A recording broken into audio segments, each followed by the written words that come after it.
understand. His wife put little bottles, like little candle things with the candles or whatever, and he would hide the pills in them, and he would come down every step and go, like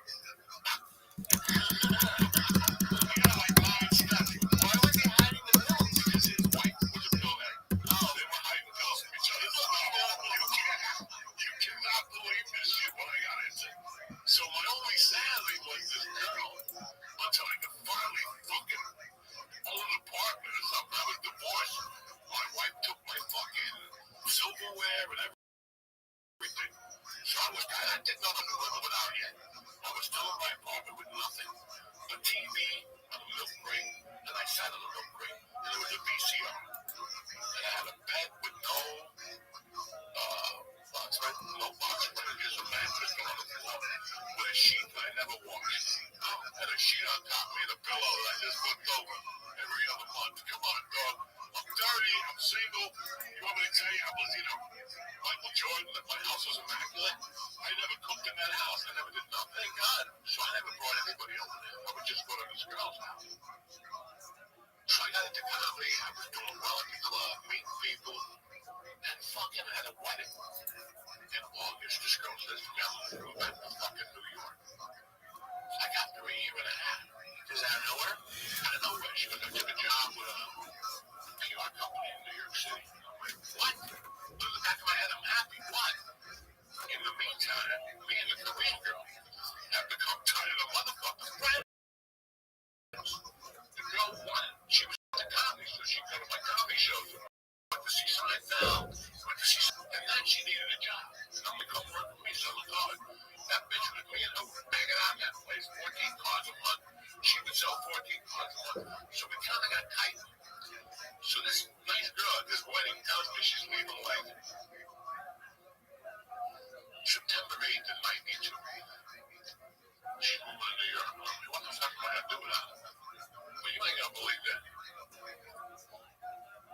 China Wu's boyfriend, he decides he wants to go on to the master's. He has his master's degree from Washington State. And China Wu told him, I ain't going to Washington State. I don't like fucking Seattle.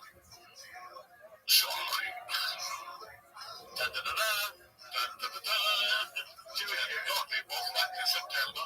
They go back to their respective things. And her and I stayed tight friends, like friends. And then like 2 months later, I went to do comedy with her one day. And she was great when she drank. She lost her fucking mind.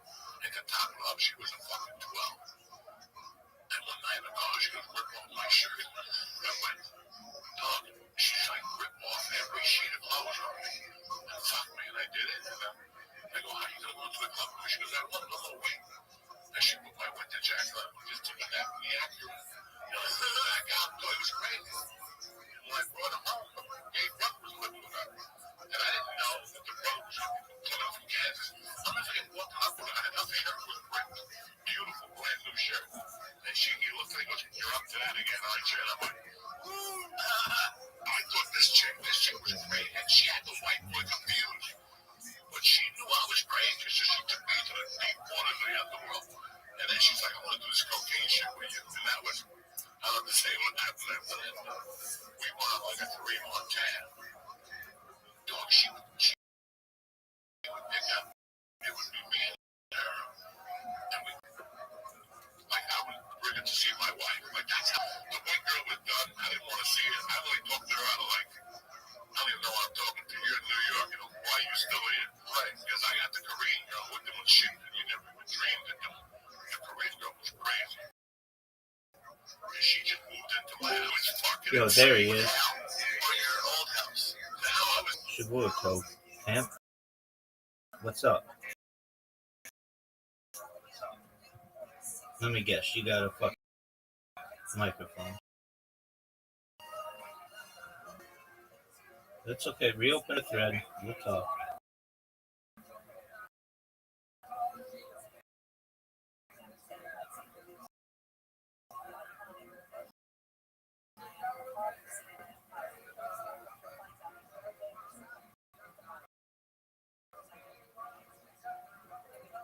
Here we go.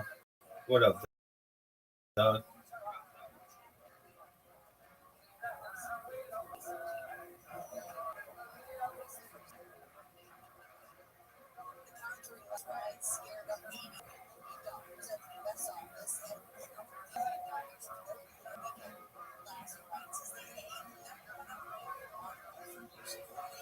Yo, dog, I'm doing well. How you living, pimp?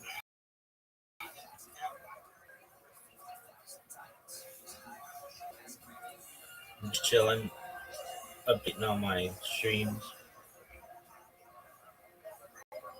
I'm doing the Dobbin, down to fill in, switch wrong.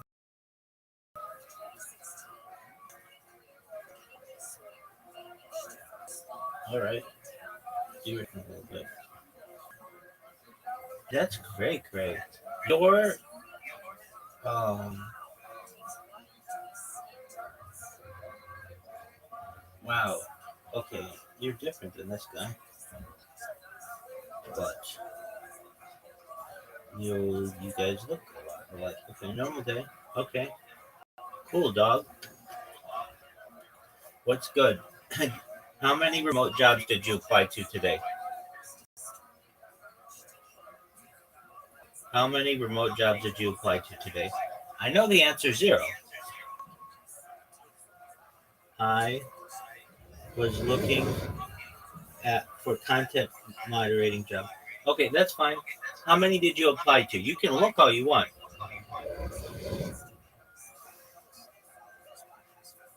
Like two. Okay. But I am scared for fake scam shit. Doug, you never know until you try. Just be smart and don't give them any money and don't give them all your information. I mean, you can give them your address and stuff. You're going to have to do that. But just apply for the position. Actually, you shouldn't even have to give them necessary. You might have to give them your address. But you never know until you try.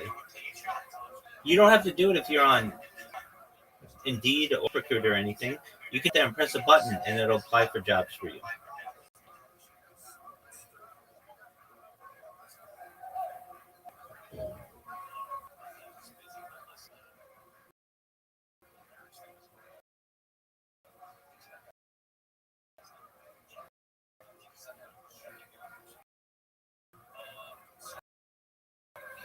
What do you think is content moderator job easy? Doug, nobody's going to really pay you for that. At least not a living. Might say, I'll give you $1 to moderate my stream. It's not realistic. If you're like, they're going to give me $25 an hour to moderate their stream, I don't even know if the biggest streamers in the world pay well. So I would be very hesitant at believing any of that. It's not that hard. And there are people who will volunteer their time as moderators. How? They just like you as a streamer, and then they just, okay, well, whenever I'm watching your stream, I'll just keep an eye on the chat, and if anybody says anything out of line, I'll time them out or I'll ban them or whatever. They do it for free. So why do they want to pay you to do it? That's my question for you. A small-time streamer doesn't need a moderator. I have a Discord of 1,900 people, and I have no moderators, basically, and it works fine. Now, you may say, well, you don't have channels to speak in, to type in, which is true. So if you want that kind of moderation, they make that moderate it. I don't have places to type because there are ways you can get your account, your server banned if you allow that and avoid that. What do you think? Yeah, if you can get one, I think it's easy. I mean, it could be. Moderation can be done with bots. And that which by bots can just be done by who's going to. Okay, for remote jobs, which one do you choose if you were good at typing stuff. Well, I mean, that's not like okay. If you really want to know, I mean, you need a certification to do this, but um, a court reporter, someone who types in a court, that's traditionally been that route, or an administrative assistant. Um, Someone who takes diction is another person who can do that. I actually wanted to do that. Okay, well, why don't you go do that? But yeah, you need a certification. Well, why don't you get the certification?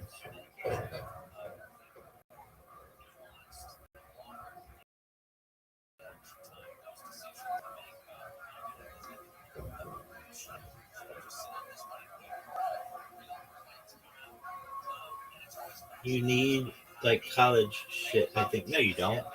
You can be a court reporter without college. You just have to get the certification.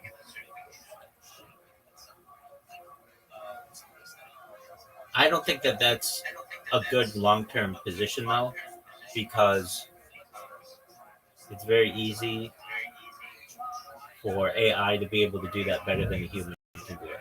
Very soon. In fact, it probably is already that.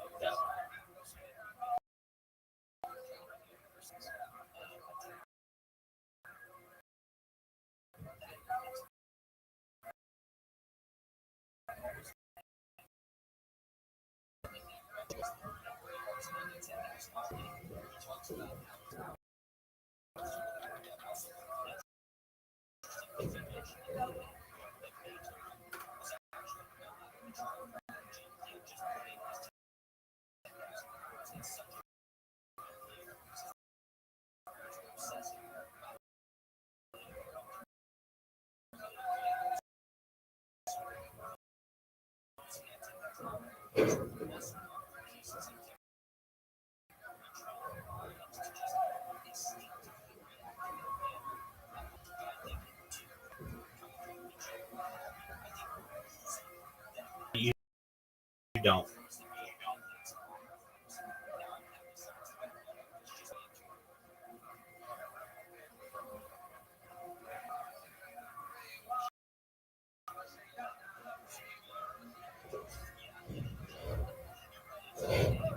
What do you think about deep web methods? What do you mean about deep web methods? What elaborate? Because usually when people say deep web, they mean dark web. Yeah, do you mean dark web? Yes. Okay, so deep web is different. Dark web is a way to money. It's risky, but you can do it.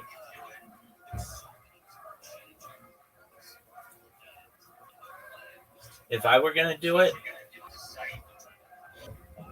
where I mean I've seen these before on the dark web.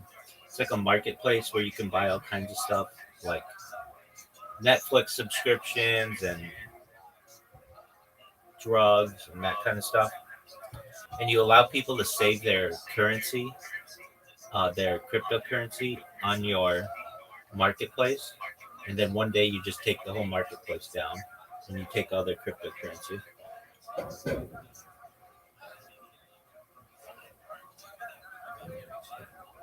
Yeah, that's smart. Oh, I wouldn't be telling you about it if it wasn't, baby.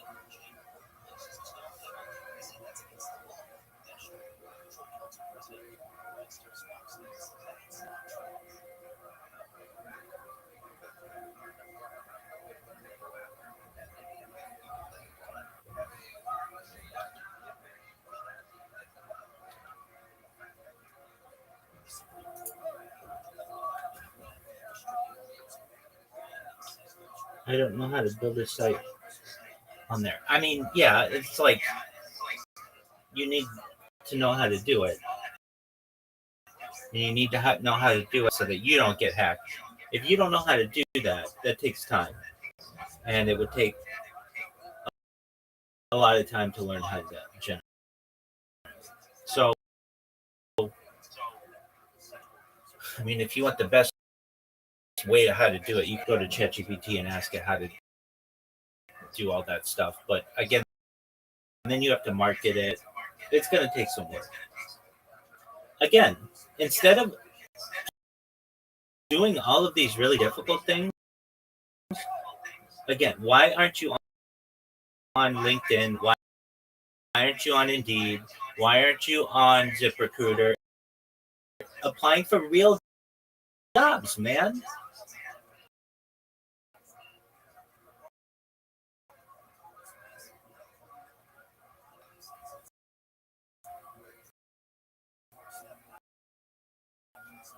Literally, instead of figuring out how to build an entire site infrastructure and payment system and weeks, months, years, you literally could just get on ZipRecruiter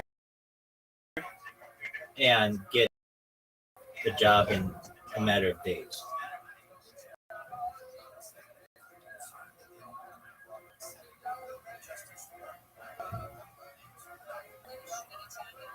These are hard jobs only.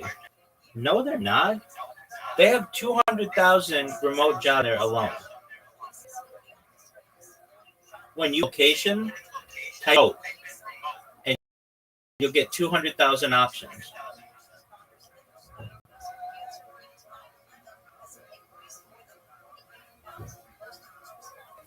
Let me check.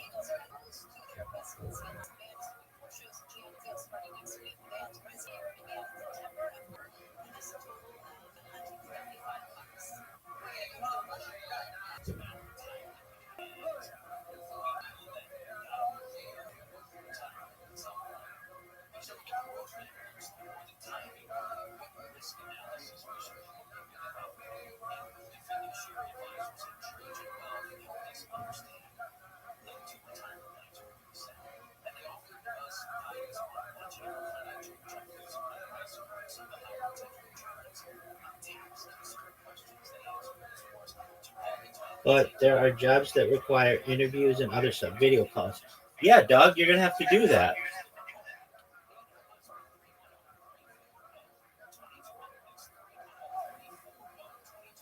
That's a big part of working remotely.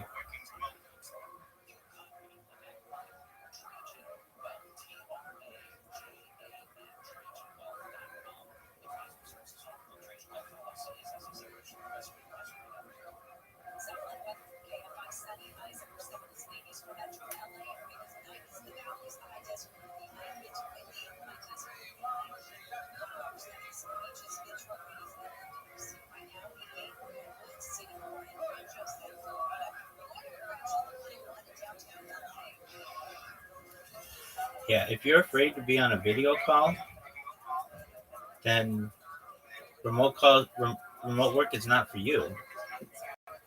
Even if you don't have to be on a remote call,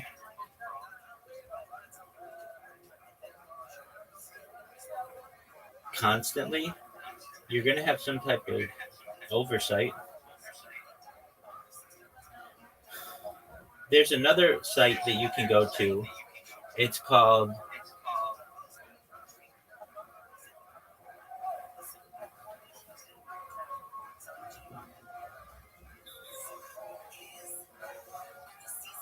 Data Annotation.tech.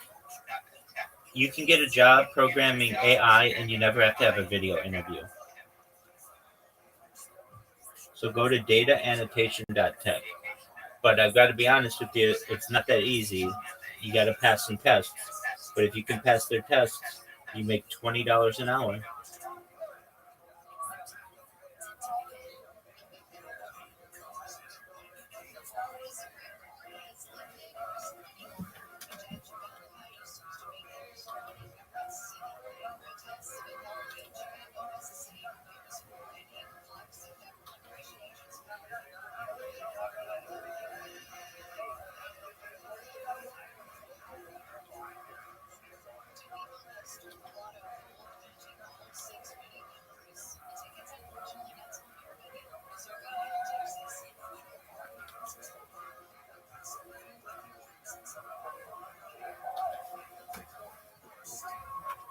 Let me apply. Did you try it? I know people who have tried.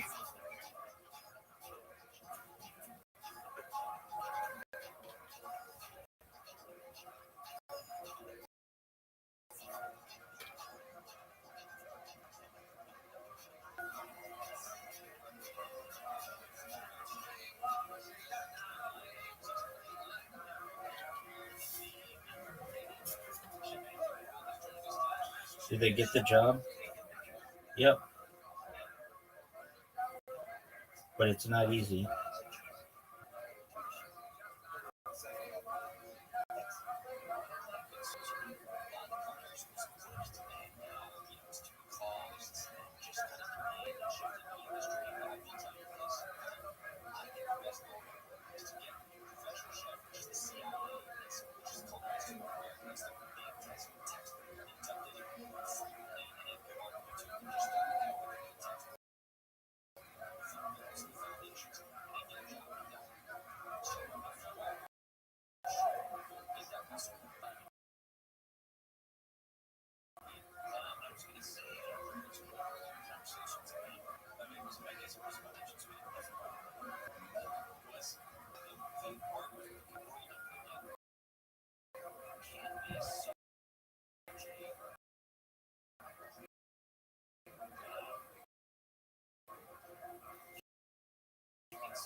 What do you do on here? Dog, I can't hold your.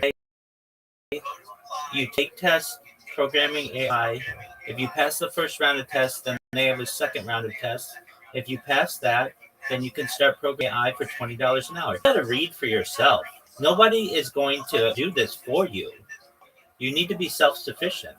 You need to be able to say, Rabbi wasn't here right now. What would I do? I would read the site, read instructions. It literally says on the site what to do. Like, I'm going to go to the site right now, and I'm going to tell you how a reasonable person would go at this. There's a big fucking button that says get started. I'd go to that. Help build the future of AI. I would read through the page, 100% remote, flexible schedule, start right away, guaranteed pay. I would put my information in. All you need is an email and start moving from there.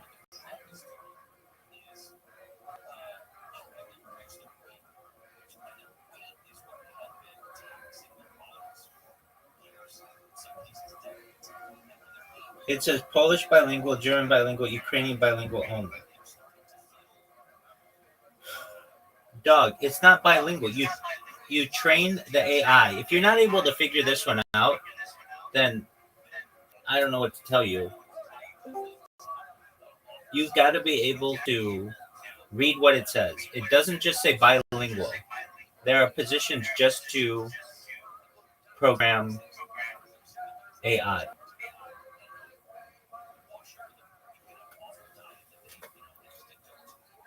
Hello, Rabbi. How you living, Brandon? How'd you like the game last night?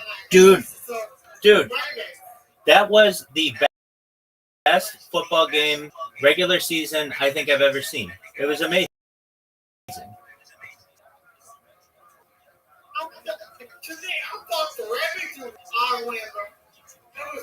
Man, they were up 16 points, and they ended up blowing the lead. It was It was an amazing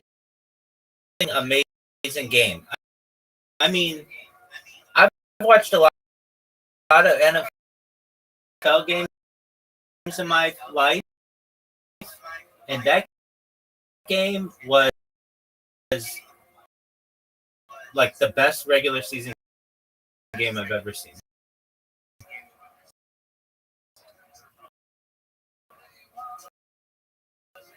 I thought that game was sold out.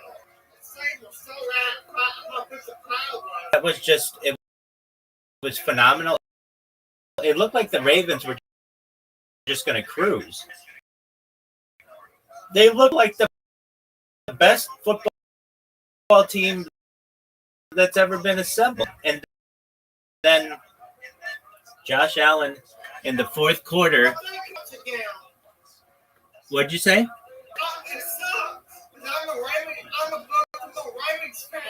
And that was heartbreaking.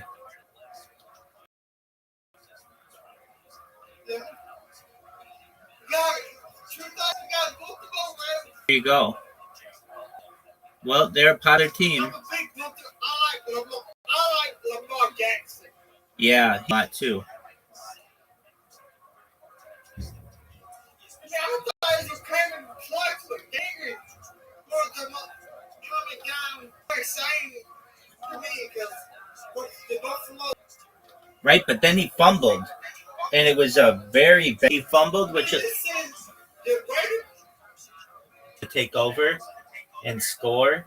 It was just an incredible game.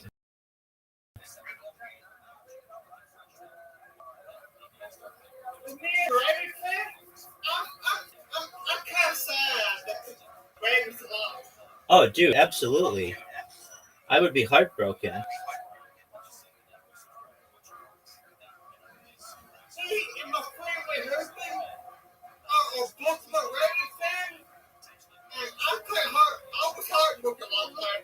I didn't want to talk to anyone. Oh, I understand. I absolutely understand. But you've got to know that, frankly, the Ravens look better than the Bills by far for 3 quarters. So Yeah. the John Harbaugh kind of let him down with the play running. They had a 4th and 3, which they maybe should have gone for, especially with Derrick Henry, who was just basically unstoppable.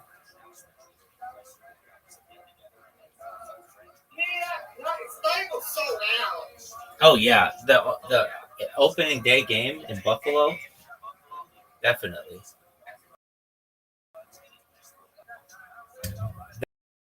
That was an incredible. I know, right? Oh, dog! It was again. I mean, I've seen some amazing games, the Music City Miracle, and that Super Bowl where Tom against the Falcons. That was, but regular season game. And I've seen some amazing games where they did like an onside kick or something like that, and those are really great. But this one was one of the best comebacks that I've ever seen.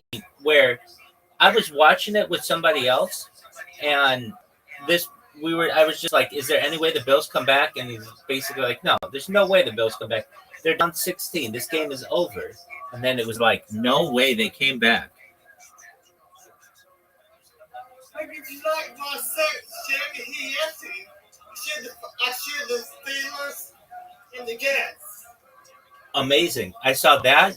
I saw you streaming the Lions and the Packers. That's the one I watched on your stream a lot. That was amazing. You know that the Bears play the Vikings tonight? It'll be on. Well, if you go to that Stream East, yeah, that's the best one to go to.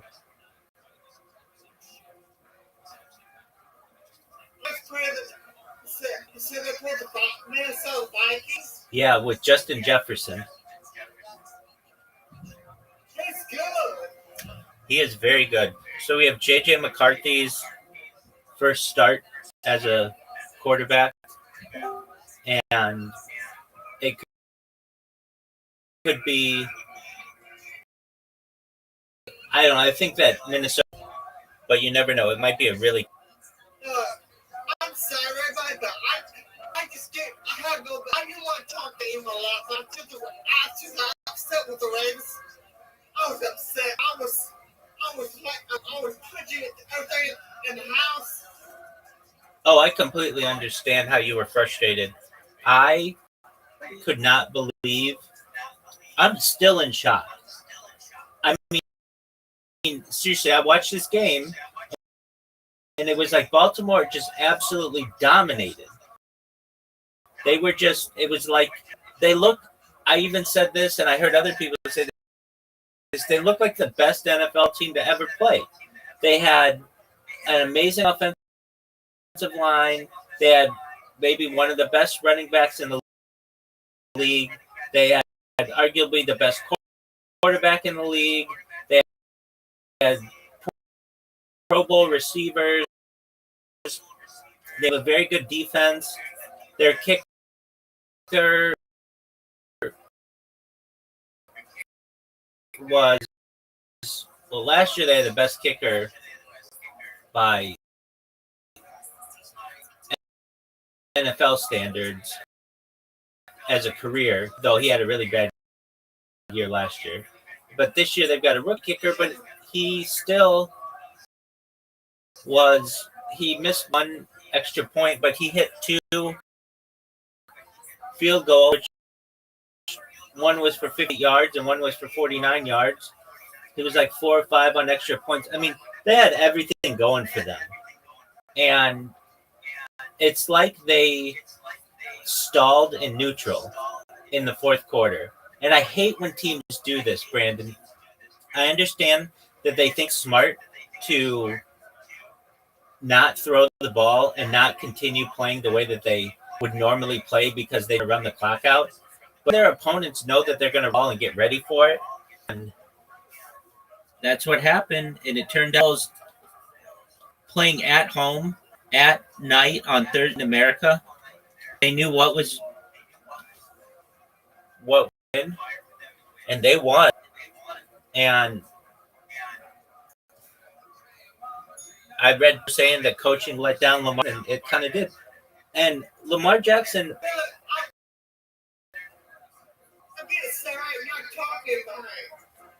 You're fine. I'm talking either. I would be really sad.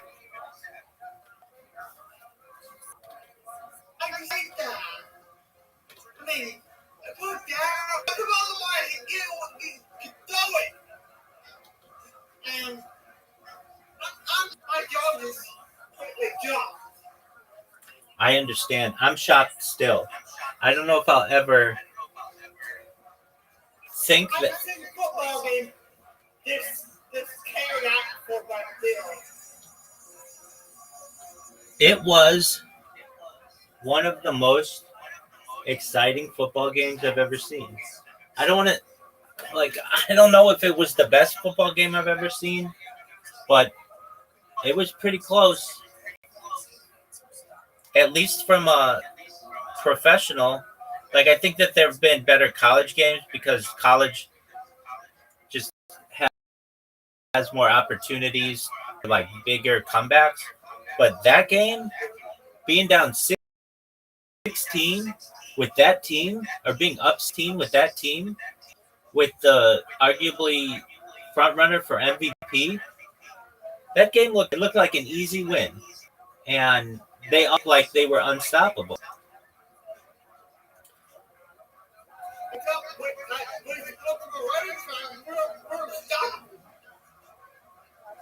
I still would not be too sad about it. And if you were to ask me who's a better team, the Ravens or the Bills, I would say the Ravens, and by a lot. They just had a bad fourth quarter. But aside from that, they played just amazingly well, and they didn't even have to try.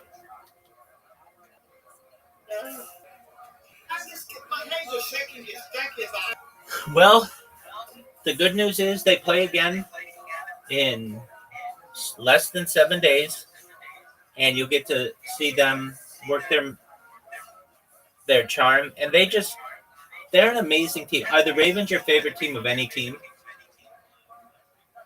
The reason why I like going to the Ravens because see, I have been looking at she goes to every Baltimore Ravens game. So the Ravens are your favorite team of any NFL team? I have a screensaver on my phone at the Baltimore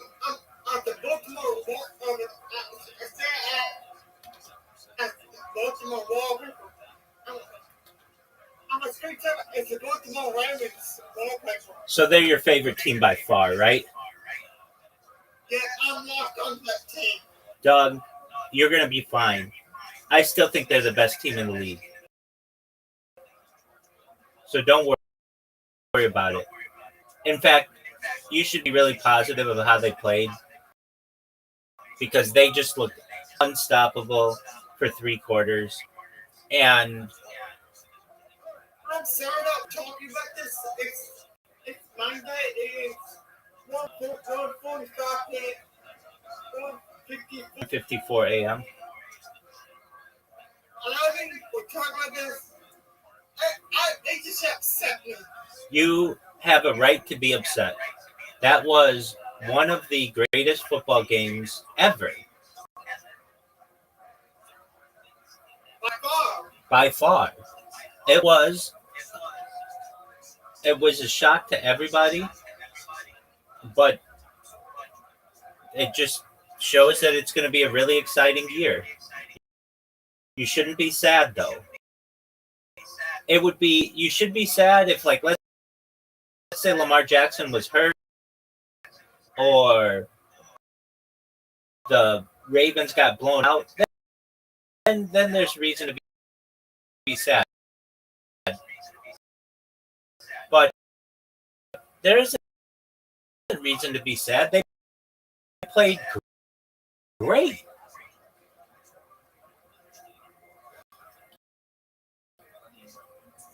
Anytime in the NFL, anytime you put up 40 points, you've got a strong offense.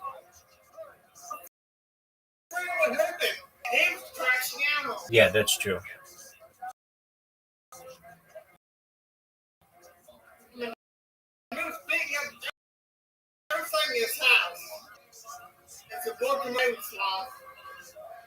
Well, you've got to control your. There's always next week. Do you want to know who they play next week? Just one moment, I'll tell you. They play. No. Worst team in the league, basically. And they don't play. That was a wild game, my friend. Sorry to say this, but I'm hearing the refs made the wrong decision and called the wrong team. It was the referee problem. Well, it was, I think, more a coaching issue, but it's just the Bills played really well. I'm sorry. You're good, big dog. No need to apologize. I'm just kind of. I know it's a football game, but we got the control of handling of the football. Right. I saw them in the news last night. They kept repeating it over and over. Like, news, stop! You give me. I'm pretty crashing out over here. You'll be okay.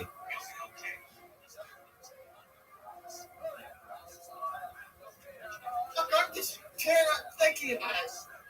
Well, you've got to be strong. The Ravens need you for next week. There's a game tonight. Get your mind off it. And again, I would be very happy with how the Ravens played. They played extremely. They played so.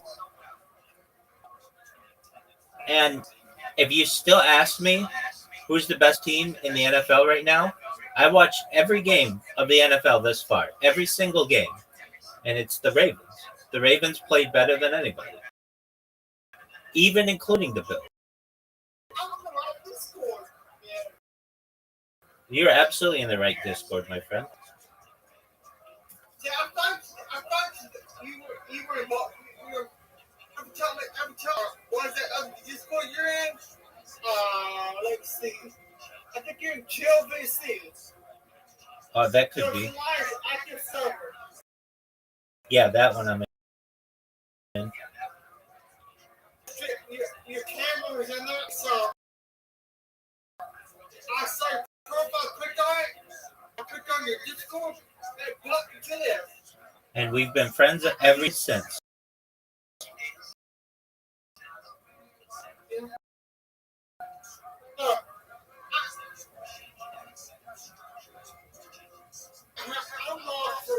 It should be.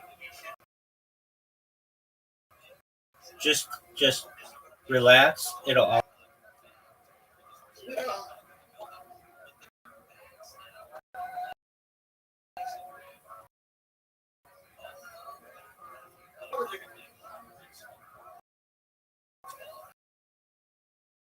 I was crying my eyes out. It was the third game tonight. I don't know what channel for me. You're not wasting TikTok. I post them in there. I post some game day tips. I post some my local football games and some of the NFL. All NFL.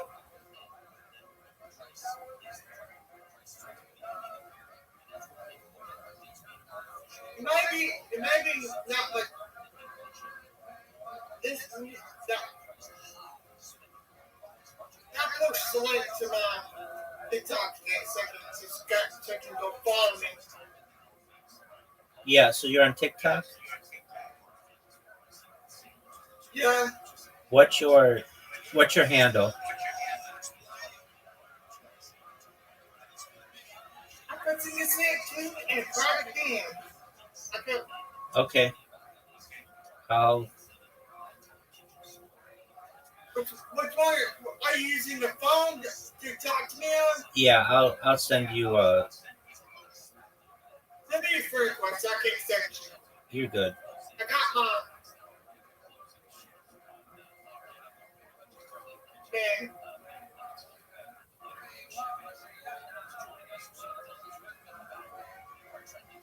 Like, do I have you already?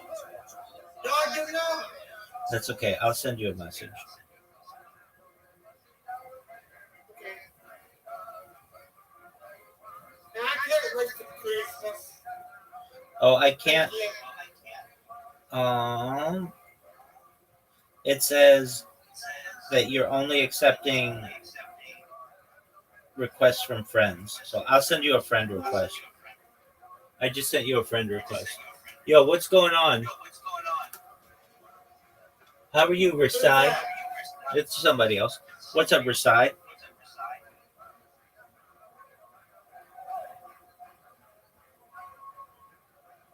How you living, dog? Rasai, how's your day going?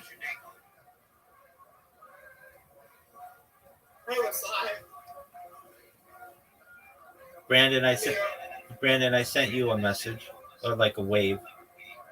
So send me your TikTok.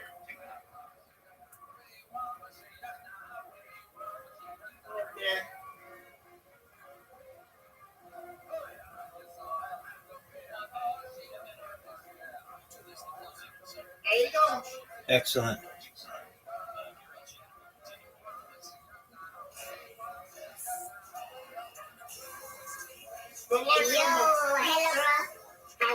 Hey, what up, Rasai? Rasai, how old are you?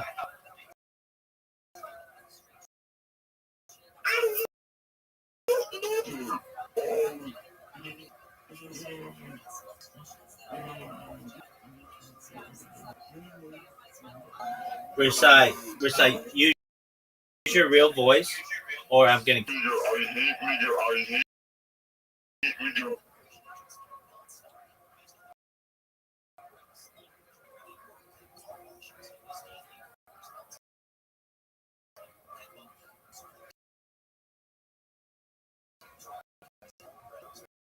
Hey guys, I'm not like that. No, you're not. I mean, disrespect me. I'm special needs. You're good, big dog. I'm following you now, Brandon. Why do you have your at as Brandon? Bramdon. Is that a toe?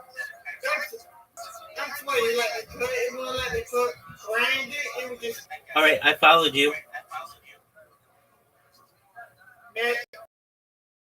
Brand following. Oh, see, how about? Which one is you? I'm Super Rothschild. Big tree. No, Super. Get off of I see you followed me. Super.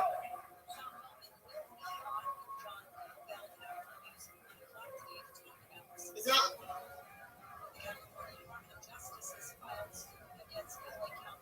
Hey,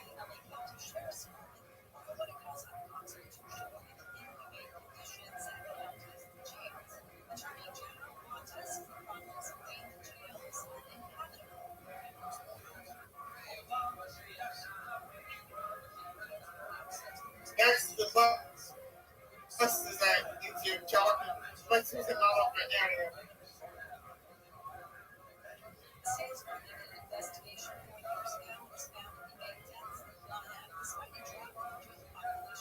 Let's just go get a camera. Show me girls. Oh, he won't for long.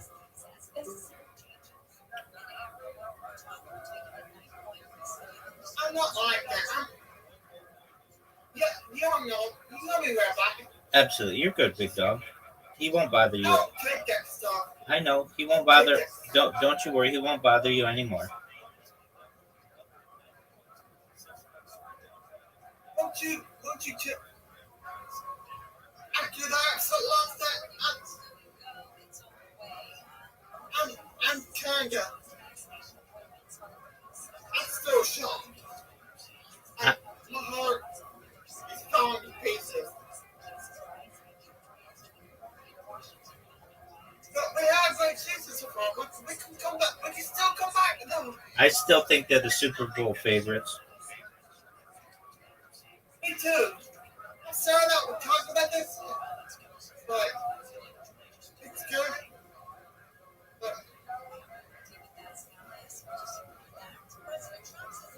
I'm just lost for more of it. I understand.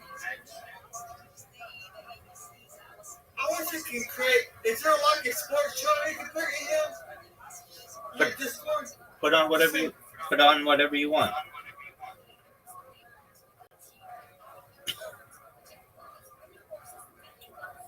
Right now, no sports is not. Yeah, Right now. yeah, it is. If you want a sports, I can get you a link for that.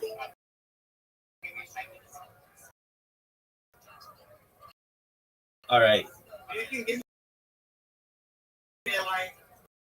Yeah, just one.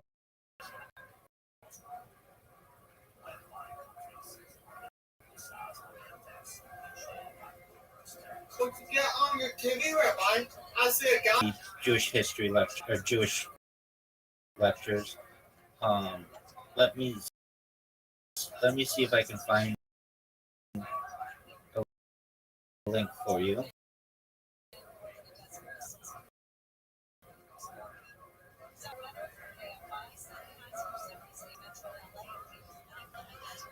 I'll find it. Yeah, I found it. Just a moment.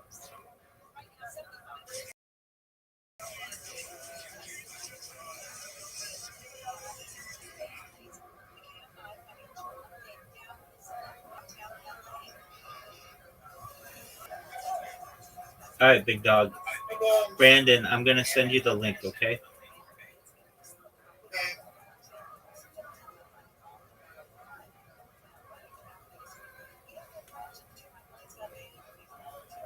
Thank you, Rabbi. You're welcome, big man.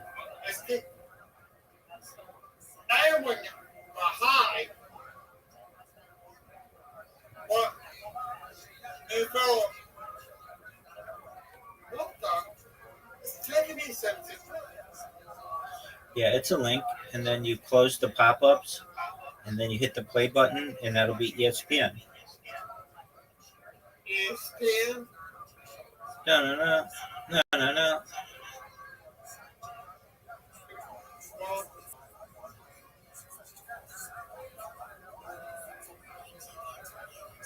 and I was high. It's so nice.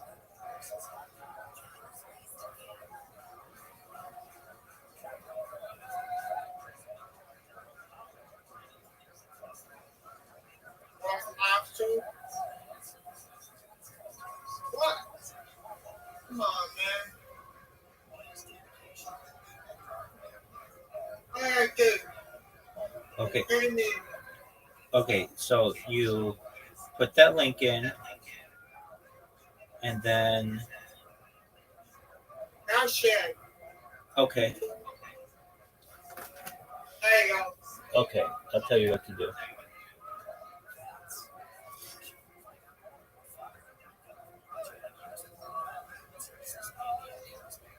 Okay. So do you see? Move your mouse lower. Do you see that banner? Close it.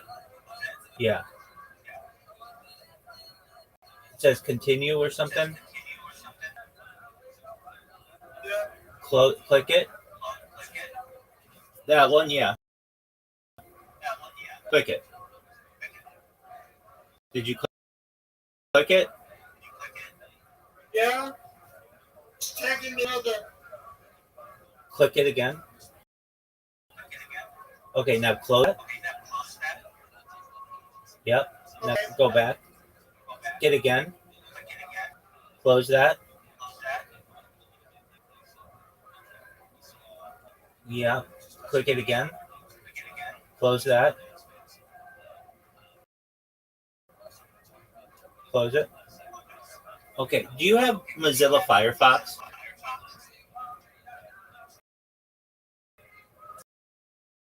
Close that. Do you have Mozilla Firefox? Firefox. Still a Firefox?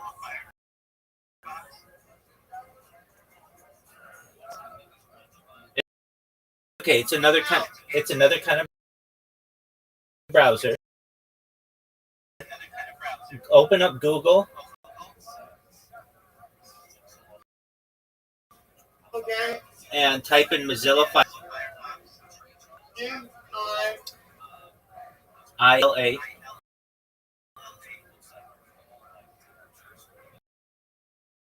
Firefox FIREFOX. Yep, that one. Download the blue one. Yep, you got it. We're gonna get you a browser that blocks all your pop-ups, so you won't see admins anymore, and it'll be much more efficient. All right. How much more percentage does it have to do? No. Take it to. Excellent. Okay. In the up corner, you're gonna find extensions. No, upper right corner. There'll be like a 3 lines or like your settings. Right, yeah, that one. Okay, look at extensions. Thank you. And then type in Okay. the search, type U block, the letter U, the letter BLOCK, origin, ORIGIN.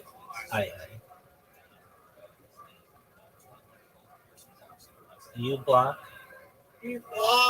Origin. Yeah. And if you search it, it'll probably come up. Origin? Yeah. Don't worry about the origin. Just uBlock is fine. Hit enter. Okay, that first one there, you see it says uBlock origin? Yeah. Install that. This will block all your ads. Okay. So now take that link that I gave you and put it in Firefox.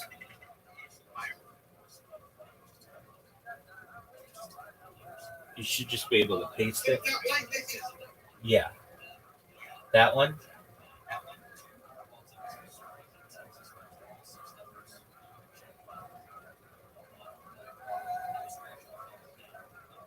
There you go. Okay. So notice on the right side there aren't ads anymore. Do you see that? Yeah. Okay. Now what's it say in front of the start button, the play button?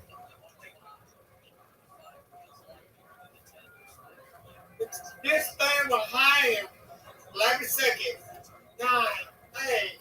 This thing will hang. Yeah. So just wait.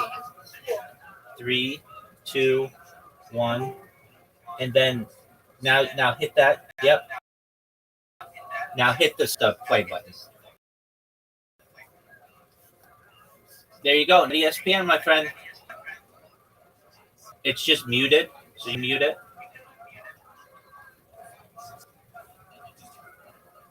There you go. Pretty neat, huh?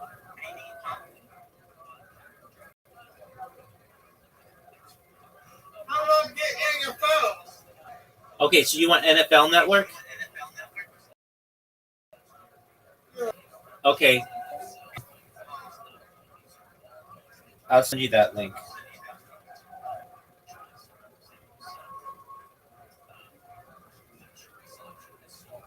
NBA. No, you don't want NBA. I'm sorry. No, you don't want that. I'll send you the NFL link. Yeah, I'm going to take it because it's NFL. That's okay. Bills and the Ravens. I think they're playing that game again. That's why I didn't send it to you. They're playing that game again? Well, they're just replaying it. All right, go to the link I just sent you.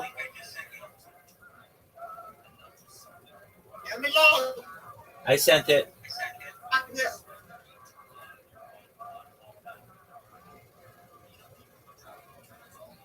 Discord? Yeah, Discord? in Discord.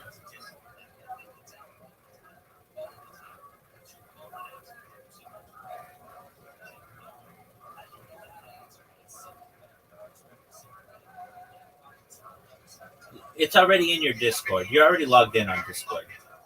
Yeah, there you go.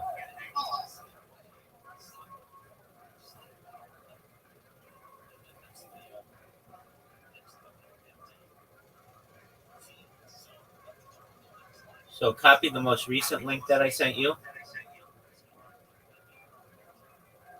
And then put it in Firefox. Firefox? Right.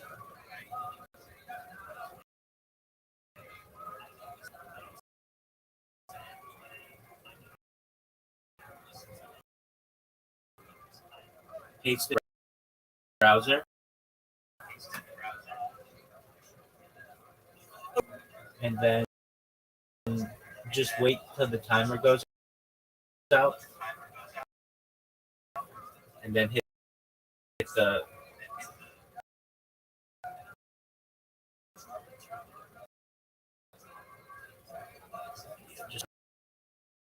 timer goes out.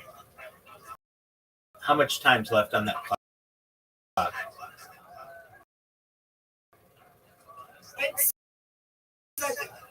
Okay, so wait 8 seconds. And then it should go away. Okay, now hit play. There you go. But that's just going to be a replay from last night. and I don't want you to be bad.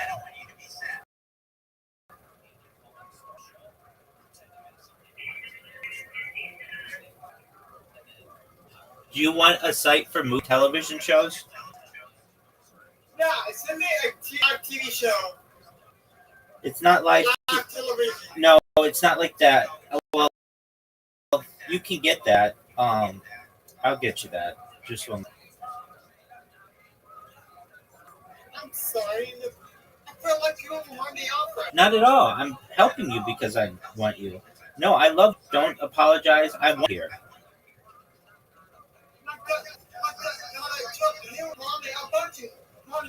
No, that happens. Just don't send you another link. Go to that one. Be excellent. To log in. No.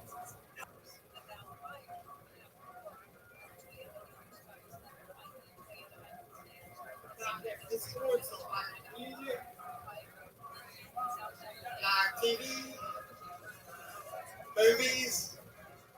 Yeah. So, like, what's a TV show you like? I like Attack on Titan, Deku, SpongeBob SquarePants. Okay, so type that in. Do you see the search? Type SpongeBob into the search.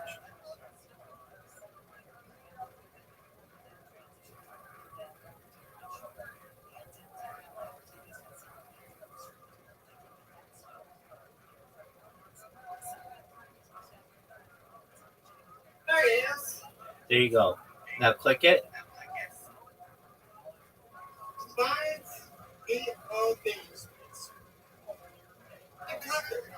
Okay, it's SPONE B.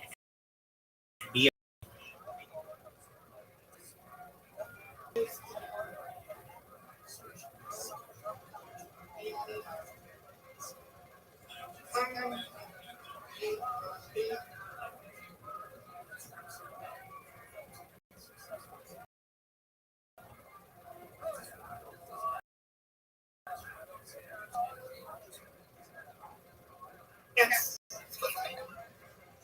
So find what. Do you see one that I like SquarePants. like the cartoon, right? Yeah. Okay. So you clicked it, and yeah, pick one of those. There you go. There you go. And you might have to click a couple of them, but you'll be able to find whatever you need. I like streaming apps to use because I want to use it too. Absolutely. So I'm watching it. So hit go back. What live streaming app do you use? Like the live stream? Are you in your room? YouTube. No, your live streaming app. Yeah, I know. I use YouTube. What am I live streaming on? Yeah. YouTube. But you live streaming through YouTube. Rumble? YouTube. Rumble? YouTube. YouTube? Yeah. Oh, YouTube. Two? Right here? Let's see. Sign in. No, you don't have to sign in. Just go to the search. You don't have to sign in. Just go to the search and type my name, Rabbi Rothschild, RABBI space ROTHSCHILD.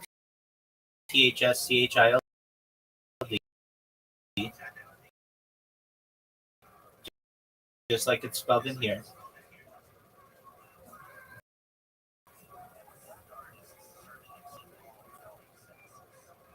Hard copy your link. Yeah, the best way to do it is, do you see in the upper left of this Discord, it's the red circle twin YouTube streams. Copy that link.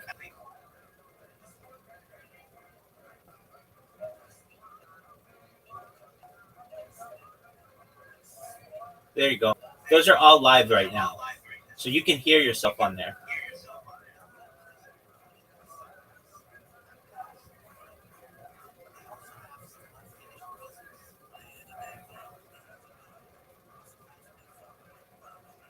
Which one are you using? This one? All of them.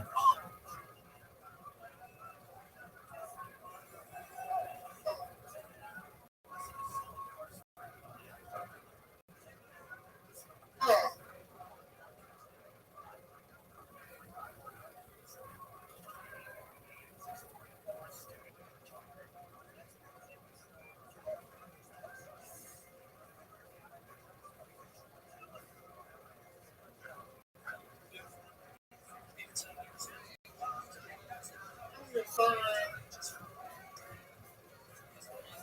Let's see.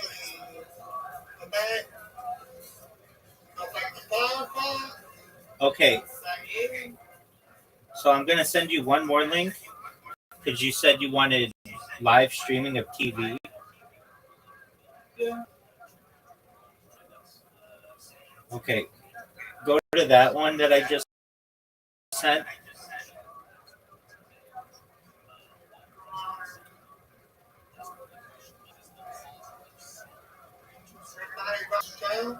Correct.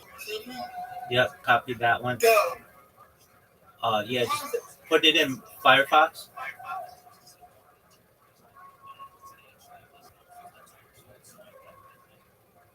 From here on out, if I ever tell you to put something in, always put it in Firefox because then you don't get ads. Okay. You can choose anywhere in the world you want to watch TV. See where it says search? Like the search bar or the magnifying glass in the upper right corner. Click that and then just type in like ESPN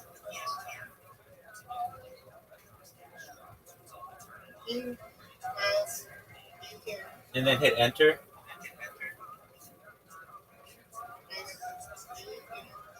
Yeah, there you go. And so it's got two of them. You click it and then it's ESPN.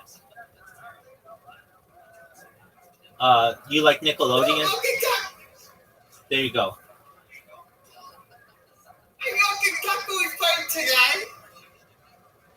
No. This is an old game.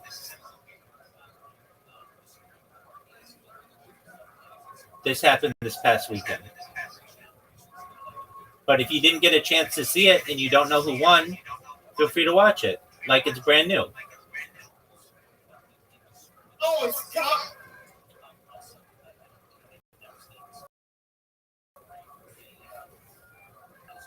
Pretty cool, huh?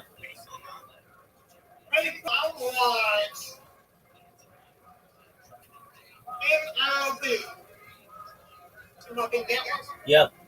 There you go. Pretty cool, huh? Let's say I will go to NBC. Now it's got a lot of NBCs because there's NBCs throughout the United States. So pick whatever one you want.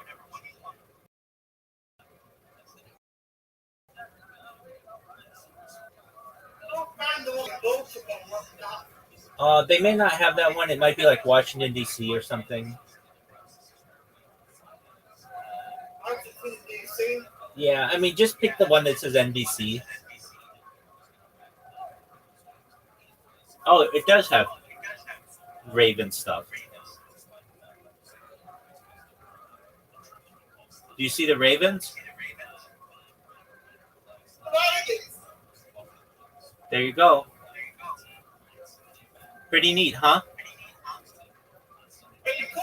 Thank you, Rabbi. You're welcome, my friend. I'm always here to help you. I've got that guy. He's giving me a headache. Don't worry about him. He's gone. I did. I'm was a good game, man. It was amazing, my friend. Absolutely amazing. I'm thrilled.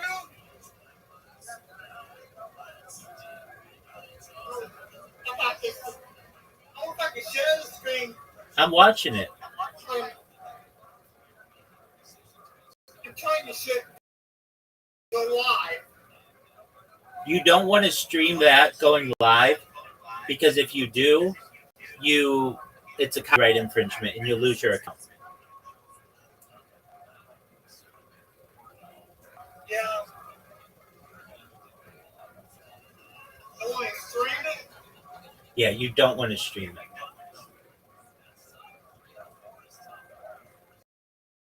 What about the games? Well, you can stream them here, but you just don't want to stream them on YouTube.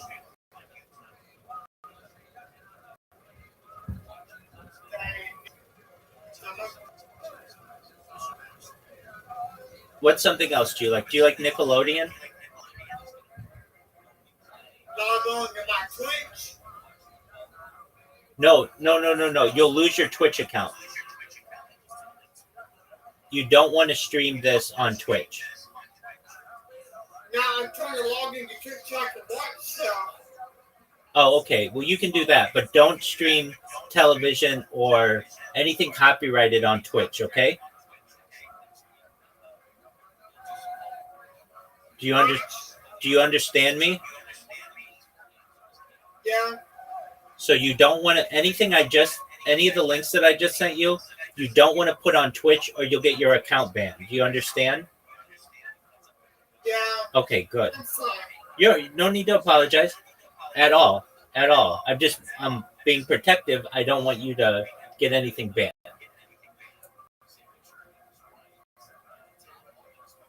So, well,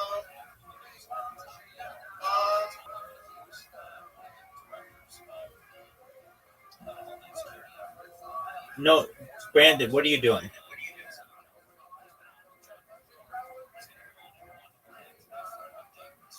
Brandon, I'm going live. you're going live? No, I'm not going live. I'm not going live. Okay, don't stream those links. You understand that, right? Yeah. Okay. Because if you do, you'll lose your account, and I don't want that to happen. Okay. So I want you to repeat it back to me just because I want to make sure you understand. Those links I just say to me, I will stream the links you just sent me. I will not give the link that you just sent me. Beautiful. Excellent. The reason why I say that is I just don't want you to lose your account, okay? Yeah. Well, I get what you're saying. You're watching out for me. Exactly. Now you can stream those things in here, but you can't on Twitch. Don't stream them out on platforms. Exactly. Simple. Excellent. Log into my Discord.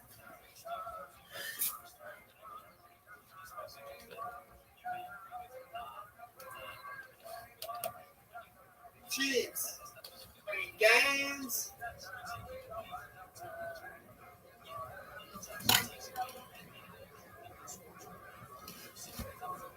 Bills in the Raiders.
Without.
Shema Yisrael, Adonai Eloheinu, Adonai Echad.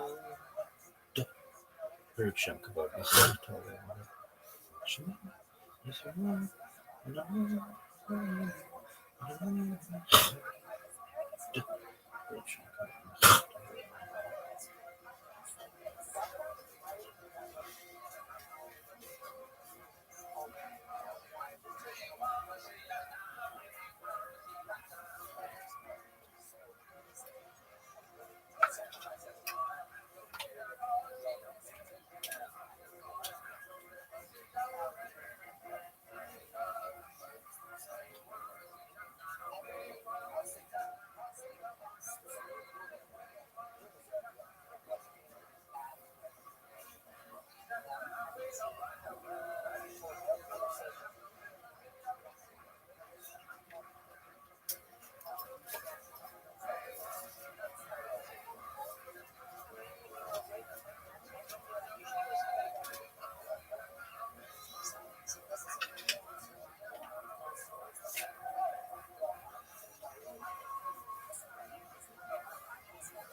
I'm 29. How long after the divorce? A year, and nobody knew. I kept on the hush hush. But to have a hot girlfriend is like, you're like, oh my God, it's in prayers. She comes to me in December and says, I got bad news. Oh no. I go, tell me you're pregnant because I'll marry you right now. Fuck. I need a baby mama like you to keep me on my toes. She goes, no. I got a job in Korea. Translate for $20,000 a month. That's a pretty good. Yeah. I was fucking heartbroken. Yeah. Heartbroken. In the meantime, I'm calling him for support. Where's George? We don't know. Fuck is George? Call tonight. I'm calling him for 4 or 5 weeks. He's never fucking home. And I left. Grandma, come to call me. Okay. I called him and his mother goes, he's fucking nuts. Come back here, help me out with the savage. And the rest was history. Then I came back here. And I hooked up with the white girl in the city. She knows nothing. We're in love like nothing happened. And I'm having a great time because she lives in the West Village on 15th Street in a prime little apartment. Her and a girlfriend rented an apartment, $1,500 a month. I had a banger in the kitchen. A little floor on my knees. It was just little. And then when I was banging on a mouse went by, I'm like, oh my God, this is my type of party. Another night, oh! Do I got a story for you? I go over there. They used to do comedy on 15th Street, Broadway. She lived right next door to Susan Sarandon. Susan Sarandon and the actor lived right next door. And it was Manhattan was on the corner. And down the corner was 15th Street. It was Goodfellas Pizza. And there was a bar across the street that did comedy. So I would go to the house, eat pizza, and then we'd go do comedy. It was buckwild. One night, I decided to take my friends and go to Bergen over there. The other one, God damn it, the one that made me feel all right. Okay? I take him over there. That dude, I take him over there. He's a catch. Cats, drinking Heineken's. I'm like, look at my boy and shit. And next thing you know, he's making out with a girl. She had a thing, you know, girls put the thing on their head, and they have long hair. He came out to the backstage wearing it, and gave a zero fuck. Politician in our hometown.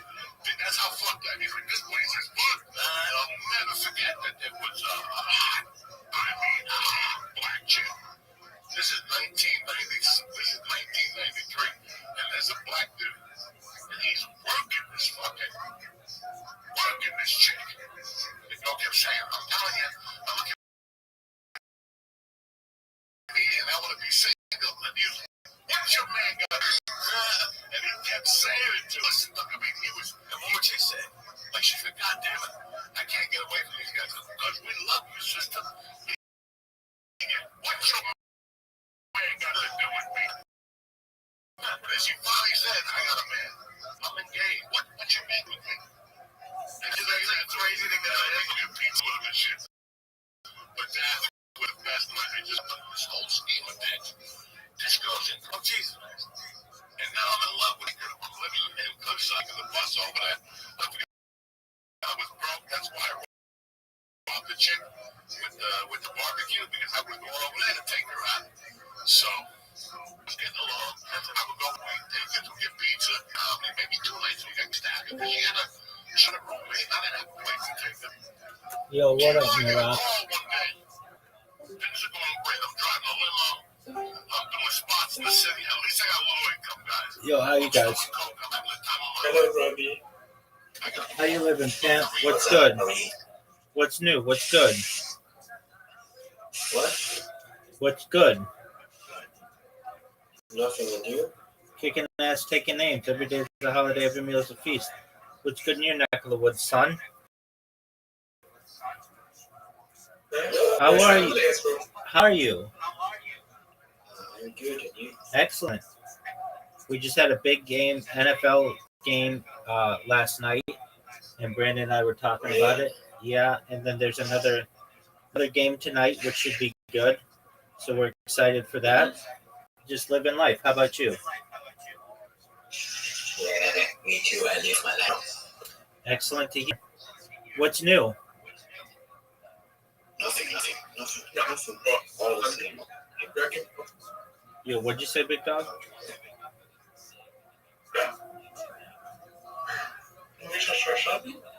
No, can you repeat? What? I'm drinking. You're drinking?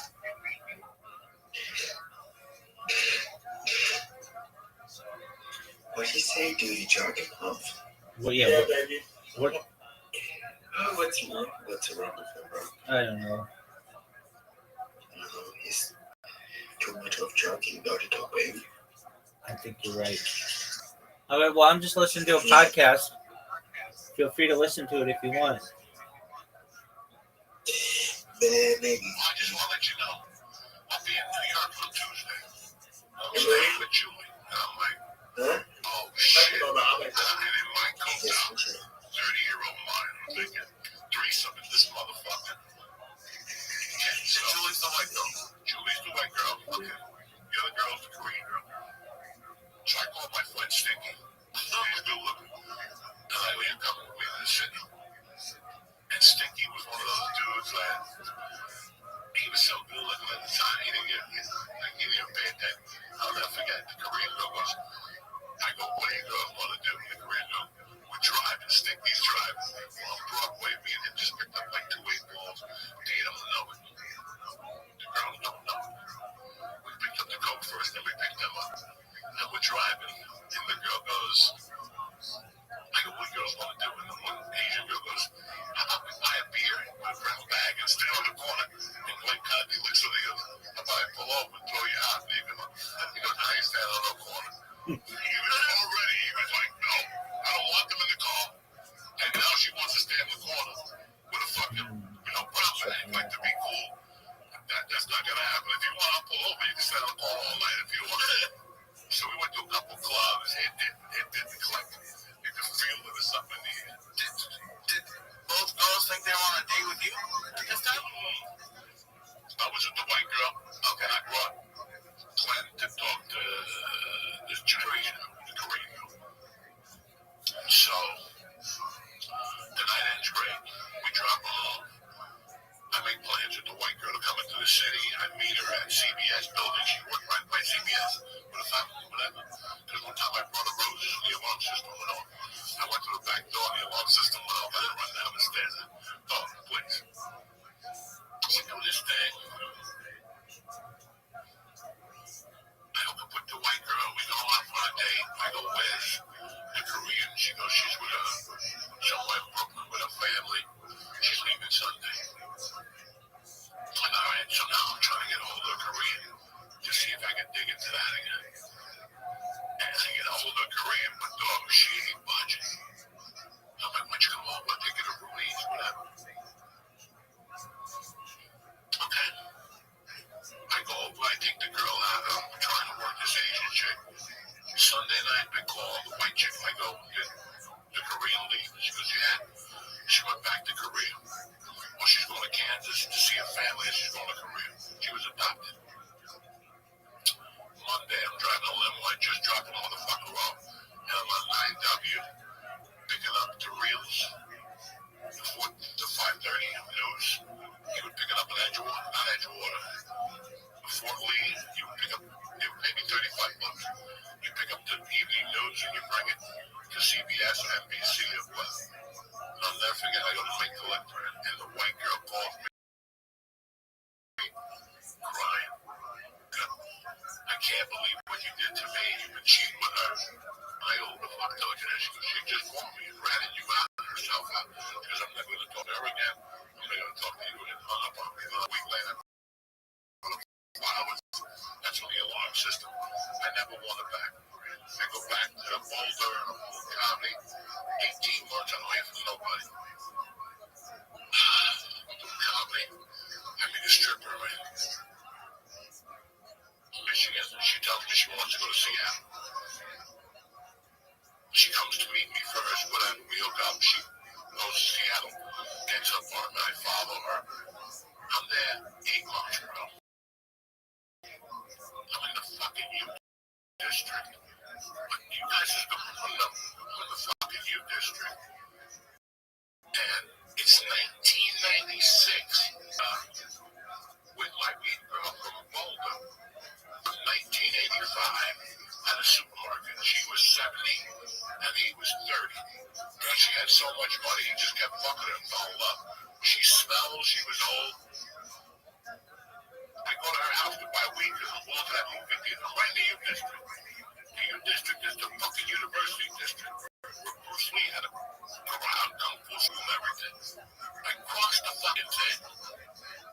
as I crushed to go get whatever, pumping gas in his car.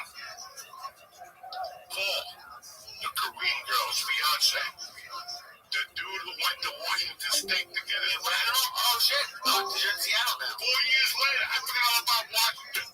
I'm looking. He's looking at me, dog, as I walk up. No, Rabbi. What up, big dog? Dog, this is 2 years later. This kid started crying. You don't understand how much I love that kid. So you fucking I love that kid. He was up to the homeless like, dog, for like a week. I felt like dog shit. Well, wait, I thought they were broken up. They weren't broken up either. They just, they left it open and they saw each other. They were in love. But she waited like, guys, like a week. That motherfucker wasn't even, he didn't get an apartment. I was already having relations with him. That's pretty quick. But that's crazy. How crazy is that? And I held him. I gave him my number. I go, listen, man, we were all in a bad position. And he's like, she was a fucking whore. And she just started crying and crying. I'm like, no, she wasn't a whore. You left, Julie left, you put us in a fucking bad position. I tried to hand, you kept crying.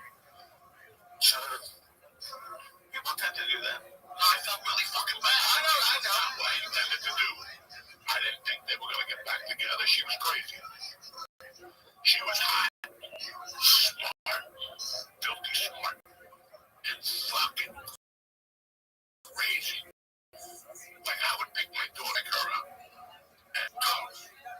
My daughter fell asleep. She'd say, well, wake them. And I go, we're in a fucking car. Like, are you fucking crazy with my kid in the back? Like, that's how out there she was. Yeah, I mean, you messed up, but it's also, if she was going to do that with somebody, it's not like it was like only you. Listen, we all have the same persuasion. I never thought anything of myself to even get myself in that position. But between the drugs and the fucking missing the white girl and all that shit, that's what happens. I'm not copping. I'm not, I was wrong. Going through a breakup is tough. Look at it now. Yeah, I fucked up. Big plan. And I can't find that girl today. That's why the Korean reached out to me and here's the funny thing. You ready, ladies and gentlemen?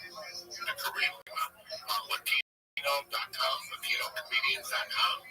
There was a private message. Yeah, labor relations and the kid me from El Paso's website. And she left me a message going, ready? How you doing? Congratulations. I always knew this what you wanted. Please don't email me back. Nothing disgusting. Because, we were crazy. When we spoke, it was crazy shit. And she goes, I share this email with my husband. She goes, I married a Cuban guy. I live in New Jersey. And my kids go to school. I always wanted to ask Raymo's ex-wife, what happened to them? This is 2005, 20 years ago. The girls got to be in college. They just graduated college.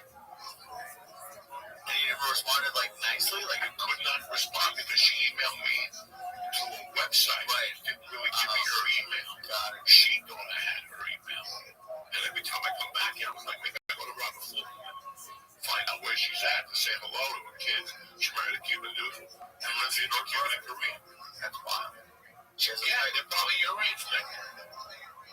91. So, this is 2005. So, Reverend Robert. That's crazy, guys. So let me tell you about my fucking weekend. Just so you motherfuckers know.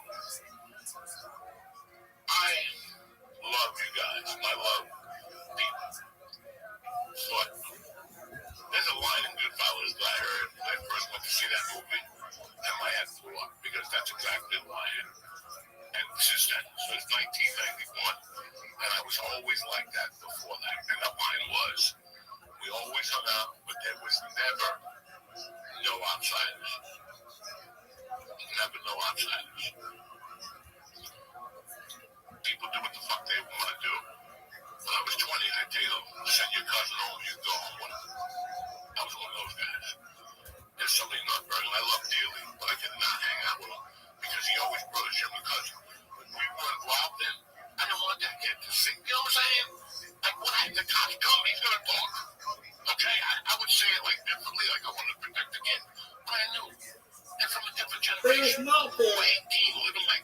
What's going on, big dog? Even bring the 16-year-old kid as a kid in here. He didn't go for the kid behind his back. Come on, give me a book. Don't bring him around.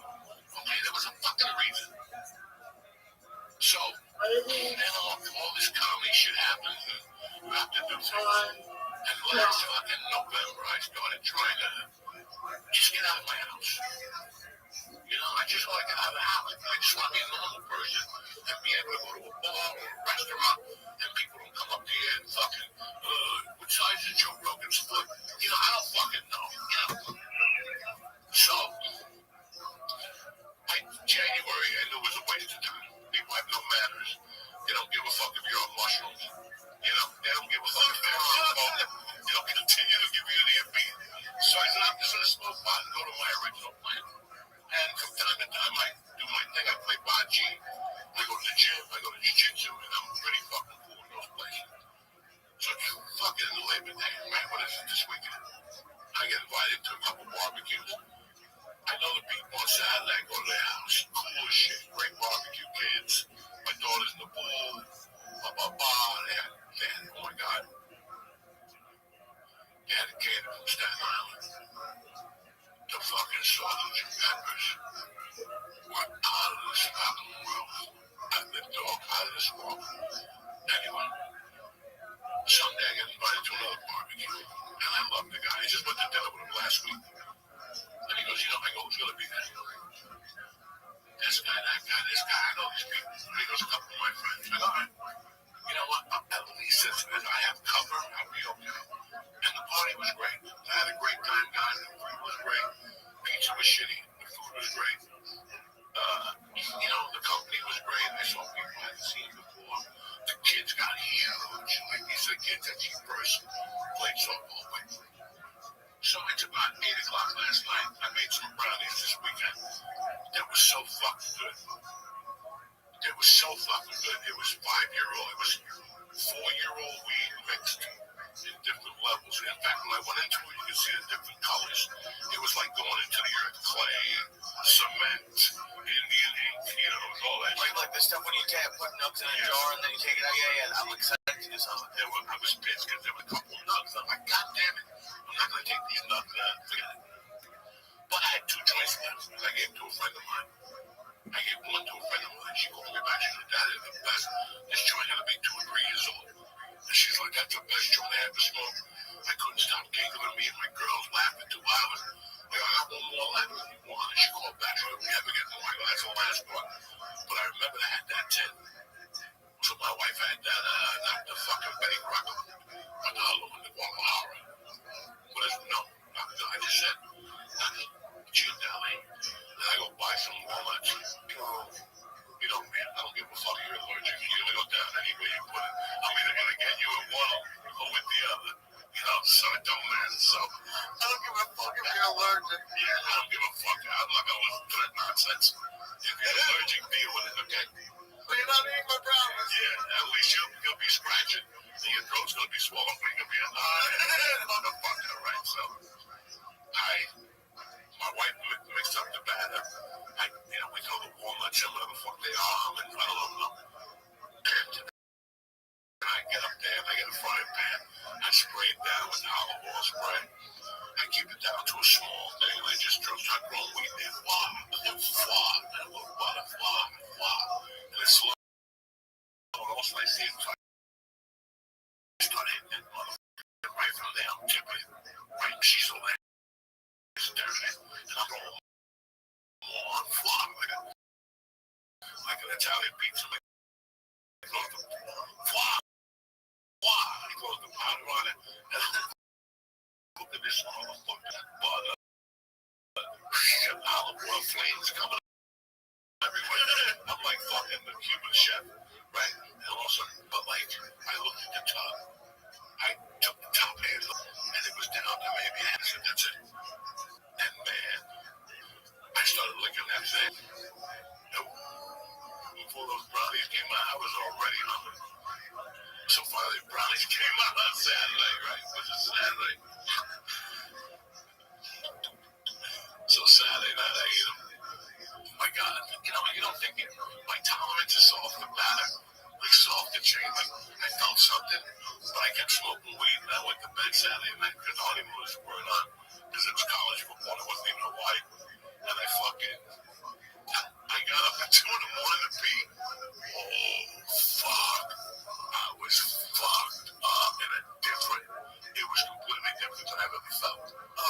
was like deep. My arm was numb and shit. The first time I woke up, the room was cold. And I actually broke down. I had to get a little sweatshirt, put it on, grab the gap, put them on me, and I'm like, how high am I?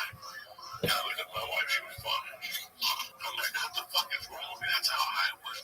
My body was shaking. Oh my God. You see, you have no idea how many milligrams at all or anything, because you just...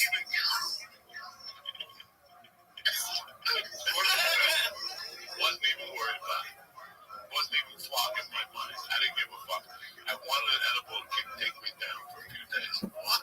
So Sunday, I told the barbecue people I had made these edibles. There's two lunatics there. There's a woman and a guy. And the guy said, "Give me a little piece." I gave him a nice band of chick. As soon as I walked in, it was the corner. She picked it up, George, and just started taking bites out of it. And I'm like, oh, this bitch is gonna die. I gotta take this away from her. She get it. I give a piece of mushroom. So she was in 3/4 in. And then he ate a little piece, and I took another big bite. And that was the end of that. I gave him the rest to put in the cabinet. I have not heard from him yet today. He has not even contacted me at all. We were supposed to cook steaks today. He did not even fucking. He didn't know she was another lady. And she said that she got home and thank God she was in bed because she didn't feel her legs. And she had water by her. And, just hilarious. But it was her, another mom, the coach's wife, and another mom. I was sitting there talking about, when you get in trouble, you get in trouble as a kid when you come home at 3, and your parents aren't home until 5, and you start searching through shit, and you find like stupid shit that belongs to your parents. You find like your mom's vibrator, you don't know what it is. You think it's a back massager or whatever. That's the first thing you find. 5 out of 10 motherfuckers sniff it. They don't even know. They put that little mountain vibrator in their nose and get it with. See, you're older. For us, it was the period bag. The thing that hung behind the douchebag thing. And they put the nozzle in that pussy and they swallowed the hot bottle. It was really a hot water bottle with a contraption to wash your mouth. Any woman at any house I went as a kid, right, I always sniffed it if they was hanging it. Oh, I think it was your grandmother. Did you know what it was? You know it, like you know. Oh, yeah, after I found out that everybody had one and women stuck it up their pussy. I wanted to sniff. I would sniff your bras first. Like if you go to a woman's house and she hangs her bras behind the bathroom door. Why are you going into these places? Because I want to see if they It's creeping around the house. Like you've been looking to put the bras like in their personal bathroom. It's like my godmother, my friend, my mom's friend.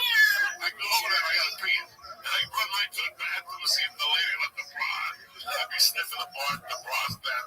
And I wouldn't jerk off, I was too young. I would get like a little dizzy and all excited.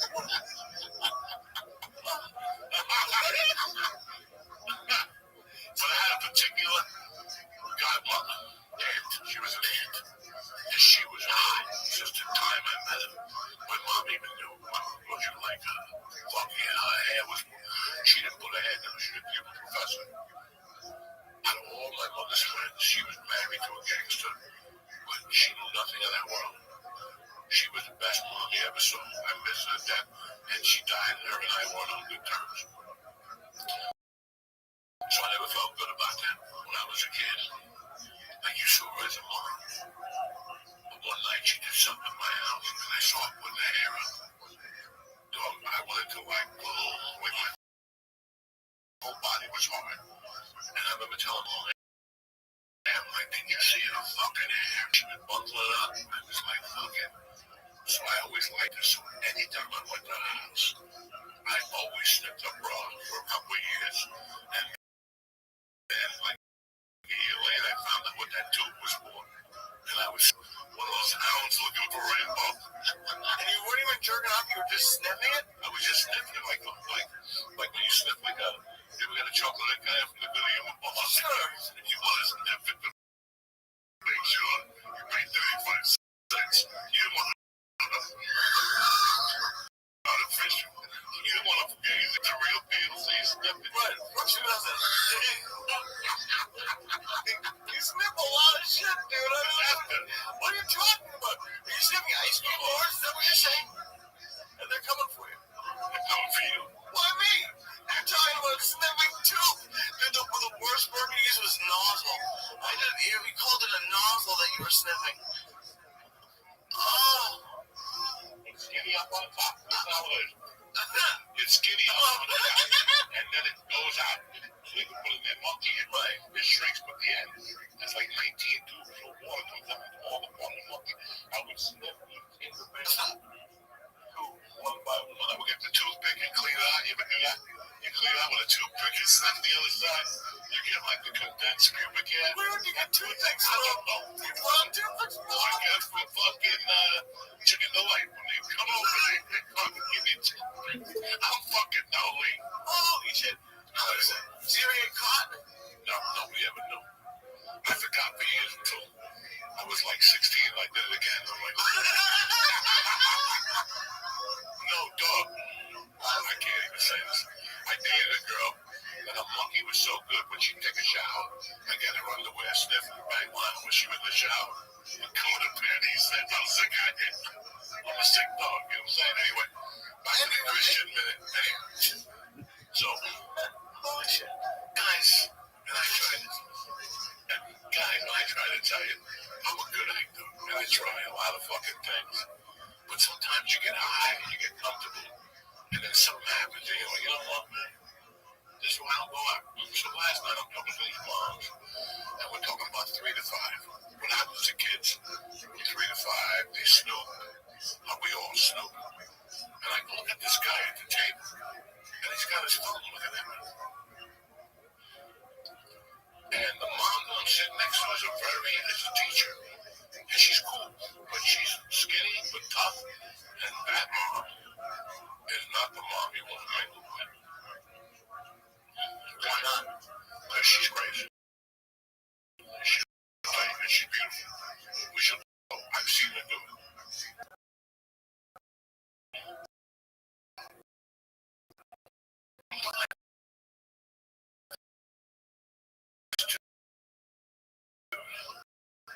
And finally, the mom goes, hey, take me. He's hammered the guy. But I know the guy. I go, no. This guy's like, I'm a teacher. We will be talking about kid. What the fuck do you take me for? And then this lady's like, you better fucking delete that. Hey, Rabbi. What's up, pimp? It got like that. Can you watch what I'm saying? He's saying that I'm saying NFL. I'm watching. Women are like angrier than you fucking made a racing. The guy's like, Yeah. Okay, go. together, he got up, he went. And he was so embarrassed. He packed his kids. And he went out first. His wife had to go looking for him. Then he sent his wife in. I wasn't angry, guys. I wasn't angry. And I don't feel, I'm not going to say, I felt violated. I didn't. But now you know. Now you know. Why? I don't know. Dude, I don't, because that's what are you going to do? Post it on YouTube? Yeah. What? Honestly, I think they're not even, they just want to prove to their friends that they saw you, maybe. It doesn't matter. No, I'm not saying it's a great answer. They show it to you. Let's say I go to work too, okay? And I work with a cool fucking dude. And I work with a cool dude. You're Jewish. Thank you. I'm over there talking about. No, but I'm not saying a funny thing. He's just Jewish. But you're a different type of Jew. Not you and me in our relationship, right? The dude at work who's a fucking boss, right? And also he plays, and you're like, well, I like him. But also I go, fucking the Jews in Jersey and the ones that killed Jesus. What if you're one of those Jews that gets offended with you? I don't know if you know the Jews from Jersey. The ones like by Short Hills. Oh, God. I'm not calling nobody out here, but they're a little different. There's some Bergen County has some Jewish areas. They're a little different. And they're cool, but they'll get offended, is what I'm trying to say. I don't need that in my life. You know what I'm saying to you? Right. I don't need this guy going to his temple on Saturday. They said, let my friend take Joey Diaz and barbecue. Saying anti-Semitic fucking jokes. You understand me? Because in our world, we fuck around like that. I met a Panamanian today. We talked about Chinese food in Panama. Yeah, Rabbi. Szechuan. Oh, she said the Szechuan is hand. It's as authentic as can be. Anyway, sorry, what you say? You were saying something. What'd you say? That's wild. Yeah, that, you know, you don't, you feel pretty comfortable. No, it's pretty clear. Into your house. I'm comfortable. Right. New York Times. There's a report from the New York Times. You were talking about Epstein, Leslie, trying to be funny. What is it? Why did you even have to? Right. Why when you invite me to your home? It's because we cool. It's because if I'm keeping joint out and sparking, if there's children that I would never do something like that. If there's children next door, I wouldn't do it. But you know what I'm saying. Dude, I had someone do it once, and he's a comic that I know, but he was just audio recording, like, oh, get out of here, you know. And he was like, oh, I just sometimes. Okay. And I don't know what it's about, to be honest. Today, listen, 10 years ago, we sell the tapes. 10 years ago, this is lunch with Uncle Joey. You get $10 on a fucking iTunes. We go to Rudy's, we talk shit, we go to Chinese. Hey, Gino, where's your burgers, you know? But guess what? You do that today, you don't know who's going to get offended. Right, that $10 you're making, minus the 82% that goes to iTunes. Right? What's it go to? Who goes to iTunes? You got to check iTunes.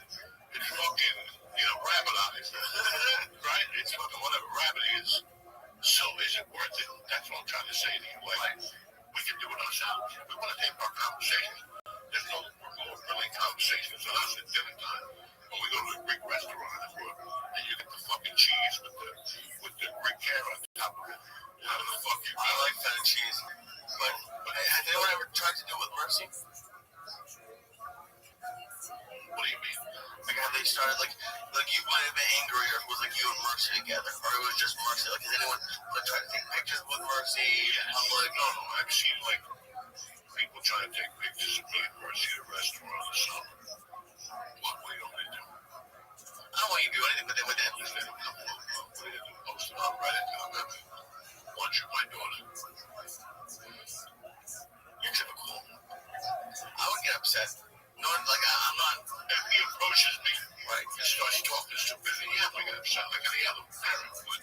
Be with your child. It doesn't mean, I would never go up to fucking Cheetah when he's with his kids. I don't even know if he's got kids. But, I would go up to Derek Cheetah because he was two daughters now. They say, what, Derek? 1994. I was there. Leave the guy alone. His daughters are popping up. And he's looking at you like, yeah, you fucking idiot. Because that's what they're looking at. They're thinking, you were your fucking fan. Well, they probably can't go out to eat. Like, those people that, like, celebrity. Derek Cheetah goes out to eat. But where does he go? Three motherfuckers. Oh, they just take the whole. There's a guy sitting on the table next to him with a woman. There's a guy over there. There's a guy over there in the restaurant. So high alert. Because if I'm eating at your restaurant, that means you gotta kind of protect me. Right? It's the same thing. I need to know my clientele. I need to know that George doesn't work for TMZ. Right? I know that Lisa Ann's coming in that night. So I'm gonna double cup the table first. I'm not gonna let a lot of people know about special. I'm gonna keep that Tuesday low. But then you have situations where, hey, we went to a Nicky, we're hungry. I can't clear the house now. No. Right. I don't know who's in there now at 10:30 at night. It could be great guys. And it definitely happens. So you don't need to be doing coke. But one of your friends are involved. And that's it. I'm not rude. Because I don't know I'm not doing coke. But think about that. Like, your friends are here. What people say, the people you hang with or you whatever. You hang out with. So these are things you have to clear also. Right. It's people are getting weird. I actually have, me, in the 15 years we've been together, I don't really get into like physical or like yelling altercations with anybody. I got into it with someone at a dispensary this weekend, and I pulled into a dispensary, and these two guys, not cops, but were like parked. How cops park if they want to just chat. And I just got in and I just tapped in my horn because I couldn't get around. They went and I parked. And the dude started yelling at me and saying, like, hey, you should have more patience. And I I just said, hey, dude, I didn't go on my own and yell at them. But I have shit, like, they don't know what, like, I'm getting medicine for my mom. Like, there's, exactly. I was saying, that's why I wanted to bring it up. And, like, he was actually a worker at the dispensary. He got so in my face that this other customer, like, hey, are you okay? I was okay. I'm never gonna, like, punch anybody. But, like, I felt like that. I've never had someone come at me for something like that. And it's, especially when you work at the place. He worked there, so I even talked to the manager, like, hey, man, I'm sorry. I don't want to get him fired, but, like, you shouldn't be yelling at me for when he's blocking the driveway. Like, there was nobody, and it's not like there was tons of room to get around him. I couldn't get around anybody. And, like, they felt bad. They gave me a bunch of money off. It's a good dispenser. But it was like, I just, like, think we're talking about, like, and I think just, like, somebody, I'm having a conversation with George so fucking private. Right. The fuck the thing he's having. Right. As soon as I pull up, I got about 10 seconds. Grace period. Okay? As soon as I pull up to you, you're talking to me. Yeah, just being at the studio. You get batteries. That's it. There's no other conversation. One statement. And then we'll acknowledge you. And keep talking. And what are you going to do? Those are the same people that you bang down my right, of course. Now you got two again. And we only here for a second. And he came yelling and walking in here. They got to get the attorney and private investigator to get the cameras from all the businesses before they do. Right. And even, like, just there were tons of parking spaces. They were just blocking the entire entrance. Just welcome to the fucking city. Welcome to Burger Line Avenue. I don't know what Jersey City and what Hoboken is like and what the rest of the other counties are like. But this is it. People would just pull over. How about the people who just pull over? I've had people cut me off to stop for a yellow coat. Like, not even like give it a try. Like, just pull over and stop. And you're like, dog, you're lucky I'm not that guy. This is you and not the windshield. Oh, absolutely. I would have killed you. And I have, you cannot, dog, you gotta drive with a higher relevance now. You gotta know what's around you. The days of 1,800 milligrams to go for a drive. But you don't know where they're gonna come out of. I did do something a little childish. I wanted to do more, but as I was leaving the dispensary, behind the entrance, they had like 6 parking cones, like big ones, like as tall as me. So I kind of looked around and it wasn't there. I took one, I put it behind this car. It would have taken him 3 seconds to put it back, but like I wanted to take them all, like surround his car with them, but I was like, I'll get caught doing that. But one cone, I just wanted to like. For 1 second to piss him off that it was me. But I've never, me, dude. I don't fucking fight with anybody. It's a different world out there. And once you leave the house, you gotta be prepared for anything. People pull over, they cut you off. They just stop. They will stop there. Fucking the way plays the game. Yeah. We double park. You watching it? I watched it yesterday, my friend. Oh yeah, they gotta wait in that fucking You want to answer? Yes. I mean, it's the same shit. So, you know what I'm saying? Like, here we are again. I'm not saying that we're bad people for doing it, but hypocrites. I mean, I'm still watching, keeping my eye on it, but I know what happened. And people just kind of scoop around at the end. Yeah. And I want to some look people at will just sit the there and get pissed off. Let's see what happens. Sometimes you'll just fucking, I gotta go. And when it's you doing it, it's okay. But when it's everyone else, they're fucking assholes. do it all the time. Oh yeah, I don't think you ever stop. No, I never stop. You want to right to the very end. And that's what we're fucking hypocrites. But I don't, listen, one thing I'll never forget Lee telling me they were going somewhere. And a cop, there was traffic on a Monday. Remember, we going to the doctor? Yeah, no, we were going somewhere 8 in the morning. Yeah, I think Monday fucking morning, you and I were going somewhere in Burbank. And it's bumper to bumper traffic. Like, are you fucking kidding me? And we get to the thing, it's a cop. And the guy couldn't park this way. He parked like this.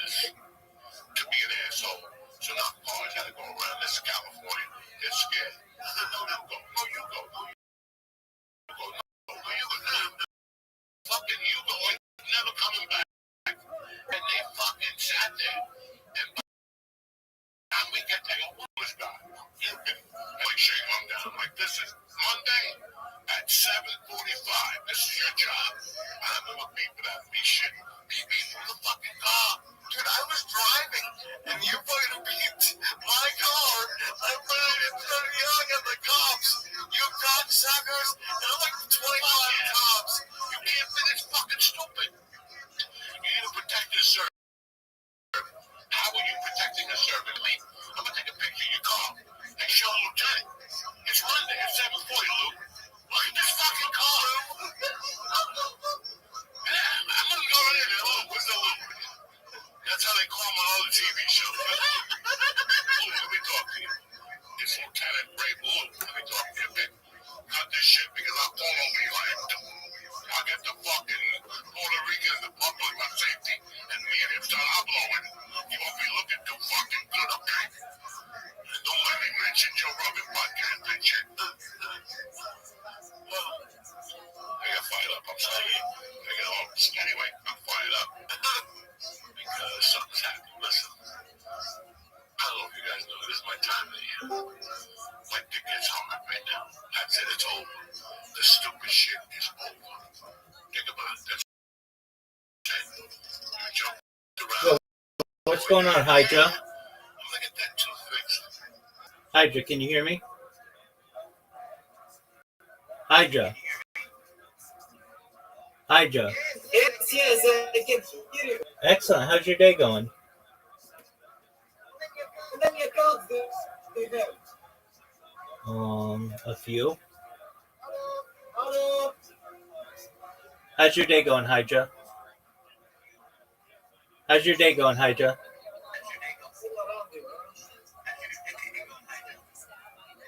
Very good. Can I see your setup? Show me. Calm down. How'd you find out about me? I found a random server. Show me setup. You can see what you can see. If you want to see the other ones, I have other streams you can watch. Yes, I want other one. Okay, in the upper left corner of this server, you will see a red circle that says 24/7 YouTube streams. Put that in there and you can see all my different angles.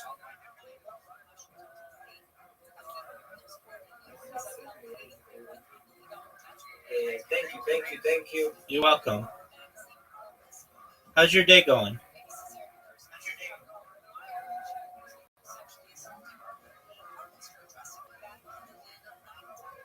It's going very good. Excellent. How many devices you have? Bro, you're crazy. 33. 33.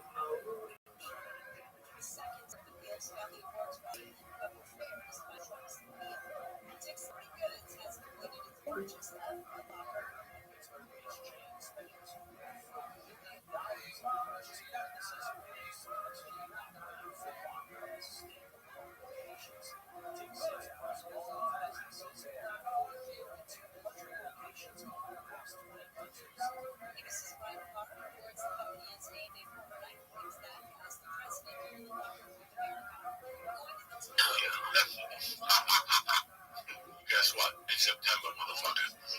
It's scary for some people. I get scared. So I get so scared. I go, okay. Hold on, I just got a notification that our wedding stand was banned last night again. What happened? I just received a message that our wedding stand has been banned from the game. Okay. Right? That's what in my newsfeed just popped up. Okay. It's all on the score. I think that's it. Okay. Yeah, let me see.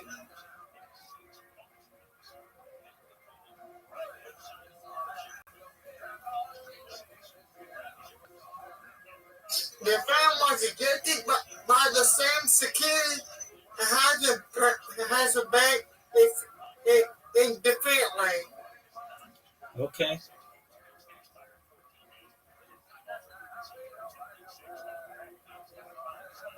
Like it says, I'm sorry to get my down part. That just, I'm so sorry, reality, but I thought I can use Okay. about sports because I don't care about sports. Yeah. So what happened? A Ravens fan has been banned in the finger lane.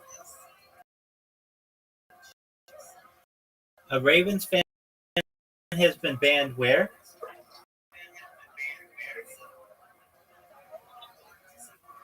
The both looking at CJ.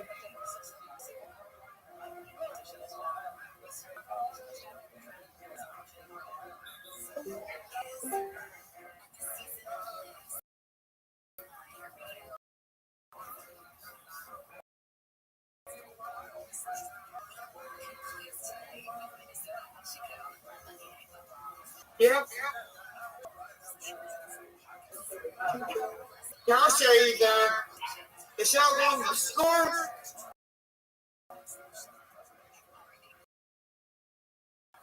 We find you. The fan was ejected by the Stanford King fan independent. Okay.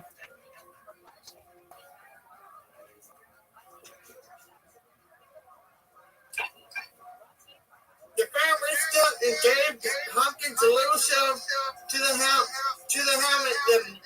Then Dixon to Jackson and pushed him back with the last two hands and the chest. Okay.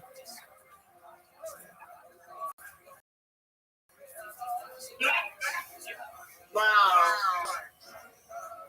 It happens. Dude was going crazy over just a sports thing. It's true.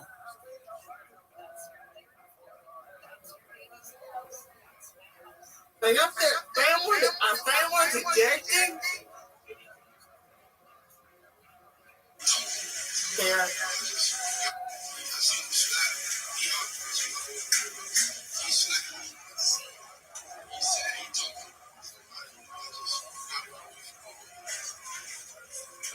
That family ejected.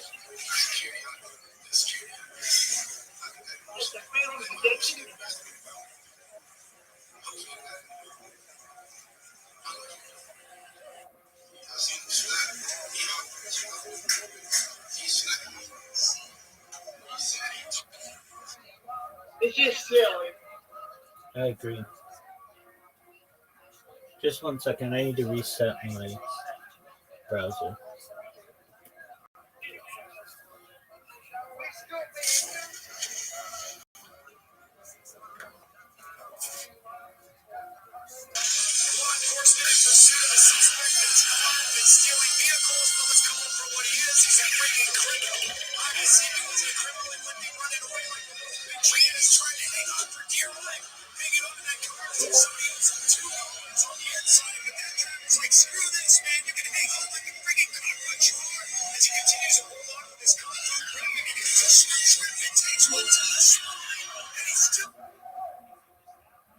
There we go. Test. Test. There we go. Can you hear me? I can hear long term. Excellent.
Excellent. How are you, big dog?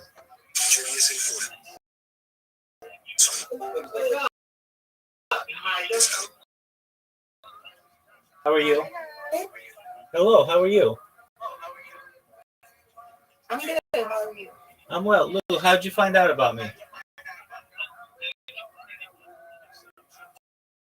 I just joined the ones. Excellent.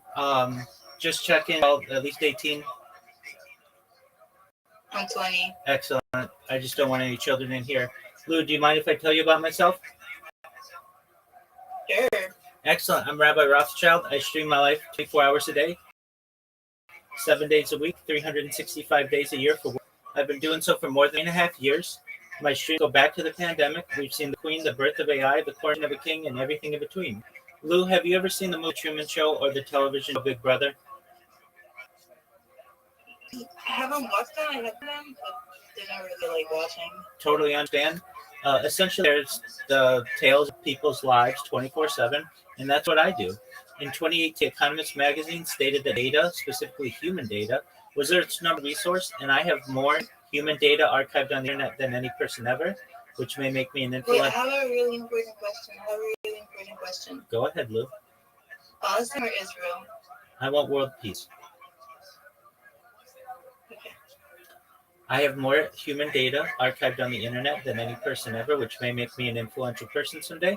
And if that happens, I want to make you, your friends, your family all independently wealthy if you're not already. I want to make sure that you have generational wealth, and I want you to be able to start charities or philanthropic organizations of your own. How does that sound? That's great. Excellent, Lou. I talk about some other things to improve the world, like ending world hunger through the use of technology such as agricultural drones, floating greenhouses, saltwater greenhouses, hydroponics, vertical farming, cloud seeding. I want to help end world thirst. I'm sponsored by a cryptocurrency that's worth about $100 million. That's what all my merch is. And one of the things that we do is we build wells in developing nations like Nigeria for the betterment of the less fortunate. I'm also an advocate for the LifeStar program and, most importantly, desalination technology, where we pump Earth's seawater onto land to make it drinkable. How does that sound to you, Lou? That sounds good. Excellent. Why do you do all this? Well, it's essentially a time capsule or timeline of human society. I just live my life as I normally would live it, but I just give the world a portal into my life. In the past, people would have been like journalists, people who would write journals. I do the same, that I do it through video form. Does that make sense?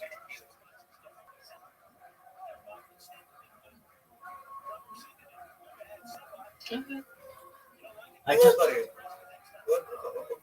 Yeah, I'm old enough, my friend. I talk about some other. Okay, I don't have to. I talk about some other things that are important to the world. Things like anti-gravity, antimatter, faster than light travel, faster than light communication, things like artificial general intelligence, artificial superintelligence, space tourism. I talk about things like space elevators, terraforming of other planets. I talk about things that may be useful in the future, like alien disclosure, de-extinction. People don't know this, but the first successful de-extinction took place in the year 2003 with the Pyrenean ibex, which is a goat located in northern Spain and southern France. Fast forward to the year 2021, a company out of Dallas, Texas is founded known as Colossal Scientific. They've made it their goal that within the next 3 years to reintroduce the woolly mammoth into the Arctic, utilizing Asian elephant surrogates, which I think is just a mind-blowing goal. Additionally, they want to reintroduce the Tasmanian tiger, followed by the dodo bird, which I'm really excited to be able to hopefully document. They recently made headlines with their dire wolf project. They've got them. They're over a year old, so their projects are coming to fruition. I talk about other things that may be beneficial to you, Lou, and Hydra, and Brandon, and everybody else. Things like life technology. You guys were born. The average life expectancy was approximately 80 years old. I want to increase that, if you want, to age 100, 120, with your consent, through the use of technology such as oxygen therapy, peptides, human growth hormone, stem cell, testosterone replacement therapy, red light therapy, things like perhaps even cold shock therapy and nootropics, cryonics, genics. But eventually you may get 20 years old and you may say, Rabbi, you know, I've lived a really great life. Hey, Hydra. I don't interrupt you. Hydra, I don't interrupt you, and you're not going to interrupt me. This is your warning. Don't interrupt me. You may eventually say that, hey, this is all really great, and I've lived to be 120 years old, but my body's starting to break down. What's the next plan? Well, if you want, with your consent, again, things with your consent, you don't have to live to be 120 years old if you don't want, but if you want, be able to utilize a type of technology known as mind uploading technology. We scan your brain into a computer like a CAT scan or an central nervous system and your peripheral nervous system for later download. As an android, an avatar, a cyborg, a cybernetic being, a clone of yourself, a robot, an ethereal being, anything you want to be. But essentially what I'm saying to you is that you may have an opportunity at digital immortality, which I think is really cool. With that being said, thank you for letting me say all that. To answer your question, Hydra, I'll answer your question, but don't interrupt me. I'm 39, and what are your other questions? Yeah, do they like extended life? Because the club is some of the stuff about influence stuff. Oh yeah, I mean we all utilize certain types of life extension technology to some extent. So vitamins, certainly, light therapy, certainly, cold shock therapy, definitely. Those are some things that I utilize. Some of the other ones are pretty expensive. Testosterone replacement therapy. I've had my testosterone levels measured, and I'm in a normal, healthy level, so I don't necessarily need them increased at this point. I talk about certainly living are important aspects of society. Things like cryonics, cryogenics, I don't necessarily need those right now, though I have utilized some aspects of cryonics. So there's cool sculpting, which works very well. Red light therapy I've utilized, so just some. So basically, I'm still young enough that I don't need to utilize all of them, but in the future I may. Wait, what do you think about Area 51? Oh, I'm all about it. I know a lot about it. You want to talk about it? Sure. Excellent. Well, it's located in the Nevada desert. It's about 90 miles north of Las Vegas. The nearest town is Rachel, Nevada. It's located on what has been renamed the Extraterrestrial Highway, or just that. It was established after the Second World War and specifically gained in the United States, Defense Martin and Boeing to develop type of aircraft specifically during the Cold War. Additionally, now the more secretive parts of think of when we talk about Area 51, if you want to get into that, is 4. It's known as Site. Lou, do you know who Czar is? No idea. Okay, that's absolutely fine. So, parts of it, or do you want to talk about aircraft parts of it? I think alien is like a Yeah. Okay, very well. Okay, so basically have the Roswell incident, if you're familiar with that. Essentially, there was a crash disk that crashed in 1947 and found by a farmer named Matt Brazel. Allegedly, the material had crashed on his farm, was unbendable, some of it, and he couldn't burn it. And it seemed like it wasn't from this world. The sheriff called the local Air Force Base, and which was in Roswell.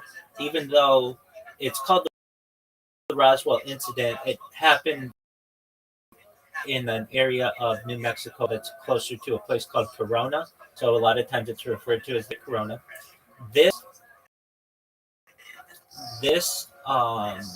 debris was taken and eventually shipped to Wright-Patterson Air Force Base in Ohio.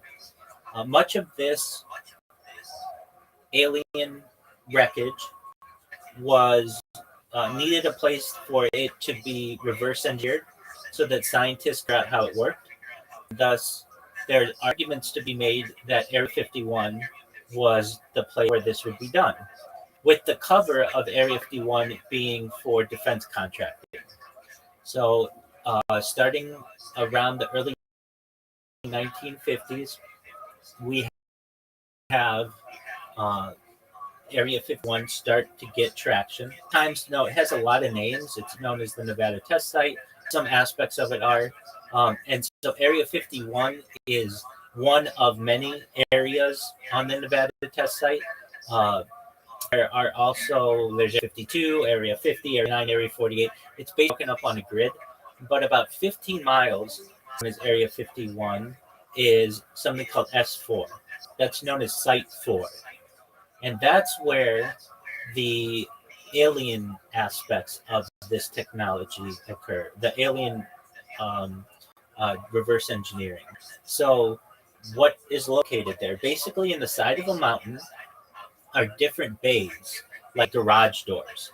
And there are approximately anywhere from 7 to 10 bays that are there that contain crashed aircrafts, crashed UFOs. And I asked you, Lou, earlier, do you know who Bob Lazar is? And that's fine that you, so let me tell you his story. So Bob Lazar was an engineer at a place called Los Alamos, which is located in New Mexico.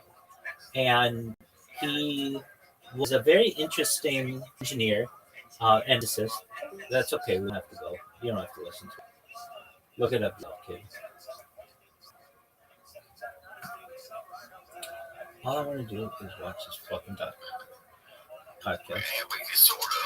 No, think about it. But it's just continuous. Like, everybody had a good time. You went to the Bavarian Festival with the fucking, Andale, whatever that sword is called, the joust. That's it. I like the Andale Festival better. Yeah. What is it? Renaissance Fair. Yeah, the Andale Festival. Everybody fucking happy. Makes it every year. And now you look at yourself and you go, that's it. Either my kids are going to school, and before you put your mask in the oven, fucking it's Thanksgiving. Halloween don't even hit, and all of a sudden you're seeing commercials with pilgrims and the fucking Bavarian Festival, and all those people with turkey leg. And before you put that turkey leg in your mouth, there's a Christmas ad already. So this is the time of the year you can be a fucking losing body. You can shine a little bit.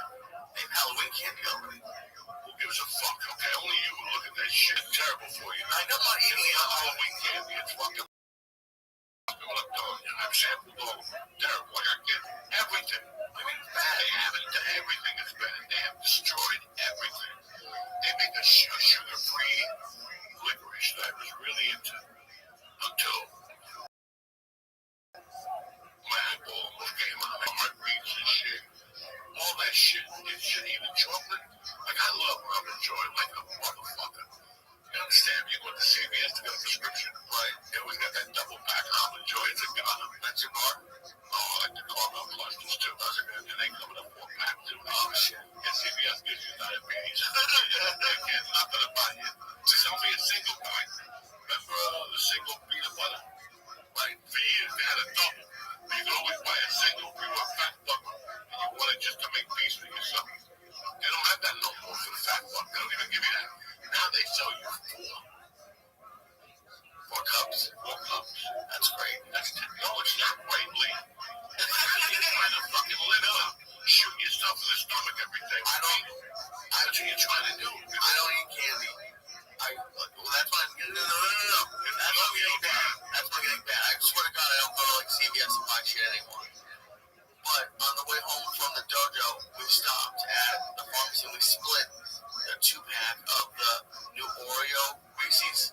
The Reese's cup with an Oreo in it. Dude, it was so good. What are you saying? What do you mean, Roy? But you love both of those things. Well, I would put them together. Yes, you would. No, I would not, man. Stop. Why? I just told you what I do. Because that's what you do. You're the type of guy that goes into a pizza place and there's a slice of cheese.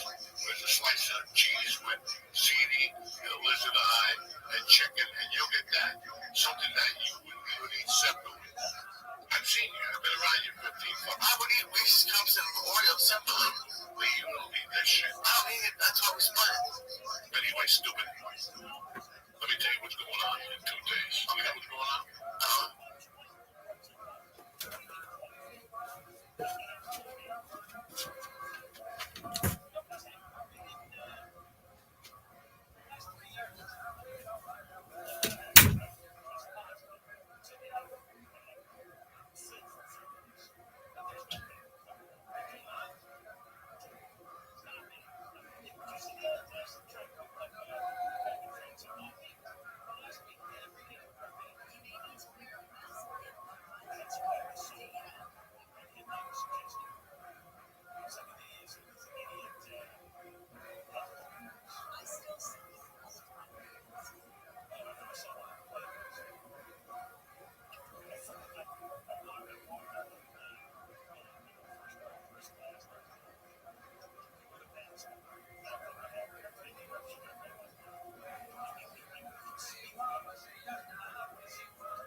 Rabbi.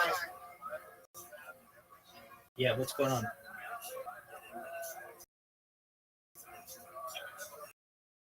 It's gonna have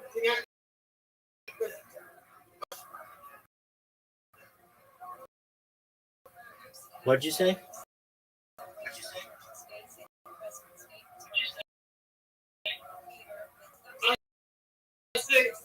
to get some honey tonight. What are you having? So, Dr. Joe. There you go, big dog. Hope you enjoy.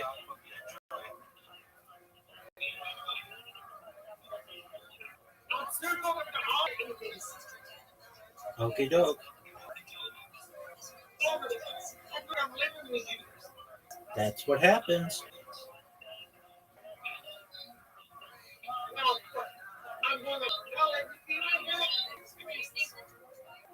What'd you say, big dog?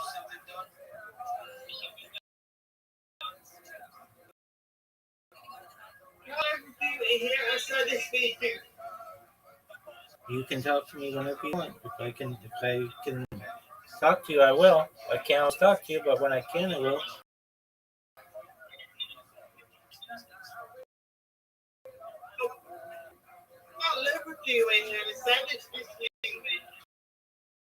Feel free to do it.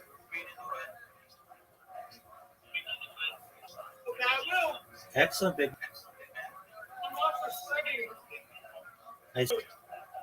Sounds.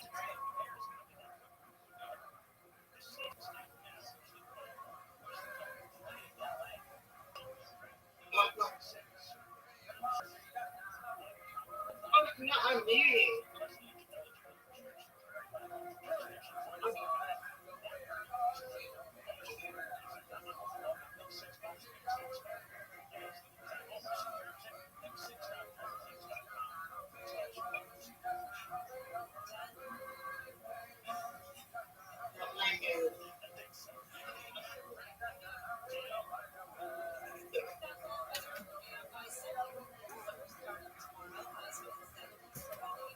But he knows about Reese's and fucking Oreos. Wait till you get mugged. Jesus Christ. What happened? You gotta think about those Oreos. We should have had an apple or protein bar. We did have it. Or a fucking protein milkshake. One Reese's cup. What made you count? They talked about packs of 4. You split a 2-pack. Yeah. That's 1. 2 divided by 2 is 4. 2 and 2 is 4. So divide that. What 4? Listen, I will argue about it. Also, you know, Jewish stuff. What are you talking about 4? You cook in a fucking 4-pack and you split it with your wife. That's 2 apiece where I come from. They only have 2 packs. So I don't have no idea what's happening. So this week is something big this time of year. Because it all comes through. It's fucking football season. That's what's going on. And is your head far up your ass from that joust that you don't know that this Thursday is fucking football season? I can't wait. I do know, but I don't. Well, I have a favorite team. I don't want to hear your sorrows. All right, I don't want to hear about fucking New England and Tommy Porkchop. Well, that means he's never going to play. Oh, yeah, he's never going to play. Please, things are going bad. Leave it alone, George. You know, so, but it's Tom Jones and Tommy Collins. Tommy Collins. Tommy Collins. He's known his whole career. I get him on the podcast. Listen, I don't want no Tommy Collins on the podcast, right? He's going to show up with the agent looking like a Halloween costume. Leave me the fuck alone, okay? I can just see that idiot negotiating with the New England Patriots right now. And they're like, guys, we'll give you 33, give him. Like, we'll pay him. Like, we're a professional organization. Okay, I love the Giants. They bring things down there in Jersey. You know, autism, Bill, it's fucking talking to you. But this is the New England Patriot organization. I don't know who you work for, you slimy black suit. That you rented, and the black people rent their suits and shit for weddings and funerals. Right or wrong? And you know, like a whole town shows up to a nationally televised game on a Monday to MetLife Stadium looking like a fucking hologram, like a fucking retard dressed in a hologram. Black with a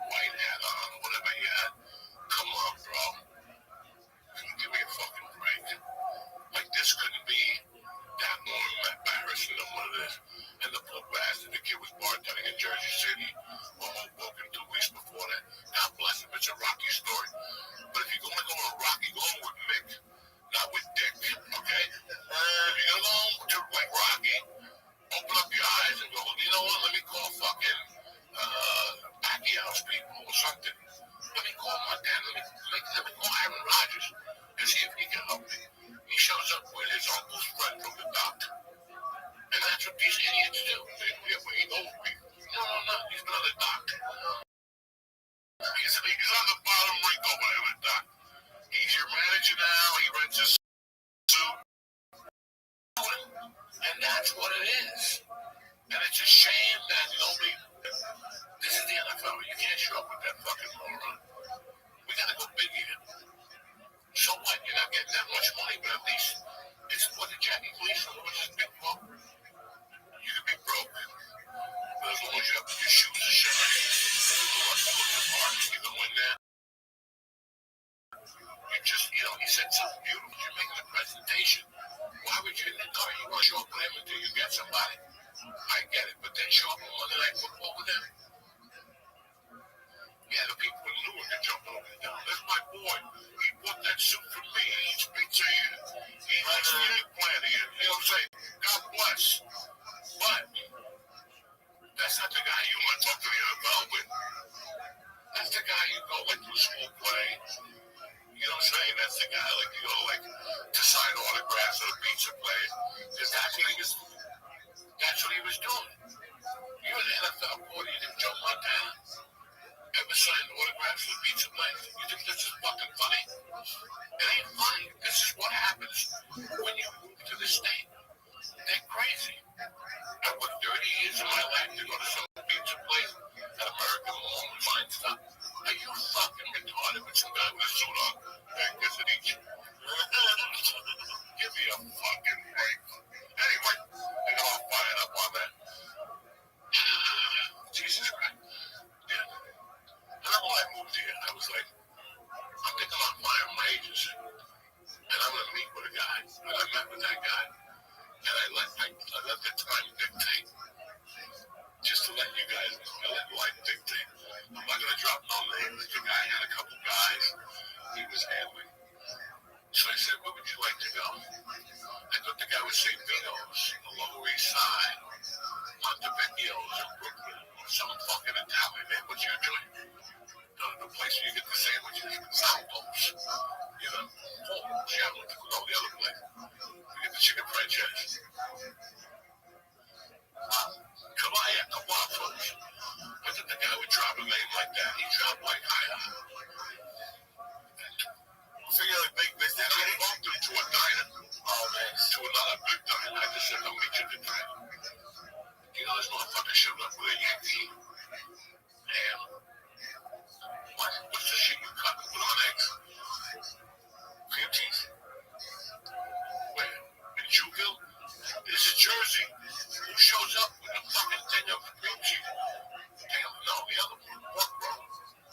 He showed up with a pork roll. It's the best pork roll. Yeah, for you. And I'm like, you just lost me.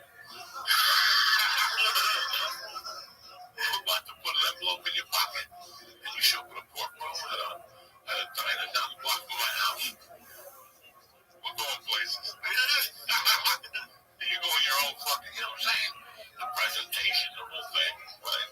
That's the whole thing. I got love. That's crazy. Like, you knew immediately that it was not going to happen. Immediately. As soon as you show up with the pork roll, there's no reason to talk. I got that and gave it to a friend up the corner.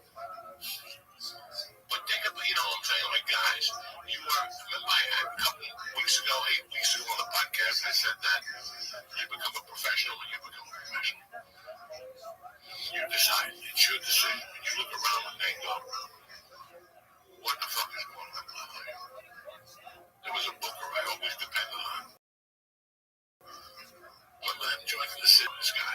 Loved him. I trusted him. And every time it was a story. The job started Wednesday through Sunday, and it was this amount of money. By the time I flew in on the plane, constantly. Now it was Friday, one Saturday, one show, and they were going to send me a check in the mail. I didn't want to mention his fucking name. Jesus Christ. So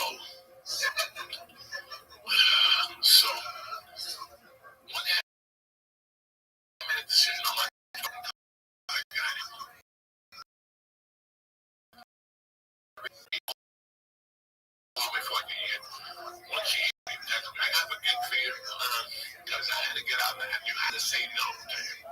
If I wanted another, it's the same shit. You gotta close one door before you open up another one. It's the same shit. It's tough to do because you're gonna miss that. But at the end of the year, what was he really paying me? Right? What was he paying me? Every time I came here, it was a story. My money for the plane ticket, there was always a problem. No, they were paying him. Then you find out they gave him everything. Right? He stole it right from me. And what are you gonna do? Go down there and throw him out the window? You knew better. You fucking knew better. This is what you get for being a goblin. Because in your mind, you're playing in the city, but you're really not. You're playing in Newkirk, New Jersey, Penguin weather. Oh, you know what I'm saying? Now when you get here, you ask Nick for a ride, Nick's like, I got 4 hours. 4 hours? Where am I going? You're going on an hour from Lake Placid. You're going to go for $400? The fuck are you thinking? Like, shoot yourself. But you get caught up in it. I'm going to come back and stay on Nick's balcony. Because I stayed on your uncle's balcony, so I know. Blah, blah, blah, blah, and that's what then. I would go to these fucking places and showcase or whatever. But I was just spinning my wheels. I was losing. I did this once a month. I would take one of his fucking stupid gigs. Pittsburgh, just to be, showcase at the Funny Bone on Monday. And no showcase at the Funny Bone on Monday. I want to see your rapping ass. You just get a hotel on the other side of town. You follow me? Right? So it's a presentation. You go to a shitty restaurant, you go to a good restaurant, if they give you the same fucking meat, the same potatoes, the same stupid carrots, and they design the dish differently. Your mind does that. Your mind does that. On its own. We don't even need to go to some, if I go to Bruce's, your brother-in-law's a chef. He knows how to decorate a plate. He'll make 4 ounces of meat look like 22. That's what he went to school to do. Well, he's a different type of dude. He'll make 4 ounces look like 2 ounces and tell you it's 6 ounces. You know what I'm saying? But, you follow what I'm saying to you? It's whatever you show around. I like Tommy Collins. I think he's a good quarterback. But to show up on Monday Night Football with an agent dressed like that, like I said, well, like, to me, also, like, he'll be like, I'm loyal. You talk about loyalty a lot. Loyalty, that's what I'm going to listen. We've been together for 6 years. I've got 3 car dealership offers where I go wash a car for charity. And then every other Sunday during football season, you get me to some fucking pizza place. And I make the small 600. And I come home and I got to take 2 showers with the garlic breath that sunk into my fucking neck. And all the fake gangsters I met. All right, let's figure this out. The NFL might put you in a better capacity. Why don't you become my personal manager? But I go in there with an agency. There's always a fucking remedy here. If you're that type of guy, you'll understand. But I can't show up with you. So I love that.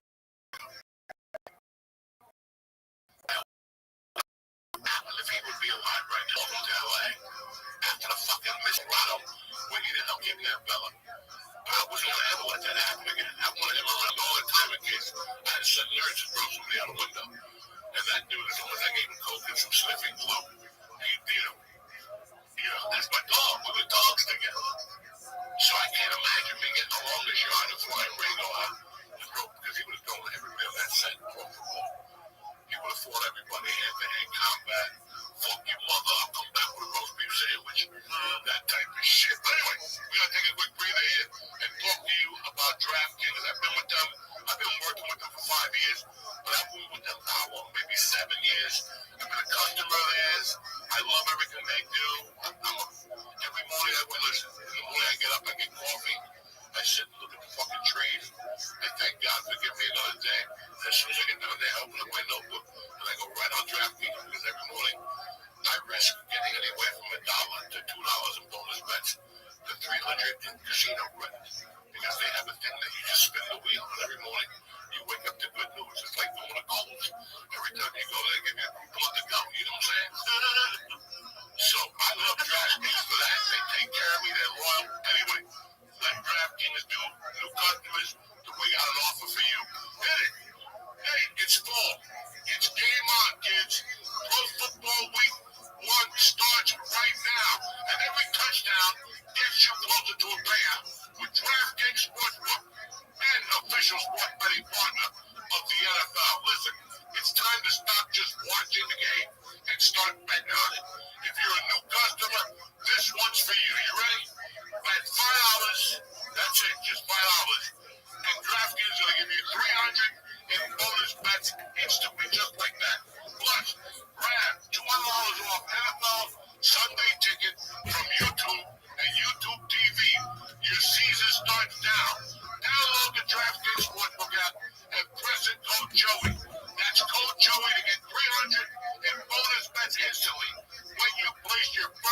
888-778-OPEN-Y or text OPEN-Y 467-369. In Connecticut, help is available for problem gambling. Call 888-789-7777 or visit ccpg.org. Please play responsibly on behalf of Boot Hill Casino and Resort in Kansas. Fees may apply in Illinois. 21 and over. Age and eligibility varies by jurisdiction. Void in Ontario. Bonus bets expire 7 days after issuance. See sportsbook.draftkings.com/promos. NFL Sunday ticket offer for new subscribers only and auto renews until canceled. Digital games and commercial use excluded. Restrictions apply. Additional NFL Sunday ticket terms at youtube.com/go/NFL Sunday ticket/terms. Limited time offer. Okay, Jack.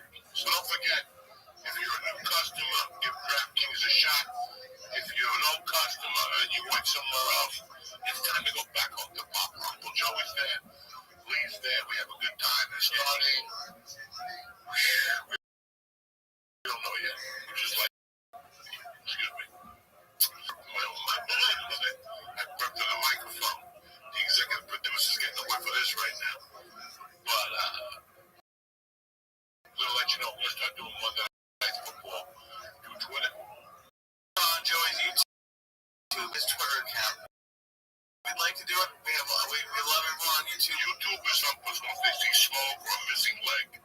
So we're getting prepared for that. We always have, it's like you gotta have backup insurance nowadays. You're gonna adopt your wife's insurance don't work no more. You gotta use yours. No. I don't know about backup insurance. It's your ex. It's at Men Flavor on X. We'll start that on Monday night. Prizes, raffles, all coming to you from DraftKings. The king where the crowd is yours. All right, enough with that. Back to you, Godsucker. I was going to go to Austin, but I moved the date back because I want to be here for Passover, whatever comes in September. A lot of shit moved my world in September. I think this week there's something. Tonight we're in, maybe it's next month, the 6th and the 8th.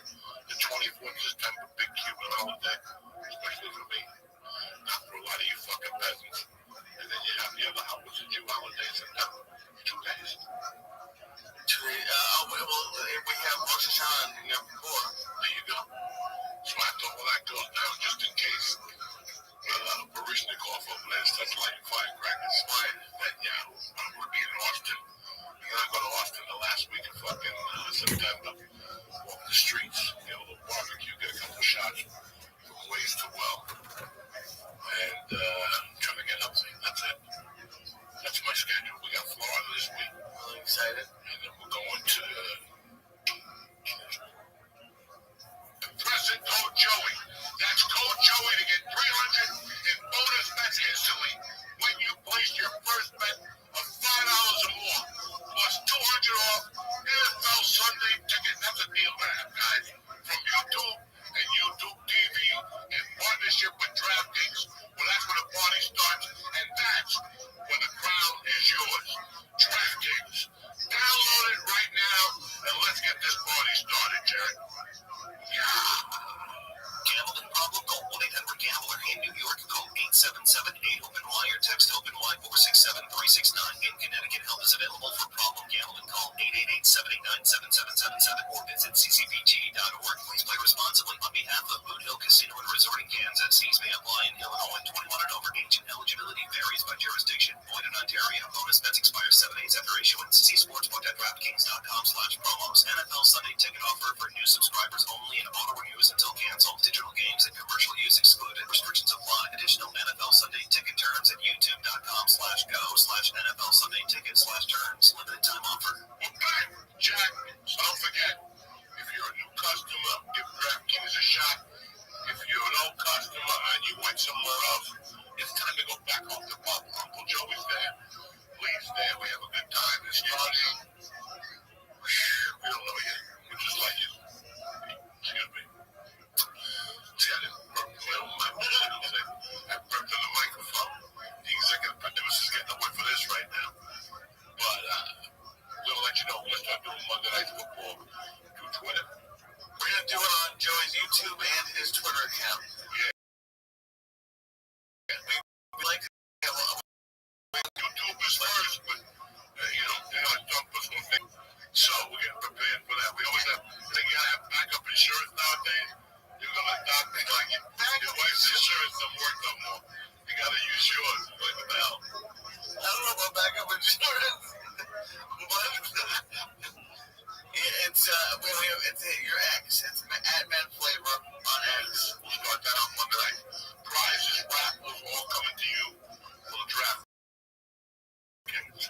The king where the crown is yours. All right, enough with that. Back to you, cocksucker. I was gonna go to Austin back because I want to be here for a Passover, whatever. A lot of shit in my world in September. I think this week there's something. The night we're in, maybe it's next month, the 6th and the 8th, the 24th of September, big Cuban holiday, especially for me, not for a lot of you fucking peasants. And then you have the other holiday, Jew holiday in September, 2 days. Today, we have Rosh Hashanah and Yom Kippur. There you go. So I have to hold that door down just in case Barishnikov over there starts lighting firecrackers. Right. And we'll be in Austin. And then I go to Austin the last week of fucking September. Walk the streets, get a little barbecue, get a couple shots from Ways to Well. And try to get healthy. That's it. That's my schedule. We got Florida this week. Really excited. And then we're going to Virginia. No. We're going to casino in Maryland. And we're going back to Philadelphia. My tickets are on sale for that. And then we go to December 6th. We go to Virginia, Caesar's Palace in Virginia. What about cocksucker? It's 8 hours away. And you're the only one that's got a license. We're not driving in the car. Forget about it. You're not taking me down there in the Taurus, in the fucking whatever he's got, the Twitter machine. We were gonna scream there, but we just might go drive there. No, we're not gonna drive to the Twitter machine. But besides that, I'm excited about it. So this is my time of the year. I told you, my dick excels. I got up this morning. This morning was one of the best mornings of my life. Why? Because a lot of people understand. I got up about 5:30 and I went to pee. When I sat back down, I still had an hour and a half left in me. I could still go till 7. I went to bed at 10. I put the sleep apnea mask on and I laid at my side. And I feel something on my back like a needle. And I pop open. And I look.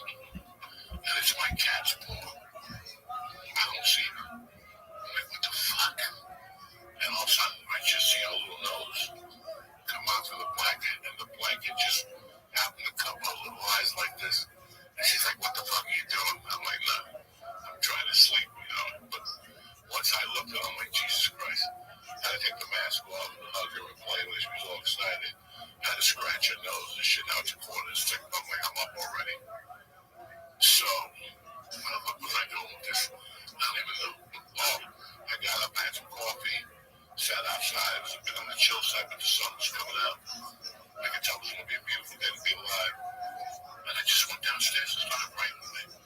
Like what I wanted from now to December. I did the final quarter. We're going to get serious. We're going to wrap up the sleeve. I tried to do, I thought about the football thing we're doing on Monday Night Football or Thursday, depending on the game. I mean, why waste a shitty game? I have 2 and 12. I'm not going to watch that. 2 teams. They're both going for the number 1 draft pick. I might as well leave it all to watch you born or something. Except in Texas, you got to mimic something, whatever the fuck does it. You got to fucking make believe you're at that Snappies. What's the name of the supermarket? You go to and sells gasoline, Whippies, Philippies, whatever the fuck. I have to be a Buc-ee's. Buc-ee's, yeah. You know, the Buc-ee's. So how do you describe it? A gas station? That's those flippies? Is that what you said?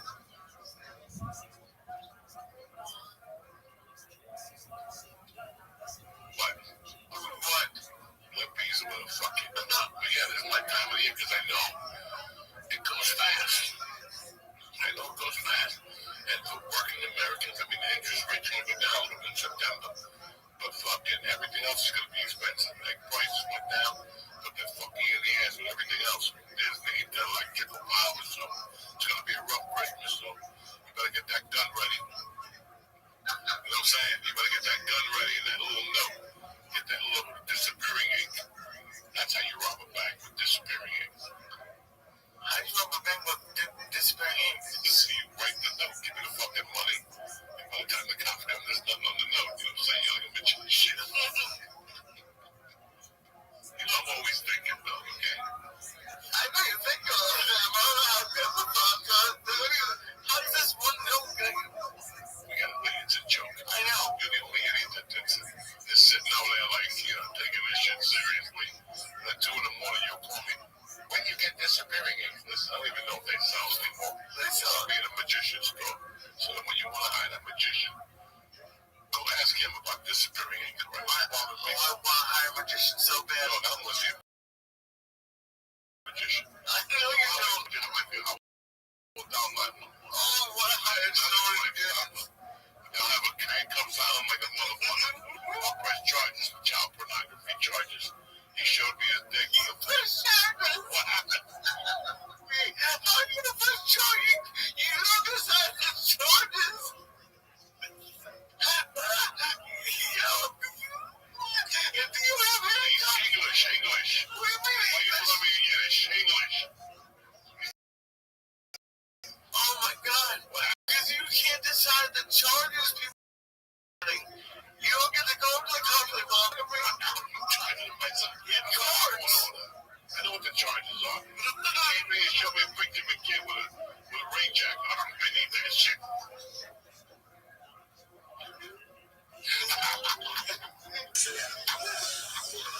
No, you're a magician to me. That was a field trip. I want so bad to come on the show. Oh, you Chinese? I know what the fuck he's saying. What? If you're not eventually a first-rank Hall of Famer, a lot of people will say you were a bust or overhyped. I said I wanted to hire them to come to do magic during the show. Comedy until future always go by. I've never been to the whole show because when they go home, Jocko, the great magician, gonna come to the lap time and say, we got rid of Jay-Z. This guy's gonna cut himself out of a box and then fucking eat a bullet in midair. Right? They never cancel Super Bowl for a fucking magician. Did you ever think of that? You ever see that fucking guy? You ever see fucking the redhead guy on steroids, the comedian? Carrot Top. You ever see him at the Super Bowl? You ever see his buddy, Vince, whatever, the other magician? You ever see him at the Super Bowl? What about the guy that got eaten by a lion? You ever see him at the Rocket Super Bowl? That's a reason. There's a reason. Because magic and football don't go hand in hand, okay? We're not doing actual football. We're just talking. Listen, we're doing it. It's a Monday night or Thursday night game. That's an American's apple pie. And you want to bring white voodoo in here. Magician shit. I feel more comfortable with a black guy who cuts your chicken head off. I'm going to try to get one on too. To show you people a live Santeria event right here. In the basement of love. Oh my God. And that's better than the card trick? Fuck yeah. Who wants to see a faggy fucking card trick? Who gives a fuck if it's the ace of spades, okay? Go to the track and bet 8 winners, then get back to me 3 nights in a row. Nicky, what are you doing over there? What are you looking at? Pornography again? I told you, get off that shit. I tell you, they got a Tracy little midget fetish over there. Get your shit together. What, Lee? What, Lee? The shape of this shit.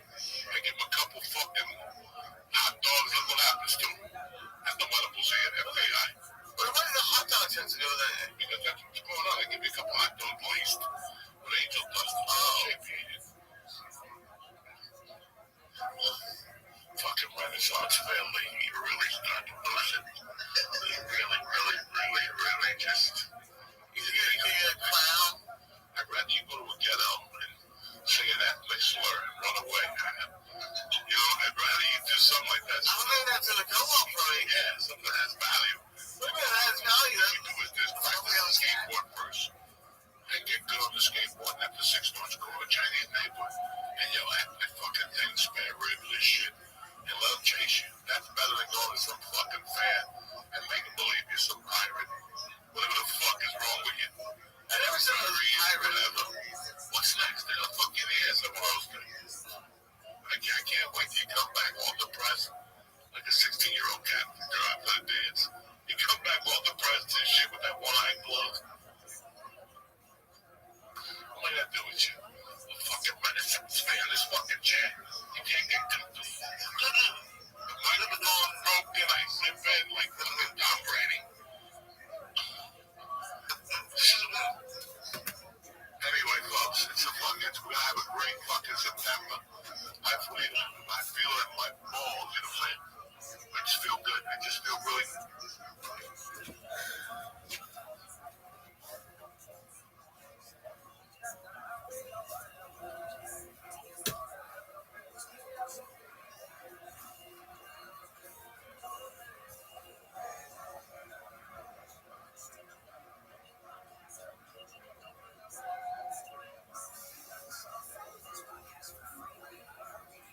health issue. I mean, listen, I'm always fucked up. But the edibles and the mushrooms and the fucking hot dogs don't help it. But I work on it, and I write, and I try to. I was in therapy for a while, and I learned how to talk it out. And I learned little fucking things, and I feel like I think it got in the middle of my comedy for a while. It really did, because I love being on stage, and still I feel there's something like I can't get through.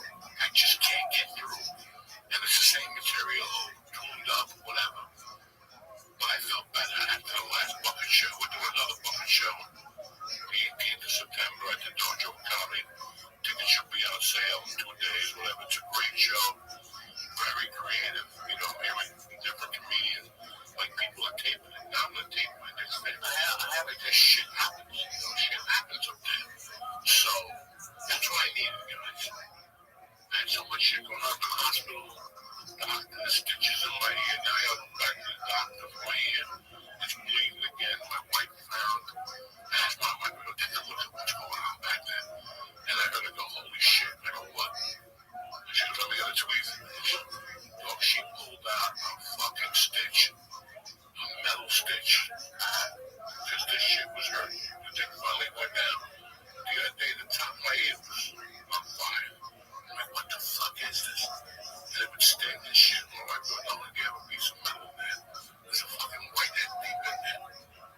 It was a fucking, this whole year, this is 14 months. I must have done something bad to somebody that put them a loop on me. And it's okay, I'll take it like a man. I did a lot of bad things. I deserve a lot of things. Yeah, I'm not gonna sit here and go, what is it? Right now, I did a lot of creepy things. You know, I robbed a few people, you know, shit like that. You know, pay for your sins. But I feel better now. I feel a little bit more free now. I know it wasn't a midlife crisis because I would have been a vet and tried to leave my wife for a 19-year-old. Yeah, even though I can't fit. I go on a Corvette, I need 18-carat practice. I can't sit. Can you imagine me driving up Marlboro? You guys have to come out. Oh, nobody guy here. What's his name? Melvin over here. He's got to pull me out. The fucking the whole scissors of life, whatever the fuck they call them. What they call them? The scissors of death. They pull you out with the helicopter. I never call them death. I don't know. Doesn't matter. Go back here and call them. You want the shape. Well, look, you can't give me this animal. I didn't give you nothing. You show up looking like you spent the weekend at Auschwitz. Come on, fucking retreat. What the fuck? We get it out.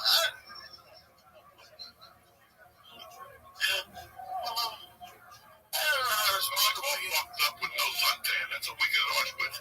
You want to go hang out with pale people? I am pale. No, but that's the reason why you should hang out with black people up in the Bronx and jumped around and played sword. That's what you do next week. You bring a sword up to one of the black neighborhoods with that style. Go up there and say, Biggie sucks. And just swat your sword down the street. See, I'm going to get my ass. That's why I get a sword. Look at where should I get the sword? To the pawn shop. The pawn shop. And then bring your computer, bring that fucking keyboard. Took you 8 hours to start the show. I got here at 3 in the afternoon. You're electrocuting yourself and shit, cocksucker. It never ends here. At the Church of What's Happening Now, the new edition. What do you got cooking in the back next couple of weeks? What do you got? This week coming up on Thursday, I'm opening for Josh Wolf in Newtown, Connecticut. And on September... I think it's now. And then on September 20th... No, don't worry about December 20th. That's it. You're living for Thursday night. Get on there. Where's the show at? It's Edmond Town Hall. Edmond Town Hall. What is it? In Newtown, Connecticut. Newtown, Connecticut. What's the length? How much are the tickets? What's next door to eat? What's down the corner? They can park their car. These all the things you gotta have. Actually, I did look at. When you come see me Saturday in fucking Florida, park the car in the garage. Give it to a Cuban guy. You're good. You know what I'm saying? Me and thing. Tell him Uncle Joey sent you. $5. You walk in, get a cocktail at the bar. There's a couple restaurants. They're fucking tremendous. There's a Chinese place down there. We're going to be at the steakhouse either Friday or Saturday night. I'll tell you whatever you want to hear for Saturday night because we're on the fucking express. You know what I'm saying? What happened? Get my soul. Where'd they go? What happened? What happened? We're in Teterboro. Anyway, tickets are on sale for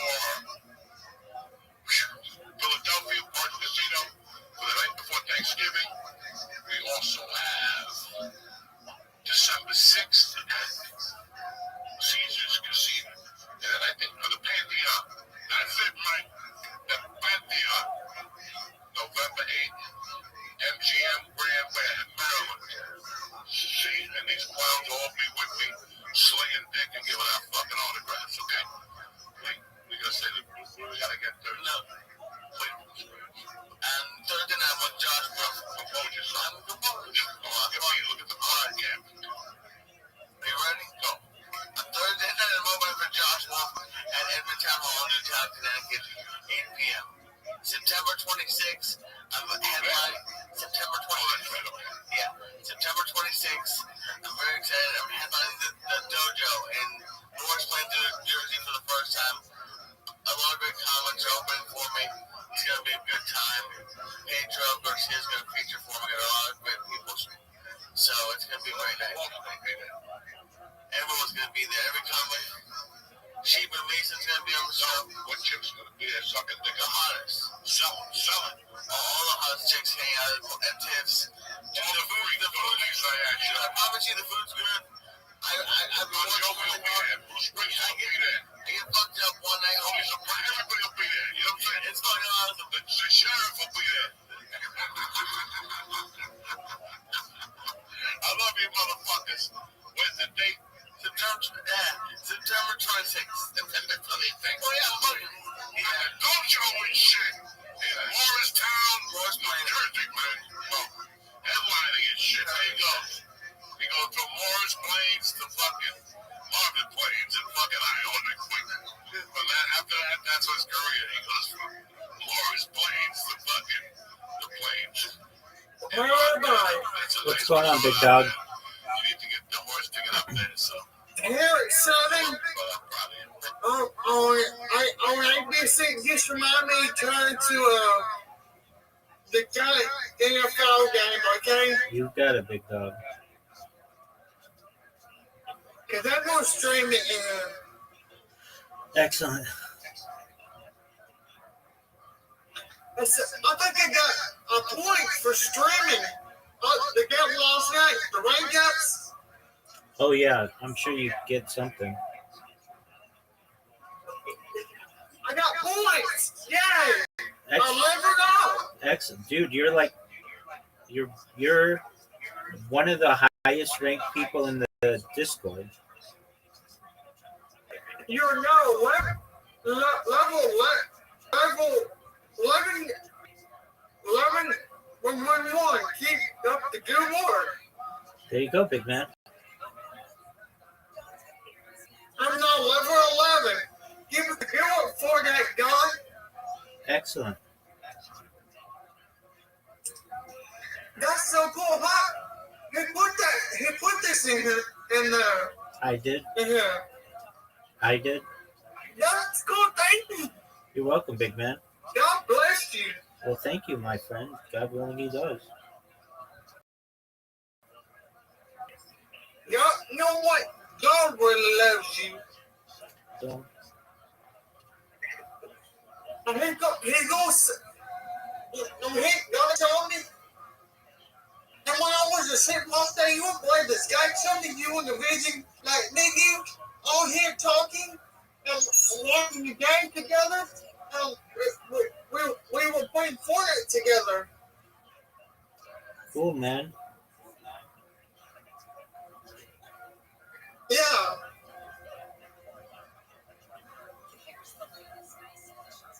I'm sorry because I tell you, I leveled up.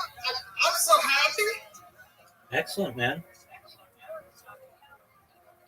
The more time you spend in Yeah. here, the more you level up.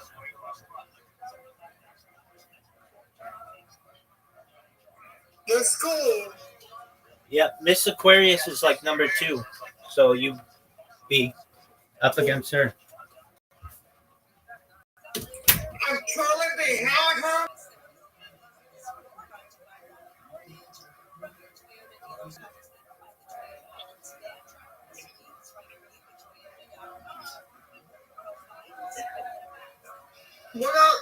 Where's my link? I gotta put my link in. Like, jingle? Dang it.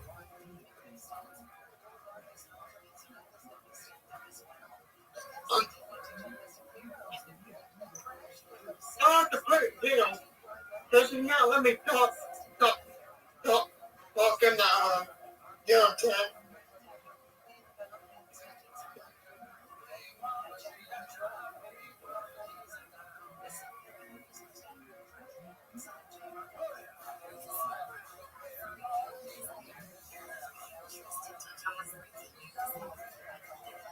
Gabriel?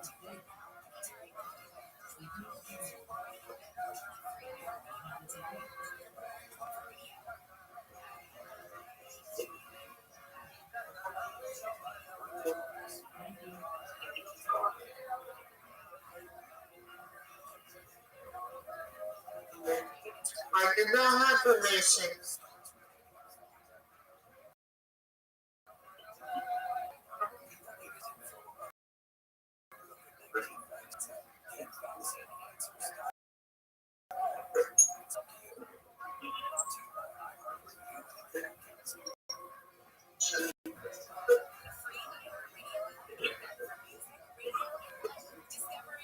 Like that.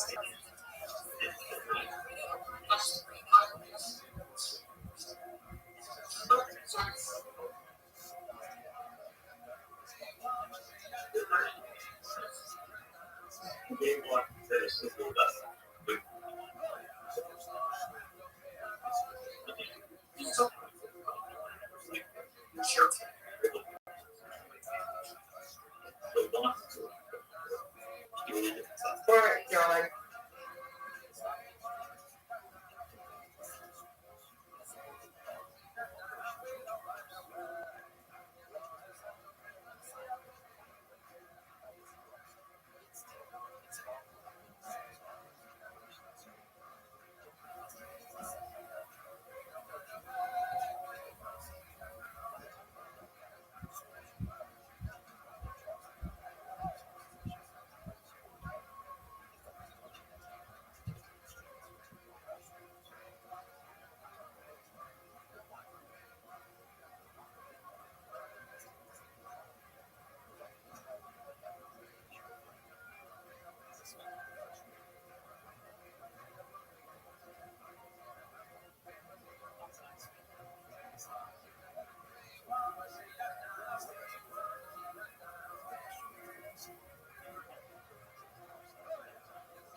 Sounds good.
Thanks for stay blind. Get this fucking train going, cause it ain't stopping until the 31st. Party and have a great week. Bam. Bye.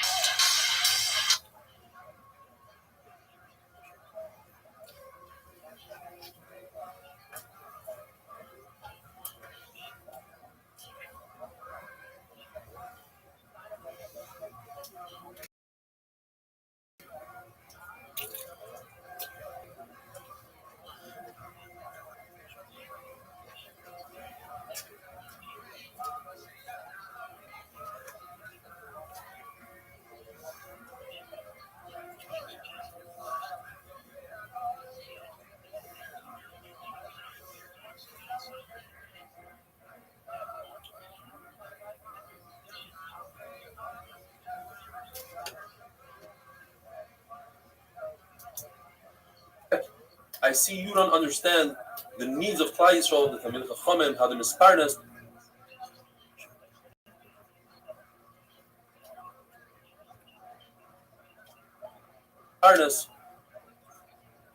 And he says, I accept. And I ask him Mechila, Reb Shua didn't take the Mechila.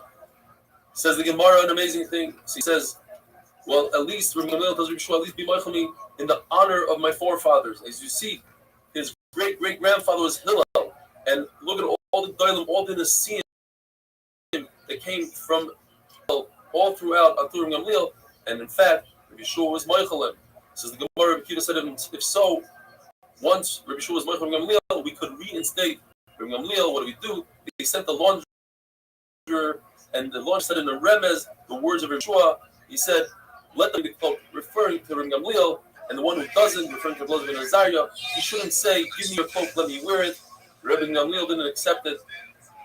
Says Rabbi Kiva, let's close the doors. Let's not allow the servants, the slaves of Rabbi Gamliel to come and persuade us. So Rabbi Shua himself went to Rabbi Gamliel. Rabbi Shua said, a person, a Kayan, who's the son of a Kayan, who does Hazah and sprinkles the ashes of the Paraduma, he continues to sprinkle. So too, you're the son of Nasi, of a Nasi, and therefore you should be the Nasi. The question is, so he accepted. The question is, what do we do with Rabbi Elazar ben Azariah? He's already the Nasi. You don't go lower in Kedusha. So what they said is, Gamliel will say 3 weeks of Shiurim, and fourth week it should be Rav Elazar ben Azariah. You switch off, alternate week to week, because that will bring Kiddush. Reb Zera, says the Gemara, was very weak. He couldn't learn Torah, but he wanted to gain Sechusim, so he sat by the Mismerush, and every time the Chacham walked in, he stood up. It's amazing. He couldn't learn Torah, but he was able to stand up. And he heard the following Allah from in the name of Rabbi Yochanan, that if somebody is late with his Musaf, he davens Musaf after 7 hours, he's considered a Poisheya. Yet, it has the option of davening Mincha or Musaf. He should daven Mincha first, because Mincha is Tadir. Reb Zera repeated this halacha 40 times in order not to forget that he heard it from Rabbi Yochanan and not Ben Levi. To taste food before Musaf, like we call it the Kiddush Club, according to Rabbi Huna, it's Asr Lahalacha, it's Mutter. I'm not saying the Kiddush Club Mutter. The Mincha, according to Rabbi Shua ben Levi, is Asr, but Lahalacha, it's if a person is Musaf, yet it's Asr for him to daven Musaf before everybody else, he could.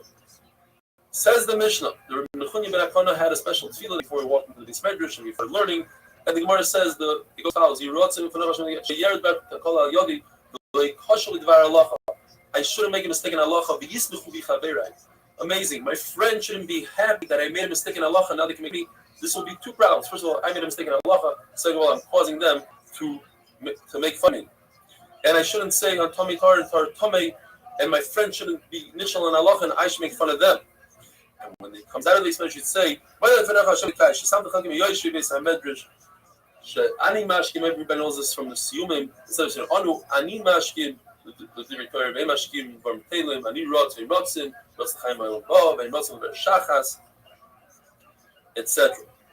When Rabbi Eliezer was sick, he told his Talmidim, if you want Olam Haba, do the following things. And he says it in this order. It's very interesting. First, treat your friends with respect. That's number one. Number two, don't allow your children to learn too much Chumash, because then they'll stay away from Gemara. Have your children be surrounded by Talmid Chachamim, put them in a place of Talmid Chachamim. And when you daven, the number one rule in davening is not so much to have kavana, etc., but to remember who are you davening to. When Rabbi Yochanan was about to die, he was crying, and they asked, "Why are you crying?" He said, "If for a Basar Adam, for a person, a regular king, we're so fearful that he could judge us and put us in jail, etc. But it's a king that today he's here, tomorrow he's gone. We convince him, we bribe him. Baruch Hu, I'm not going to be afraid. I don't know if I'm going to Gan Eden," says Rabbi Yochanan, and he gave him a bracha that your Yirah Shamayim should be as you should fear Baruch Hu like you fear human beings. And he said right before his death, he said, "Get the Kalim out of my house. They're about to be coming, and prepare a seat for Chizkiyahu, Melech Yehuda. He's coming to greet me. I'm going to be in his place in Gan Eden." Says the Mishnah, according to Rabbi Gamliel, you say the full Shemona Esrei. According to Rabbi Yeshua, you say Me'ain Shemona Esrei.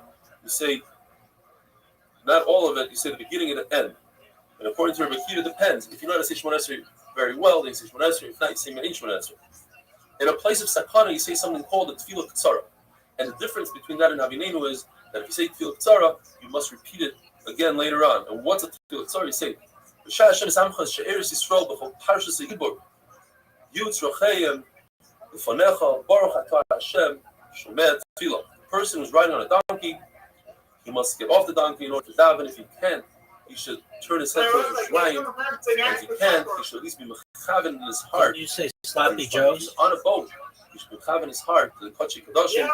Why do we say Shemona Esrei 18 brachas? One man says it's the 18. It represents the 18 shemas of Hashem in the capital of Havul Hashem Be'elam, or the 18 shemas in Kriya Shema, or the 18 vertebrae that we have in our spine. Have a wonderful day. Excellent.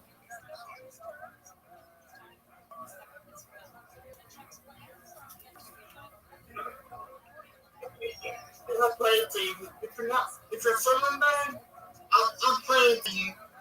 That you get well soon. I'm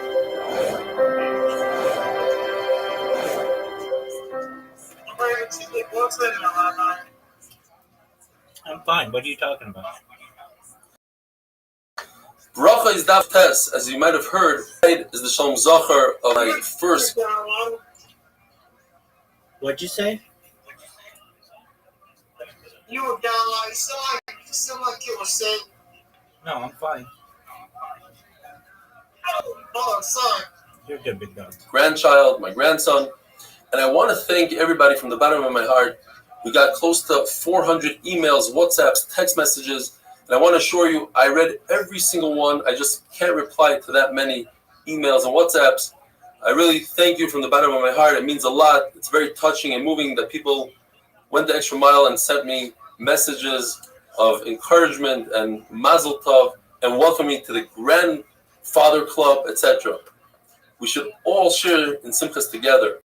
The Gemara tells us that Shimon HaPekoili, he's the one that put together the Shemona Esrei, the 18 brachas that we say every day. And Shmuel HaKatan is the one that added the 19th bracha. Today we say it's called Shemona Esrei, but we're saying 19 brachas. And the 19th bracha is V'lam Shinim, it's against the Minim, the heretics. And the Gemara tells us that a year later, after he authored it, he was davening for the Amid, he was a Shliach Tzibur, and he simply forgot his masterpiece that he put together. The halacha is, Chazan forgets bracha, we don't remove him. But if he forgets V'lam Shinim, we must be concerned perhaps he himself is a min, and that's why he's not saying it. Maybe Shmuel HaKatan became a min. Just because he's a tzaddik and just because he authored it doesn't mean anything. Says the Gemara, the reason why they didn't remove him is because he started the bracha. And that proves he's not a min. A min wouldn't even start the bracha. Now, if a person is a rasha, and then he did tshuva, it's very possible that he ends his life as a rasha. There's machlek Rabbi and Abaya, if a person starts out as a tzaddik, will he become a rasha later on in life? And this is also dependent on the machlekes, whether or not Yochanan Kohen Gadol is the same person as Yanai HaMelech. Yochanan Kohen Gadol, we know, served as a Kohen Gadol for 80 years, yet he died as a rasha. The 7 brachas of Shemona Esrei, on Shabbos, funny, we call it Shemona Esrei, 18 brachas, but it's really 7. They are to correspond to 7 kolos that David said in Kol Hashem Al Hamayim. The 9 brachas we say on Rosh Hashanah are to correspond with the Askaros that Chana said, which was on Rosh Hashanah itself. On Rosh Hashanah, Sarah, Rachel, and Chana were nifgad. HaKadosh Baruch Hu decided that they should have children on Rosh Hashanah.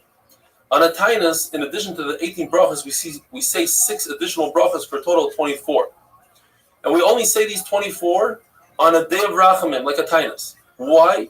These are corresponding to the 24 Rinonos, the Shirais, the song that Shlomo HaMelech said as they brought the Aron into Kachei HaKadoshim. Rabbi Yeshua says that you say Me'ein Shemona Esrei. You don't say a full Shemona Esrei. Everybody is supposed to say the Me'ein Shemona Esrei. What does that mean? According to everybody, the 3 first brachas and the 3 last brachas are the regular brachas. The question is what you put in between. According to Shmuel, you put Havinenu. As we had before, it's a third of Shemona Esrei. Each bracha consists of 3-4 words. And Abaya would curse those that would use Havinenu instead of Shemona Esrei. Shmuel says you can say Havinenu every single day besides Motzei Shabbos. Because what do you do with the Havdalah that we insert into the Shemona Esrei by Atchayin and we put in Atchayin Antanu? And you cannot make its own bracha like Rabbi Kiva said it should be the 4th bracha. And according to Rabbi Eliezer, it's by Moedim. The reason why we don't pass like Rabbi Kiva is because you don't insert additional brachas. Therefore, it has to be part of something. The only question that remains in the Gemara is, so then why don't we just say it the Kitzer and add a couple of words for it? The Gemara says it's kat. Rabbi Bibi would not say Havinenu in the wing talum matar, and you can't put it with the bracha of Birkas Hashanim. We matched him. That would put the person off. We don't say that somebody will get thrown off by inserting Atochen Antonu into Atochenim because, very interesting, the beginning of Shemona Esrei, the Gemara says, a person has Kavanah. It's only later on that a person starts spacing out. So when he has Kavanah, Atochenim Lodin Das, then we can insert whatever we want and he's not going to get confused. But later on in Shemona Esrei, we get confused. And we don't insert it purposely by Shemei Tefillah. That's only if a person made a mistake, you could insert it then. If a person doesn't say Mashav Ruach Hamorid Geshem, we make him repeat the entire Shemoneh Esrei. If a person doesn't say B'Sein Talamata Levracha, you don't make him repeat the entire Shemoneh Esrei unless he's Pesh Shemei Tefillah, because he could always say by Shemei Tefillah. If a person doesn't say Yalav Yavai, he goes back to Ritzei. As long as he didn't finish Shemoneh Esrei, he goes back to Ritzei. Now, if he takes 3 steps back by his Shalom, then he has to repeat Shemoneh Esrei.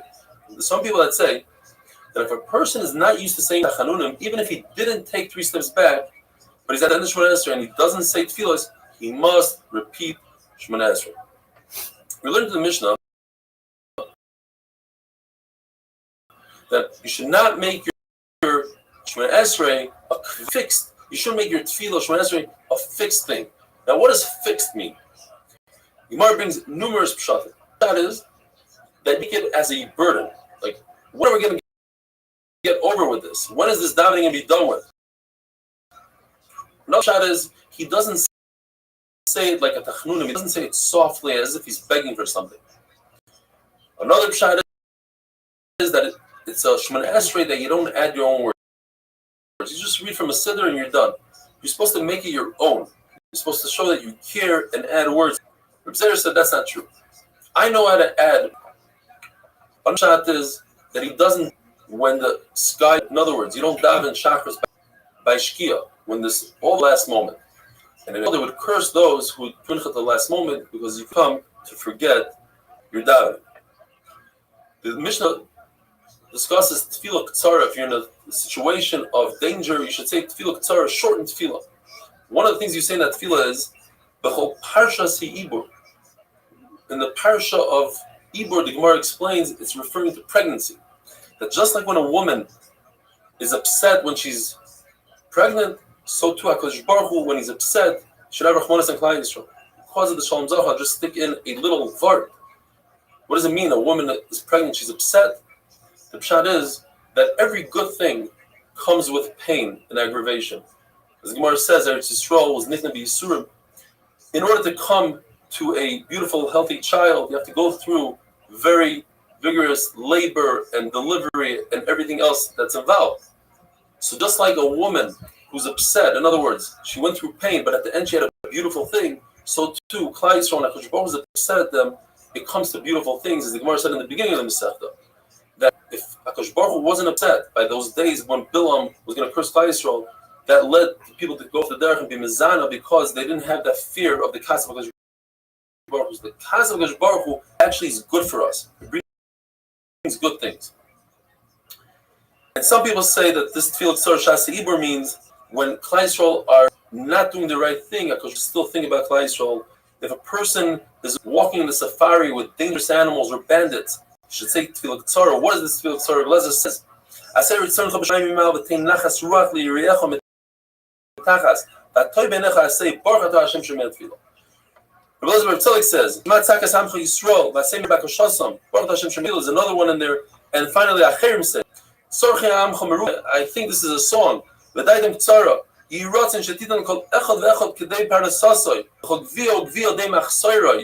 what they need. And the halach is this is what tefillah tzara is. Al said, don't get upset, because if you get upset, that brings to an aveira, to averos. And you should always say tefillah saderech, and that we know what it is.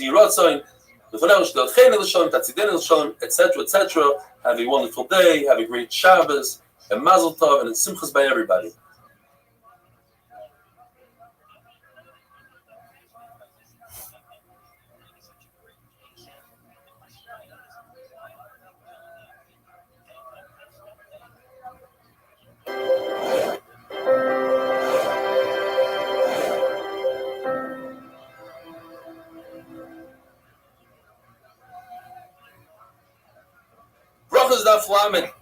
If you're going to watch the Super Bowl today, please remember to insert a little bit of Torah, maybe at halftime, an 8-minute daf. And if you do, don't forget to send some pictures. The Gemara tells you, if you're going on the way, you have to say Tefillah Saderech. You have to wait until you come out of the city, but do not say Tefillah Saderech once you pass 8,000 amas, which is approximately 16,000 feet. Rav Sheshes holds that when you say Tefillah Saderech, you have to stand still. Rav Chizda says you could be. Yet when they went to Rav Sheshes, respect to Rav Chizda, he didn't want to do bad in a place of good. And in fact, Allah is it's preferable to be in a standing position when you say Fisaderach. If you're riding on a donkey, there's a machlokes whether you take the donkey, you give the donkey to somebody else. Rabbi says you don't because that's going to take away your concentration. You're going to be thinking about your donkey. A person who's blind or doesn't have a compass, he should think about Kodesh HaKadoshim in his heart. The point is, you always have to be facing the Kapiris, which is in the Kodesh HaKadoshim. So if you're in Chutz La'aretz, you face Eretz Yisrael, which is eventually going to get you to Kodesh HaKadoshim. If you're in Eretz Yisrael, you face Yerushalayim. Yerushalayim, you face the Beis Hamikdash. Beis Hamikdash, you face Kodesh HaKadoshim. If you're in the Kodesh HaKadoshim, you face the Kapiris. If you're behind the Kapiris, you turn around and face everybody else. You face the Kapiris. If you're in north, you face south. You're always facing the Kapiris.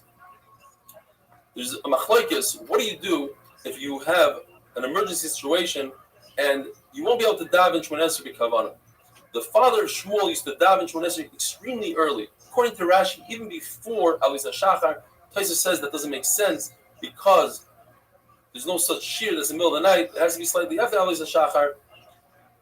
Rav Shimon Elazar is mechulik, and he says first you say Kriya Shema, then you say Shmoneh Esrei. It's better to say Shmoneh Esrei sitting down, but it's right after Shema than to say Shmoneh Esrei standing up. According to Avodah Shmuel, it's better to say Shmoneh Esrei standing b'kavanah.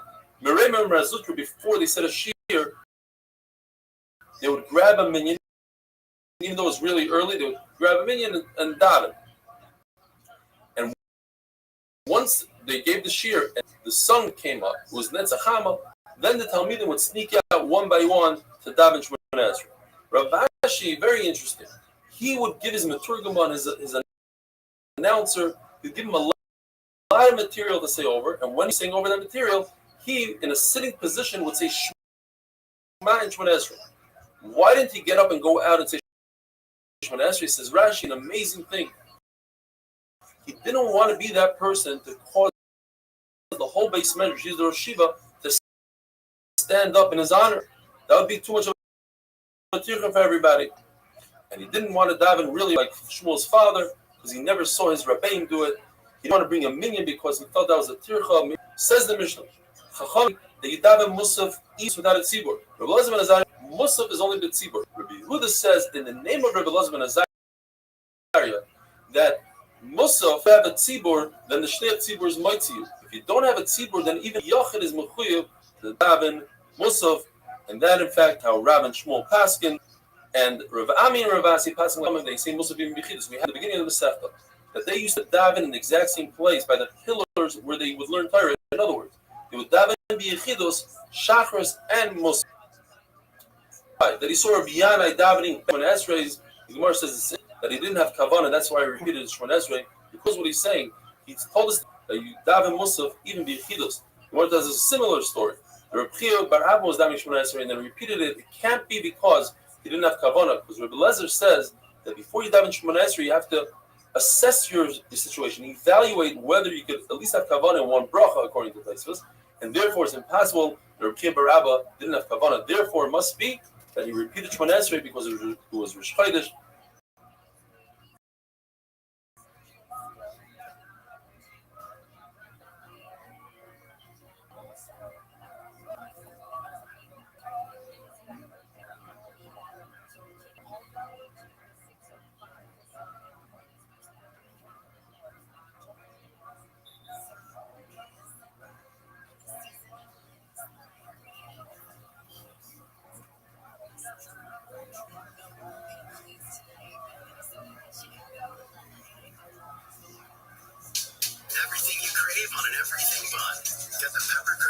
Yo, no one knows what this is.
What's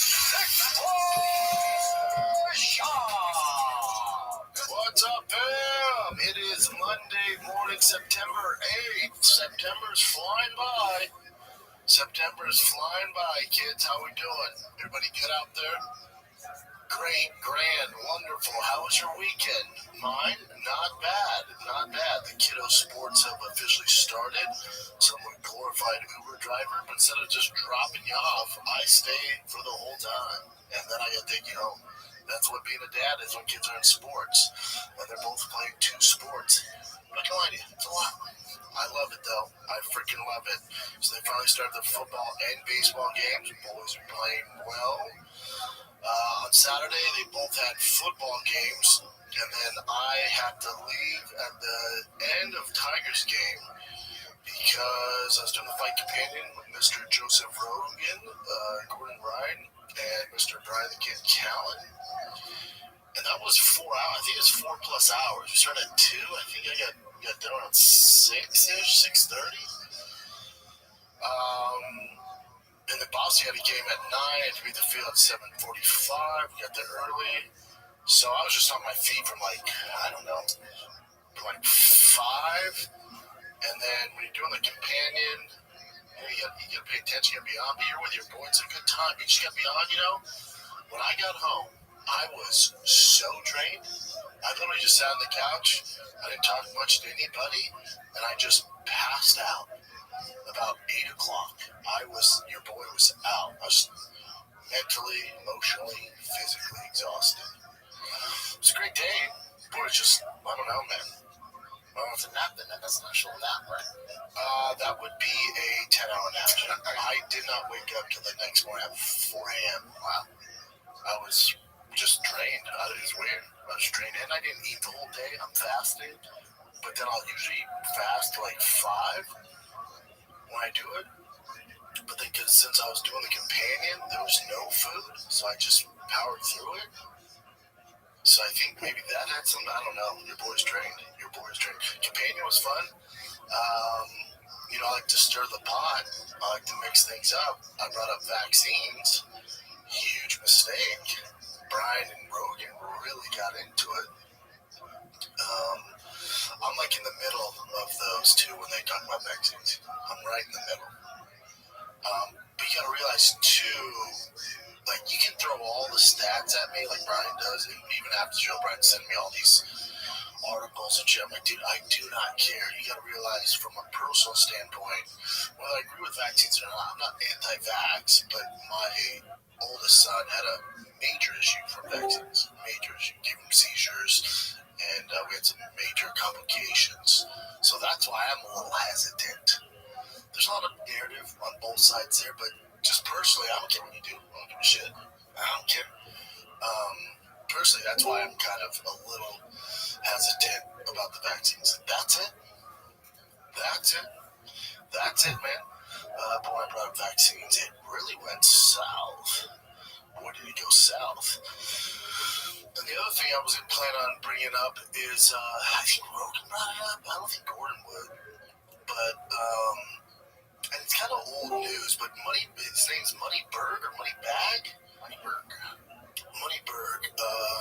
So, for those of you who don't know, this gentleman's name is Derek Moneyberg, and he's a very successful businessman. I think they tell me he's damn near a billionaire. And he trains with Gordon Ryan, Jake Shields, I think a few other guys, like big time dudes in the space. And all the main guys aside. Big time. They teach him, and they gave his black belt, I think, in 3 years. And this was a whole thing, right? I really don't care. Okay, do your thing, man. And then also it became a thing. And so it was brought up on Fight Companion. And before I go into it, I don't know Derek Moneyberg. I'm calling Moneybag. Sorry. Derek Moneyberg. I think Moneybag's a rapper. That's why I would say that. But Derek Moneyberg, I don't know. I assume he's a good dude. So whenever you're talking about this, the internet is going to get super toxic and attack them. You don't need to do that. You can go, hey, dude, like, if you have jiu-jitsu experience, ask him a question. You don't need to hate on the guy. There's no reason to get nasty about it. I don't know him. I assume he's a good dude. I assume he's a smart guy. I have no clue. I don't know his background. I don't know how he made his money. I know Gordon speaks highly of him. Jake Shields speaks highly of him. So he's probably a cool dude. So any criticism, it's not really towards him. I don't know. I don't know him. But, Gordon defended it. And, Gordon's the Michael Jordan of jiu-jitsu. So what he says carries a heavy weight. He's done it at the highest of the highest levels. He's a black belt. And he was saying, people think he's going to be the ADCC champion or something like that. And that's not true. He rolls with his guy, rolls with the guys that he basically pays private training, which is Gordon, Jake, and whoever else. I don't know who else. But he says, I would consider him a black belt. And then he goes, I don't even believe in belts, which that's a whole other issue I don't want to get into. And I had questions about it. Again, I'm not hating on Derek Moneyberg. I just had some questions about it because I've been around just a long time, trained at the highest level. When I hear a guy gets his black belt in under 10 years, who's not like a competition jiu-jitsu practitioner, it usually my jiu-jitsu spidey sense go, what's going on here? Either he's a complete freak, a la BJ Penn, and now a lot of people will reference BJ. Well, some people, not anybody in the actual jiu-jitsu space who knows what the hell they're talking about, will go, well, BJ Penn got his in 3 years.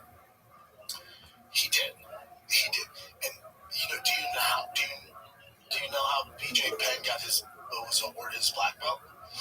Not by just training with other black belts. He got his black belt by winning, I think, becoming the first North American to win the ADCC, which is basically the Olympics of the jiu-jitsu. So he did that in 3 years. So that's why he was awarded his. Again, it'd be hard to question anybody giving BJ his black belt because we can see in competition against other elite black belts how he performs. So there's a lot of footage we can look at and criticize and critique and go, okay, that guy got it. So I think with Moneyberg, especially online, it's a current thing these days where people want instant gratification or instant status without actually doing the work. I'm not saying he's not doing the work, because if he is training, like Gordon says, 5 hours a day,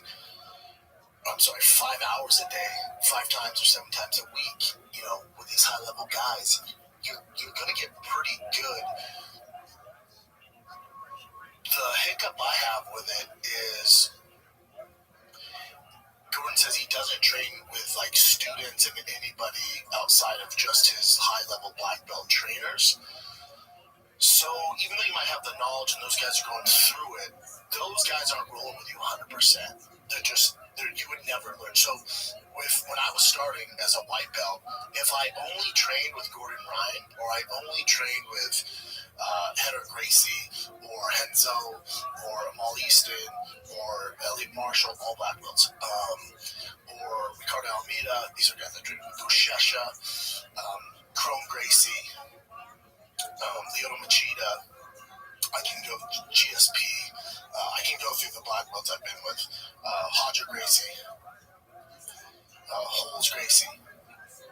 So if as a white belt, if you just jump into that deep end with those guys, you're not going to learn too much. If they're actually going, you're not going to learn too much besides just getting beat the fuck up. You're not going to learn all. You're not going to advance a ton. Now in your head, you're going, yeah, but if you're seeing that every day, correct. But if you're not learning the fundamentals and building up to that, it's just not the way it works. It's just not. It's not. So, again, my question to Gordon and to Rogan, who's defending it, was if you're training with Gordon Ryan in privates for 5 hours a day, 7 days a week, which I can't imagine the amount of money he's paying, which is good for him, good for Gordon, good for Jake, all those guys, everybody involved, good for you.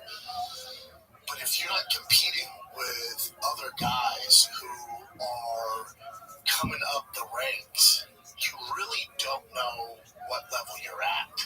You say, well, mentally, I've soaked in whatever it is, 25 hours a week of high-level black belt knowledge. Right. But if you've never actually put it to the test, it's tough to know where you're at. It's very tough to know where you're at because if you're not doing it live and going against other styles and belt levels, you really don't know what your thing is. You really don't know what's going to work. That's what I would say. And that's it. And I think the reason why I question it, and again, if Gordon says he's a black belt, you gotta give it up. What are you gonna do? You can't argue with fucking Gordon Ryan. But from my personal experience, I know it took me as a professional athlete, and I'm not being condescending. This guy's probably a lot smarter than me, has a lot more money than me. He's doing things way better than I am in a lot of facets in business and life, and he's crushing it. This Derek Moneyberg. When it comes to athletically, I don't know his background. Maybe he's more athletic than me. I do not know. Again, I'm not being condescending, but I know with my athletic ability, Division I football, very short tryout with the Buffalo Bills, and then UFC made to the top 10 heavyweight, which isn't terrible. I just know training 7 days a week, 2 to 3 times a day as a professional was my only job. Wasn't making a ton of money, hungry, motivated. It took me about 6 to 7 years before I could roll with a high-level black belt and give him some work.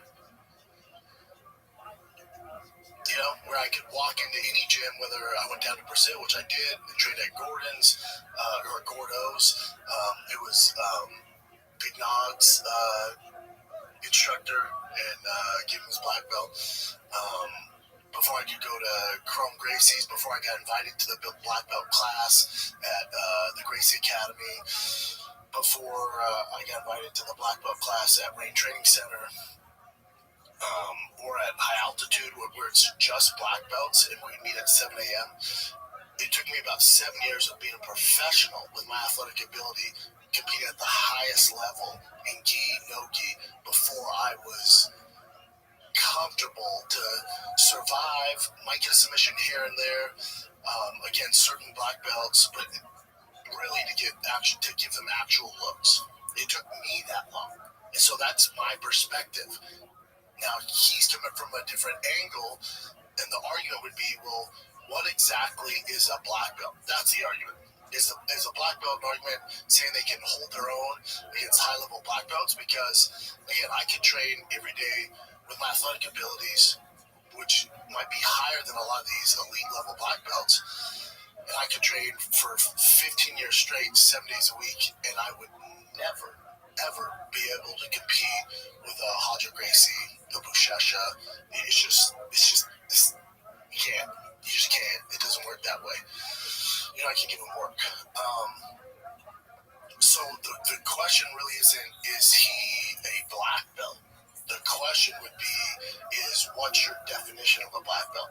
I'll say I'm a little biased, and mine's more competition driven and putting the work in and competing against from a white belt level, blue belt level, purple level, brown belt level, black belt level, and then there's even another competition level up to there where you're dealing with guys who make a living doing jiu-jitsu. And it's that whole thing, it's that whole ecosystem where you're going to realize where you're at and what your skill level is and your cardio and what you need to work on and what your go-tos are and stuff like that. That's where I'm coming from. So again, it's a discussion. I'm not attacking this Derek Moneyberg guy. I'm not attacking, I'm not attacking Gordon Ryan and Jake Shields. You know, and they're making a a good living doing this, and it is what it is, man. So, yeah, and then the way he deals with it, like the comments, people are like, oh, why don't you roll this guy, and he kind of attacks him, which I don't think is the way to do it. But again, this guy is doing a lot better than I am in life, it appears. I started training MMA. This is from Derek Moneybird, and he just posted this 2 hours ago. Well, I started training MMA to help with fitness goals and have good self-defense skills for the rest of my life. I've accomplished both of those goals extremely well. I've never said I want to be a UFC champion or competitive at ADCC. That's not realistic. It was never my goal. I don't owe the public anything. I don't have to compete and prove myself with every low-level doofus who wants to call me out. I don't need to show rolling footage or make any special effort to prove anything to anyone. I've been a lifelong entrepreneur, investor since I was a teenager. That has nothing to do with your athletic abilities or jiu-jitsu. I'm primarily a businessman who has lifted weights and trains MMA as a hobby. I've heard your feelings that I take my hobbies more seriously than you. Take your primary goals. Please reflect on that and escalate your level of commitment. I'm not the average person. I have no concerns what average people think of me. In reality, most people don't think much or do much at all. It's impossible for an average person to understand the exceptional and abnormal commitment it takes to do anything excellent. If they understood the benefits of excellence, they would be working hard to create. I know the progress I made. Okay. The people who matter already understand. The people who don't understand don't matter. I'm going to stay focused on my next $100 million. Good for him. Training as a hobby. Best wish to you who are seeking excellence. When you read a hater comment in my post, remember a hater is just a jealous fan, and the number one thing a hater hates is himself. Best wishes to the winners and haters reading this. I hope you do better, but we're working hard and doing better for sure. Do you, big dog? Do you? Tom DeBlas, who's very good at jiu-jitsu, but I'm with Gordoners. Everyone needs to chill. Yeah, I'm that way too, but I don't care what the guy does. You get yours. Everyone, you get yours. But it's okay if you have a jiu-jitsu background, you've competed, and go, well, hold on. Just go, help me understand, if you don't roll with anybody in classes and go through that whole grind period, because there's a reason why it takes 10 years to get your black belt on average. There's a reason. Because anybody else who doesn't have his money, that couldn't afford to train with Gordon and Jake and these other monsters, it's literally impossible to get your black belt in under 8 years. That's being generous. That's impossible. To be like a legit competitive, it's impossible. But yeah, this guy's doing the impossible. He's doing his thing. With Tom DeBlas, yeah, you're right. I had some questions. That's it. And maybe I'm criticizing it because it took me a bit longer to get really good at high level. But maybe he's there. But in my experience, there's no way to tell. It would be like, how can I put this in regular terms? It would be like if you only practice stand-up in front of the mirror, and Shane Gillis and Theo Vaughn were your coaches, right? Let's say you hired Shane Gillis, you paid him each $1 million, Shane Gillis and Theo Vaughn, to give you tips on stand-up, but you only did it in your living room for those two. And they went, dude, you're better than we are. Dude, you're a legit black belt in comedy. And then you go to a party or you go online and podcast or whatever you do, and you go, I'm a black belt in comedy. At stand-up, I'm right there with Theo and Shane Gillis. And then someone goes, oh, where you perform? You go, I don't perform. You go, what do you mean? I don't do it in front of people. You go, well, so how do you know where you're at? Well, Theo and Shane Gillis say I'm really good. You go, that's cool, but in order to understand how good you are, you have to do it with people that don't know you, with different crowds. You gotta travel around. You gotta go to open mics. You gotta go to different crowds and try it out to see if the bits actually work. Yeah, but Theo and Shane Gillis punched up my tags, man. Yeah, I know, but where can we see it? You can't. Just know I'm that good. A lot of people, especially in comedy, would be like, hold up. That's not the way this works. Comedy is another thing. 10 years. Jiu-jitsu, 10 years. There's a reason that exists. But everyone wants instant gratification, instant credibility. It's the reason I got to hate. Rightfully so. I had a special in 2 years. That's not normal. That's not how it works. I was not at a black belt level in comedy. I got pushed way too fast. Way too fast. So you're going to get a lot of criticism because that's not how this works. Everyone knows, whether you're a professional comedian or a professional jiu-jitsu player, everybody knows it's impossible to be at that level in 2 to 3 years. It's not the way this works. So, but when you tell us it does, it's going to trigger some people because there's a lot of people, especially in the jiu-jitsu community, there's a lot of people that work their ass off, man. And some of them do it 12, 15 years and not black belts.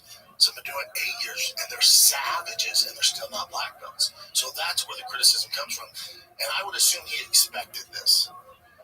And maybe it seems like he deals with it well. Now, I might be wrong. Maybe the general consensus of the I don't know what the internet's saying. I don't go through the comments typically. I don't know if the general jiu-jitsu community is like, no, he's a black. Maybe they're saying he's a black belt. Let's take a little break and we'll jump right back into this juicy episode. Looking for the perfect buzz without the hangover? Well, I'm here to tell you about Breeze, spelled B-R-E-Z, an incredible functional beverage company revolutionizing how we drink. Their line of feel-good tonics are the perfect alcohol alternatives with an effect you'll actually feel. They use a small amount of THC, CBD, and functional mushrooms to create fun effects without the traditional downsides of alcohol. And no, these aren't your typical edibles where it's the Wild West. Ugh, not fun. You'll fill each blend within 10 minutes, and the effect will last about an hour, hour and a half. Similar to cocktail. Smell enough for your moms to try, but stackable if you're trying to dial it up, boys. They ship all across the United States, so head on over to feelthebreeze.com/shop, SHAUB. That's feelthebreeze.com/shop. Use the code SHOP for $5 credit and free shipping on your first order. Consult with a physician before use if you are pregnant, nursing, have any known suspected allergies or medical conditions, or taking any medication.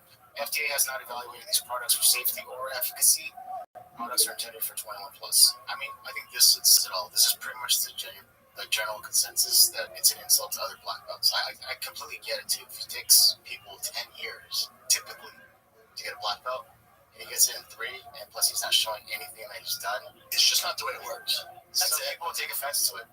But if as long as you're not being mean to him about it, though, that's my that's what I don't understand. Like, why be nasty to him about it? Yeah, that's what this should be cool. We're gonna, yeah, but and you can question it, which is what I'm doing. But you don't have to be. It doesn't make him a bad guy. It doesn't make him a piece of shit or whatever the hell they're calling him. It's just like, I'm from the outside looking in. I'm not a jiu-jitsu guy, but when I see this, I'm just like, well, obviously they paid money. They paid money to get to where he's at. That's how I see it, you know? But that's fine. As long as he's not saying you should do it. He's not saying, like, I'm going to beat this guy jiu-jitsu. He's not doing that, then go ahead and do your thing, man. People will get paid. Jay told me about, like, telling him when someone was like, dude, BJ Penn got his black belt. You're saying, like, BJ Penn? He's like, actually, BJ congratulated me and said, good job. And someone's like, well, BJ thinks his mom's a robot, so that's not saying much. Oh, so sad, but it's true. That's what's happening with BJ. Yeah, and last thing I want to do is, upset Gordon or Jake or this Darren Moneyberg guy. It's, they have their thing, and what is what it is. Do you know what reminds me of a lot? Is when celebrities get these honorary degrees from, like, Harvard and shit. Yeah, they've only, because like, even at our level in our academic careers, like, when you have a little bit of taste of that, where it's like, Harvard? Yeah, that's kind of what I've seen. Hold on. Who is it? Hold on. Ice Spice got a degree from Harvard. It's like, come on, man. If she was an Ice Spice, there's no degree from Harvard, you know? It'll take a little longer. Yeah, it's going to take you a little longer. And then you me and Rogan to get into it. It's a discussion. I fucking love the guy. But he was like, no, if you train and I talked to Rogan this morning, it's like, he's like, if you train, the possibilities, you get very good. You get very good. Again, this all comes down to what's your definition of a black belt. I think mine's different than a lot of people's. I don't know. Maybe I assume that just communities with me because most of the stuff. Even when Joe was like, man, there's some blue belts that can hang with black belts.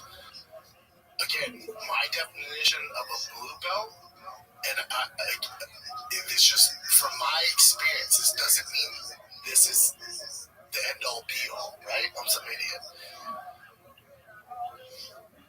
But in the legit jiu-jitsu gyms I've been in, even brown belts, a high-level brown belt and black belt, if there's a blue belt, even if he had a crazy pedigree in wrestling, he would dominate. He would do very well. He would do very well with the other blue belts, some of the purple belts. But when he got to the legit brown black belts, he would get his dick twisted in a knot. Now, I've only been around jiu-jitsu over 15 years. That's it. And maybe Ruud was like, this one guy, I was a black belt, and he came in and I could not do anything. I get that. Where I come from, when we've dealt with those guys, always wrestlers come in, always high-level wrestlers, they come in all the time wrong with us. NFL guys, when they came time and they went against legit black belts, they got eaten alive. That's how it goes. Across the board. I've seen Chrome Gracie fuck up big guys, small guys, world-class wrestling, great grapplers, purple belts, but it does not, at a certain level, when I'm talking high-level black belts, it does matter. But again, that's Joe's experience, and my experience is going to be different, right? Like, he was in it, competing, going with monster, it's different. It's different. And everyone's right to their opinion. And maybe he came across the one blue belt with a wrestling background who was just that fucking guy, Keep going down. It's just fun.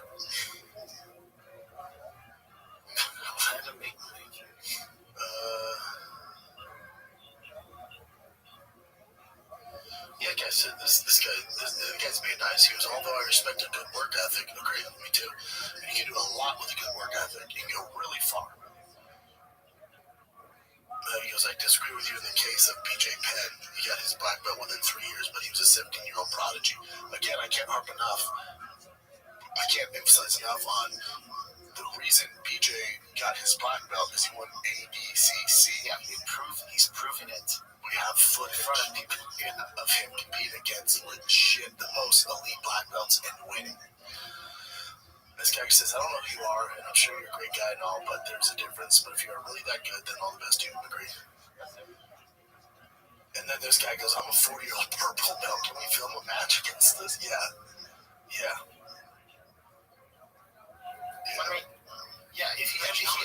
He could just, like, I think they said he was in Austin. If he saw this, and so he saw me question it, most black belts, especially like if I called out a 10th Planet black belt, a Gracie Baja black belt, insert a different school than I come from, right? And I was like, I don't think that guy's a black belt, and he was like, also my weight. He'd be like, come down and roll. No, nothing mean, but like, dude, all right, come down and roll. I expected him maybe to be like, Chop, I'm in Austin, come on down. No, I would have went down. Not being mean and not trying to fuck the guy up or hurt him, none of that stuff.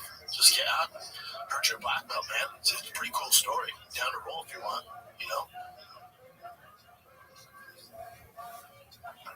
Yeah, this guy get hit on the head. I'm more impressed you train that hard, hours, days, back-to-back privates at 45. There it is. That's a good narrative. That's an achievement on its own. Forget about the belts. Yeah, there you go. I just finished today's training, 2.5 hours, 3 hours. It's only Monday. Yeah, that's one way to look at it. Again, he's not hurting anybody. That's the main thing. It's his own thing. It's his own hobby and his own path. But I go, hold on. Like you see me when Gordon goes, yeah, he's a black belt. I go, Gordon, go down. Yeah, that would answer a ton of questions. Sure, let's see you at a regular gym and hold your own. If that's the thing, like any black belt worth his salt can walk into any gym in the world and hold its own. To me, that's a black belt. I don't care what gym you walk in. You can hold your. Hey, what time's the black belt class? Starts in an hour. Okay, I'll come back. And then you walk in there. Can you hold your own? Don't tell me you can. That's a key point, though. Is he flaunting that he can beat people, or is he just saying he's a black belt? Yeah, he's not flaunting. That's the thing. Yeah, so if he's not flaunting it, then why challenge it? But I think where the criticism comes from is this guy goes, I love how everybody steers away and makes sure everyone knows I didn't give him his black belt. Every black belt that ever gets on the topic, you know.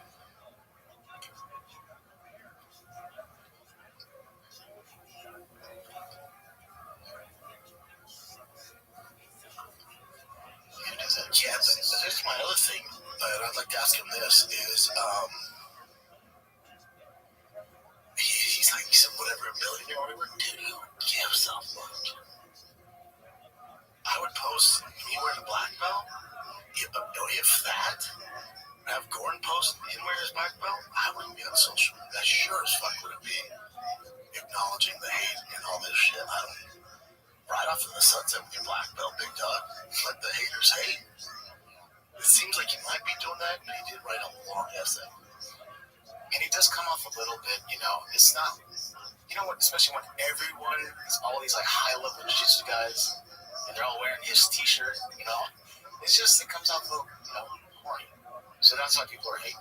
Yeah, but he's not, like you said, he's not saying, he's not hurting anybody, and it's also a healthy thing what he's doing, and he is training, That's great, and he's doing other things to make a lot of money. He's killing it, so that's fine. As long as he's not taunting or flaunting and taunting people, then let him do his thing. Yeah. And pay me out. Promoting his work ethic, which is good. But even again, in my experience, even with I was notoriously known for having a crazy work ethic. It took me about 7 years before I was comfortable walking into any gym as a professional. If I'll tell my head, like, if he came up to you, he's like, I'll pay you this much money. Let's do a grappling match, this much money. You'd be like, dude, he's amazing. Oh, sure. Don't get into it. If he called right now, I was like, I bet we can all pay this much. And you just say, I'm a black belt. Say less. I don't give a fuck. Get yours, man. Especially Gordon and Jake, get yours, dude. I'm not trying to fuck up their bag either. The whole thing. But overall, if you're outside looking in, this is actually a positive movement. The guy is training really hard. He's paying guys in the field. It's a good thing. It's a positive thing. It's not hating when you go, hold on, my experience, I have some experience in jiu-jitsu. I go, well, hold on. In my experience, I've never seen this. That's it. That's all it is. This company goes, I've seen enough feed of Tracy Cortez. Yeah, I would take Tracy, to be honest. Keep going down. Have a little clown shit.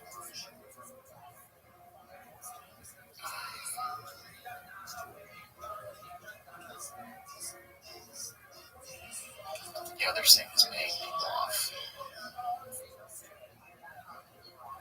Keep going.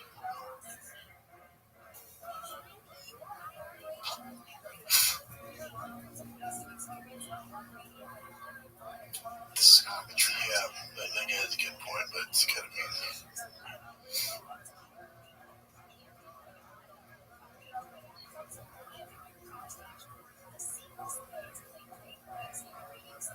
This guy also has a good comment. Brent Schaub is a black belt fuckery. Facts.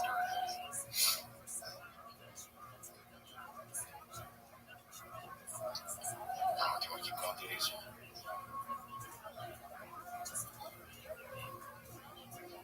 I don't know. Yeah, this guy does it. This This guy goes, honest question, again, not being mean, that's the way to pursue this. Honest question, why not just find an average black belt like Gordon discusses here and roll with them and record it, which shut everybody up. I'm a black belt myself, and I know how wide the skill gap is. Correct.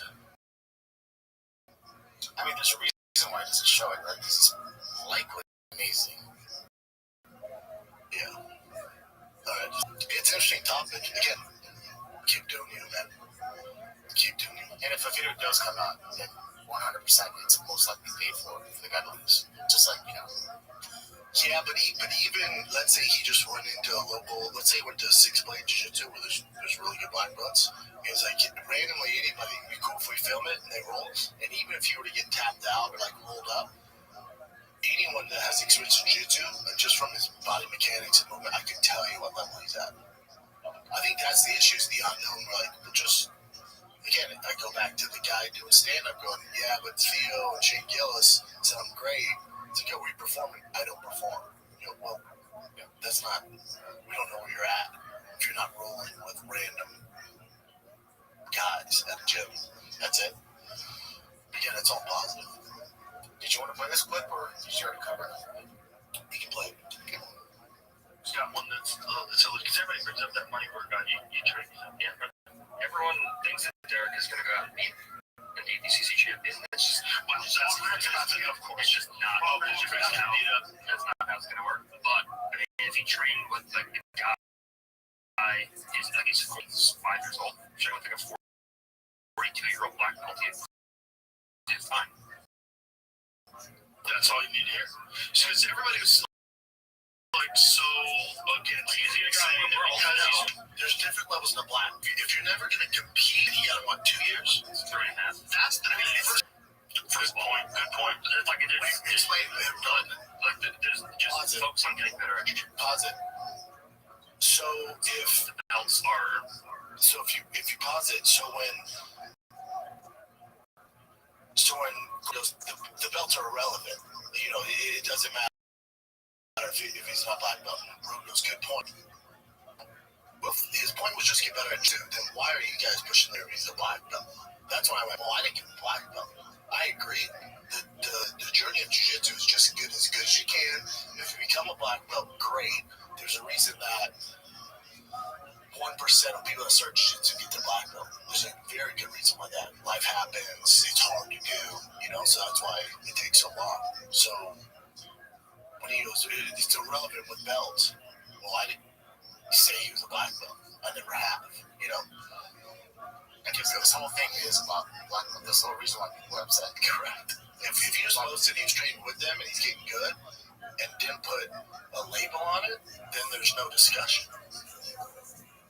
Agreed. I didn't come up to Mark and give him his black belt. That's what I'm saying. Yeah. I mean, listen, I didn't give him his black belt either. But if Jake Shields did it, Jake Shields is very legit. And so if he said he's a black belt, I just take it at face value. But he trains 7 days a week. It's like 4 hours a day. Who does? That's a lot. That's legit. Yeah, man. If you've got just something with legitimate champions and he has like some of the best ability to recall information that I've ever seen. Like I can teach him something. Autism. I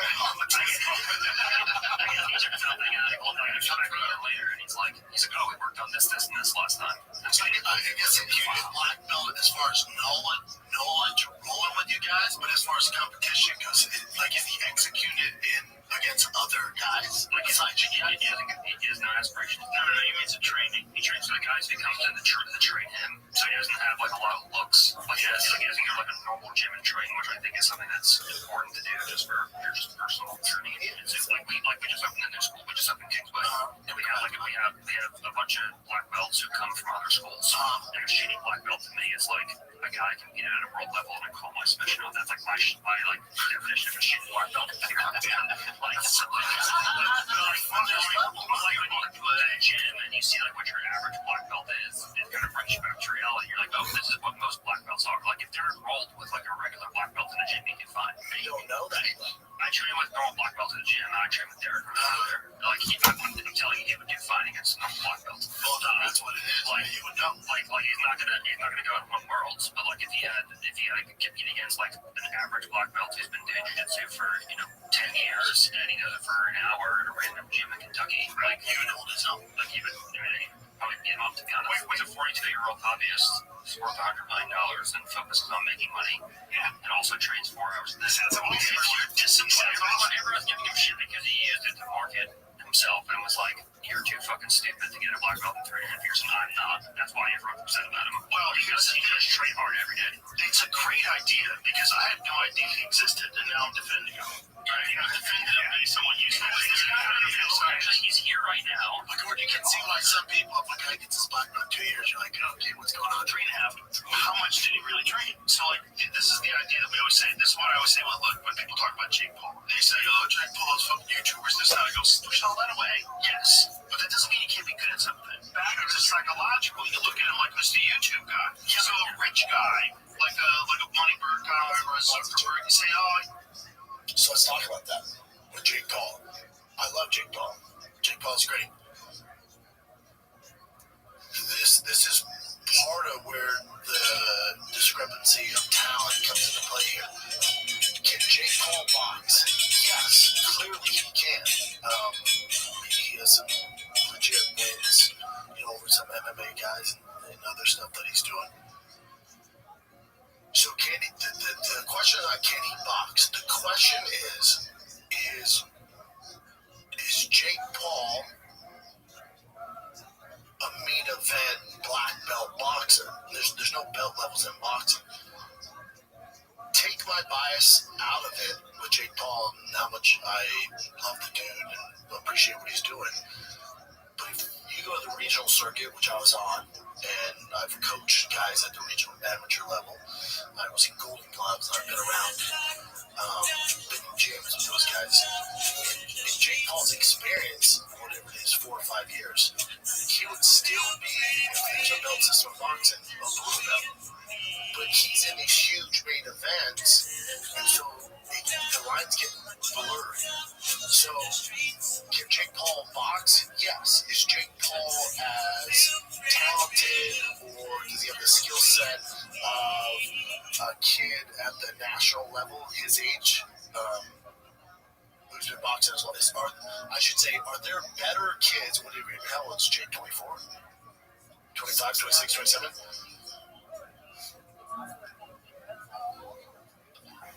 Oh, shit, 20. So Jake Paul's 28. So, would you say if you took another 28-year-old who came up boxing at the regional level and you compared him to Jake Paul right now, are they the same skill level? The answer's not even close. Not even close. So when Roman goes, yeah, like people want to hate on Jake Paul, it's not that you hate on Jake Paul, but we're in this world now where the lines are getting blurred. The lines are getting blurred. Just like you and I can get into it, but when you're like, what is Soul Pop? Soul Pop, he's a professional boxer. Hold on. Yes, he got paid to box. Again, I'm coming from a biased perspective here. Is Jake Paul professional? Technically, yes, he's making money boxing. But when it comes down to the nitty-gritty of actual boxing, are there a ton of other 28-year-olds who don't have his fame and stuff like that who would box the fucking rakes off Jake Paul that you've never heard of, that have 30 amateur fights and might not make it pro? Yes. But again, guys want instant gratification, instant notoriety, and they catapult up because of other fame, and they get to the top of the boxing world, and we're all like, oh, dude, Jake Paul versus Anthony Joshua. It's insane. It's insane because there's a lot of 21, 22, 23-year-old kids on the regional circuit at Jake Paul's age that have 15, 20 years of experience. They've been boxing since they're in diapers, who would run circles around Jake, but they don't have 20 million followers on social media. So you're not. So again, if you're just a casual fan and you've never seen boxing at the regional level or at the local level, you're just like, yeah, Jake's a very good boxer. I'm not saying Jake's a bad bad boxer. I'm saying Jake is a pretty good boxer for 4 years. But he wouldn't be in the top 5,000 at his weight class if he went through the traditional paths of boxing. Does that make sense? That's all I'm saying. That's it. But again, do you? And Jake's going, why the fuck would I have done that? I was on Disney or Nickelodeon, where the fuck he was on. He was famous from his, his stuff with his brother. And he's like, this is something I do. I can call out guys and jump to the front line. Hell yeah, I'm not hating on you. All I'm saying, the lines get very, very blurry. And it's just a world we live in now. And even with Francis Ngannou, the lines got blurred. You guys saw him against Tyson Fury. And they went, oh my God, an MMA guy can compete with the 3 best boxing guys. I scratched my head. I went, that's not how this works. But then the argument was, well, he went 12 rounds. Okay. And then he fought Anthony Joshua. I said, now, if the world is not flat and it should go like it should with a guy who's been boxing since he's in diapers and came up with a pedigree on the regional circuit in England, and he's on the national team, and he's a gold medalist, and he's the same size as Francis, the way this should work is it shouldn't even be a competition. And what happened? It wasn't even a competition. Now, Jake decided, forget Javante Davis, who's 100 pounds heavier than, forget Anthony Joshua. Let's say he fought a he's a cruiserweight, and he fought a top 10 guy that came from a national pedigree, like Russia, from Poland, America, and he fought like a real guy. He would not win. That's how this works. It wouldn't even be close.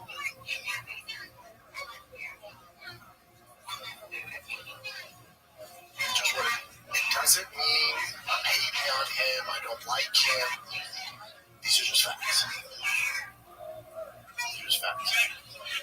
But then again, the line gets blurred. Well, Logan Paul doesn't have any boxing experience running there against Floyd Mayweather. Yep. Okay. So I can see why people that aren't involved in boxing or jiu-jitsu can go, I don't get it. Jake's just as good as Canelo Alvarez. Okay. I don't get it. I watch Misfits. Those guys are pro. How's it any different than watching the Olympics? Okay.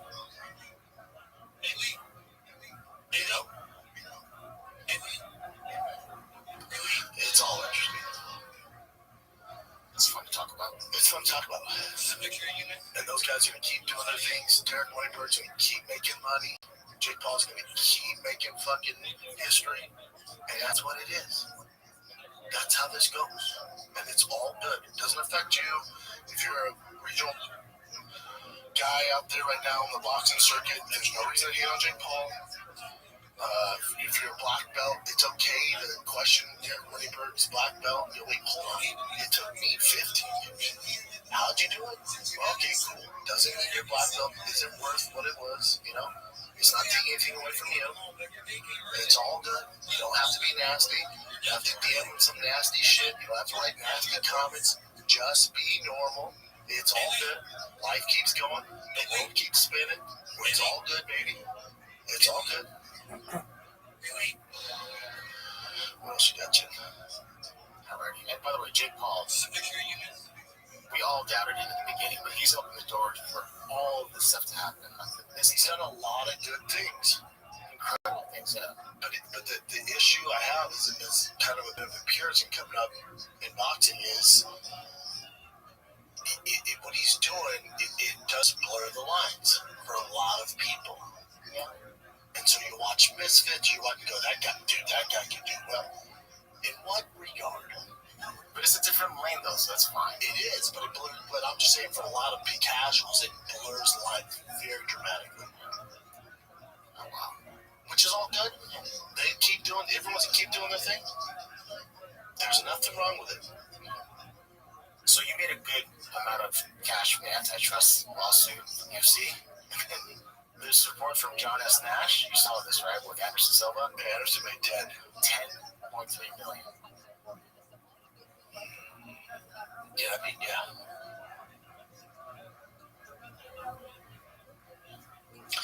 So the receipt of 10.3 million, Mr. Anderson Silva. Now, what's interesting is I'm going to sound like the guy from Shawshank Redemption when he got that insurance money, the hater.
Where he's like, yeah, then the kids are asking me for a ride. But what's funny about all this is $10 million is a shit ton of money. If you go through Anderson Silva's fights, at the time they're supposed to pay him, he'd be severely underpaid. But again, it's better than nothing. Waking up one day on 10 million in the bank. So it says for the class, the average payment will be $231,000. Median $86,000, high is $10 million, low of $16,000. Based on the final settlement funds, each fighter should get 32.7% of their total bout compensation earned during the class period, plus $14,000 each bout. That's cool. Yeah, I mean, Anderson deserves that and more. I know a guy who's supposed to get around there, if not more, and turn it down. I know of two guys that turned it down. But Lucano and then one other way big, almost a bigger name than Anderson Silva.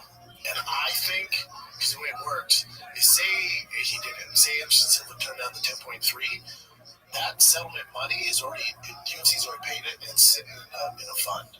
It's sitting in a fund, and they're going to spurt it throughout September, right? Distribute it in September to everybody. So that, whatever it is, 300 some odd, 475 million, whatever it was, that 475 million is getting distributed no matter what. So let's say Anderson turned down the 10 million. That means the rest of the fighters split that, which is awesome. So the gentleman, I'm not going to say names, I don't think I'm allowed to say who it is. Massive name. Everybody knows him. He's not struggling for money. Very famous. And I can't confirm this, but I like to think this because I've had some interactions with him. He turned it down because he's well off and he has more money than God. I think he turned it down to give more money to the other fighters. That's what I think. I have no idea if he really did that, or maybe he's just like, what? I have no. There's a lawsuit. Maybe he's that guy. He seems like that guy. I think because he's actually a good person, turned it down, so the rest of us get his money. And it's a ton of money. Wow, pretty cool. Take a little break here. This episode of the Shop Show is brought to you by Progressive Insurance. You choose to hit play on this podcast today. Smart choice. Progressive loves to help people make smart choices. That's why they offer a tool called Auto Quote Explorer that allows you to compare your Progressive car insurance quote with rates from other companies. So you save time on research and can enjoy savings when you choose the best rate for you. Give it a try after this episode at Progressive.com. Progressive Casualty Insurance Company affiliates not available in all situations. Prices vary based on how you buy. Progressive. What is you got, Jim? We're just talking about boxing. So this was announced. We kind of talked about it, but then we talked about it on T5K, right? So this is Floyd Mayweather versus Mike Tyson in an exhibition bout in 2026. To say anymore. This is Mike's statement. This fight is something neither the world nor I ever thought could happen. It shouldn't happen. I still can't believe Floyd wants to really do this. It's going to be detrimental to his health, but he wants to do it, so it's time it's happening. I'm going to tell you the same thing I told you when he's going to fight Jake Paul, and all y'all thought he had a chance.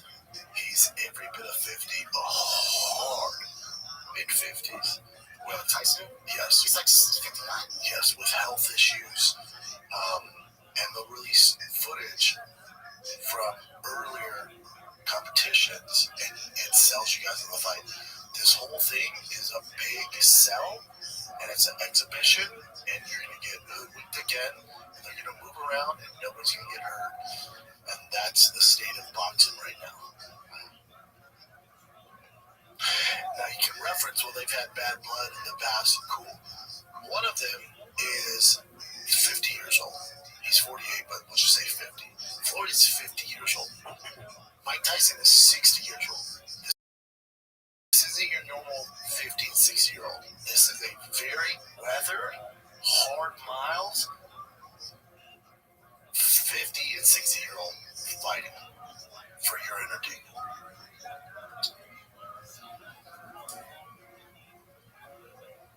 I have no desire to watch this. The exhibition thing's what kills me. Oh, when I see exhibition, I'm like, here we go again. Like, what? Like, get your fucking money, Big Mike. Get your money, dog.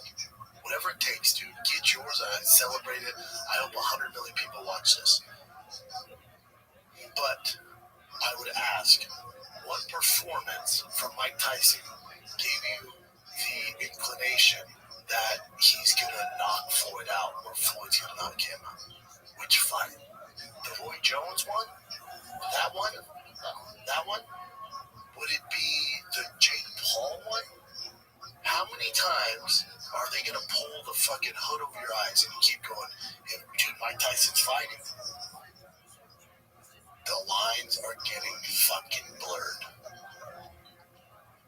But again, get yours, boys. Get it. Fuck yeah. You like the poster? Sure.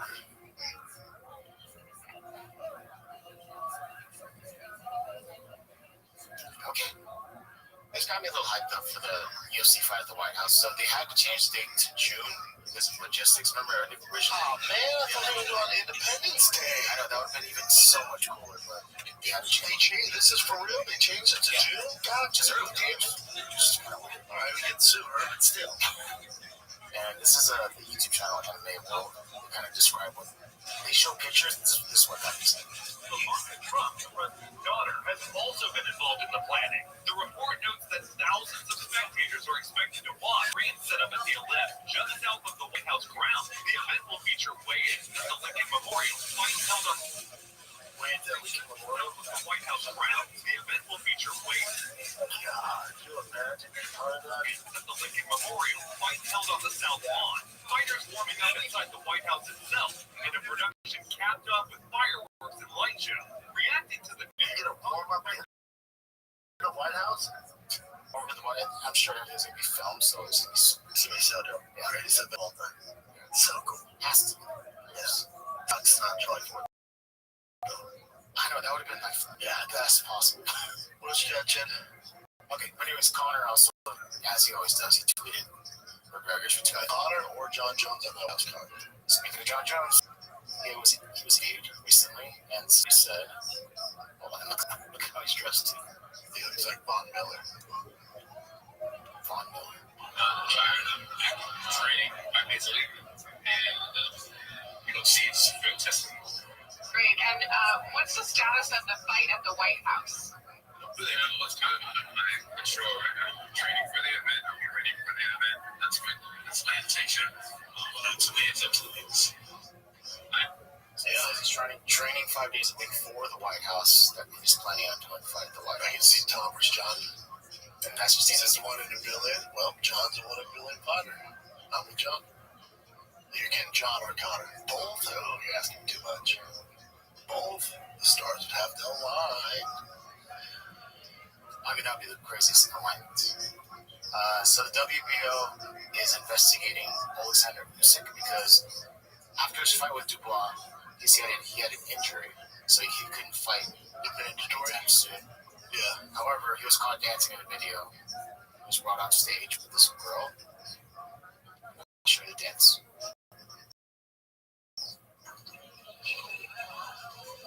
Motherfuckers dance though. Yeah, but I mean, it's kind of silly. But wait, I think it was a back injury that he's talking about. So they're saying that because of this, literally just because of this video, there's an investigation. Yeah, hell yeah, there should be. That motherfucker's moving well. I mean, he's like crazy. It's also Usyk. You know. The question Usyk, he's not afraid of him. He just want to fight that sin. That twerking. That. Alright, let's go to. Well, wait. Before I say this, Terrence Crawford is saying that he has a pick for the best boxer in UFC. What would be your guess? And it's not Ilya. Cody Garbrandt. You're correct. Yeah, I did. Well, I saw this before. Yeah, Cody's a very good boxer. I think he's straight with Cody. Yeah, I wonder what he's basing that off of. He said straight up pure boxing, not like MMA boxing, just actual boxing. Yeah, I don't know, because you'd go, well, who has Cody knocked out compared to? It's tough because if you talk about the Cody that fought Dominic Cruz, you look at that, Jesus Christ, yeah. So he's based off that, like both of their prime. It's just tough because where Cody's at in his career, obviously long in the tooth, he's towards the tail end. Ilya's into the prime of his career, so it's tough to argue it's not Ilya right now, you know, just based off his actual performances in the octagon. But yeah, Terrence knows fucking boxing. I would ask Terrence if he's ever seen Ilya Duporio. Like, really? Give us your top 5. So, you know, because he might just have a connection with Cody. Cody's it's not a bad pick. No, he's badass. So if you're talking about Cody in his prime, it ain't a bad pick at all. But I'd go Terrence, top 5 then. In no specific order, just give me a top 5. Maybe like Cody, Rampage, Chuck Liddell. You know what I'm saying? That's what you're doing. Yeah, I wonder how much he follows his actual sport. But let me play this one for you. How did the full set guys react? I would also ask them their top 5. Yeah, they reacted kind of. Fellas, name 5. Terrence, name 5. Oh, either one of you know what the fuck you're talking about? Cool. Yeah. The UFC at all, or do you have a short yet? Who's some fighters you fuck with in the UFC? John Jones, my boy, man. You know, I like to be my boy Rothschild. He used to be in the UFC. Is that? Fighters Aljo. Who do you watch in the UFC that you think has the best boxing? My God, I've seen him. You seen Taporeus, Cody Garbrandt? Yeah, he's the best UFC boxer. Have you seen Taporia? Have you seen his fights recently? Yeah, but I don't know, man. Cody got them hands. No, but Cody's not, like, I'm not shitting on him, but he's not. But I'm saying, we talking about straight boxing. Boxing? We ain't talking about nothing else. We talking about straight boxing skills. I just think Cody got the best boxing skills, you know, in UFC. Okay. So you think if there was one UFC fighter that would have any chance against you in the world, it'd be him? Not too small. Yeah, no one have any chance against him. Do you watch any UFC? No. Yeah. No, the answer is nobody would have a chance against him. But, fellas, both of you, top 5. No word specific, please. All right, just a couple more. So Alex Pereira, remember that one time he tweeted some stuff about the UFC, like he was potentially retired. So it turns out he said in the beginning he said he was hacked. It turns out later on Ariel's show, we all know. Yeah, we all know. Yeah, so he was not hacked. Yeah, we called that one. Did you want to cover anything on the past fights this weekend with Mario? I can. I mean, tough night for the fight nerds. What they've done's insane. Congrats to them. Congrats to them. It's great what they pull off. It doesn't. It's no. It's no pun intended. It's no black eye that they two other guys lost on the same card, and I think they're having a very tough night this Saturday at UFC Noche San Antonio. I think you're probably going to suffer another loss, but what they did special. About the main event, Imavov and Kyle Braulio. Did anybody watch that and go, man, whoever wins this is definitely beating Hamza? Not a chance. I just don't. I don't get excited to see either one of them fight Hamza. So I think the winner's going to come from Fluffy and RDR, and I don't see either one of them beating him either. It just is what it is. PSD, boy, did he need that in his own time. He fucking dog blocked Hoofy. Just dog blocked. Yeah, dog blocked him. But again, I always say this, I go off base strength of schedule, just like I do college football or anything. Boxing, and you can get into Canelo and Crawford. Strength of schedule. Who's faced the toughest competition and excelled and did well, versus a guy who's on the come up and he's had some incredible wins or knockouts, but they're not the best, tip of the spear guys. I always go with the guy, even if he's had some stumbles and losses, I always go with the guy who's more battle tested, and that's BSD here. And if he has some work to do, the jury's out on him. If he faces a big wrestler, he's fucked. So his ceiling is that, and it is what it is. It's all good. He's still a very exciting fighter. If they get the right matchups, he's going to be a superstar. He'll be fine. For BSD, at lightweight, just the way the division's going, Gamrot, BSD Gamrot, that's what I would do.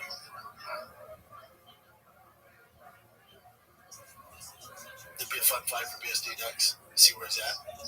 If he has yourself a grappler, go to the Gamrot. But yeah, to sum it up, in the main event, I didn't walk away and go, well, Hamza has his work cut out for him. I predicted him a decision, based off their history. Yeah, I just think Hamza eats both of them alive. That's how good that guy is. He does it. It's unstoppable. All right, you mentioned the boxing matches coming up. Boxing. Well, we had the No Champion card as well. Man, what did we call them? UFC No Champion. It was supposed to be in Mexico, but they're having issues with the arena, so they moved to San Antonio. Diego Lopez Silva, again, I think it's going to be a tough night for the fighting nerds. Lopez? Yes. Yeah. What's the odds on that? It's a good card. Great fight night. You should be able to switch back and forth because boxing does the other cards are trash. Silva's a minus 270. Interesting. And you're basing that off of. Yeah, I don't see it. But who knows? Go with the odds. I don't see it though. I was more excited for Rob Font than our youngster, our boy. He pulled out for a rib injury, Jim? Yeah. Okay, so you picked Diego Lopez. Diego Lopez, Rob Font to get Dave Martinez. Yo. Mexican co-main event. What's up, Jonas?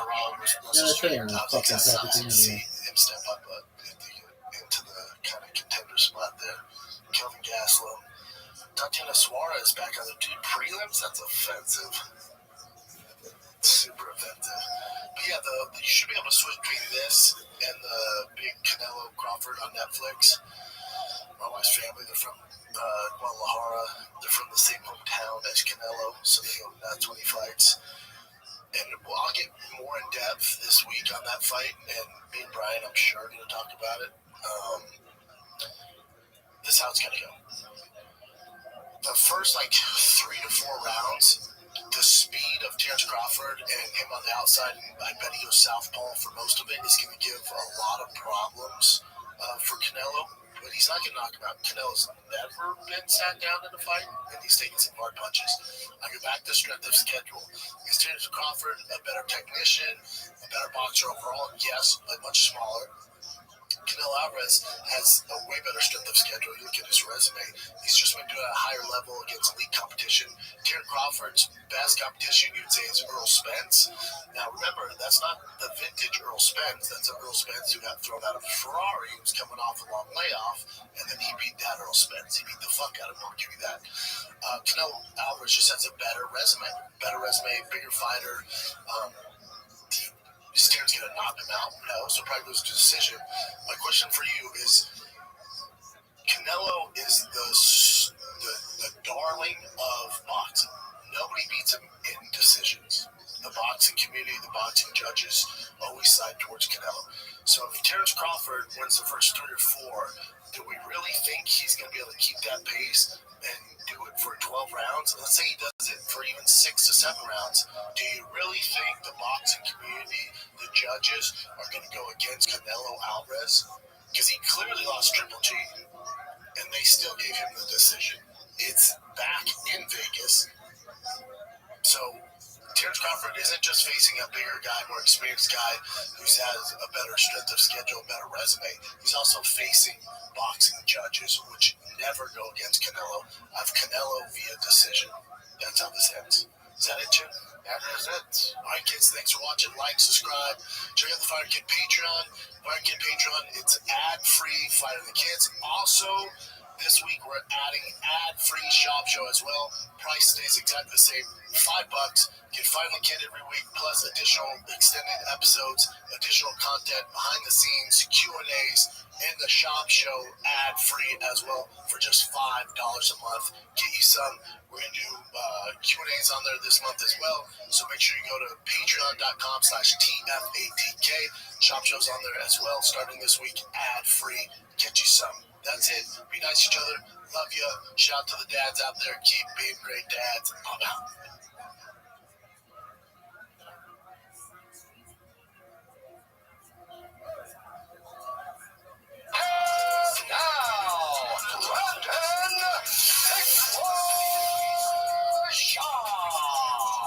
What's up, fam? It is Monday morning, September 8th. September's flying by. September's flying by, kids. How we doing? Everybody good out there? Great, grand, wonderful weekend. Mine, not bad, not bad. Kiddo sports have officially started. Somewhat glorified Uber driver, but instead of just dropping you off, I stay for the whole time, and then I gotta take you home. That's what being a dad is when kids are in sports, and they're both playing 2 sports. But no idea, it's a lot. I love it though. Yo. I freaking love it. So they finally started their football and baseball games. Boys are playing well.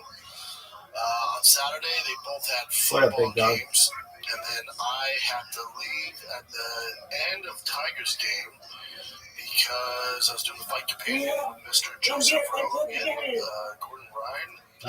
It won't be on. I mean, you can put on the pre-game, but it's another 40 minutes, dog. 6:30. 40 minutes. Had a game at 9.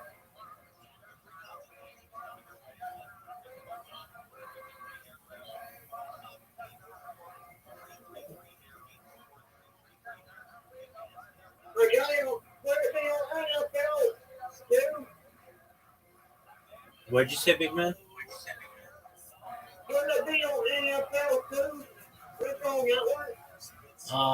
It's gonna be on. Just go to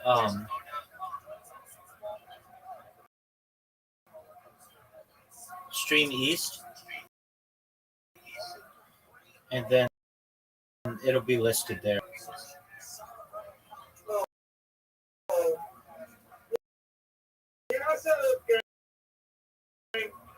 It's probably already on Word.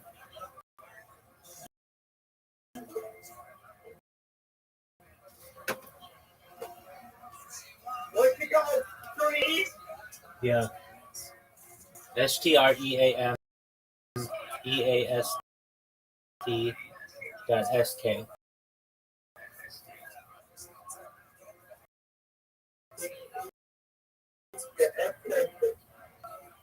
And look at it in Firefox.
Let me know if you can see it. You see it? It's loading. It's Xfinity.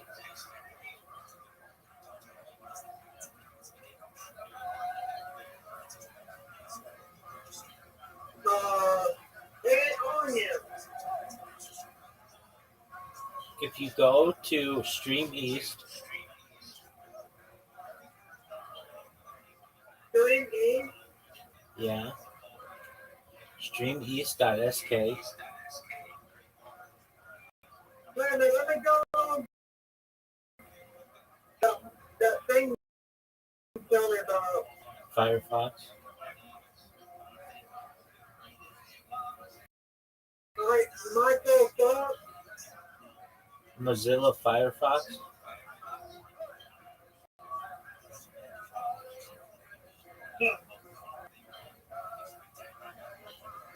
I saw it. Firefox. It does not work. It does not work as well on an iOS device. So I mean, Yeah. just go to Safari.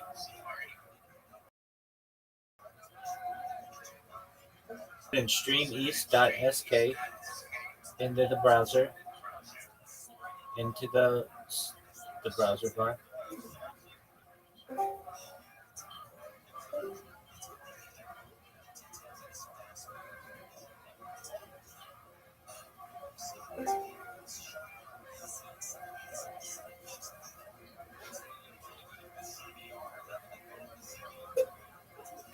How about that?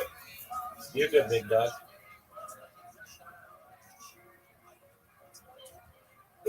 Sorry. Let me share.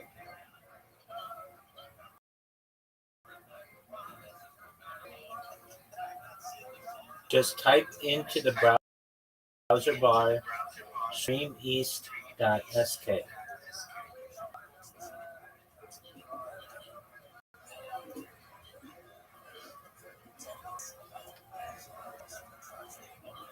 Honey.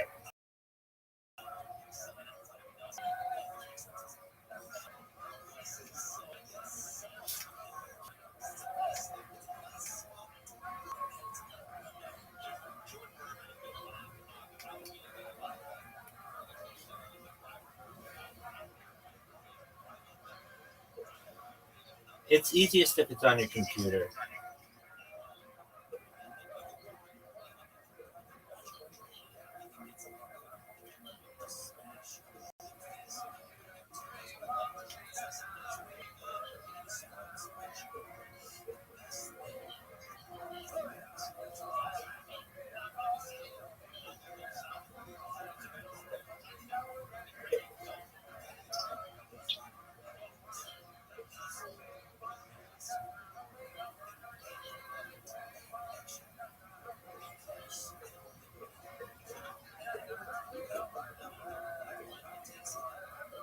Leg long.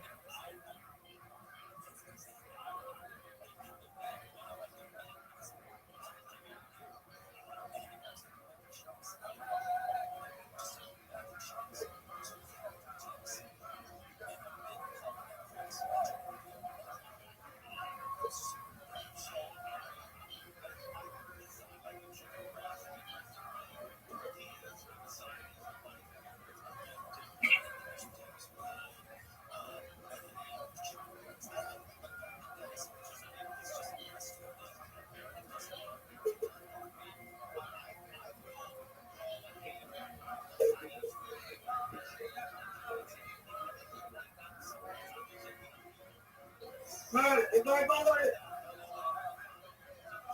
Do it on your computer.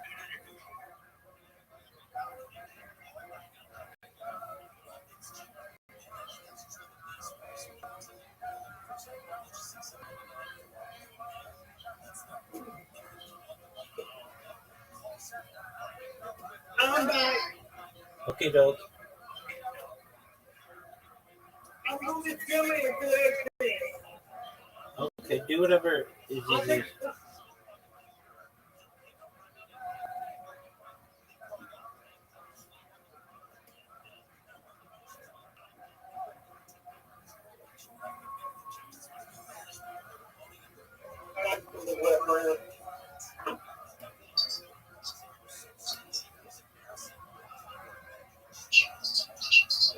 I'm a coach today.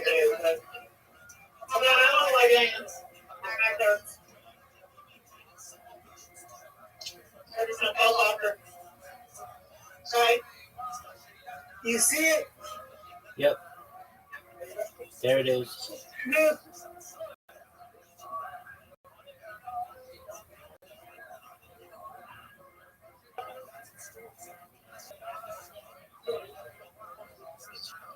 Oh, 20 seconds. 20 seconds. It'll come. It'll come on after this. Come on, Ryan. I want to watch TV.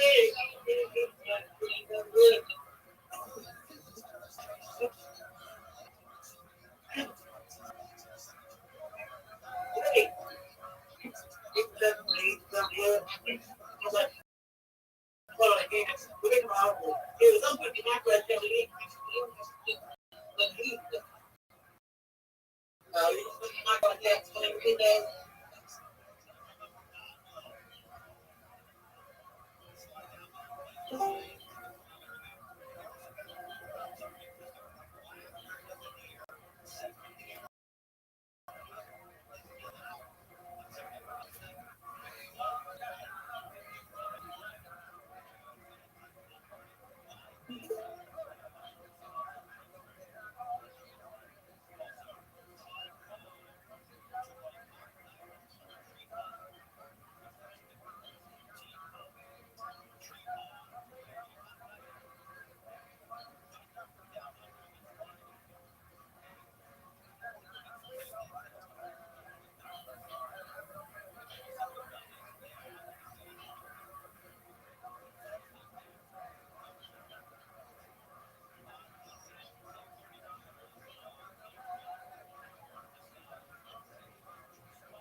Let's stream it. Okie doke.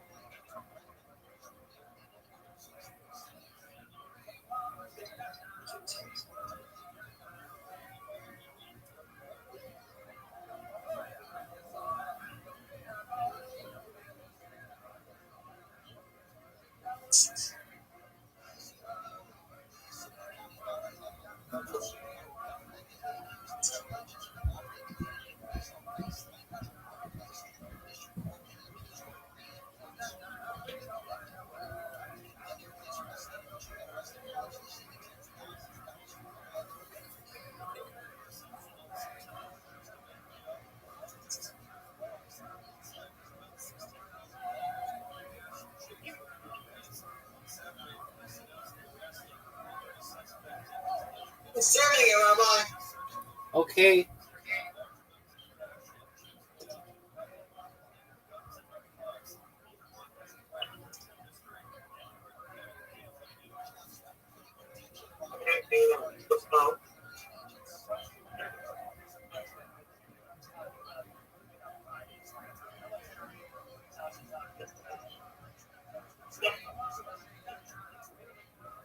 Yeah, damn, it's haunting.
parents, Glenn and Gary, with the sons, and when they were in college, I would go in there in high school. I was like a junior. This is as we say, go stock up the use because we're also. I mean.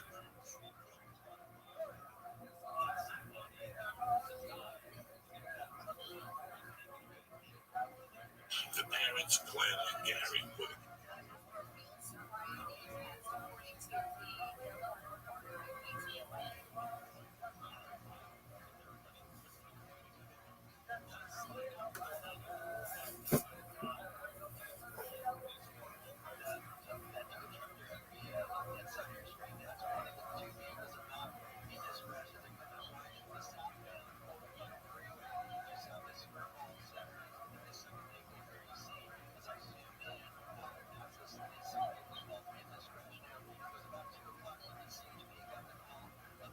the sons, and when they were in college, I would go in there in high school. I was like a junior.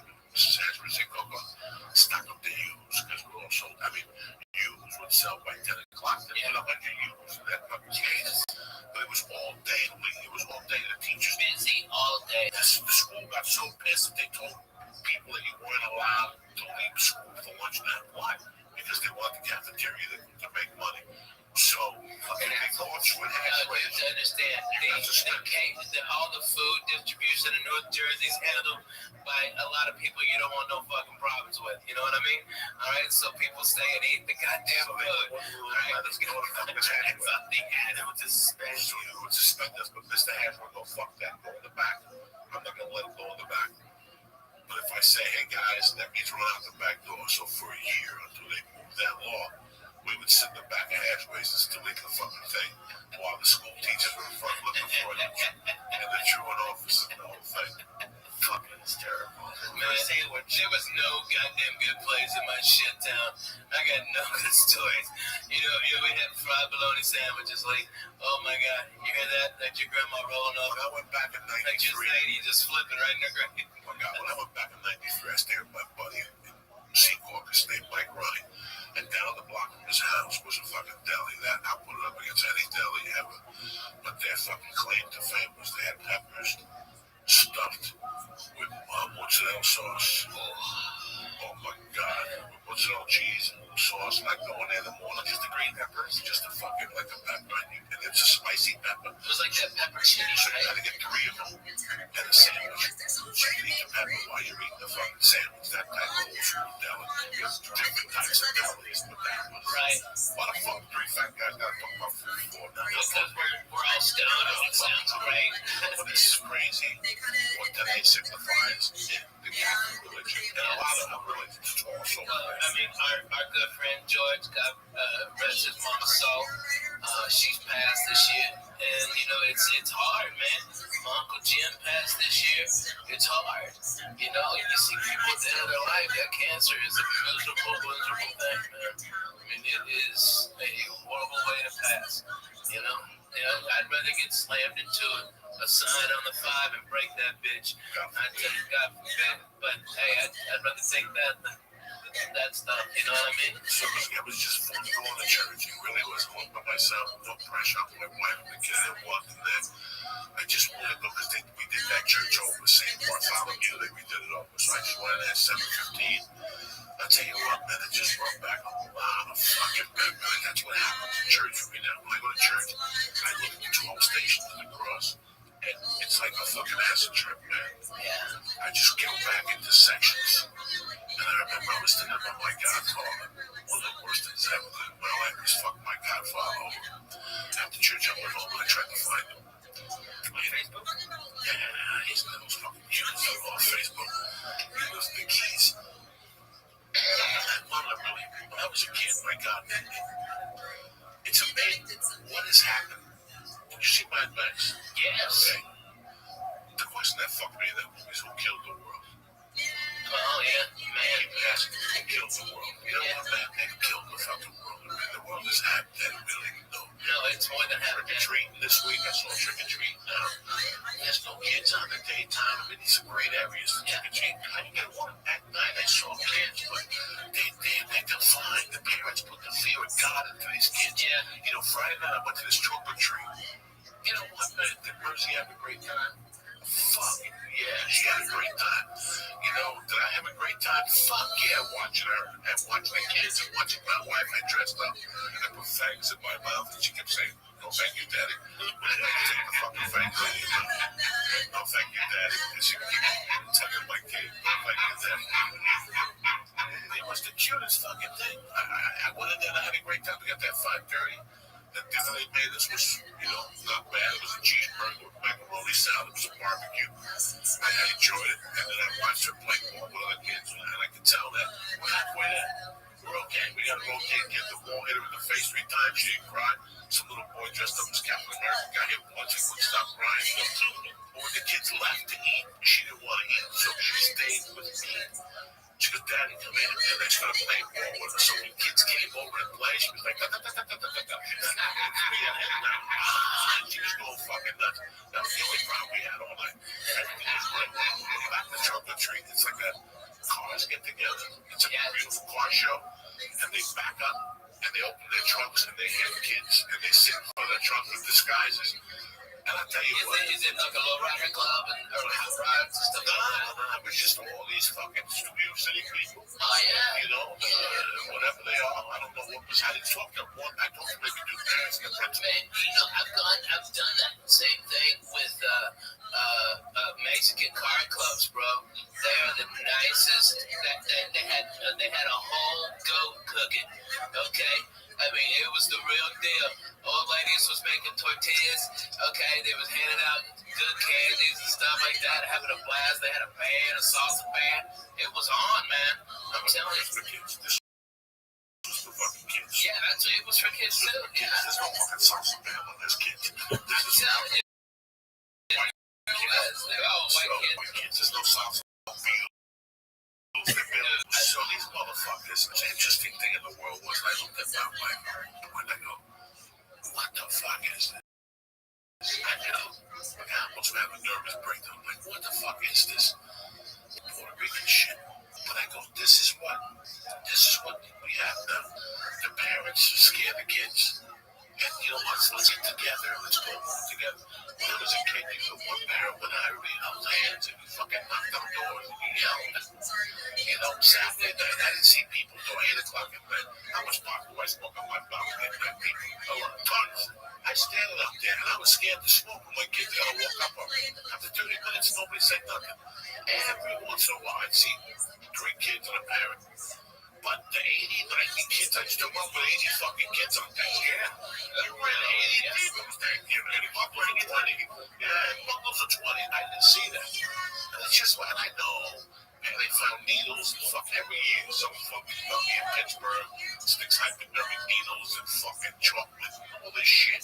Man, that's why I tell all my kids, hey, Daddy has to inspect all of your candy. I need to find out all this shit. Friday night, I saw her at the Trunk or Treat. I went home and she came home with a bag of candy and I kept sitting there and I started talking to her like cocaine, like a and you have one Reese's. Oh, you're fucked. Then you fuck Reese's.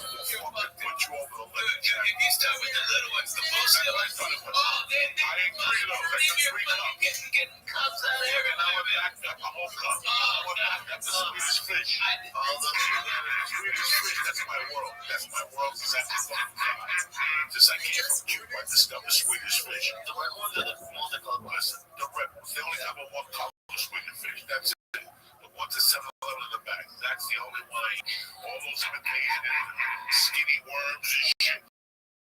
Shove those up your mother's ass. I don't need none of that shit. I'm a fucking Swedish fucking fish fan since day one. When I was a kid, I'd buy them by the box. So then I'd get a brown bag and stick my hand, put them in my pocket. That's how it was.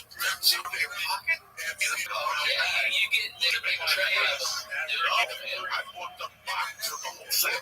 Oh, really? $6 trays. You know what I buy the box? Wow. There was a fucking whole set of candy. I was getting downstairs. And I go early. I would come up.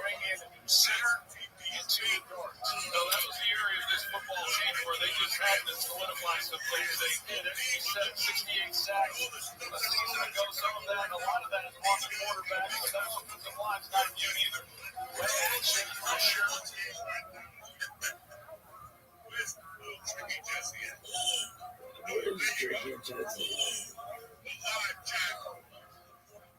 That's right. We got a first down on the 50-year-old. That's right. Here we go. There's a move. There you go, Lex. We're live, baby. Get the mic. Get in there, baby. We got George. George and Chippy Cousins over there. We're on the 50-yard line. All right, the Bears moving the ball. It's looking good. I'm going with the Vikings. Sorry, somebody's got to win. Somebody's got to win. All right, so we're on the 45-yard line. The Bears moving the ball. That was Cage Man. I like that. That's a five. Let's call my boss in.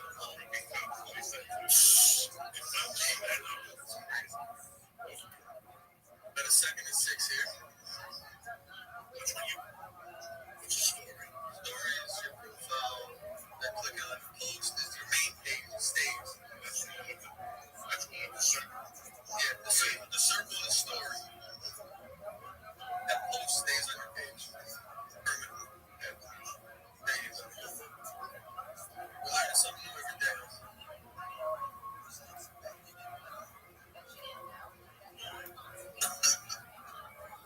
What's that?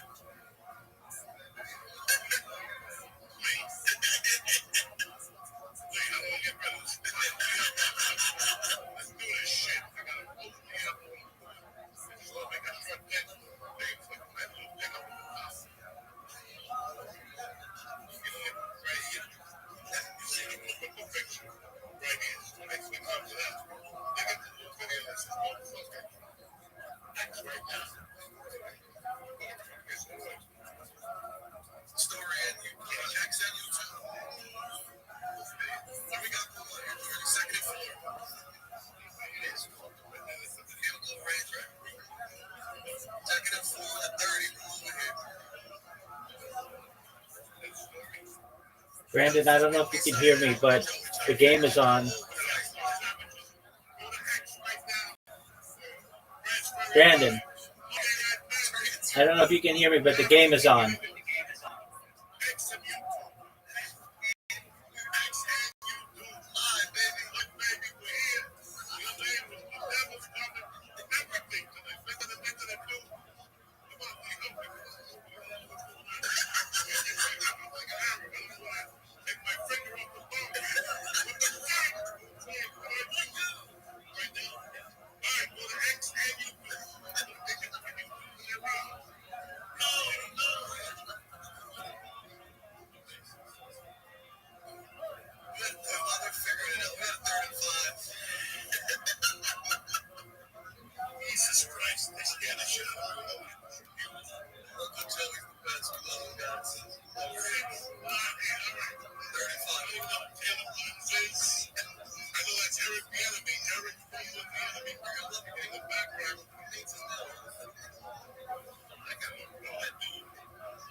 Brandon, can you hear me?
watching the game? Yes, sir. But you don't have it on, do you? What game is it? Okay, so go to I'll give you the website. Okay, are you ready?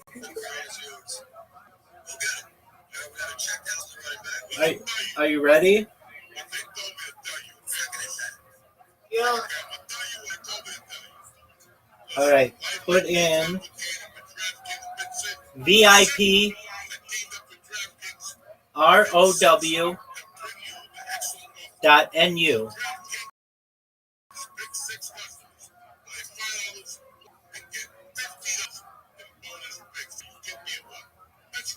VIP ROW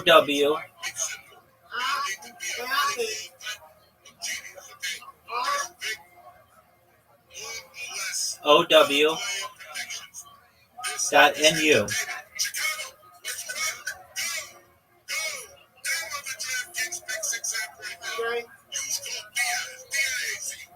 Then press enter.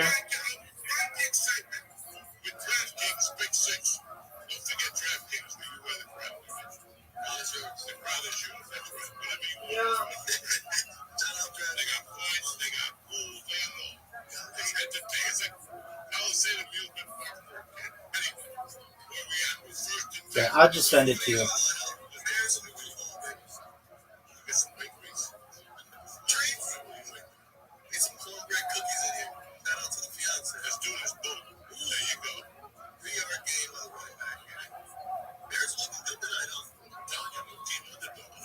Okay, check your messages.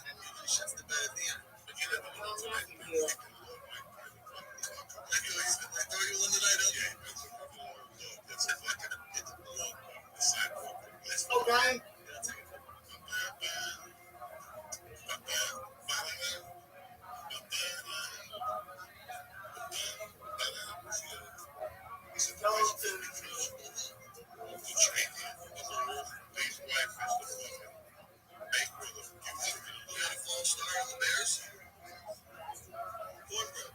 Okay, go to American football.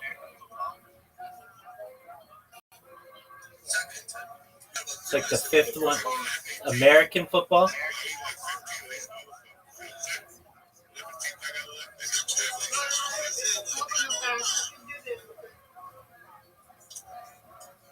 Put in, it's like the fifth one over.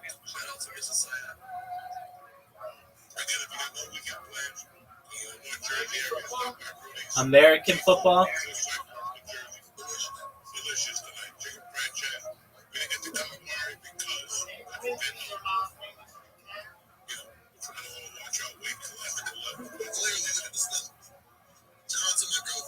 Okay, and then it should be Monday Night Football. Monday Night Football. Right.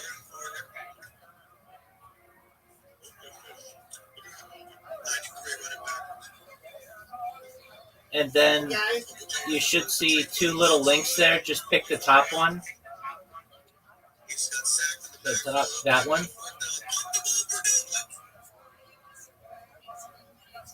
There you go.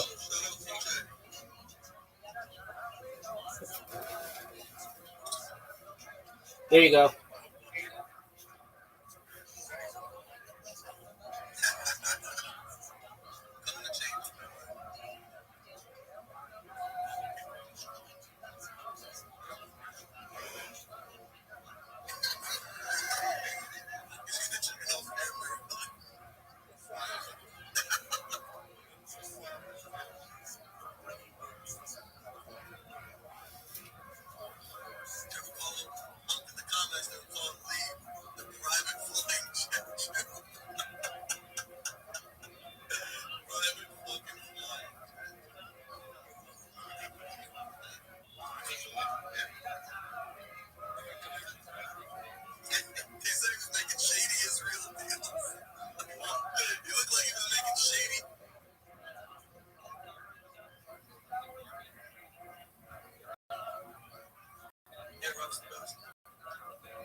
Yo, how are you?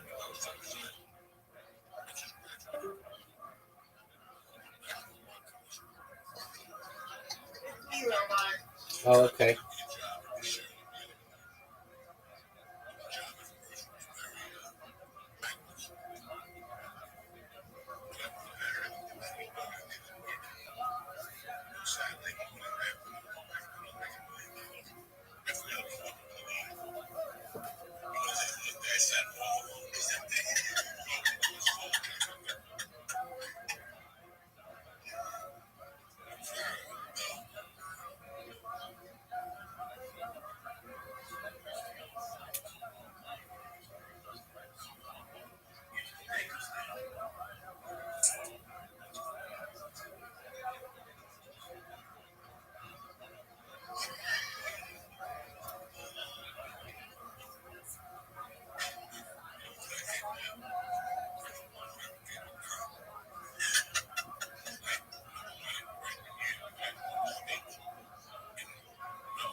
Side. And Jay, and hit him with a car. And go look at that menu, Jack. See what have some dreams for that. And he got the address now. 591 Anderson Avenue. Yes, I know. After they bring around the corner, teacher, everybody wants to take a walk after they eat and get perfect. I'm so bad, dropping 50. The top of it. Let's do this. Wow, he's dead in the back. Got it. Look at this. I heard him have sauteed spinach. You're going in on the sauteed spinach. I think we should tell the story of the first time he took your rice. Listen. You can tell whatever you want. Seafood salads, chili salads. I don't know why they have mozzarella sticks in this stuff. Boycott that shit. Take that off the menu. Yeah, take that off the menu. Like real shrimp. Beans, white beans. Yeah, that's we got baked clams, fried shrimp, Cajun shrimp, eggplant, rotini. They got it all, boys. Play defense. First and goal, they complain. Look at this. Here comes the field goal unit. They right six. Get the ball. Look at Rudy over here. Look at this beautiful big thing. That's like Don Gentleman. You have tackle like pictures on your menu. But you don't know me goddamn restaurant with it. When they gave him in this, right for business, she was a virgin. You got one of these dirty moments. You been out tender. Look at that white dress. It was shiny. You know what I'm saying? Anyways, the house specialist. A seafood combination, fried or sauteed. If you're not hungry, you're hungry now. That's what you. When you're running with Uncle Joey, you're gonna eat something. Eat good. Eat good. Don't forget sparkling up, whatever you need to do. Brought to you by DraftKings. Let's get this party started, Jeff. Uncle Joey's. Yeah. Let's see what DraftKings is on. Tune in every Monday. Every meeting is supposed to be 7-3. We got a field goal by Minnesota. That's it. They got it. It's 8 o'clock at night. Warren interrupted and teamed up with DraftKings Sportsbook with incredible offer tonight. This place. New customers bet the small bet. $5. Get 200 bonus bets with plus. I'm going to get 200 off NFL Sunday ticket for YouTube while you're watching YouTube. 200 off. That's not a bad deal for $5, man. Get it together. Use code Blue Cheese. BLUE Cheese. CHEESE. That's Blue Cheese. All one word. Only at DraftKings.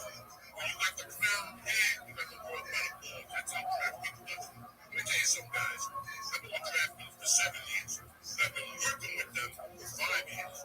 I'm a customer. I got no status. You know what I'm saying? I'm a degenerate. I love this shit. If I'm not playing off of more buck, I'm playing off of more. More buck is a new game. It's a lot of fun. It's like the wolf in the clothes.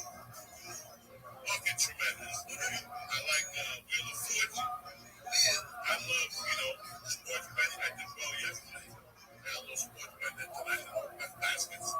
But, they're up the house. I'm like, it's not like in the old days.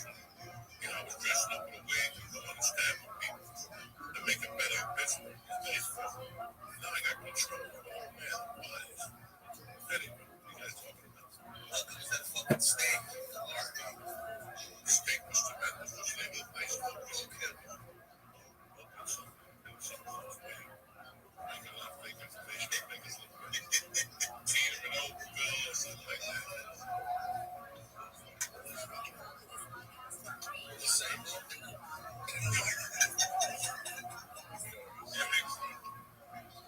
How's those cookies? Oh my God. I see you now. It's going to need all this stuff. That's fucking good shit. Those Rice Krispies are some of the best Rice Krispies you've ever tasted. Council on that. You had them.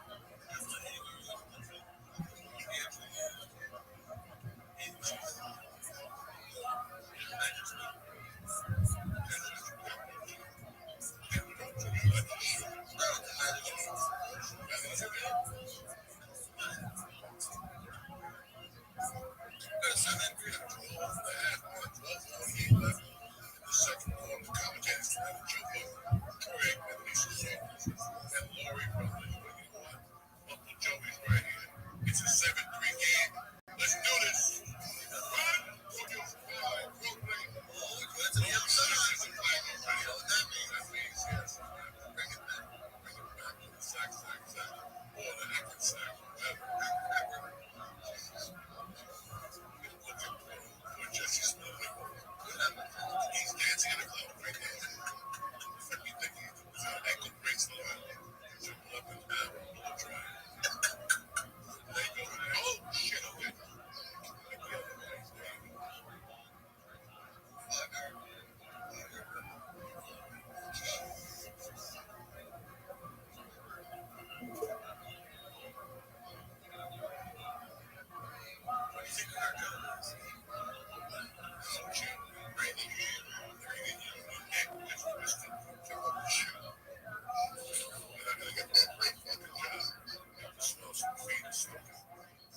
was a rivalry game, and they want to see what's going on. All right, we got a 2nd and 9.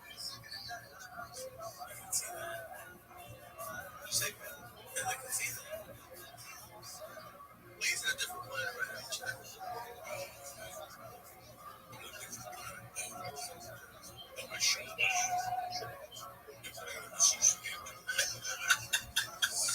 I saw that.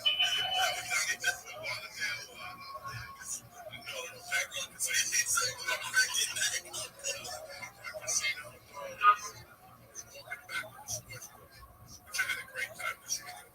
Great sports group, great, shout out to the Seminole. I was looking back when I noticed something when I noticed Shirley had a guy by the neck. What the fuck is this? There was 2 women right next to each other. And the 2 guys on the side. Like 1,000 a hand. That's actually a massage. I need a girl to cut my toenails. That's when I go off. If I can get somebody to cut my toenails while I'm playing poker, forget it. That damn painting. Sandblasted. Let's do this. All right. We got 7 inches. They might go for it here. They gotta go for it. This is do or die. There you go. How much all that egg? How much would you pay egg to it? Poker place. Like, I'll take my foot off. So, they take like a razor and shave the bottom. On your heel. Down with the cream, the towel. Right? They cut your toenails. They get under it. It's a good idea. Next one. They're going to say, well, I don't know. That's not a hand job. Just with my toenails. I was having sex with no man. Yeah, we got a punt.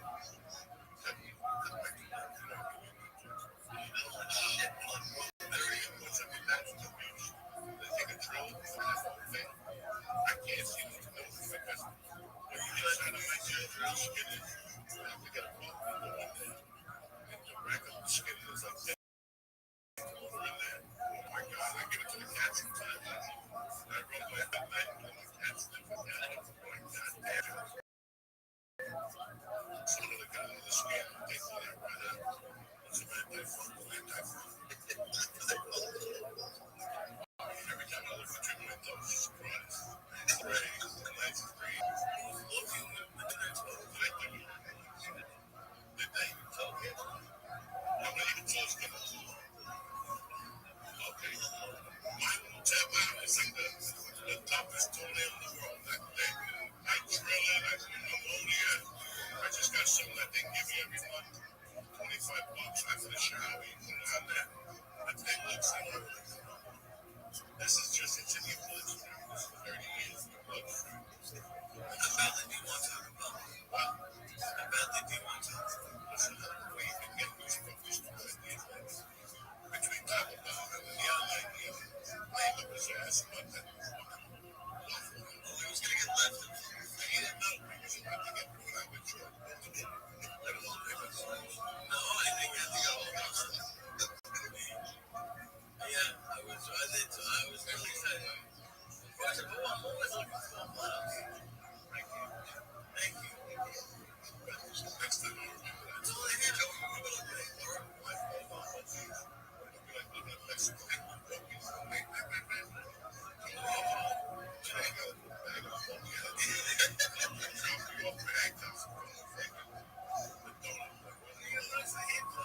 Because that's the scary shit I just showed you. I'm scared. Because when you wake up, you're falling on top of the place. So you're like freaking out.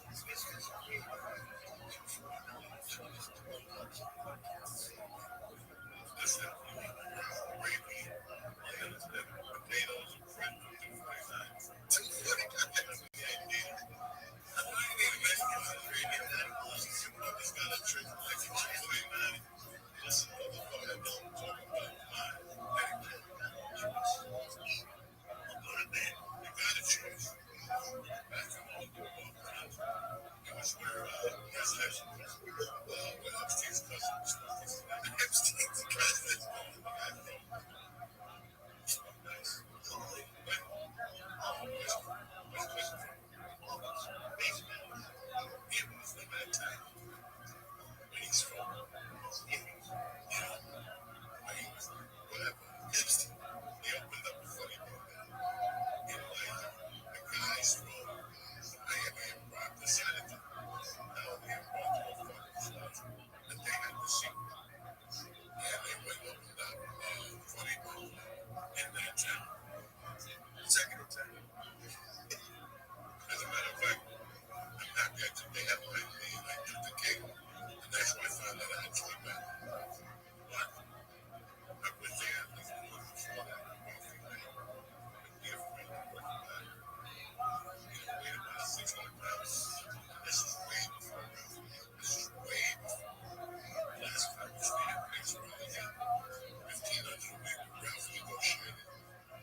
was fucking furious. I will never forget every night 6 a.m. yelling, screaming. And I look out and I feel it's hot in hell. It's hot in hell. And I feel what happened? You're big. That was about 2 years after. God bless his soul. That was about 2 years after. He was at Spelman. It was a great club in Dallas called Spelman. I forget what his name was. I mean, Houston. Houston.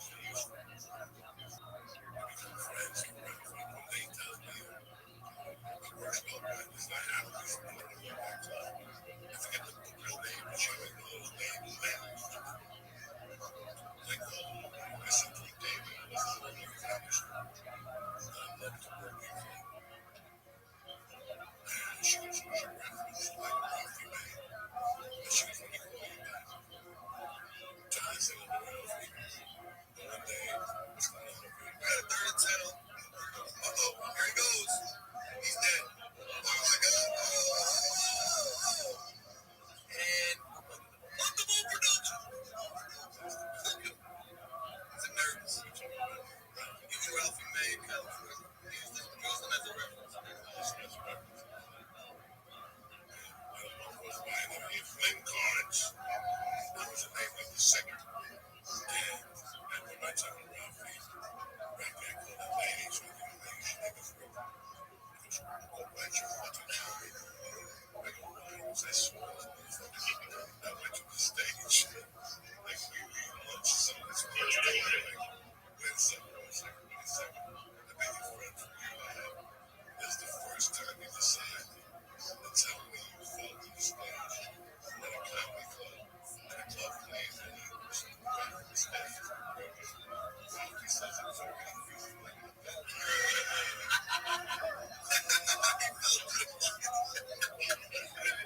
That was your buddy, man. Oh, my God. Oh, but there's some shit like that. Like, it would never, after that, unless you remember who did it. He was a little shy for like a minute, but he was real, so he had a laugh. It's fucking hilarious. It's not really laugh. Wait till what happens to you. Yeah, he probably didn't. But we tortured him for that, you know. He fell a lot of the classic law from Marvin. And it was right across from that fucking toy. That was a pizza place in the morning. And it was action. It was karate school. It was being held with Padre. It was action. And it was back and forth. But the main part was about the little facts of what people actually pay. We had a conversation. Fucking excellent conversation. Music, comedy. As we're talking, we're still apart. As the car's off, as we're talking. And I keep walking. I slam the door. And I keep walking. He's doing the same thing. I'm talking 3-4 minutes. I'm walking into the door. I turn around. There's no fucking house. I'm like, where's the fuck is this motherfucker? That's what he's playing with. I go, Ralphie, I'm finally over here. And I go up to the street. And there was a metal plate on the floor, which was like an inch long. Enough to make me fucking trip. No way, no nothing. Because I was. And he caught us through there. I went that way. When he went that way, he twisted the leg on the back. And there's a car coming. He's like, I can't. And I'm like, oh, you gotta get up. And I'm like, no, no. And I'm gonna stop it. I'm looking. And I'm like, I'm looking. Get the fuck off in front of that club. And we got up. And they knew. That was cool for 1 hour. An hour later, it was all right. Let me get it for you. Let me back for it. Like a month after that, anything he did, he went for it. Oh my God, he just felt guys. How many things?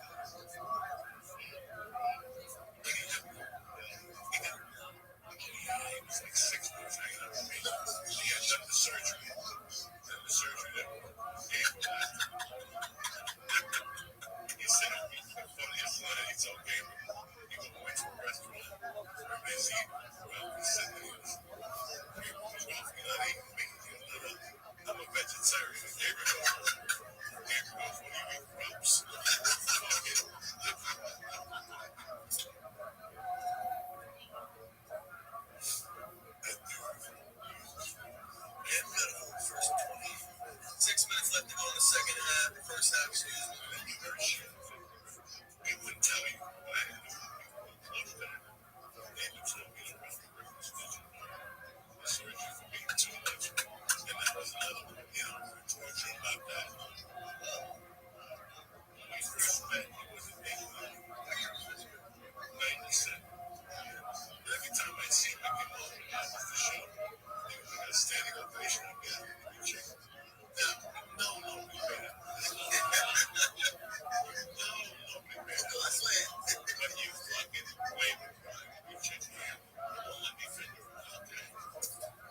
This went on for about a year, and then we couldn't take it. And then he would come back to Michigan and don't tell me. He made out with three chicks and got a standing ovation. He goes, fuck yourself. Just like he said. So we got 5:20 here before halftime. We got a 7-3 score. It's leading towards the under, but don't believe that.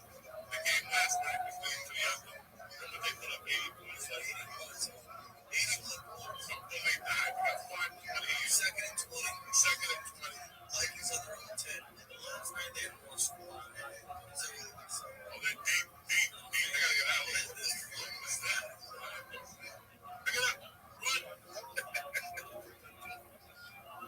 Looks like a football productions all game. He's embarrassing. He's on first Monday Night Madness with Joey and his crazy friends. We got John Conley over there scratching his head. Monday Night Football with Uncle Joey. If that was fucking Thursday night, if that was turkey, we'd all be asleep. The chicken is shout out to Roots. Shout out to Roots. Take that on. That's you for me. That's yours for me. I saw my feet.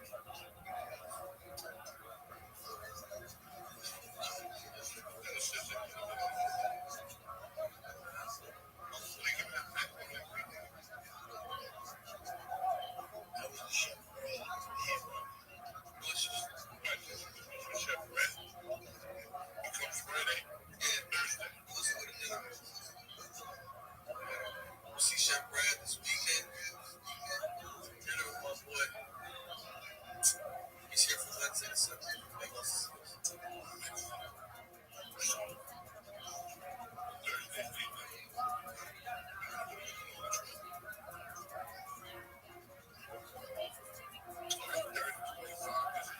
Third and 25 on this. I think they throw a check down pass.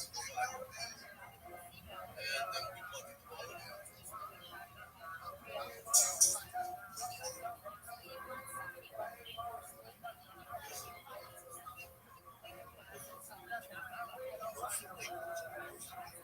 Bergen County. Bergen County.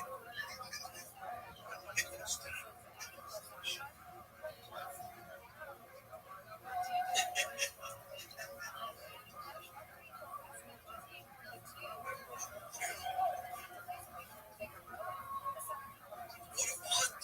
Wow. Got a 65-yard punt. That's a 38.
Retrograde, how you living, pimp?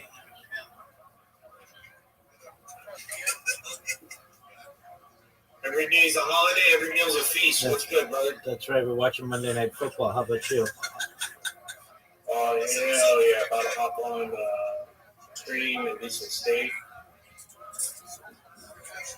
Who's watching football? You? I am with Brandon. He's watching American Got Talent. He was watching it. I'm watching it here.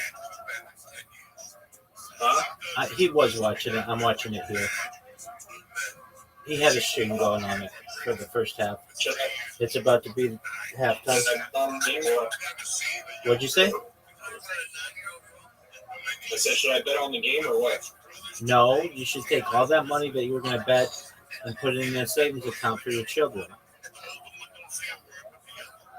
Yeah, but I already won this money. So it's kind of like just extra. Oh. How's life in the new place? Good, man. It's good. Excellent. How are you doing? How's your career? Amazing. You know, it probably would be better if you became a sports gambler as opposed to whatever the fuck other kind of gambling you do. We've talked about this with that base. With that do a little sports bet. I mean, I should. I want to eventually. Really, what I want to do is I want to do funded accounts. You know what a prop firm is? You ever heard of it? Please elaborate.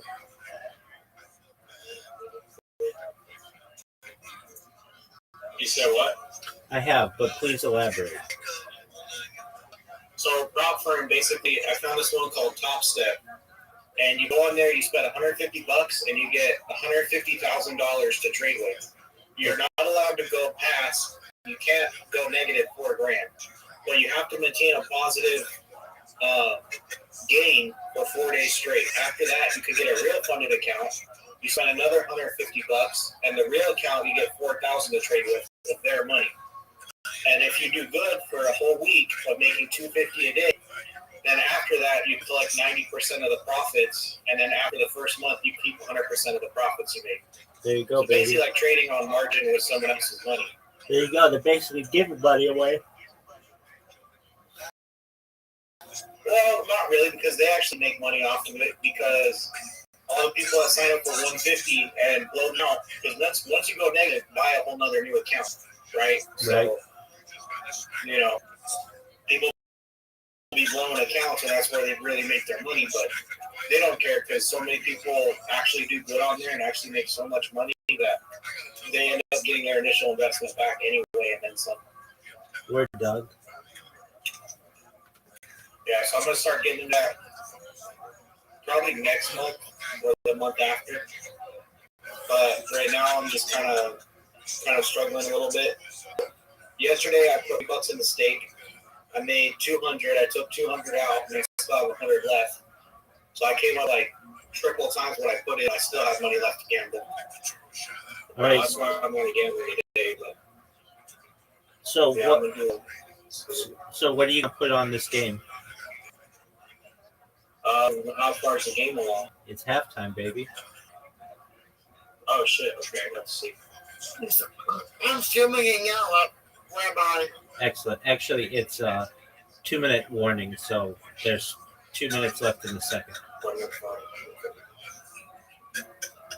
So basically, it's a good time to get in for a sports bet, you're saying? Yeah, for the second half. I'm going to start my stream now. Stream it live. We're going to go to kick.com. We're going to change my title to something that makes sense. Monday Night Football. I'm just going to call it Gambling Night. Best gambler on Kick or something. You do something like that.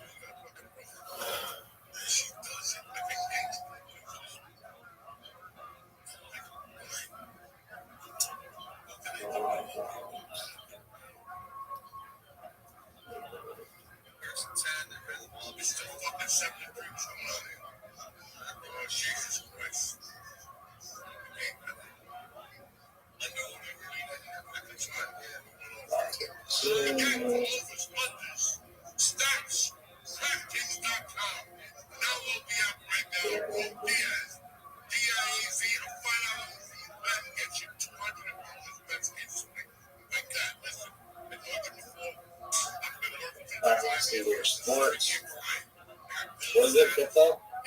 Yeah, dog. Why would it come? Alright. What is it? The Bears versus the Vikings? Right. If I were you, I'd take it. Right. If I were you, I'd take it over for the second half. 3.9 and the Bears is a 1.2. So What kind of bullshit thing are you betting with? that's just the odds. Oh, fuck it, it's suspended. Hold on. Maybe it'll refresh. The odds will change. Oh. Changing the odds right now. Go to DraftKings.com. Yeah, shit. Go to DraftKings.com and bet. I don't have money. I don't have the money in DraftKings though. I have it in fucking on stake already. Steak sucks for sports betting. Yeah, it's not terrible. If you can't do it a second half over, it sucks. Especially could be in sports gambling. If you can't do a half over.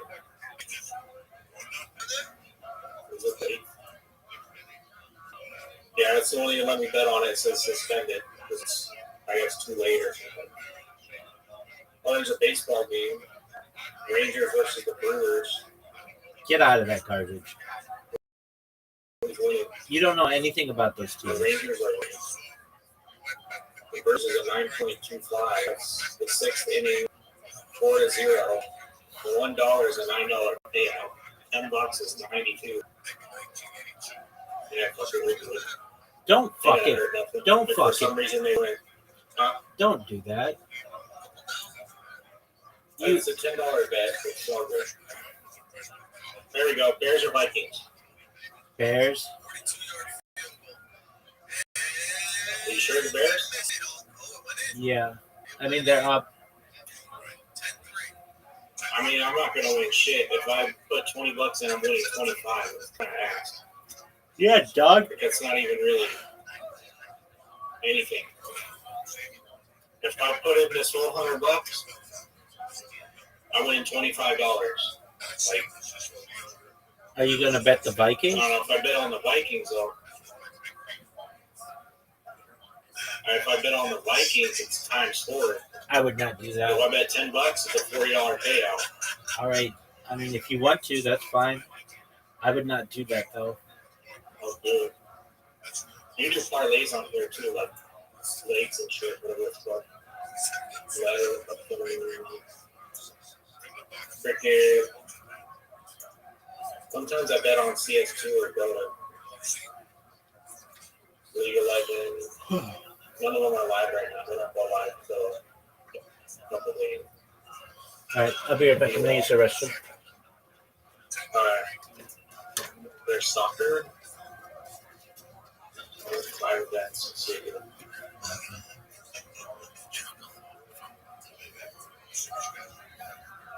There's some live soccer left. Yeah, vanilla. Athletic club.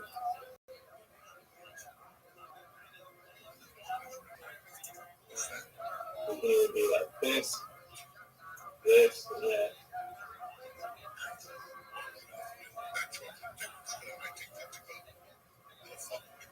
That's right.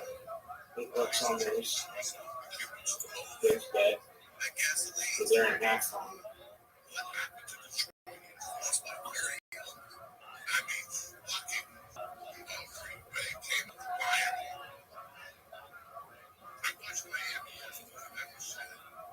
Let it go. Just go 15.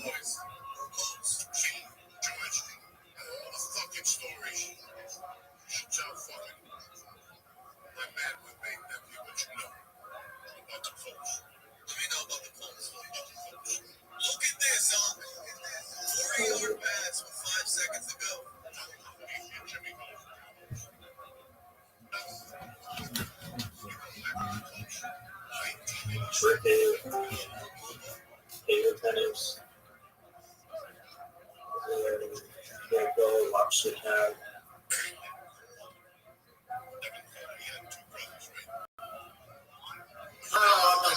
What up, pimp?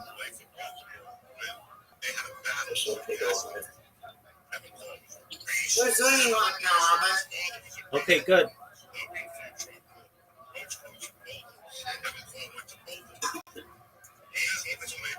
I'm swinging right now. Bears are winning 10-3. Oh,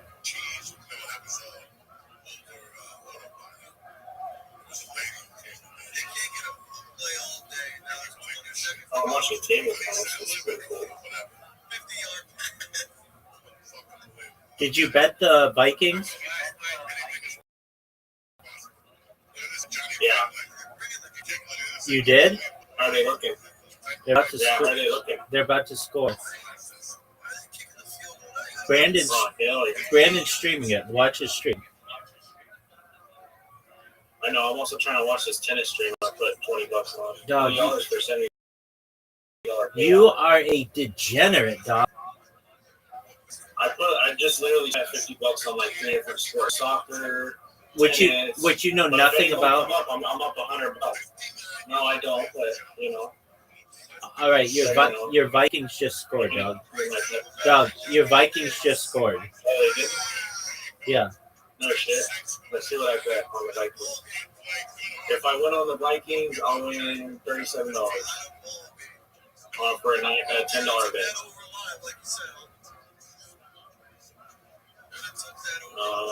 Let's see. For that one, Raiders. I'm sorry, Raiders.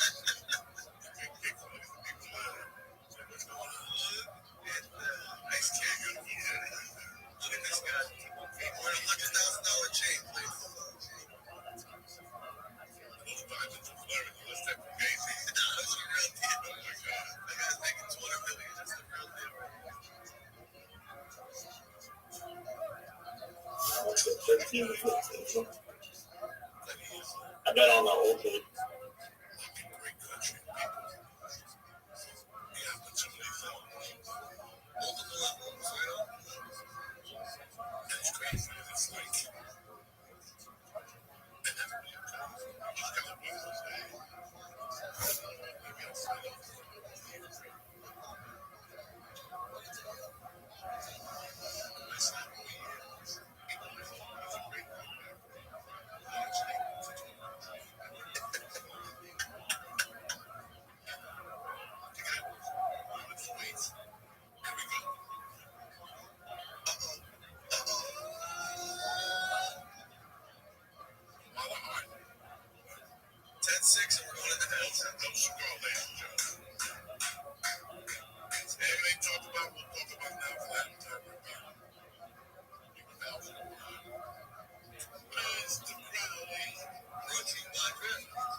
All right, let's see this.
the Scorpions. That's fucking sad. And I love the Scorpions. I love that album, Black Album. To see them great. At the God, love Scorpions. I love Animal Magnetism. I loved all those albums. But that shit was ridiculous. You know, I heard Pro and Con about Dave Leroy. I heard it was pure garbage. That he brought 5 people to sing behind us. And guys, it's what you what you expect. Anybody else gonna walk on a fucking drum set? What do you expect?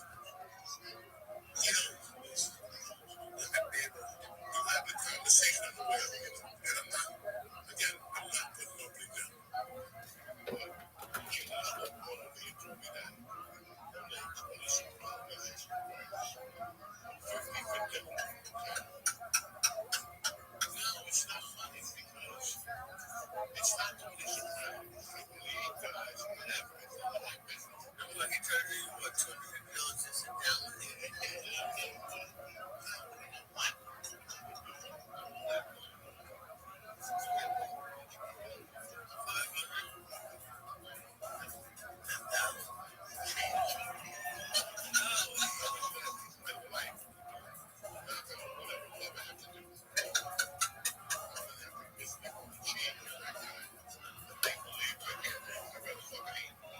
Yeah, but you gotta call them CAA and say, hey, some Iranian ones to give you $10. You're gonna say, no, no, no.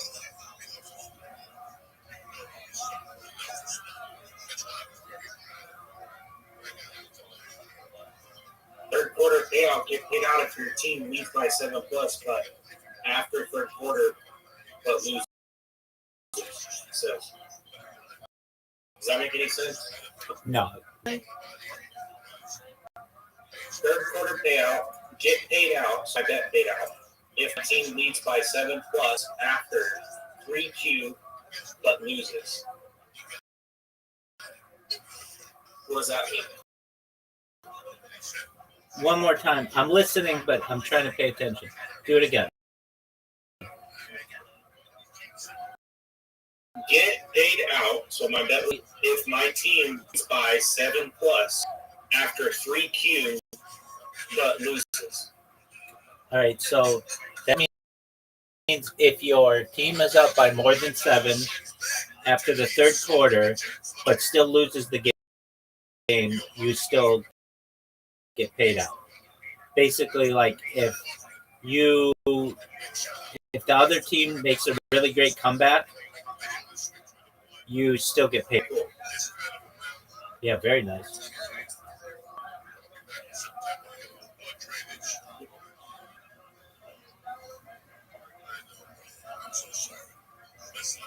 Are you streaming on Kick? Yeah.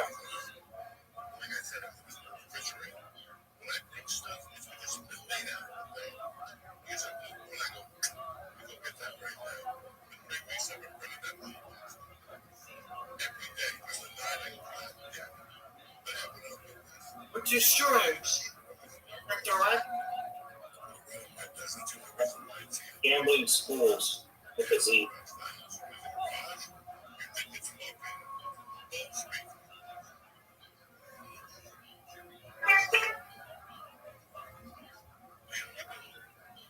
We're doing, I beseech you, our class. Let's put your class so you can send me the tip.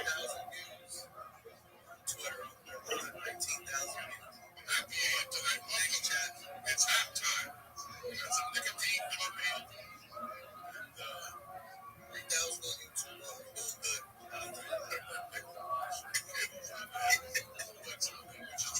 So is there on commercial break? It's the halftime show.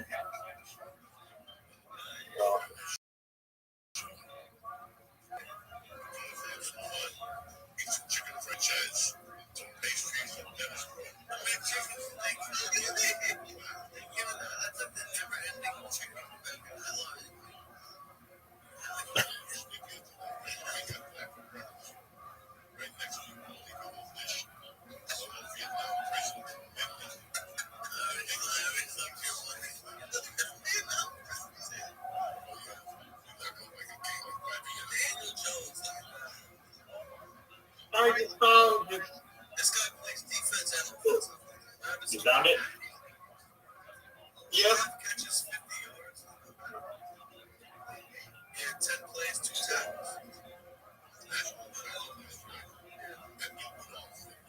So how did you find Rabbi's? No.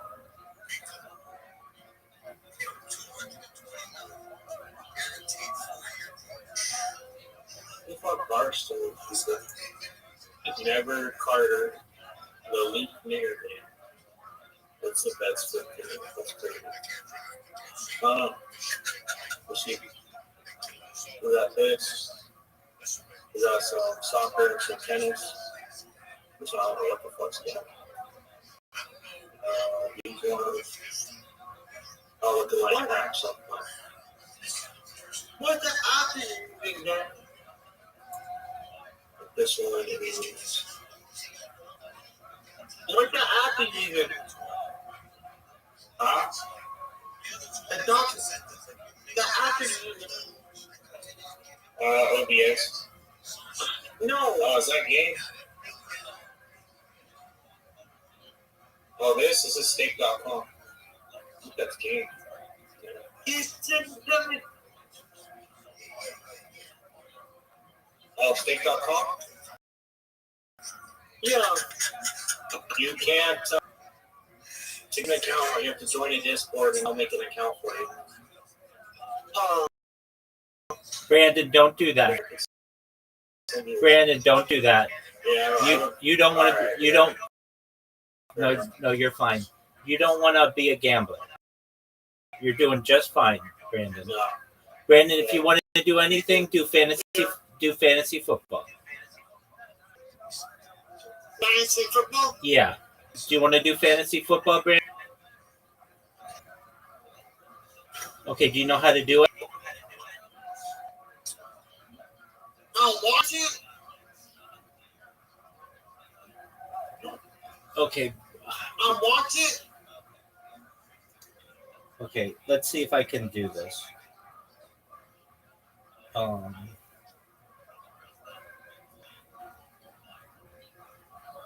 I think I'm in.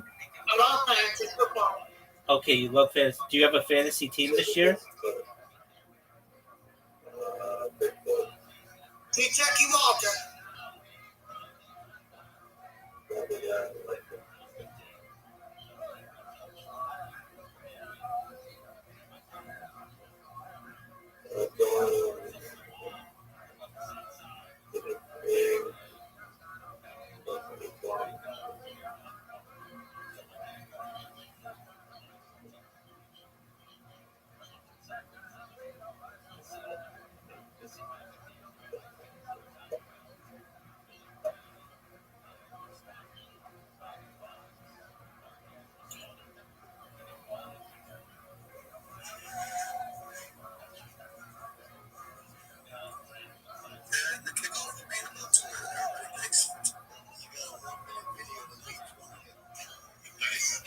All right, 2 minutes till the second half.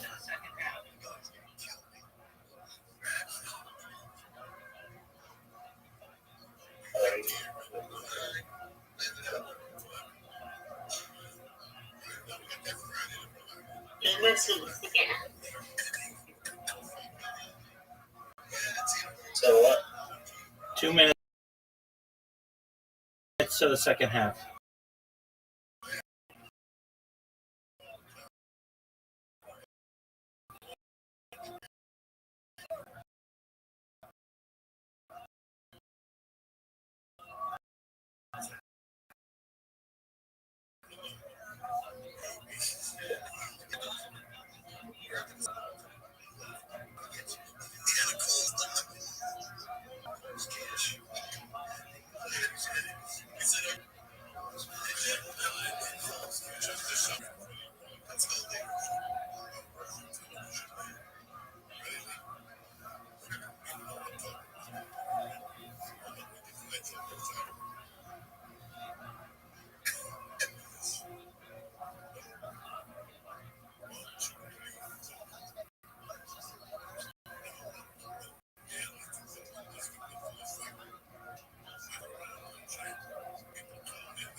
Vikings. Come on. To the top, we control for the fucking setup here. We do it right we got Chicago, it's first and 10. 14:54 left. Third quarter. Game time. Halftime just ended. We're here to come up with something. Let's play. Let's give it a shot. Let's do it. Ready, Tarzan? Please, let's do it. Get it. What's happening, beautiful people? Uncle Joe here. It's that time for the fight. He just said round tide is crazy. Canelo is going up against Crawford and DraftKings Sportsbook. It's your all-access pass to the action. From the opening bell to the final scorecard, DraftKings delivers. Jesus fucking Christ, Nick. Can I get gambling? Ladies and gentlemen, I gotta start this shit all over again. I was on a roll, and I can see my brother. I ain't touch this shit. And guys, for the record, Lee never fucks up. And you're ready to see his hand? Let's do this. Ready? What's happening, beautiful people? What's happening, beautiful people? Uncle Joe here. It's time for the fight we've all been waiting for. Canelo is going up against Crawford. Tremendous fight. And DraftKings Sportsbook is your all-access pass to the action. From the opening bell to the final scorecard, DraftKings delivers a great time for every time. Keep the action going after the fight is over. With football coming back this Sunday. Are you kidding me or what? It's your new DraftKings. It's your lucky day. Bet $5 and get 200 bonus bets instantly. Download the DraftKings Sports app and press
Pick 6.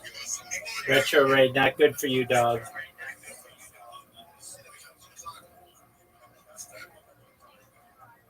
Let's do this again. Hit it.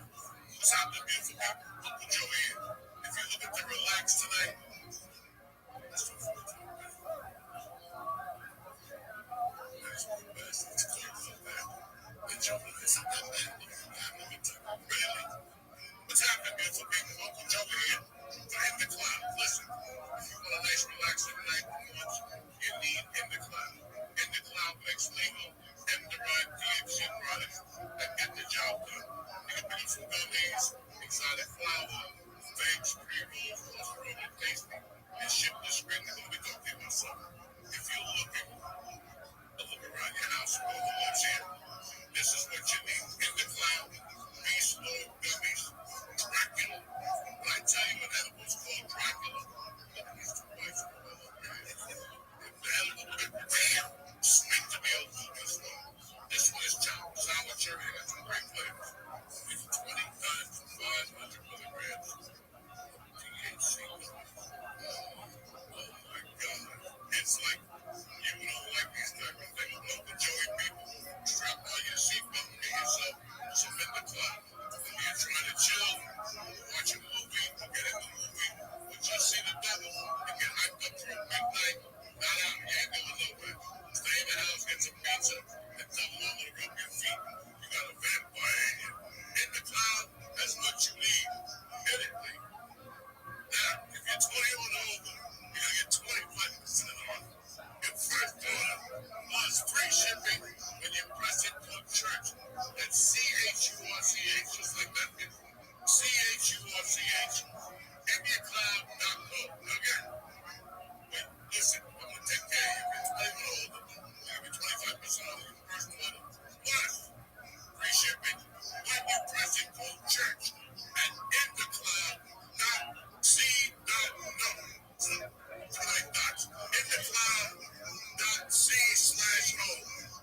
Whatever. Hit me. That's In the Cloud. INDACLUB.co. Alright, that's it. You're gonna get 25% off. Please scroll the goddamn thing. I'm like Moses with the arms. Come on, keep going. Let's do this thing. Again, InTheCloud.co. Church. 25% off. Free shipping. Snacks. Solely taste like a tremendous thing. Like tonight, this chicken tastes tremendous. Why? Because of the vampires. The Spanish people. Again, InTheCloud.co. Go to church. Now, fill out that quick survey when you want to support the church, all right? And please enjoy responsibly. And huge thanks to the In the Cloud for sponsoring tonight's episode. Thank you very much for your life. You beautiful people. These are great products. Look at the shape. Look at the shape of the Look at the shape of the leaf. It's okay. You got me all nervous now. Pick 6. 17th century. You really read that, man. What do you give me here? Blue cheese here. Kill him. Right now. Sign up right now. Blue cheese. Let these people know you signed up and you do. Especially if you're a new customer. What the hell's going on here? Look at this black. Oh my God. All right. It's getting bad up there. Sorry. Let me read this to you again, you savages. Hold on, I got little glasses. I got heated from it. Pardon the interruption, you're watching the game. It's the third quarter. I don't know what you're doing last weekend. Maybe you had a good week, maybe you had a bad week. Maybe you're looking for a new family. DraftKings is in. As usual, I teamed up with them. DraftKings to bring an incredible offer. $5 gets you 200 in bonus bets. And you get 200 off NFL Sunday ticket review. It's that easy. Use code Blue Cheese. Let me make some more noise. Use code Blue Cheese. That's Blue Cheese. All one word. All right. Only at DraftKings right now. Code Blue Cheese. Get your life together. DraftKings is on fire. Your friends are winning. Everybody's winning. I love you.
Welcome, Miss Aquarius. How are you? And how is it? Lovely. Are you ready for me? Yes, thank All right. You're going to have an invitation in 15, 14, 13, 12, 11, 10, 9, 8, 7, 6, 5, 4, 3, 2, 1.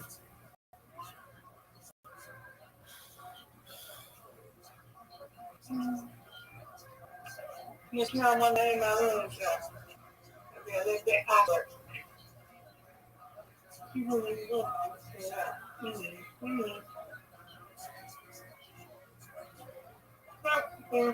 got it, Rabbi.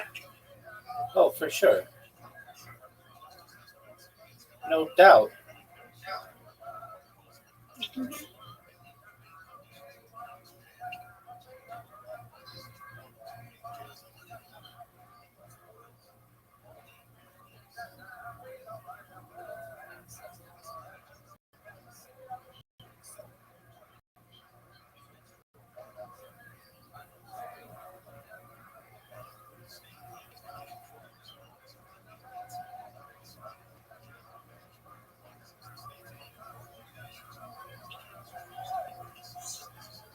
Let's go, Rabbi.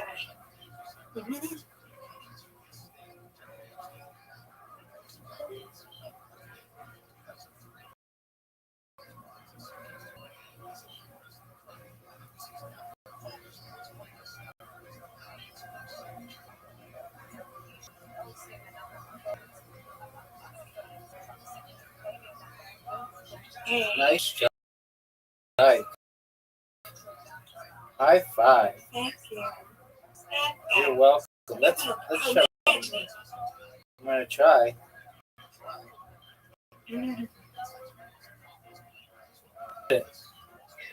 Let's go.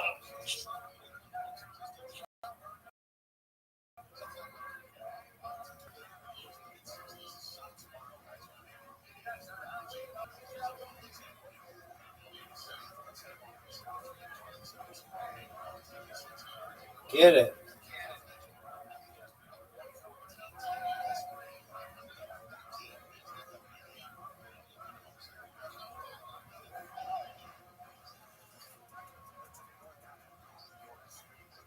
Big time. Yay. I've done spare. Get it, Miss Aquarius. 3 strikes in a row. Oh, yeah. Whoa. That was interesting. Good job. High five. High five. That was interesting. Get this. Oh, man, that was interesting. Miss Aquarius can tie it up with this move. Nope. No, it's okay. You got it, Rabbi. Boy, was that an interesting one. Yeah, still got it. It's okay. I tried. You win, I win. Yes, ma'am. I'm going to get 90 is my goal. See if we can get 90.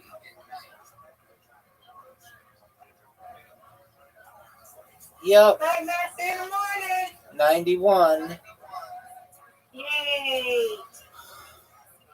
I win, you win.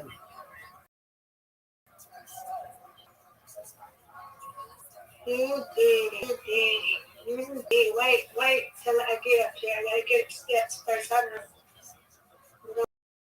don't want me to fall. I don't want me to fall and break nothing. No, we don't. Take your time. Take one down. Then you get up. Well, he already did it. You see what I mean? Take your time. It's okay. Take your time. Then you have to sit down. You didn't have to go. Okay.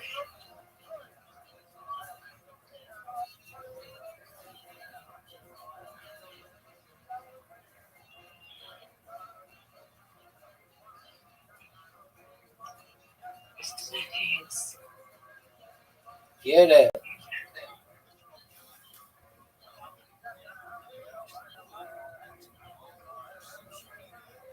Get it.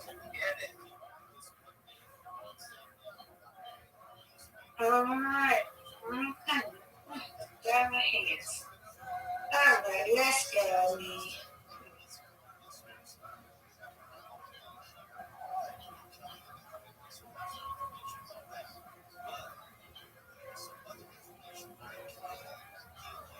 Get it.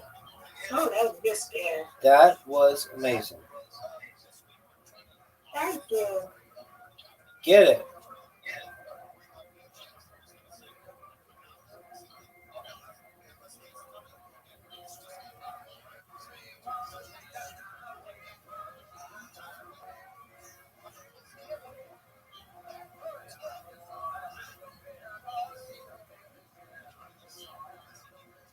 And,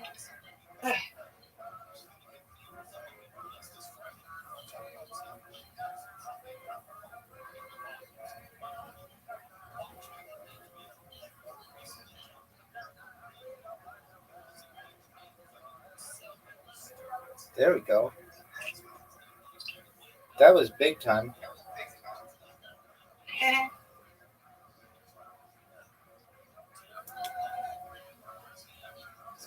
okay. Let's go. Come on, you.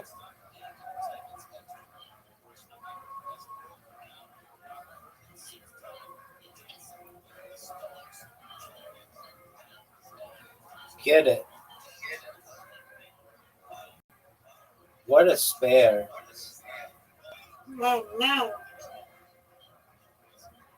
No, we're not. Oh, it's on. Yeah. Turn out the light.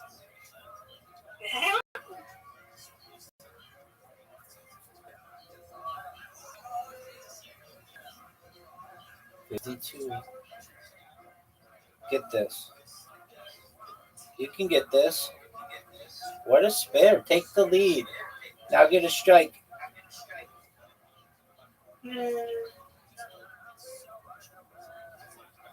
Oh, get it. Okay, you got it. You might. Okay. Lord, that's just All right. You got this. Oh, I'll take it. Yay. I win, you win, Miss Aquarius. You, I win, you win. yeah, you win. Yes, You ma'am. won. Undefeated in bowling, Mhm. undefeated in friendship. Good job. And undefeated? Yeah, good job. All right, I will see you Sweet dreams. later. I'm going to go, and I'll be back to go sleep. Sounds like a plan. Okay.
That, listen to me. That, I'm not going to interrupt you.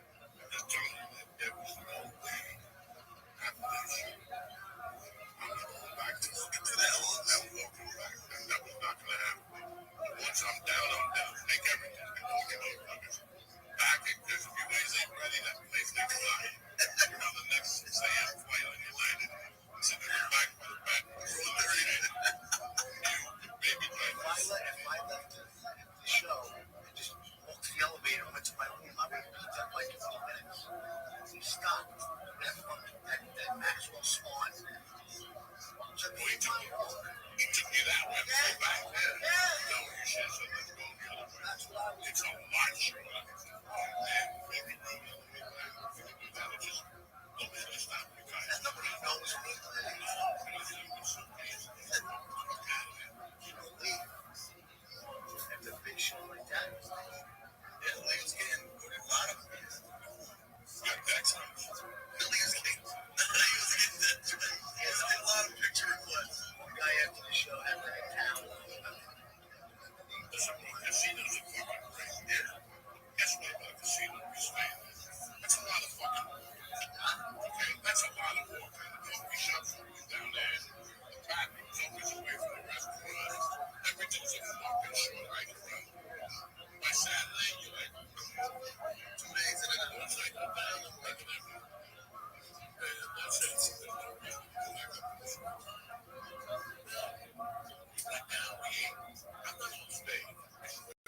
son. 17-12, 12 minutes to go. Lisa, you're under control. Wake up now.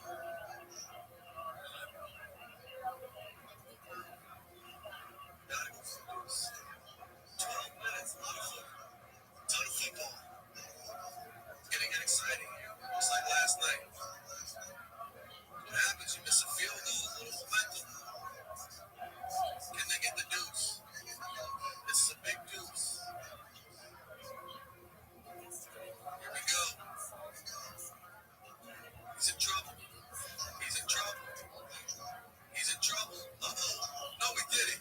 Yes, he did. Oh, he picked it up. He picked it.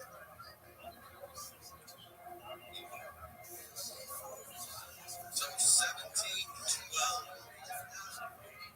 Hold on the offensive defense. I don't know when he pulled it.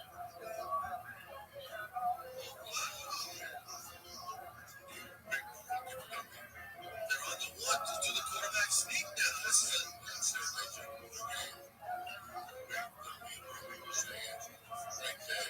what is he doing? Yeah. Okay. Quarterback sneak right up the middle. Let's go.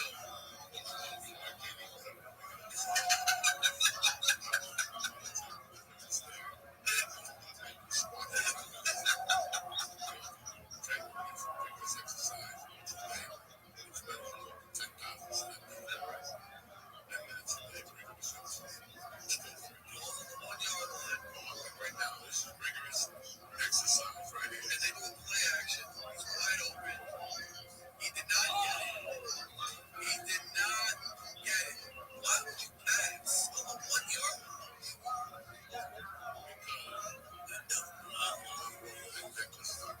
No, he's getting this pick something like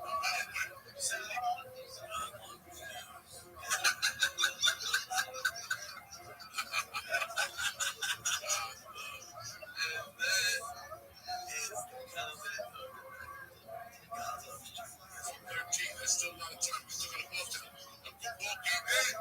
We're still down low draft right now. We're still we witnessed the kiss of death. It's time to start off with the week tomorrow. We got some baseball. Thursday, you got a great game. Washington. Yep. Beautiful game. Then we got college. Thursday night, Commanders and Green Bay. Green Bay is laying 3. Jesus Christ. At home. Put your fucking dollars to work with DraftKings, Jack. There it is. Look at this top one. 30-year anniversary. 1997.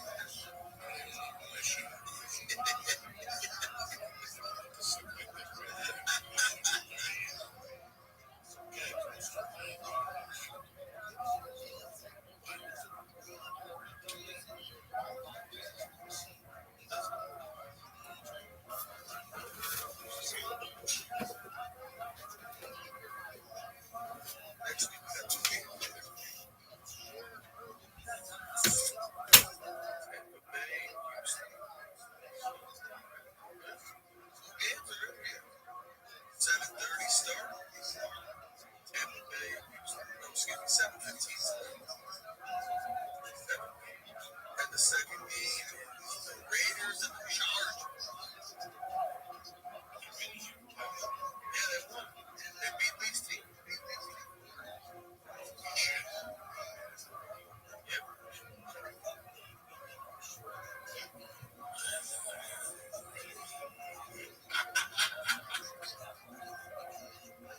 Leaving back the trail. It's going to be a long run for me. Lovely saying. In the cloud. Pulling us up with vampires. New Year's Eve. And of course, some white New Year's Eve to switch up the colors. Everything on the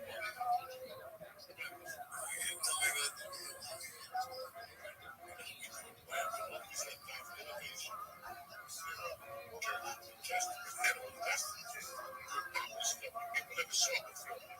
That's when we smoked the hash in the class. People go right to rehab. Stop the go.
they lose?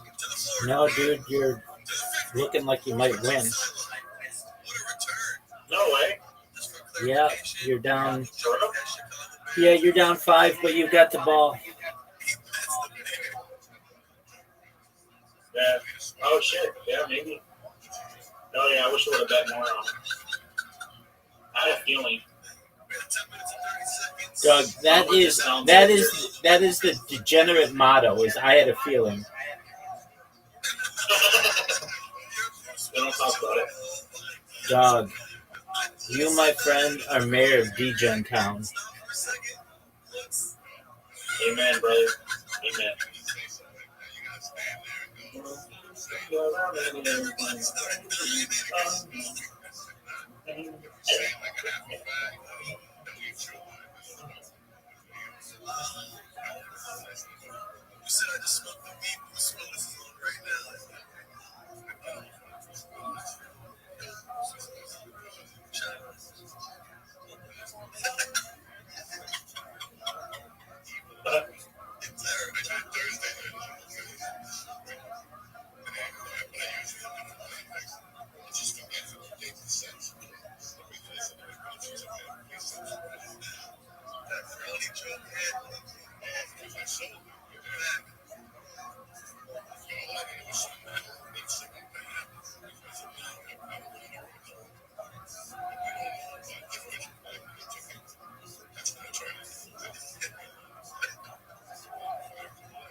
Four burgers, bro.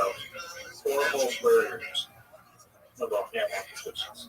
Are you still watching it? Yep. Hey, so is Brandon, is he of age? Yeah, Is he a kid? No. I don't have people who are under 18 in here. He is 21, something like that. Well, I didn't want to get him hooked on gambling if he's that, like, I don't if want he to. doesn't understand fully. I don't want to get him hooked. He's special needs, and I don't want him to. That's what I thought. Yeah, do something like that. So.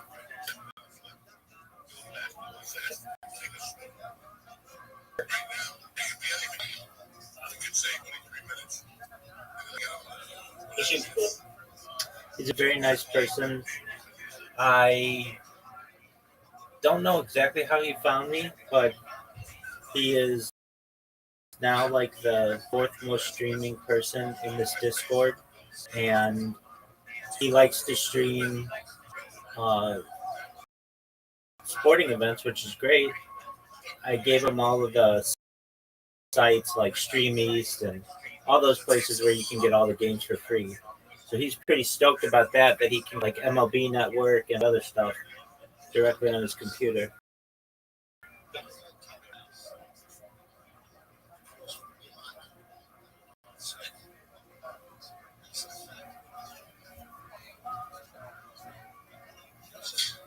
Did the Vikings get a touchdown? Not yet, but they are closing in on it.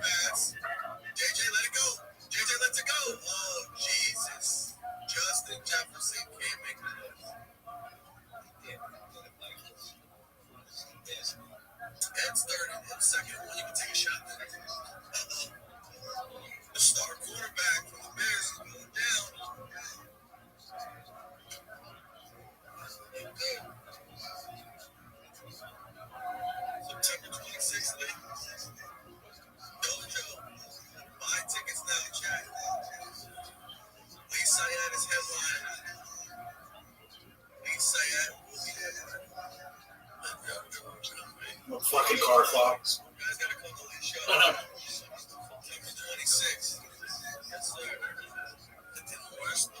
That Carfax is actually really helpful.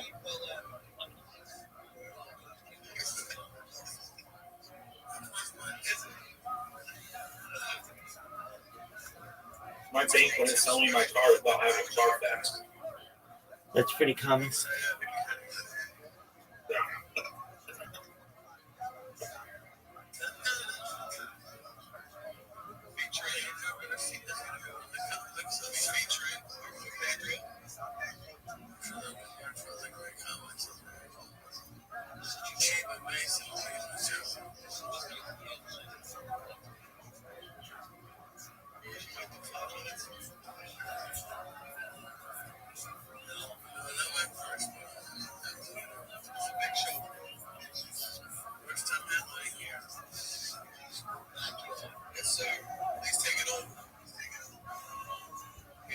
Miller Lite tastes like piss.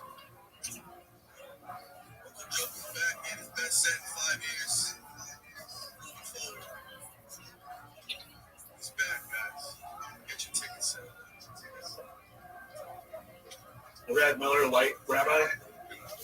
Yeah. You like it or not? I think all beer tastes. I actually don't like the taste of alcohol. And like 25% of all people don't. Have you ever had what's it called? White? I like those things. Alcohol. I like those kinds of things too, but just straight alcohol, I don't like the taste of it. Wow. It's gross. Dog, you are in a really good spot right now. I feel like they're gonna win. 3rd and 1.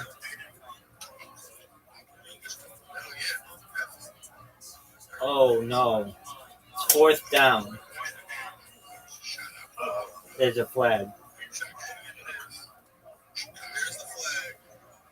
That's not good.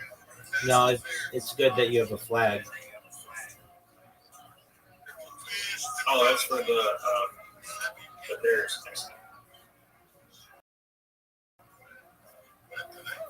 Why do like the whole YouTube thing? The YouTubers are gonna play in the NFL. What'd you say? Remember, Mr. Beast, I guess, bought part of the NFL. He's gonna have some YouTubers in it or something. You can't buy part of the NFL. Yeah, he did apparently. He made an announcement on YouTube. Well, perhaps he partnered with them, or perhaps he bought a team, but the teams own the NFL generally.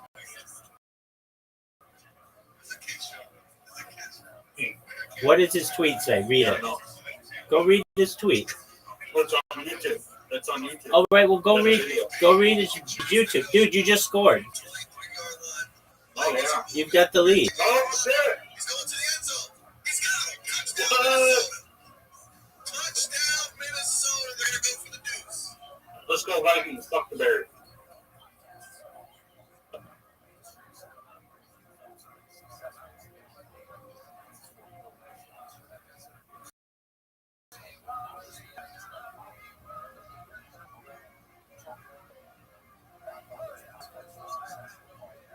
No, he did not buy the NFL.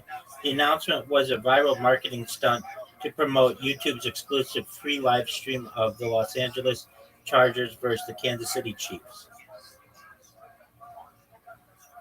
He did not buy the NFL. That's not something that he'd have to buy like all the teams. Oh, and they got the 2-point conversion. Oh, shit. No way.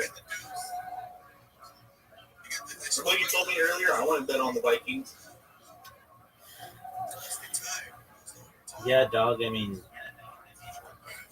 I still wouldn't.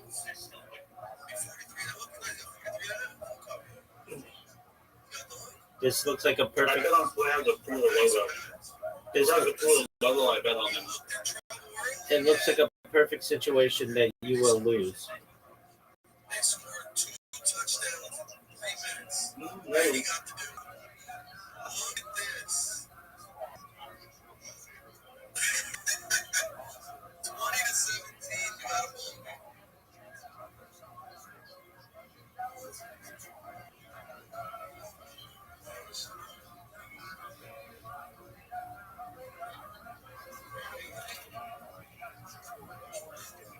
Do you know who Joey Diaz is?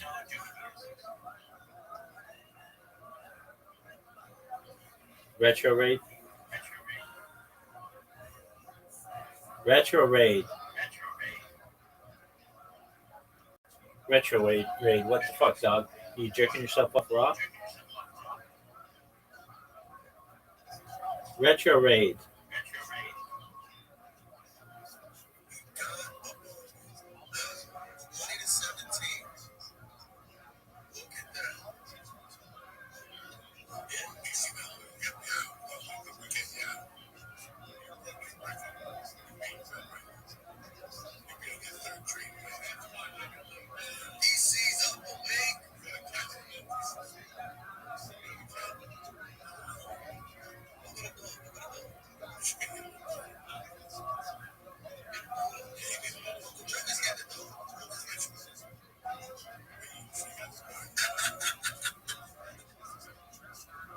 innings is there on football? Like 4? Dog, shut the fuck up. Don't call it innings. They're quarters. So there's 4, right? 4 quarters equals a dog, but Right, not innings. That's baseball. whatever. You know what I'm saying? Dog, that's big I time. like to argue about semantics, Rabbi. Dog, that's a big one. Oh? You know more than I do, and I'm the one betting on it. That's it. Right, you bet on ping pong in fucking Vietnam. Yeah, and I lost. No, I was some holding against some young guy. The young guy won. They're American.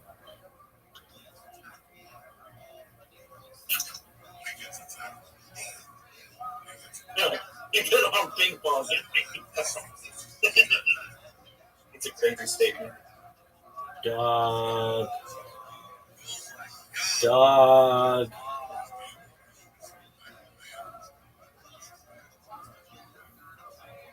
Do you remember what I told you to take? Big what? I told you to take the over, but you said that wasn't an option, which really tells me. I think it is. I didn't know how to fuck with that. Is what it is.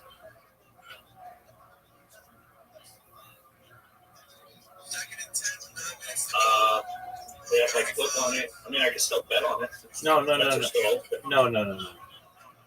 Area including overtime, handicap, total 1x2, the total including overtime, 25 points, 30 points, race to 35 points.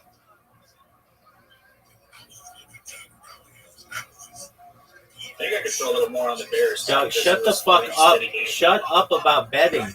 You're fine. Let me throw a little more on the Vikings real quick. That's a bad move. Throw a little 30 bucks on the Vikings for a $3. That's terrible, dude. That's absolutely terrible. If anything, wait until the Bears score to do it. The Bears. No, don't bet on the Bears, dog. Just If I bet 20 bucks on the Bears, dog. I don't want to hear your bullshit bets. Oh, fuck you too. It's 3rd and 14. Just be happy with what you fucking bet. No, I don't.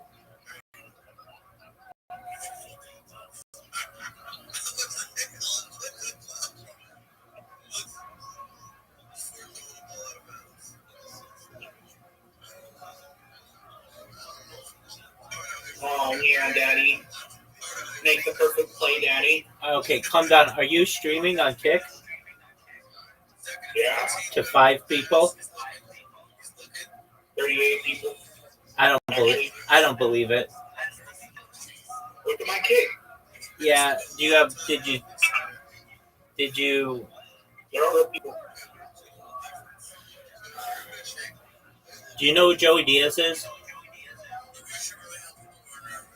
No idea. Okay, he's a comedian. He's on Joe Rogan all the time. He has a game watch going 15,000 people on Twitter right now. I'm not comparing. No. I shouldn't say it like that. I'm not comparing you guys. I'm saying I'm watching it alongside him. It's the first one he's ever done. It's very entertaining. No, I'm not comparing you guys. No, that's apples and oranges, not even close. It did sound like I was doing that, but that's not how I meant it to sound. I actually was trying to tell you this earlier, and you weren't at your computer. I was asking you that. Then I said that you were jerking yourself off raw. Oh, yeah, I'm about to do it again here in a minute. Of course you are. Dog, did you know you guys just got a block punt? What's that mean? That when the Bears were punting the ball, like kicking it, your guys, their hand touched it and made it not go as far? Not the big thing? Oh, that's big time.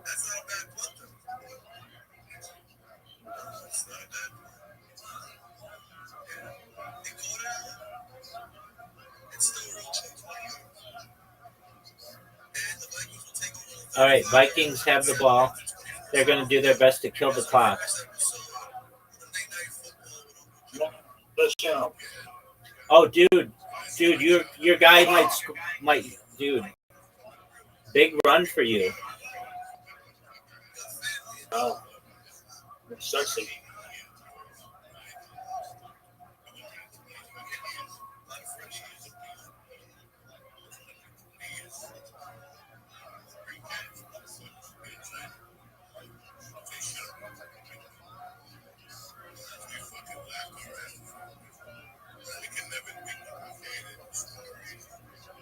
First and 10.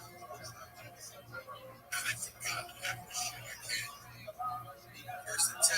They're in the hole. Oh, he goes up the middle. Here's a big run. He's got a big run. 17-yard run from Mr. Mason, the backup running back. He's been playing well. They're back.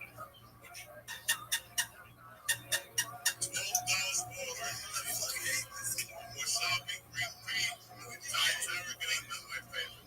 Buffalo hot and furnace. You keep burning your place on your wing. You'll want to pop the fuck out. Spicy Thai coconut if you're plugging it in. Asian style, don't do it. General Tao, don't do it. Just stick to the fucking buffalo hot and burner. Plus, they got a beautiful broccoli and pasta with chicken and shrimp. Not a bad deal. Not that cheesesteak. They got them in that 80s. They got cabbage and little broccoli with a small white one. 31 appetizers. You know that musty dip. Olive sauce and cheese. Scallion supreme. Shrimp, pickles, crab meat, light cream, tomato sauce. Your man is sleep. Every turkey gets you sleepy. Let me tell you the hero thing. You got a nice breaded chicken coming. Put some vodka sauce in the middle. Mikey chicken relic style. Always give a shout out. I love those burger sandwiches. You got a nice sauce with your veggies. And if you're nice, don't make the egg potato sandwich. Cheesesteak. Cheesesteak is spectacular. I think they give you one garlic bread, which makes you lose your mind. In fact, call them up. I'm going to tell them right now. That cheesesteaks and garlic bread. Right there, going deeper to the works you call it. Chop. Look at this chick. She already had a cheesesteak. Look at this guy. Just like Coach. Just like Mike Dicker. Look at this. Quarter yard. 126 for Minnesota. -1 for the Bears. Fucking embarrassing. And the Vikings have now took over the game. 4 minutes and 40 seconds. First and 10 in field goal range. Here we go. Run the ball. And they're running the ball. He likes to see this. Run. Clock. Field goal. Right inside.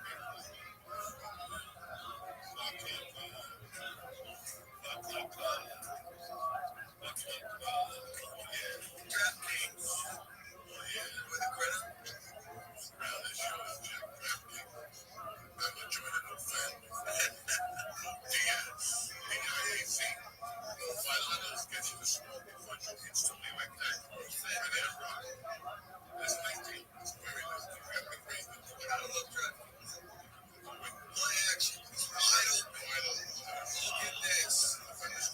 Defensive coordinator getting fired. Yeah. And he will be getting cooked. Chicago style. Tommy Gunn. It's embarrassing.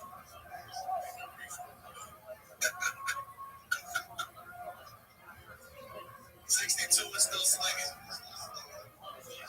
We love every fan that come out to the show. See me say hello. So they didn't retire Jim McMahon's uniform. All right, Rabbi, I got a question. What up, pimp? So I could take out $27 off of a $10 bet, or I could be greedy and wait till it gets to 37. At this point, I think you're fine being greedy. Be greedy? Yeah.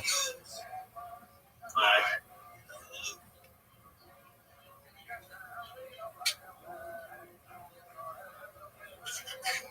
Because they got 3 minutes left and then it's game, right? Then it's game, baby. That's fair.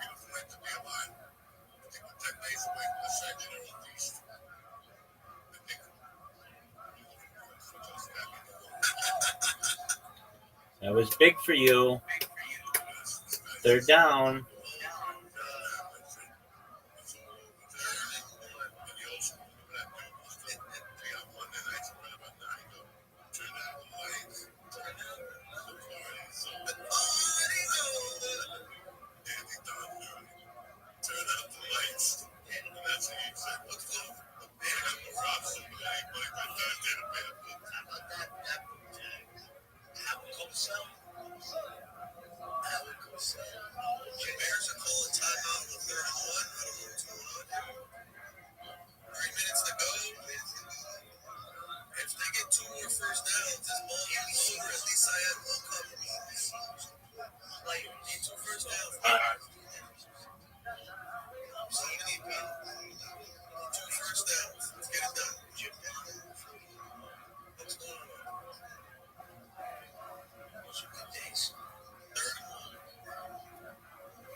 This is a big play. This is a big play for you.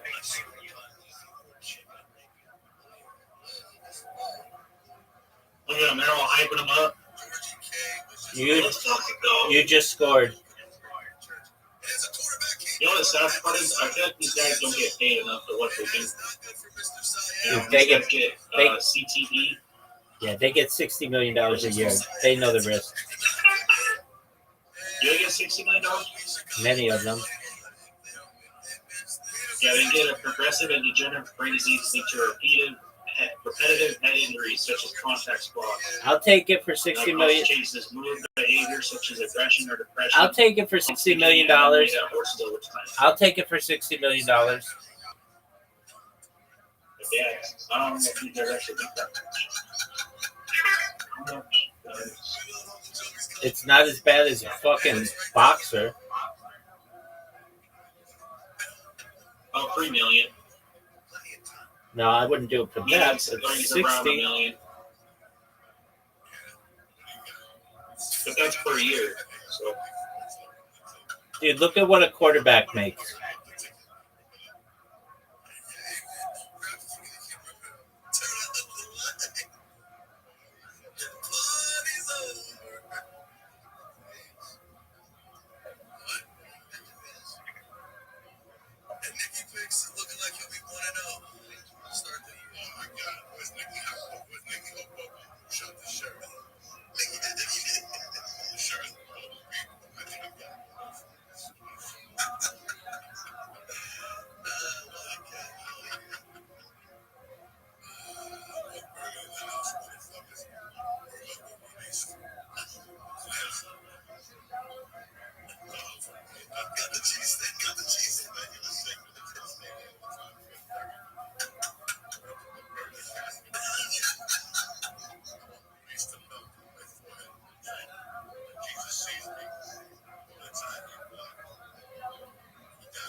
Look at himself.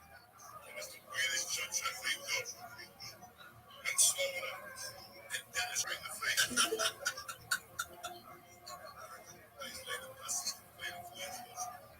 to relax and see the small things on your face. You get the little flutter, but you got the small thing in the stomach. It was freezing. His face was red. You know, it's into that. And the other part, the poor kid would be up as a big road, hustling people from their cars, pushing, shoveling, changing tires in the snow morning. See these motherfuckers in the 8th grade. They tell you they make $20 for the day. $20 from 1978. That's some Scott Hall. That's Studio 54. That's close to 2040. That 40 club. It's just really. Friend's daughter was working in. Friend's daughter? Friend's daughter was working at the 10th floor. 40. GC's. Then we got a 4th and 10. It's looking like they're going to bring out the field. Oh, we got a flag on the play. Got a flag on the play. This one is not over yet. Play the deuce. They were down 17-6 to start the 4th quarter. They scored 21 straight points in 10 minutes. Unbelievable. I still remember. I kept him because he deserved it. He didn't make it to the pros or whatever, but check him in Reno, be a friend that we grew up with. He's one of the hardest working guys. He inspired me, and I started doing shit. And I still remember. Cancel school and they fight down those days. All the honeymooners was on our cover. We began to do this homework. We do this homework and I know it's already coming down. There's already 4 inches. It's coming down. It's finally about 11:30. Right? Early school is a big cancel. Already coming. We can be at the court now. Chelsea. We got a joke over the luxuries on the 38th Street. Like that for the town. There ain't no school. We ain't staying. You know, no shop. I think the wide receiver for the Bears, another school. Look at this play. All across the middle. So good. The janitor was this guy, Mr. B. He was a handful of us. It was 6 million. It was very legit. Every school had something like it. That's right. Those burger that was. The janitor was like, it was fucking great. So the janitor out. I know 1 year there was a high school back there. We had fucking. I was in the 8th grade because I got my fucking book. You waited for the number 1 for 2 hours. And you should fucking. That game, by the time they won, it's before it's getting ready. You hear it come up, you're like, motherfucker, you gotta take me for 35 cents all the way to high school. And I was up there.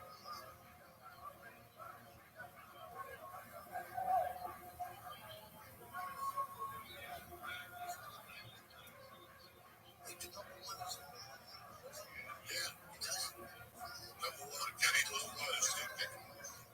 2 minutes and 12. First and 10, now you know what's going on there. 10-yard line going in. It's really crazy, huh? The kids that were around my house will let me know that. It's like just to get people out. We didn't take my first one. It makes you try to get it. That's all those alleys. And that's when there's no buildings. It's all up Leesburg and like 76th Street. It's killing, bro. All those streets, all those parties. Watching how they park and kind of dip into those alleyways. And you really get the light of the fucking day. The light of when people like to smoke and try to move it. Fucking brutal. How's it looking, Rabbi? It's looking really good for you.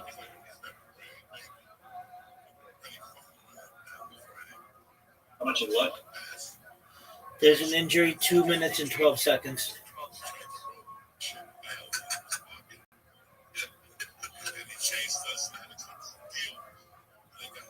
Oh, they broke it? Oh, Oh, that's different. what did you say? I don't think they broke that goalie thing, but that was a different thing.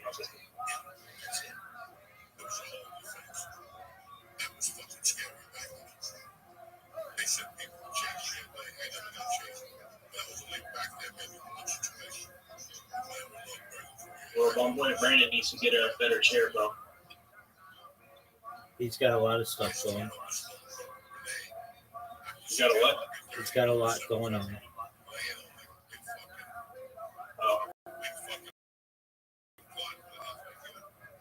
All right, they just scored against you. motherfuckers. They're not going to call it a touchdown.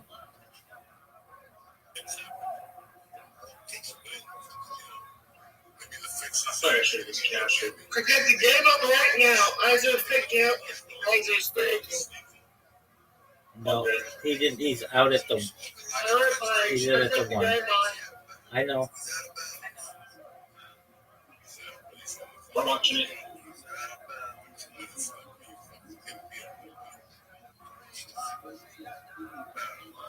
I'm going to be here, okay?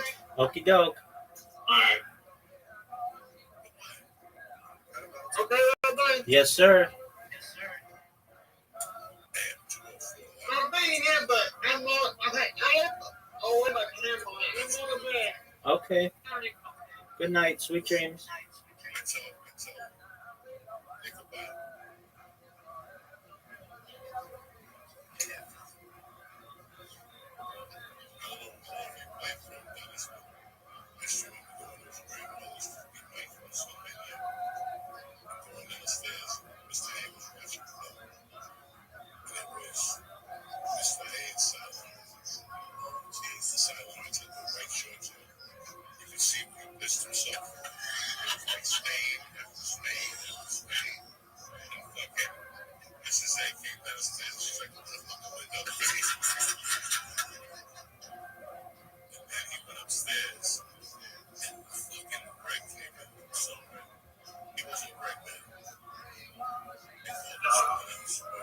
Lightning got it.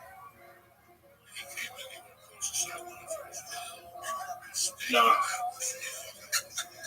Won't happen.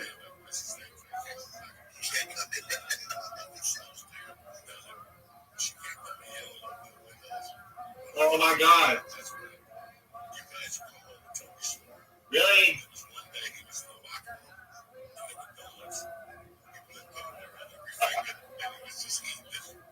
Dude, this is a close game. Yeah, you should be I should okay. just cashed it earlier. No, I wouldn't know. You should be okay. Think so? Yeah, I think you'll be all right. They get one more touchdown. Fuck. Yeah, but they need an onside kick. It's really difficult to do.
last night. I did. So okay. They're fighting on this one, man. You want to lost in there? Rachel Wayne? Yeah. I hope Vikings wins.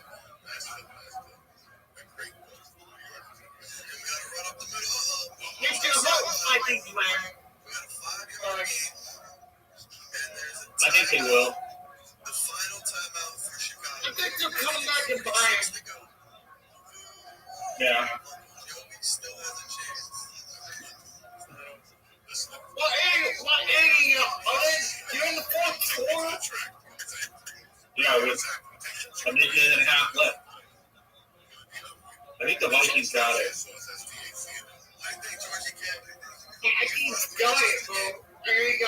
I know the Vikings got this. Now this is how many jerseys of those? How many? When they first win? They got this, hands down.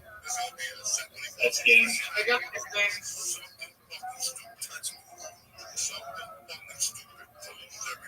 And then, there's a timeout. There's a timeout.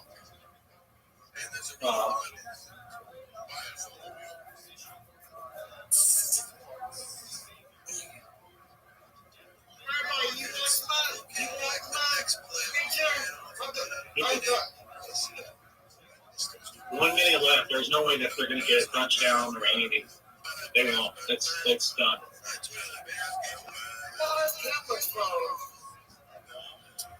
Ooh.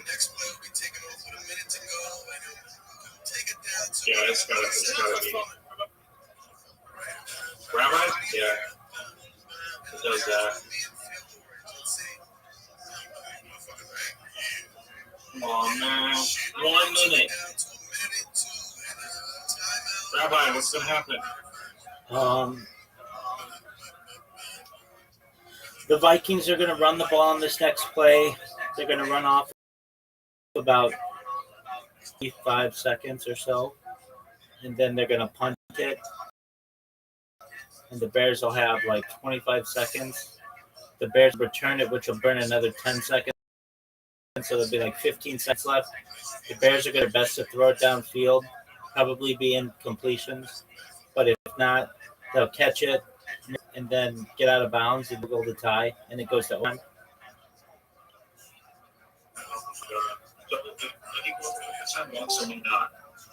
What'd you say? Does it always go to overtime, or will it? It won't always. Well, if the Bears score a touchdown, then it will. Yo, what up, Chiro, man? How you living, Tim? Chiro, man, can you hear me? Yo, Chihiro, man, how you living, dog? Chihiro, how you living, dog? Can you hear me?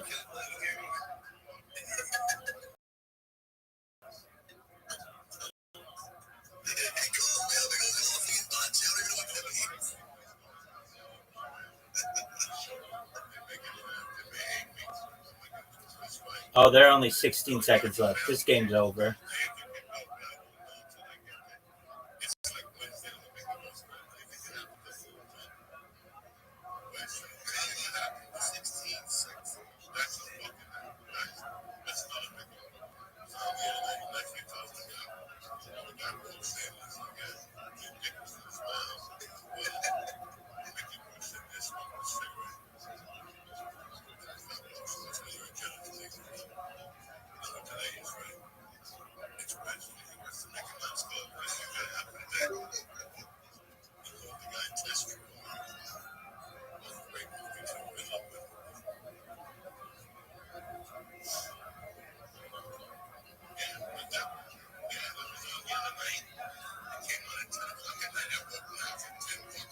All right, the Bears have the ball with 9 seconds.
seconds.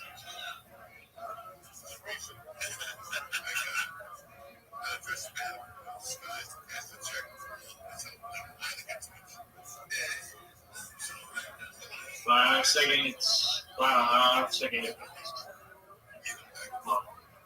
They're not going to get that. They won't. It's possible. It's not impossible, but it's highly improbable. Last game.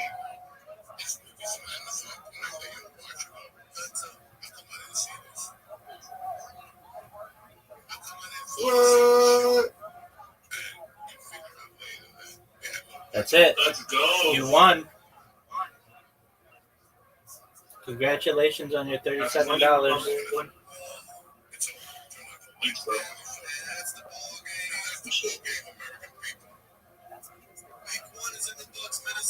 You run that shit.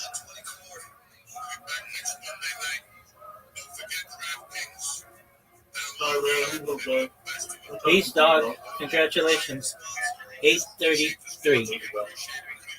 Take care, big dog. Thank you. See you later, Brain. Good meeting you, bro.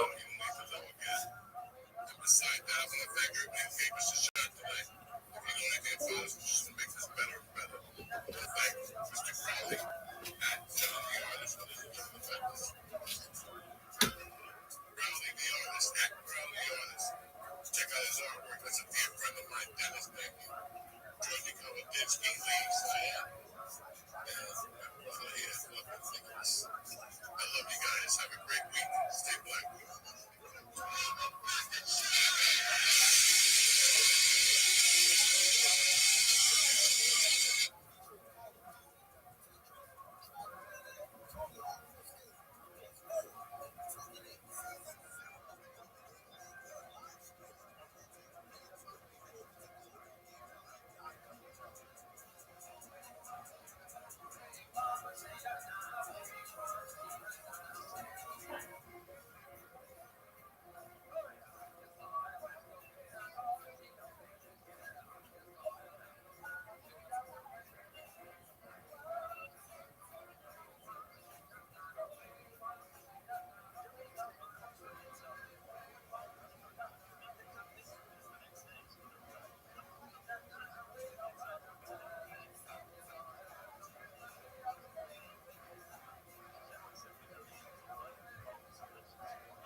Yo, Miss Aquarius.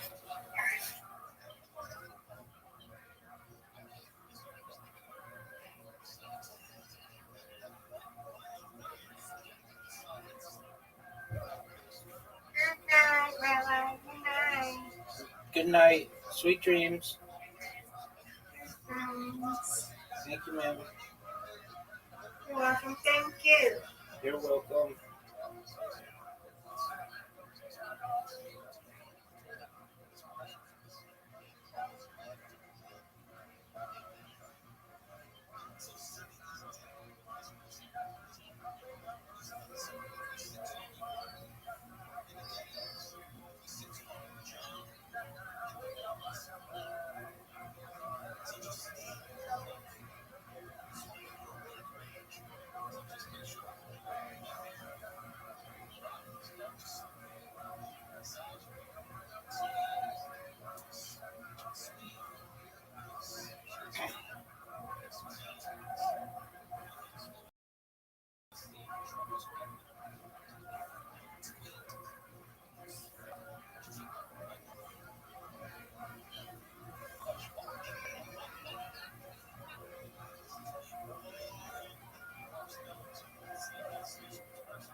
Rabbi, What up, Tim?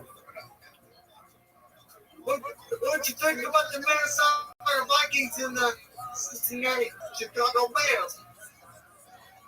It was a good game, and I think it lived up to expectations. It was exciting to the end, which is what I like. So that's good. It was a good game. What did you think of it?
2 and 6, 3 and 6, 4 and 6, 4 and 7, 5 and 7,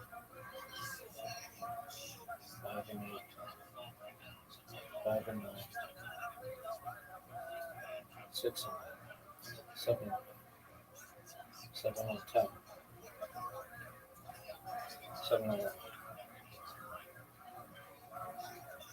8 and 9 and 10 and 10 and 12, 11 and 12, 12 and 12,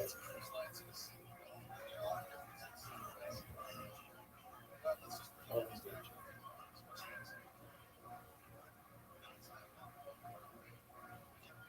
12 and 13, 13 and 14,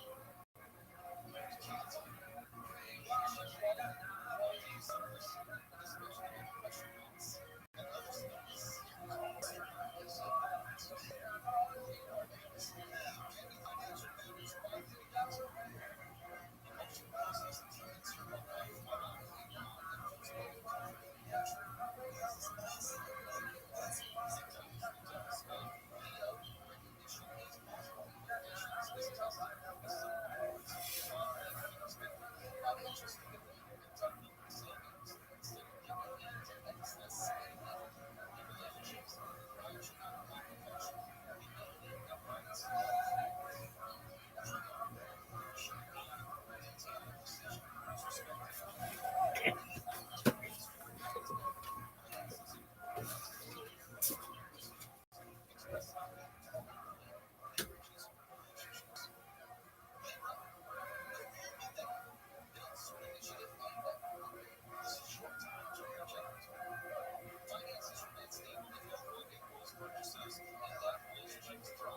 So much good TV.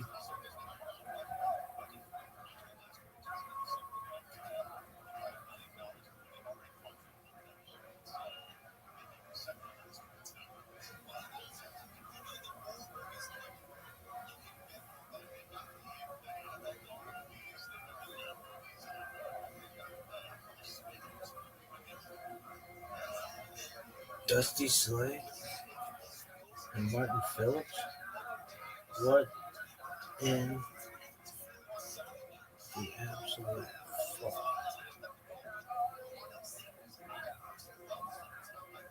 Martin Phillips is a guest.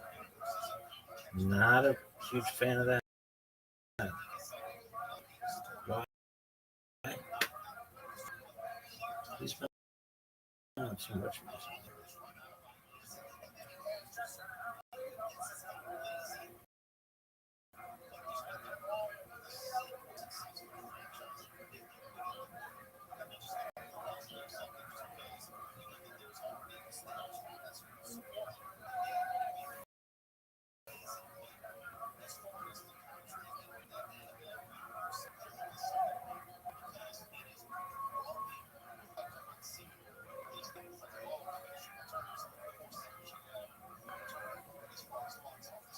You proud of your fantasy football team?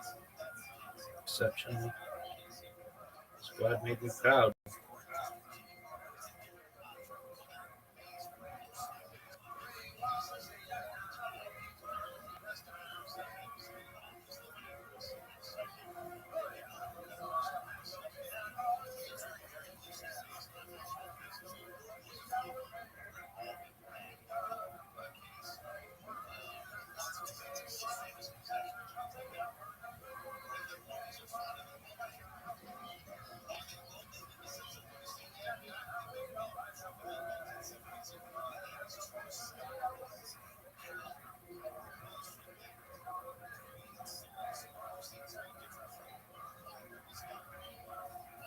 I like when these people like, when are you ever gonna join your Discord, guys?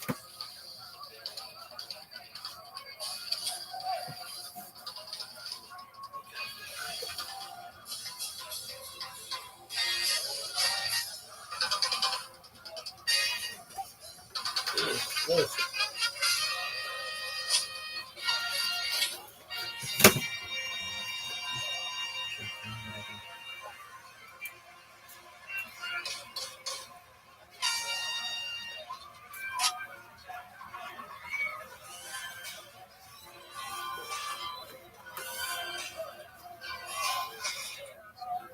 No.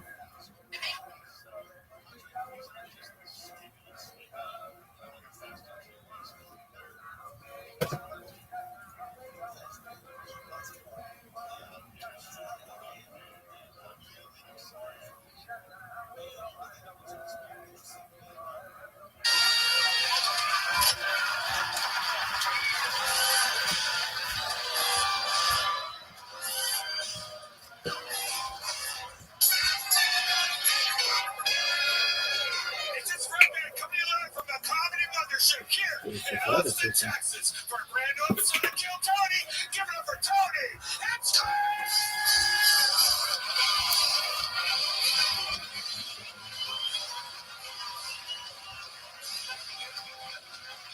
guys, who's ready for the best fucking night of their lives?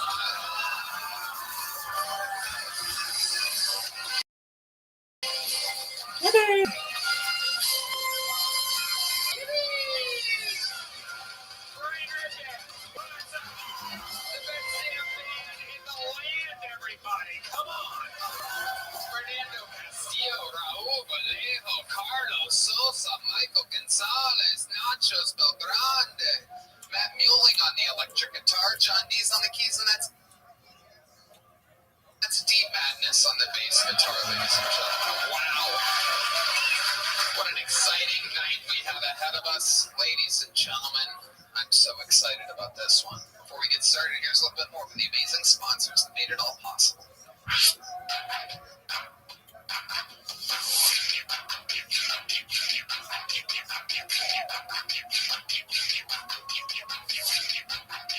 Hi, everybody. This podcast is sponsored by Blue Chew. Guys, enter the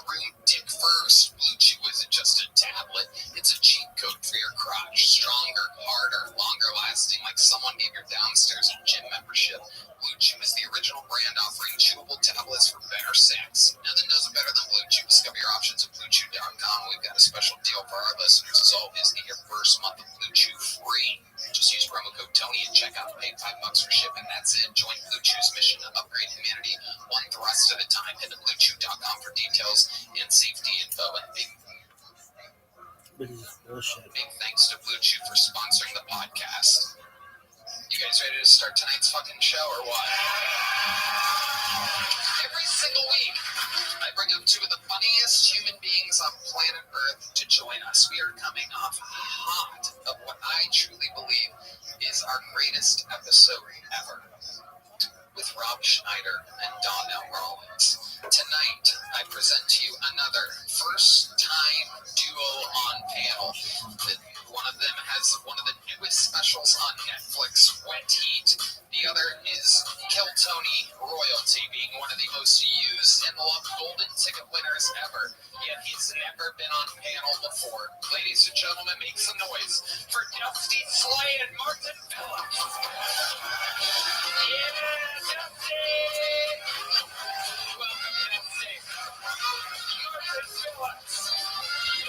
Fuck yeah. This episode brought to you by Shopify. Welcome. This is our first time working together, Dusty. Yes, it is. So we were eating lobster rolls upstairs, having a good old time. I'm excited for you to be here. Dusty has Wet Heat out on Netflix, the podcast we're having a good time, and he's on tour. Dusty, the best comedians working today. Welcome. I like this panel we have here. You guys look like a before and after for hair. Martin Phillips, how you doing down there? Good. Here. Hell yeah. I started just doing it. Now I'm on panel. Now I'm the captain now. Oh, there it is. That's why he's wearing the hat. Now it all makes sense. You're the captain, Phil. And me and Martin did a show together 10 years ago at an Italian restaurant in Fort Smith, Virginia. And now here we are. Oh, wow. Circle. Look at that. From Phil Tony to Kill Tony. Yeah. An Italian restaurant to here. Captain Phillips. I came prepared because I knew I'd be on stage all night.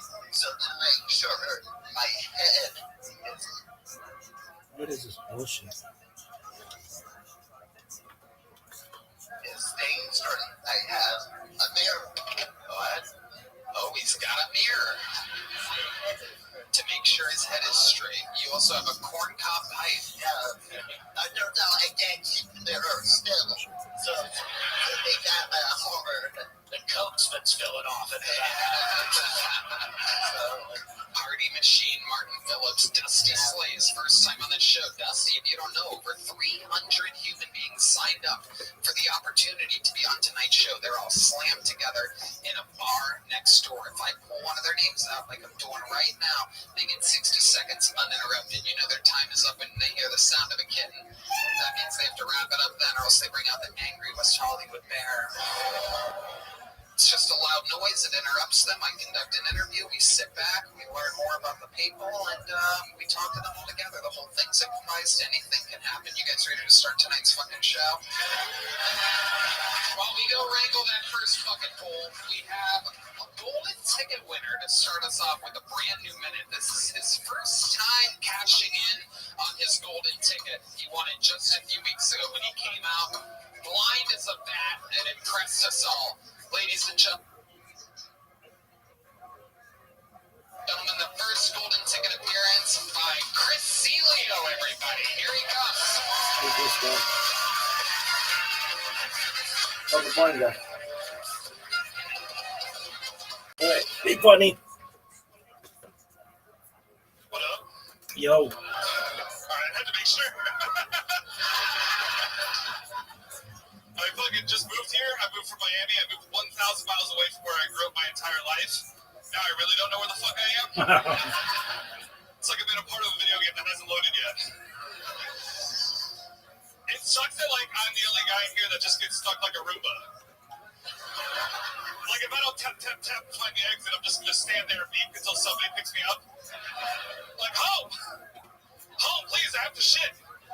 You don't know how long you can hold it and shit into your knee. And you never know where another bathroom's ever gonna be, dude. You're like, well, I guess I'm never gonna shit again. It sucks that, like, I'm the only guy in here that has to send his dick pics to his boys first for approval.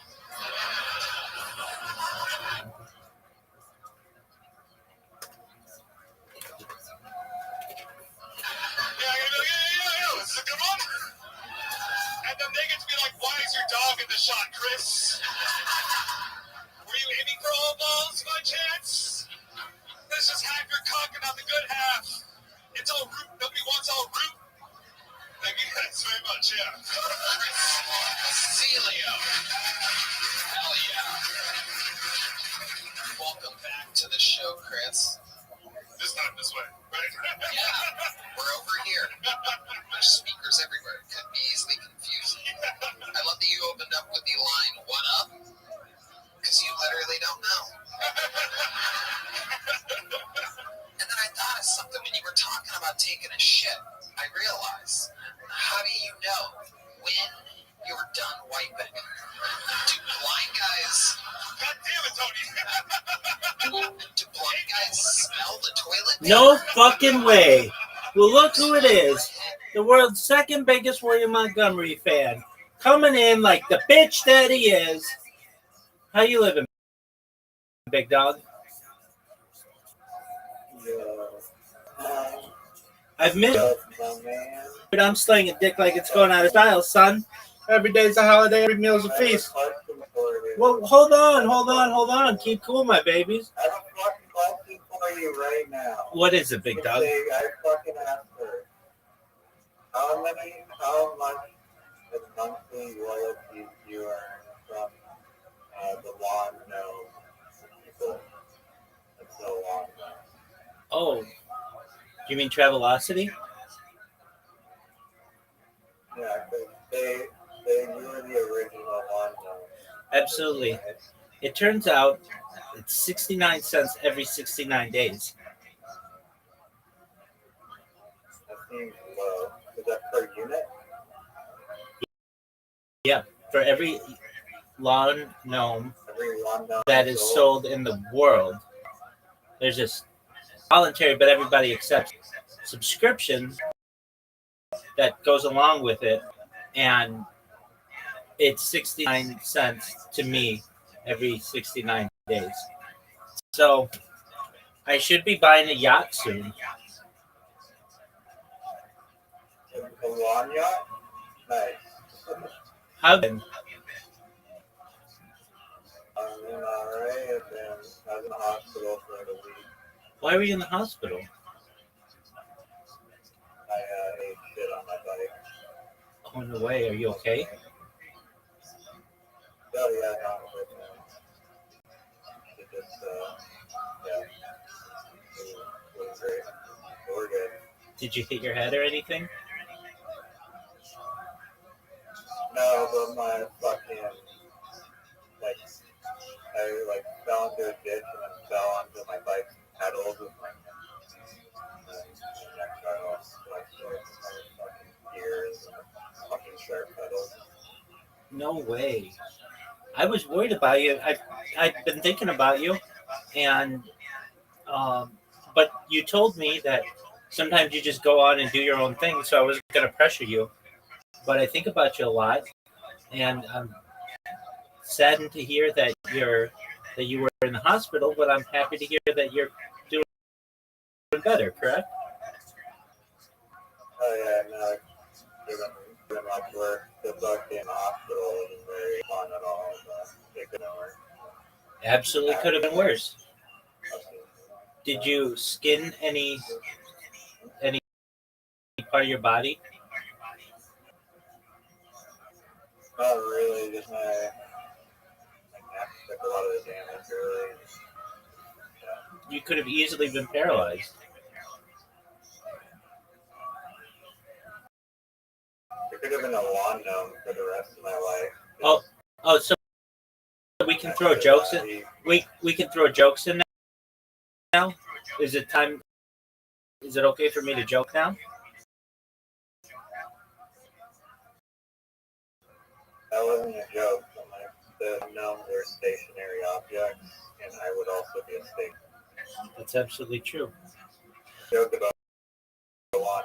I wouldn't either. They're very serious subjects.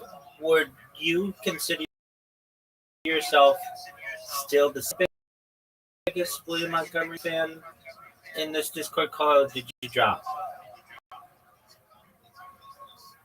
Yeah, I think I'm in first place.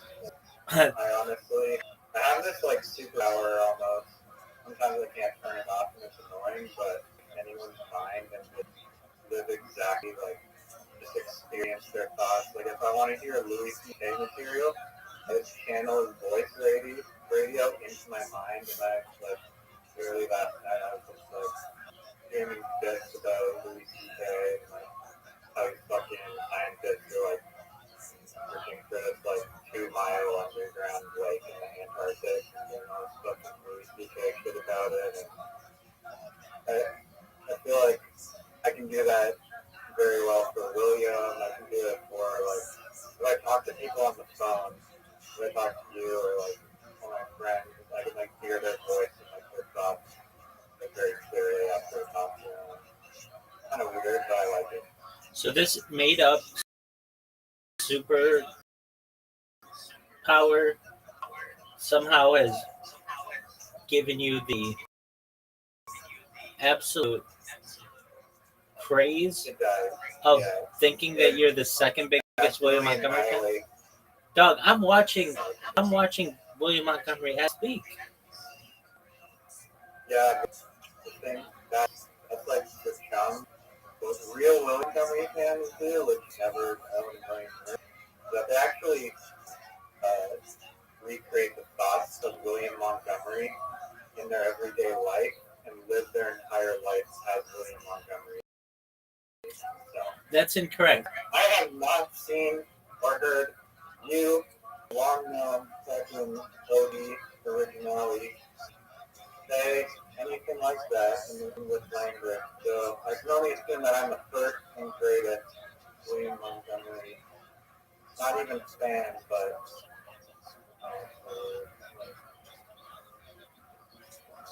inhibitor? No. This fucking machine. I'm a big red fucking machine. No, that's his nickname. Dog, have you ever sent a manifesto to William Montgomery as he requests?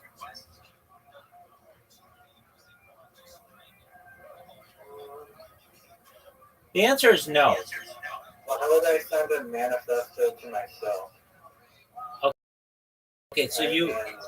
That's how deep I am in the weeds of William Montgomery. I've literally become so okay. I don't need to do these fanboy shit because I am him. That's some kind of disorder. That's different than just being the number one William Montgomery fan. Superpower. Incorrect on the superpower. William Montgomery, in every episode, does not have Casey Rocket say, please unify your consciousness into William Montgomery. He says, send your manifestos to the William Montgomery Show at gmail.com. He makes it very clear. And any fan... Goes for like fucking like the bomber and shit. Yeah, and the communists. He's an FBI agent. Dog, the Unabomber was onto it. Have you ever read the Unabomber's manifesto? Isn't that Ted Bundy? No, it's Ted Kaczynski. Get it right, dog. Ted Bundy was a serial killer? Yeah, Ted Bundy was a serial killer. And if you ever read Ted Kaczynski's manifesto, he talks about, this was way back in the 90s, how we're becoming too reliant on technology. Eventually, it will be our downfall. which a lot of people say is true today. And he was also a pilot of the CIA experiment. Yes, it's known as MK Ultra when he was at Harvard. And it also took place at McGill. Go back. Word. The MK Ultra stuff. Yeah, let me get you the information on it.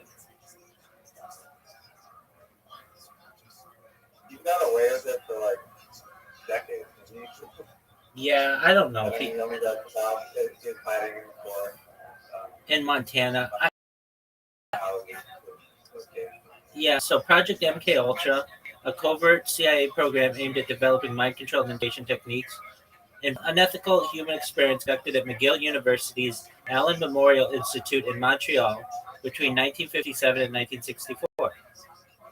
The specific effort, known as MK Ultra Subproject 68, was led by Dr. Donald Ewan Cameron, a prominent psychiatrist and the first director of Allen Memorial Institute. Cameron's research focused on called depatterning, which involved inducing prolonged comas using barbiturates and LSD, followed by intensive electroconvulsive therapy administered multiple times a day over weeks, reducing patients to a childlike state. This was followed by psychic driving, where patients were subjected to repeated audio messages while sedated in an attempt to reprogram their minds. The experiments were funded by the CIA through a front organization, Society for the Investigation of Human Ecology, and were conducted without the informed consent of the patients, many of whom were suffering from multiple mental conditions. The treatments caused severe and lasting harm, including permanent memory loss, confusion, loss of personal identity, and the inability to perform basic tasks. The Canadian government is also alleged to have provided funding for these experiments. The existence of these experiments was largely concealed, with most records destroyed in 1973 by CIA Director Richard Helms. The truth emerged in the 1970s following Senate hearings and media coverage, which revealed the program's scope and involvement of institutions like McGill. Despite this, McGill University's official archives have not prominently acknowledged Cameron's role in MKUltra, focusing instead on his professional reputation. In recent years, survivors and their families have pursued legal action. In July 2025, Quebec Superior Court Justice Dominique Poulin authorized a class action lawsuit against the Royal Victoria Hospital, McGill University, and the Canadian government, alleging that these institutions enabled and funded the experiments, severe and lasting harm. The lawsuit, which includes the immediate family, successors, and dependents of the victims, seeks damages for the violations of human rights and bodily integrity. The federal government and McGill University have since filed motions to dismiss the case, arguing the claims are time-barred, but the legal battle continues. Indigenous activists have also been advocating for the right to search the site, citing the possibility of unmarked graves of children who were among the subjects. Did you not know that about your government and about McGill University, the preeminent institution of your place?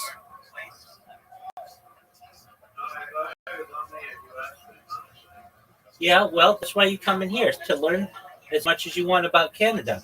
All right, here's another Canadian fact. You ready for big time, big time. My friend, I have a question for you. You wish you were a Newfie, but you ain't. Dog, I defined Newfie. All right, you ready? You're right, and that was, you know what, I retract that.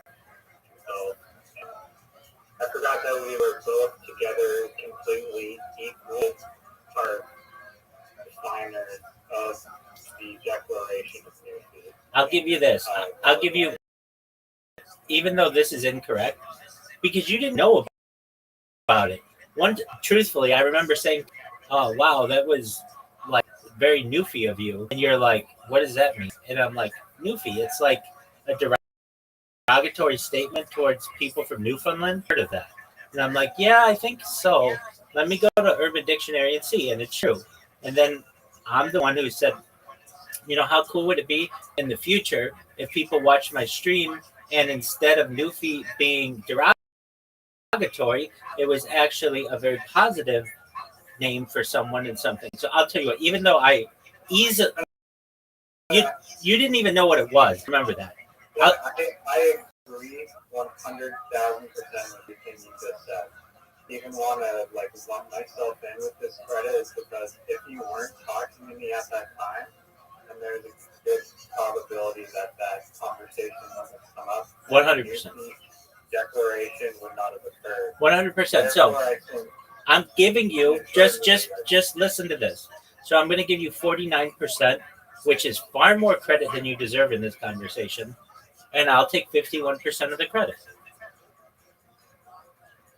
Yeah, I think we should literally make an official declaration, and I think human history will not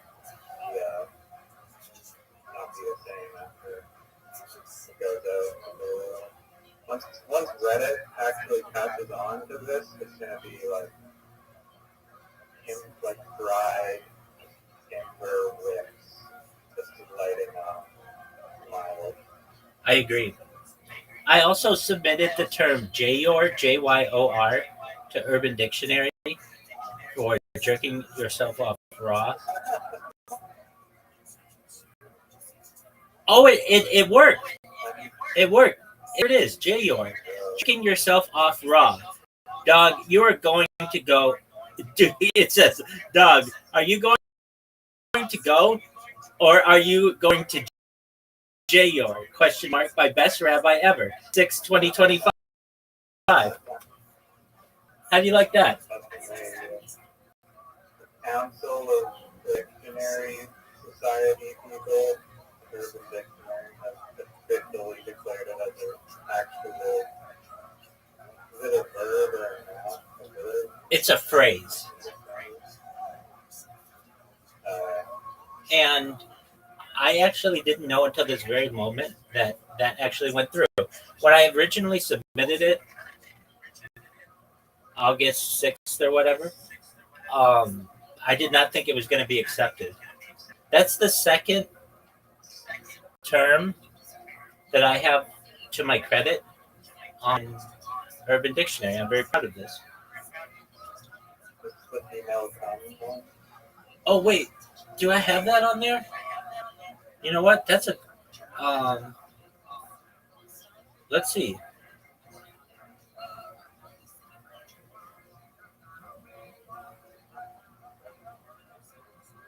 No, I don't think I put that one on there.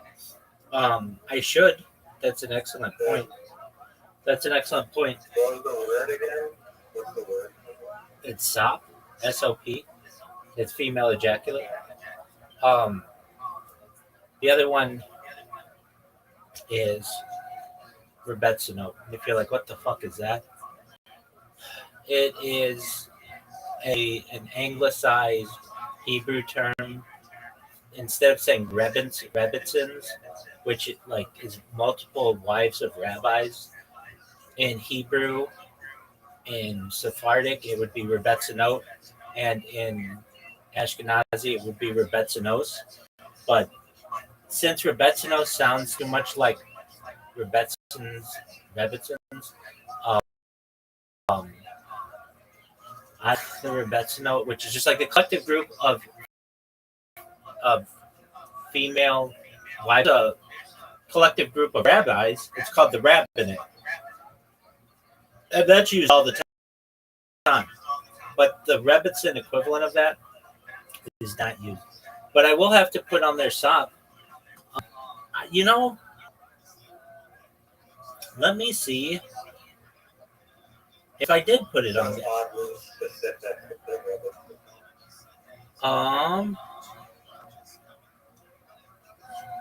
Yeah, no, it totally is. but it got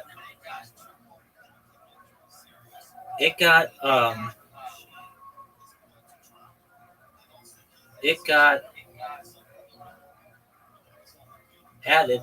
So hold on a second. I'm going to add SOP right now. SOP, female ejaculate.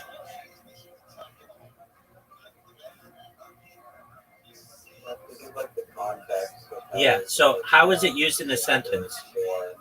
That woman is, I guess it'd be sop and sopping, but that woman,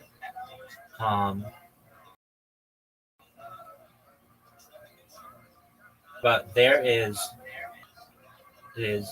so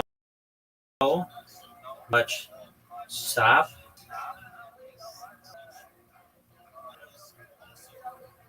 emitting, there's so much,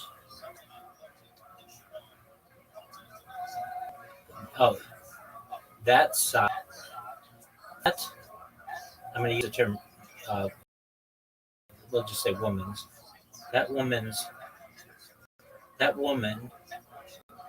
so sopping is really the big, but, well, no, sop, so, sop is the female, wait, hold on, female ejaculate.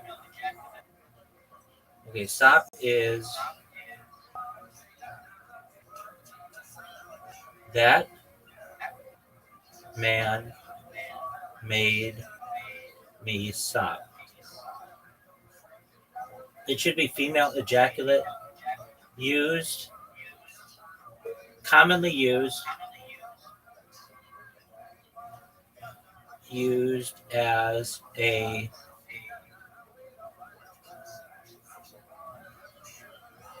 female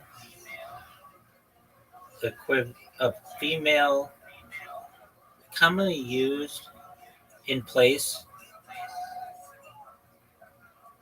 of the word come, which is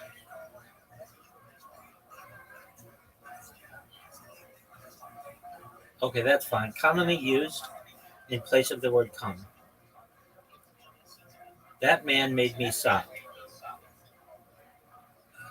so hard that my panties are sopping wet. Add some tags. Sop, sopping, soppy, come,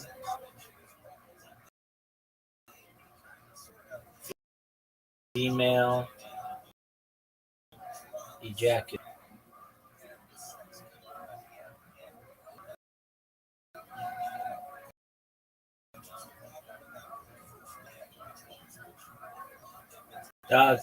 Oh, fuck.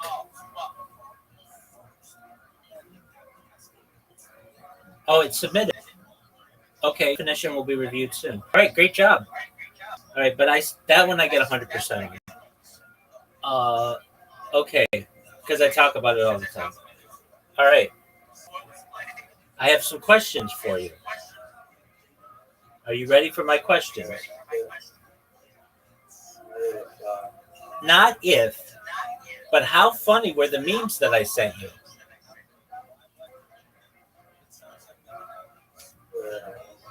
No, go fuck yourself with that Instagram bullshit.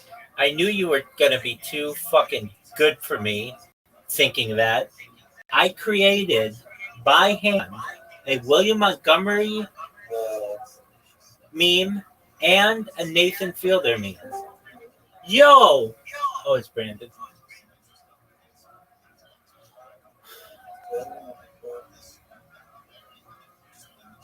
So, go to the William Montgomery meme. It has him with hair. I saw that, and I think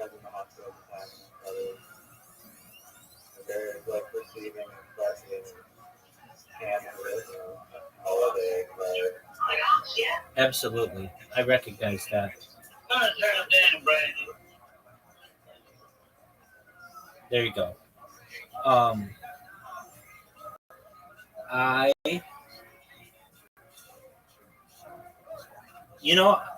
I figured something was going on because normally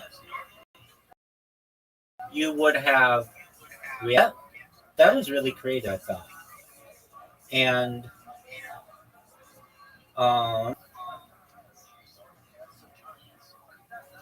so that was really creative. I'm going to read it to you. Riser, thank you for being my number 2 biggest fan. Love, William, the Vanilla Gorilla, Montgomery. P.S. You're a little bitch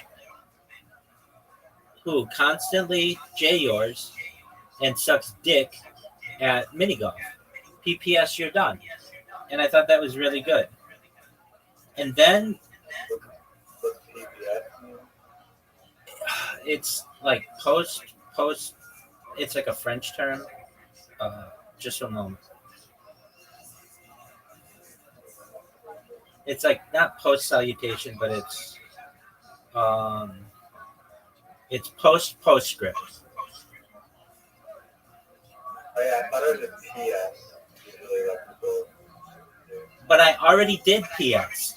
PS was who constantly yours and sucks dick at mini golf. PPS is postscript, and it means you're done. Or it states you're done. That's like a sweater that he's wearing. Word dog. Now the Like solid or something.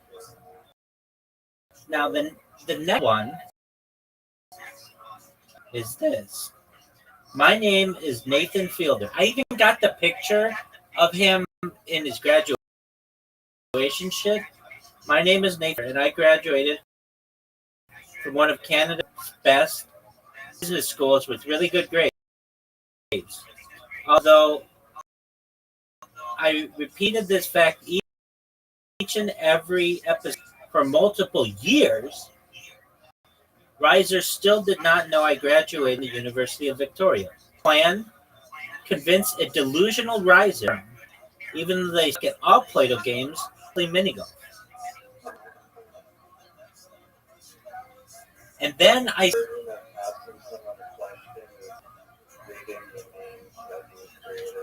because they took time.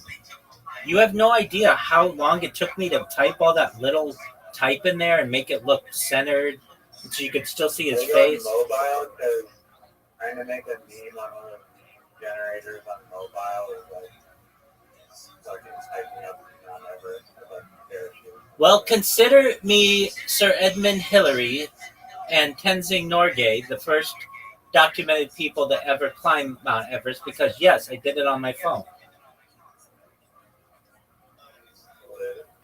Okay, and then the next thing I sent you, which was really interesting, which you were kind of a dick about, I said, do you remember how I always talk about my stream and its importance when combined with AI?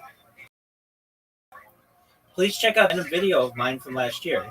This website perfectly summarizes the timestamps nearly instantaneously. This is just the beginning. And it was amazing. It through every song that I sang. It goes through everything that I talked about in a lot of depth. And this is just its infancy. And then you wrote, or you could not be lazy, a lazy fuck. Like, fuck are you? I'm only going to let that slide because you were in the hospital. But when I read that, I was like, or you could not be a lazy fuck and upload a proper lecture. Dog, I was just showing you the technology. I was not saying that this is the epitome of anything that I do. And you come through like a huge dick and say AI might not select the talking points that you or I would select personally. which I understand, but it's very sick. It was very good. So it was being said, and that being reviewed. You should know that you were missed, especially as the number 2 William Montgomery fan. And did you watch most? Let me just defend an apology first and foremost. I mean to flash you as person or anything. Consider yourself forgiven. Consider yourself forgiven. To clarify what I was saying is that I believe that you are a treasure trove of knowledge and ideas, and I think that yes, where the technology stands currently, it's impressive for summarizing things, but I was just concerned about the potential for it to overlook these critical discussions about fair scare and you pick toothpicks and overboard crucial. I completely understand that, and you do include in your statement that you have the brain for it. Like you could do it. I think we were on 2 wavelengths where I was saying like, hey, look, if you just take one of my random streams and put it in here, look at all of the data that it gathers from this. And you were saying like, well, yeah, or you could just not. What'd you say? I just shot it down. Yeah. Shit, they're not talking to me about goofy, like jargon. Well, so here's the cool thing about it. I think it enhances it. And it's really funny because if you take one of these streams and then like when I play Zoot, let's just say, it does like a play-by-play of like Rabbi is beating the garbage out of Zoot, and Zoot is getting frustrated. It said that they have won 14 games in a row. Zoot has not won a mini golf game in 14 games. Zoot is attempting to come back. I mean, it's like it gives like a play-by-play of everything that happens. Now, what I did notice is it does not do the video per se. It's not like watching the video and saying what I'm doing, but that will come. I think everybody knows that. What it is doing is it is unfortunate that in your streams you're not like maybe from somehow share your screen in the Discord and record it so that how it requires your screen too, which would just be painful to see like firsthand this screen on how horrible he's gonna aim for like 20 seconds of the bar inches down and like we're screaming at him to like not hit it. Yeah. 2 seconds left. Well, if anything, my ceiling camera gets a lot of it, and then also the reflection off my glasses. Right, AI can enhance that in the future. Exactly. For sure. No doubt. Yeah, I think that the power, like very powerful thing to have a video editor and splice things together and make it work format, TikTok content. But I guarantee that if like it was just like a compilation of like Suits fucking reaction stuff that was like in a more digestible TikTok short form format, it would probably go viral. He did I tell you or did he tell you that he did stand-up comedy? The last I heard about that is that he was out to do it for like a month and bailed every time and didn't have any material. Yeah, he did it. He's done it twice now. This will be the 3rd time tonight, or he hasn't updated me, but yeah. Now I haven't heard him do it. The first time he did it. You recorded it? You didn't record it? Of course not. You know how I was like, dude, I guarantee you're not going to record it. He's like, I'll record it. You heard me say this to him multiple times. Like, all you do is put the recording on your phone and put your phone in your pocket. That's all you have to do. You know that, right? He's like, I won't forget. And like every time I'm like, did you record it? And he's like, no. And I'm like, why? and he's like, either I forgot or it's not because of that. He's self-conscious about it. He's just self-conscious about it, and I understand. The first time he did it, I mean, of course, he always thinks he did a good job, which I'm not going to say he didn't. He has really controversial material, though, and he said somebody came up to him afterward and said he did a really good job. His topics, I think he did like 1 or 2 minutes. His topics were Kanye West, mental health. The second time he did it, his topic was Kanye West. Correct. And his sick was mental health. He has been obsessed with mental health to the point where I have him in these conversations. We're not going to talk about it. He'll talk to me for 3 or 4 or 5 straight just on mental health. And it would be like, I mean, I'm telling you, this is what it's like to him. I told him this. I said, Zoot, if somebody told you autism was a thing, you would think you have it. Like, he has this issue that anybody who tells him that he may have something, he thinks he has it.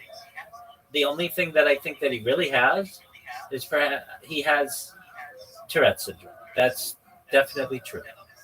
The other things that these doctors have said that he has, they're just in his mind. Like, literally, they've said he has everything that you can have, and I just don't agree with that. I spend more time with him than and outside his family, at least truly, or whatever you want to consider.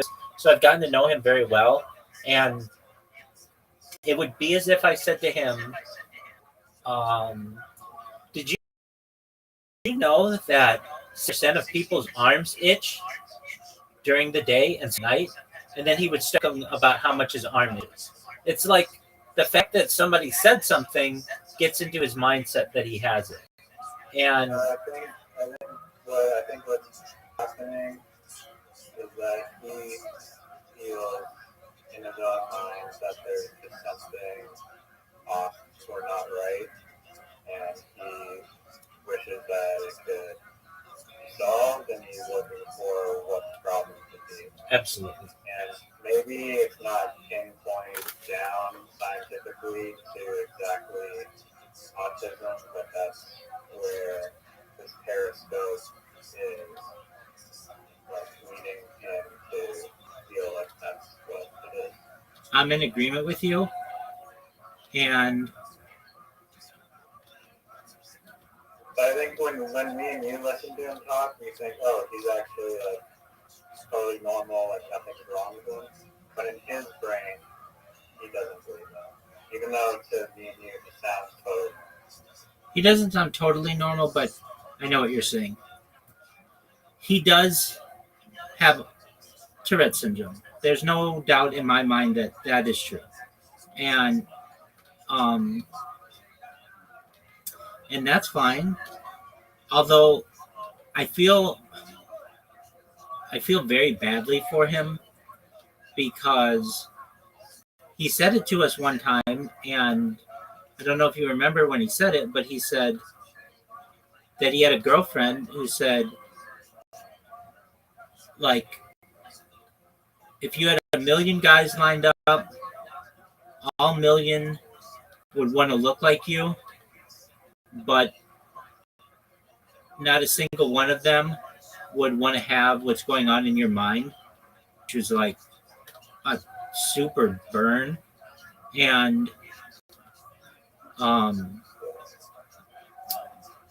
I just thought that was probably, well, it was accurate. And I mean, there's a lot of positive things I can say about you. Oh, definitely. Definitely. Every person, it's like you have to accept your flaws and deal with like trying to go. Just play it like you. No, when he comes in here, I love it. I really do. He brings me joy, and he's fun, and he can be funny. But again, he's got this issue where if at any point he at all thinks that something's wrong with him, he becomes obsessed with it. And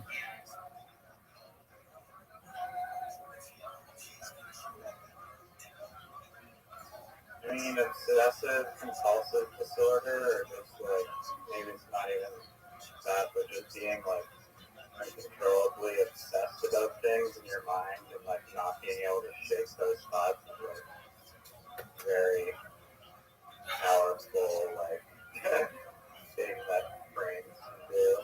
Kind of weird. that's true. I mean, it's kind of a form of hypochondria where you just think that you have everything. And I understand he goes to these doctors who are literally paid, knows people with things. Anyway, so I used to tell him, I don't want to talk about mental health with you. I don't think it's healthy for you. And then about a month or a month and a half where I would let him talk about it. And now I've had to go back to no more. Zoop, let's talk about something else. Let's talk about cryptocurrency. Let's talk about your dog. Let's talk about my stream. Let's talk about the sunshine. Let's talk about touching grass. Let's talk about all the good things that there are. But I don't want to talk about mental health with you because I don't think it's healthy for you. It's fun. Somebody wants to come in and discuss it twice, but not every time. Then it doesn't get healthy. There's that. Okay, so then just one moment. Then I said to him, Zoo, because he really wants to be on this television show. It's not Australia's Got Talent, but it's similar, and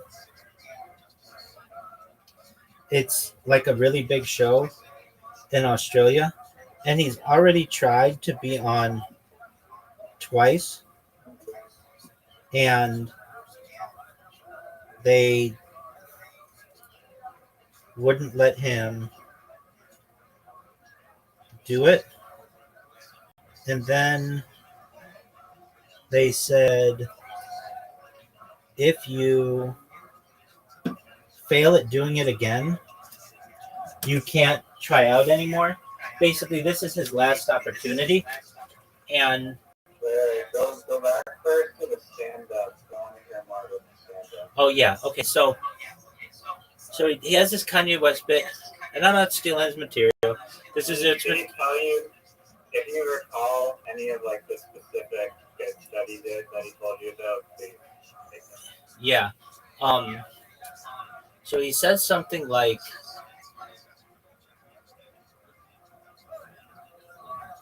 I forget what his Kanye West joke was. But his big joke recently, and again, this is Zoot's material. I don't agree with it to anybody watching this now or in the future. But he has this joke that he did the second time that he was up, and he said people laughed, but I just, maybe it's just not my humor, or I'm not delivering it correctly or whatever. But he says, wouldn't it be interesting if you die and you basically get to find out all the secrets of the world, and you find out that God was really autistic? Wouldn't that be a surprise to you? And then, so I think that was the joke from the first time he did stand-up. The joke from the second time he did stand-up was, wouldn't it be interesting if you were to see everything that's going on in the world and you would find out that either God is most likely autistic, but could also have Down syndrome? If I had to choose, I think that God is autistic because he doesn't give out enough hugs to have Down syndrome. It's something like that. And I'm not doing it full justice, though. I don't think it's a very funny joke. I love the setup, and I love the punchline. I really love that. Are you I serious? think that's amazing. I know I'm being serious. I think it's like the setup is amazing, and I think like God has down just go target. Okay, hey, and again, maybe it does have an audience. And he said people laughed at it. I find it offensive. Now, I'm not saying that I have thin skin or anything like that. I think it's a low blow. I don't think it's cool. I mean, that's like a lot of stand-up comedy that I think is just taking these cheap shots. 100%. That's like in all these stigmatized people. 100%. Well, so he told those jokes. What was his Kanye West joke? It was, I forget, but like when he said the joke, I immediately did not say that's the worst joke I've ever heard. I just said, Zoot, when you're giving material, imagine you have a room of 100 people. You want to make them laugh, right? He's like, yeah. Okay, so it's best to make them laugh with humor that is effective on 50%, 60%, 70%, 80%, or 90%, or even 100%. You'd rather get more laughs out of a larger group of people than harder laughs out of a small group of people. I've heard comedians say the opposite. Not that you want to like offend 90% of the crowd, but I mean like it's a double-edged sword. It is. Well, like cut deep and make like a few people laugh really hard, or not cut deep and make. But personally, I think that there's a lot of merit to saying like, I'm going to cut as deep as I want, and if you're with me, you're with me. If you're not with me, and you get offended, you're all going to be like upset because of the words that I say that are jokes to you. That's fine. I don't really. I get that. Get that. What I'm saying though is he wants to be on a television show, and so for television, think deeply is not if it offends 90% of it. It's much better for television. I thought we were talking about stand-up though. Well, we were. The reason why he wants to, and so I at least was. And the audition is in January, and so he's doing these stand-up routines every 2 weeks.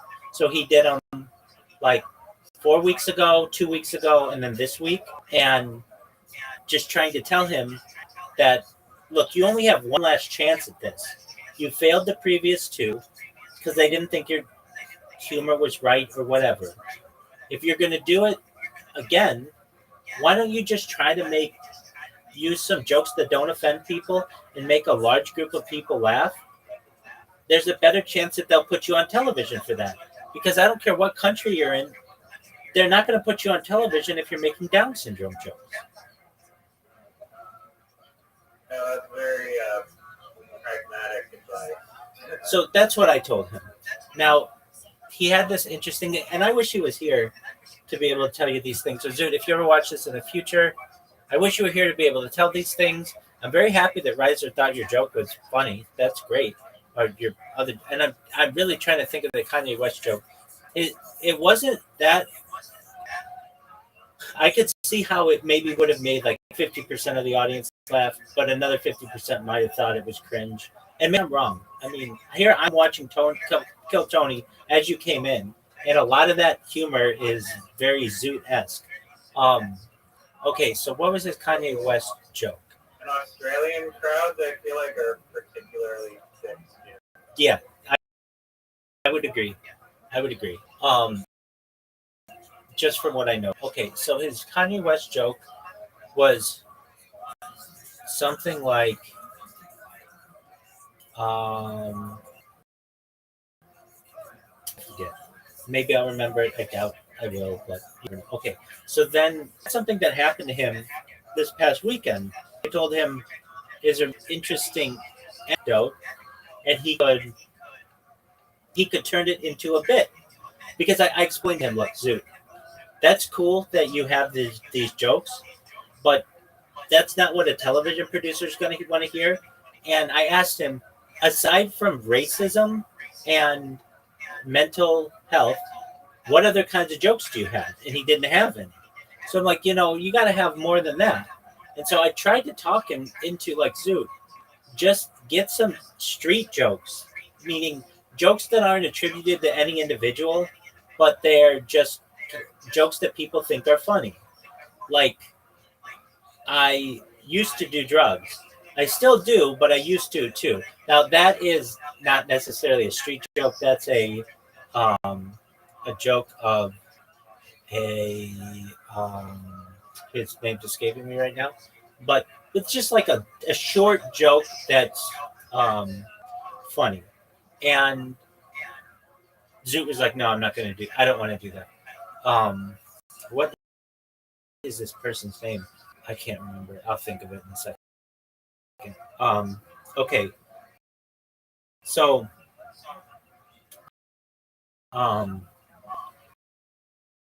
he had this. Do you remember he was selling solar? Yeah, no.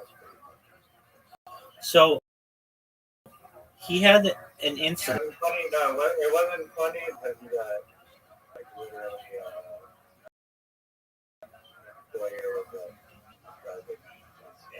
Right. Okay. Oh, I think they're trying to sell Zoot being a solar channel sales. agreed. The comedian's Mitch Hedberg. Oh, so he had an incident that happened over this weekend. So he was at the mall. Then he was in the city. He was like going to see a friend at a casino. And guess who he sees? The guy who owns the solar company with a girlfriend. Just like total coincidence. And he went up to the guy, and the girl went into some store, and Zoot goes into the store and says to the girlfriend, "Hey, I hope you know that your boyfriend's a big liar and he's broke and your relationship isn't going to work with him. He owes me $1,000 and he's been dodging me ever since he won't return my calls, and I just wanted you to know that." And she didn't really have anything to say. She just was kind of in shock.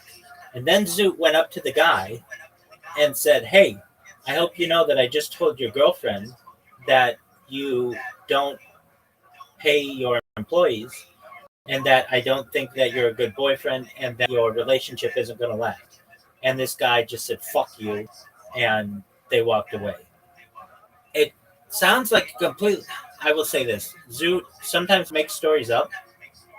Like, he told me that with his stand-up comedy, he won an award for it. And I was like, "No, you didn't. They don't give awards for open mic nights." And he's like, "I know, but if they did, I would have won it." But I had to like kind of press him on that. Look, I'm not saying that I believe that he would definitely be mad enough, build up pent up anger to do it. Oh, I agree. I think that he did it. But what I'm trying to say is, do I think he maybe embellished some aspects of it? Very well. We all embellish things.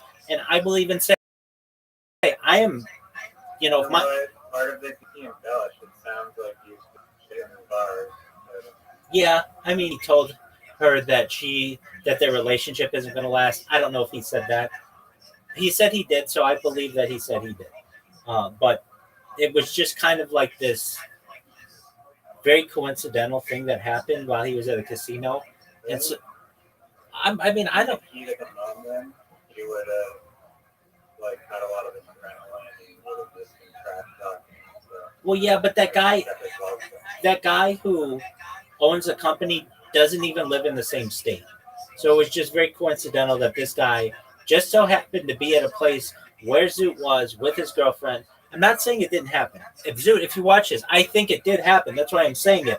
That's why I didn't come in here like, "Do you think you listen to this lie that he told me?" No. I think it happened.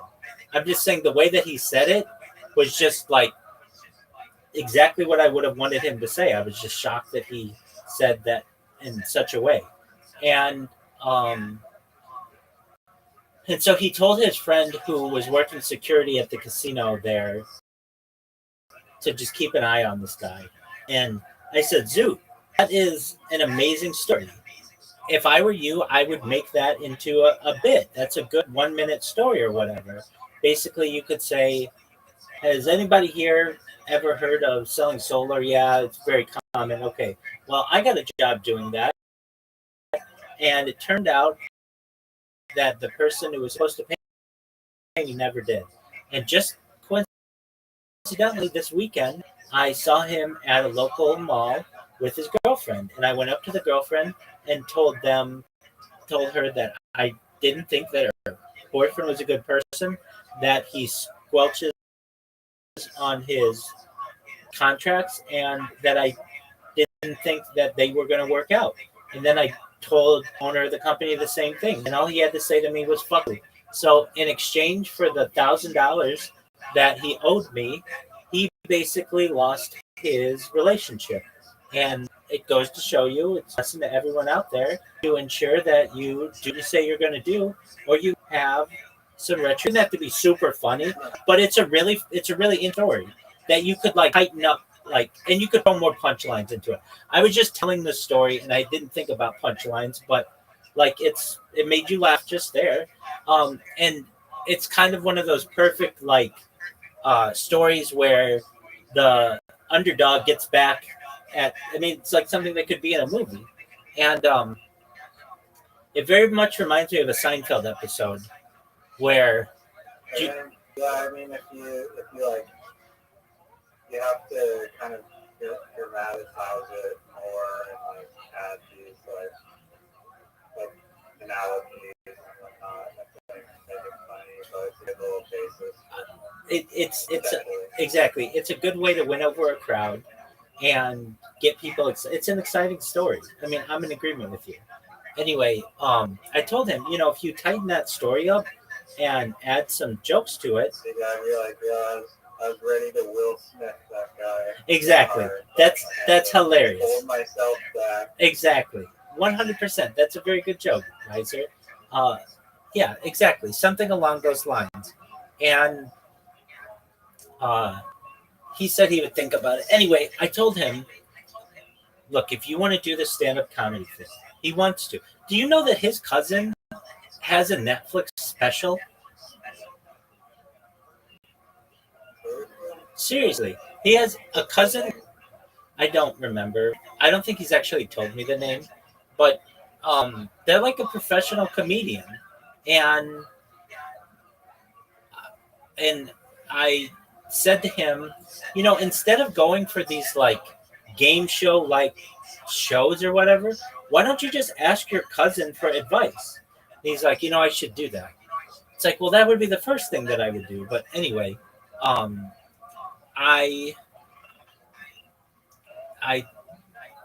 thought that I was proud of him for that story. In fact, I told him, dude, all the time you come in here and you're like gonna hit your shot, and I give you shit and say, hey, remember that time you said you were gonna hit your shot and then you didn't? Yeah, like Pepperidge Farm remembers. Like basically, I give him shit, but I said, that story, that was a really great story, and I'm not just saying that. That was a really, really good story, and if you add some jokes to it, it's like 2-3 minute, maybe even 5 minute story that you could tell, and then you're starting to get a routine.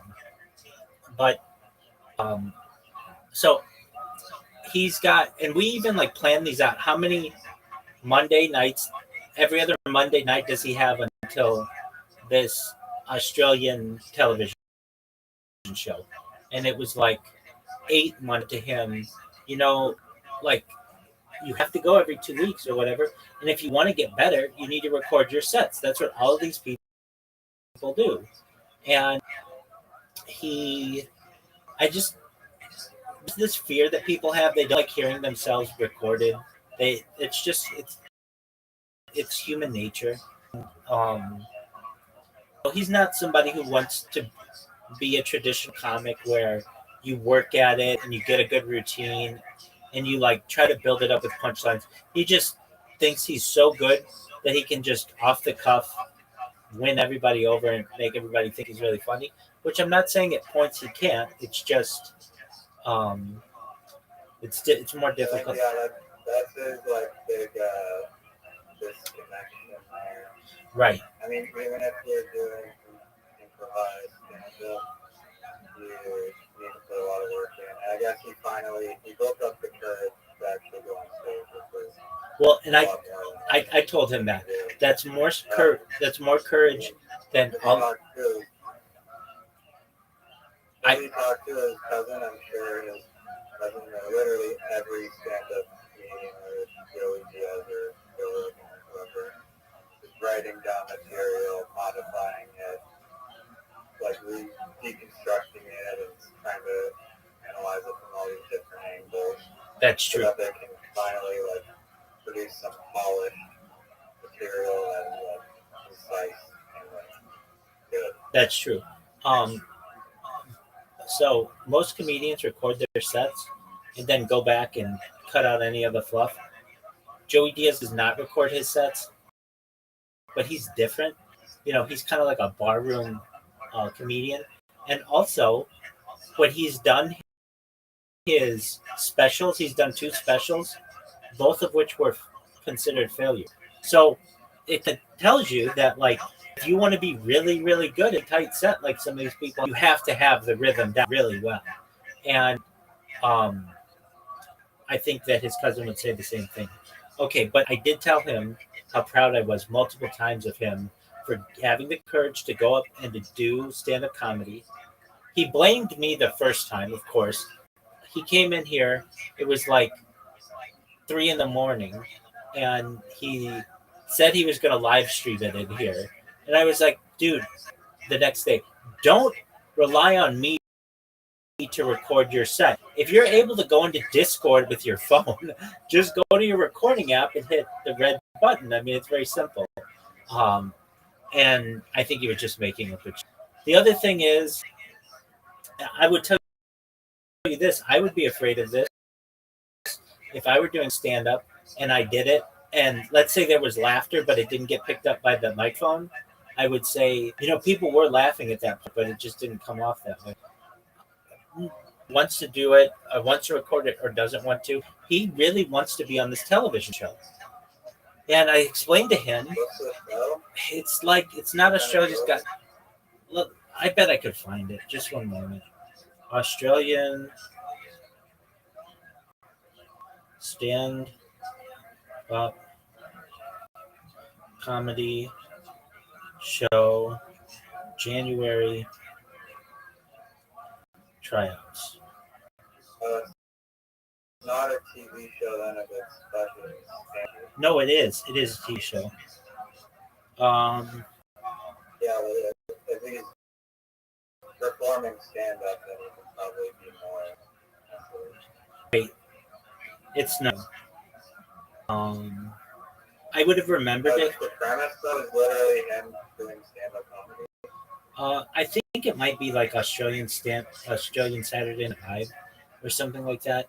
But he didn't know what Saturday Night Live was, so it may not be that. I thought it was like hosting like a fucking home renovation show where. No, it's nothing like that. No. It's not. It's nothing like that.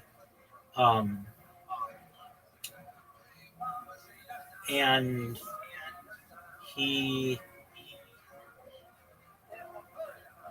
Yeah, it's none of these. Okay, so anyway, he has the desire, like very much. He like, I asked him, like, that's what you want to do? He's like, yeah. Now he's wanted to do like 10 different things over the course of me knowing him. He worked in high finance. He worked in security. You know, all of those, whatever, whether he did or not, I don't know. He did work solar. That's true. Private, yeah, you know, that's a high finance one. And so here's what I told him to do. I was like, Zoot, there's nothing wrong. He would come in here every night for like 4 or 5 hours to the point where like my sleep schedule revolved around Zoot. It still does to some extent because when he comes in here, I have so much fun playing him that I'll just stay up all and then it just throws off my house. But I said to him, Zoot, don't you apply for positions in your area? And he's like, well, and I said this because you literally have nothing to do in your day except the shit that you have going on. But if you had a normal job, you wouldn't be thinking about stuff so much. You'd be engaged in your position. So I tried to get him to apply to McDonald's, and it took me some time, but he finally said that he did. And Burger King and like their Walmart, it's called like Big W. Their Burger King is Hungry Jacks, and their McDonald's is Macca's or whatever. And I'm sure he'll be like, they didn't call me back or whatever. And I'll be like, dude, you applied to 3 places. Like when I needed a job, I applied to 1,000 different places. And guess what? I got a job the next day. And when I've needed other jobs, even Go in and speak to the person and actually go face to face. okay, you can think that, but that's not how people hire anymore. They hire through online career management software, and it's a numbers game. You just have to apply a lot, and you'll get chosen. If you just, I'm telling you from experience. I did that whole thing. Oh, go and shake hands, look them in the eye, all that garbage. It's fine. And I'm not saying that can't work. The best way is networking or like having a connection. But if you don't have a connection, I'm telling you, if you apply to every job in your area, literally every single one, you will get one of them. It's just, you just can't be frustrated if you apply to 100 places and you don't get a job, or 500 places and you don't get a job. If it takes 1,000 or 10,000, you'll eventually get some job. Someone will take a risk on you. And so I explained that to him. I explained to him when I needed a job, I applied to 1,000 places in one day using Indeed. All you had to do is press a button on a phone. It was very easy to do. And the next day I had 3 interviews lined up, and I got the job in my first interview, and that job paid $100,000 and allowed me to get a lot of good skills to then go and work remote jobs. And when I remote jobs, I applied for like 100 of them and got a really good remote job within like. And I'm not saying that. I have a good resume too, not about that, but I applied for more positions. He's just applying for entry level. I explained to him, I don't eat at McDonald's. I can tell you I had to go into a McDonald's one time to use the bathroom before a job interview. It's not something that I really have, I wouldn't normally have a lot of knowledge of. However, I do because I'm in their subreddit. And the reason why I'm in their subreddit is McDonald's is a lot like America. And a lot of corporate policies come from there. And like 10% of the entire United States workforce has worked at McDonald's. And I've known some people who have worked they worked there a long time ago. And they were like vice presidents of companies. It's like a really good way to learn a good set of skills at a young age. And I said to him, I was reading about people who worked at Australia's McDonald's, and like they were older than he was. They were 33 and 35, and they liked it. And so don't look down on those jobs. Those are highly valued in society. Anybody with a job, it's highly valued. So he went and he applied, and he had to like make a video conference with them. Why these kinds of things? So, but that's really what he needs. He just needs. He is just going to drive himself bonkers without a job and any passion. And he wanted to be a male stripper. Really proud of him. Exactly, that's another one. He worked really, really hard. Every single day he would come in here and tell me his body fat and whether he had a six pack or not and all these other things. And I encouraged him. That's great, dude.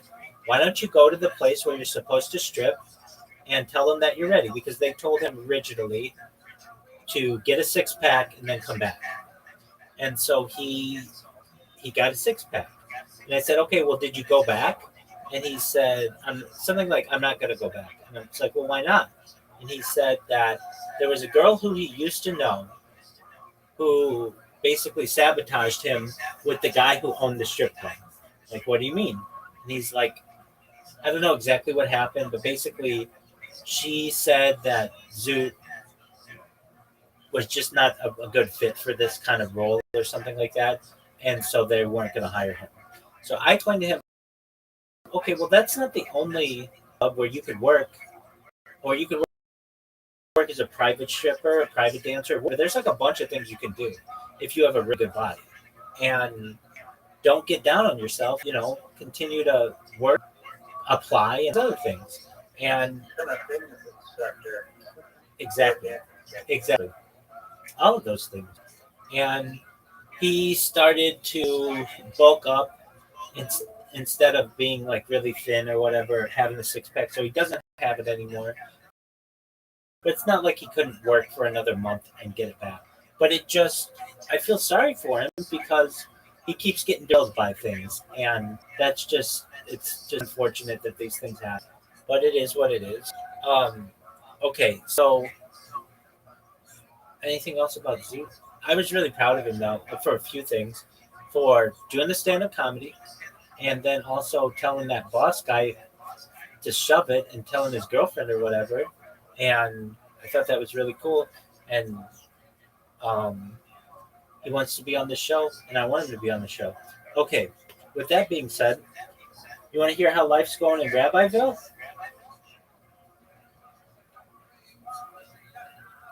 Of course you do. All right, so we'll talk about my bots, because those are always important. But we have the Harry Potter Obama Sonic 10 Inu Fantasy Football League that recently started, and it is amazing. Riser, I cannot tell you, like, unless you did it, you wouldn't realize how much fun it is, but it is so much fun. Normally I don't really like NFL that much. It's just like not, I think a lot of it's rigged and all these other things. However, I sent you this thing, the big shoot video I saw a few days, like literally yesterday, I think. There's a shot, it was like an NFL game, and the guy was saying that there's like these magnetic gloves. He literally showed the footage, and this guy's hand is on the ball, and he's trying to rip off the ball, and it's literally stuck to the glove. So I just forwarded it to you. Yeah, sure. No, they used to make a product, though, from the 1970s till the 1990s called Stickum that was literally like an adhesive that used to be legal in the game, so it could be that as well. But I'm always right. No, I get that. Okay, I'll watch it just for you. I'll watch it right now, and I could see that happening. I've heard the same for the NBA, although I don't know if there's that much proof of that one. Glove gets stuck to football. And you know what's really interesting is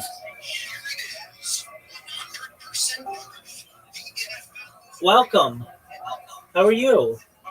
What's going on? Juco, aka Lay's favorite chips. What's good? Dude, this thing is stuck on this motherfucker's hand.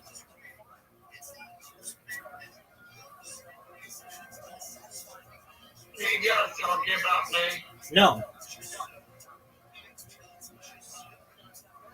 No, we were talking about another friend of ours named Zoot.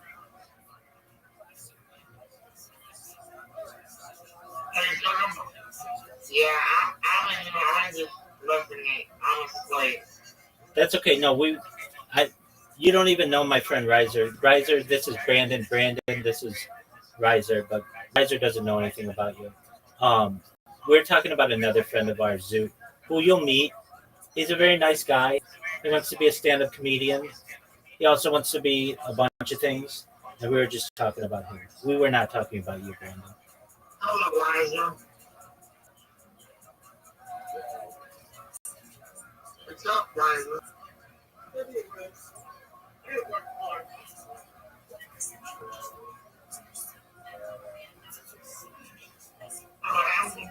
I'm going to sleep. Sweet dreams, big dog. I'm sick of being a listener.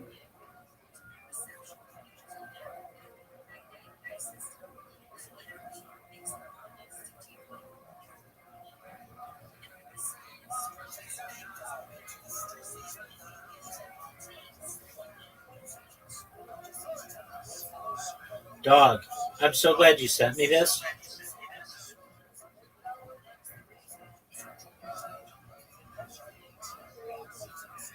Hey, wait, what you think about the football game last night?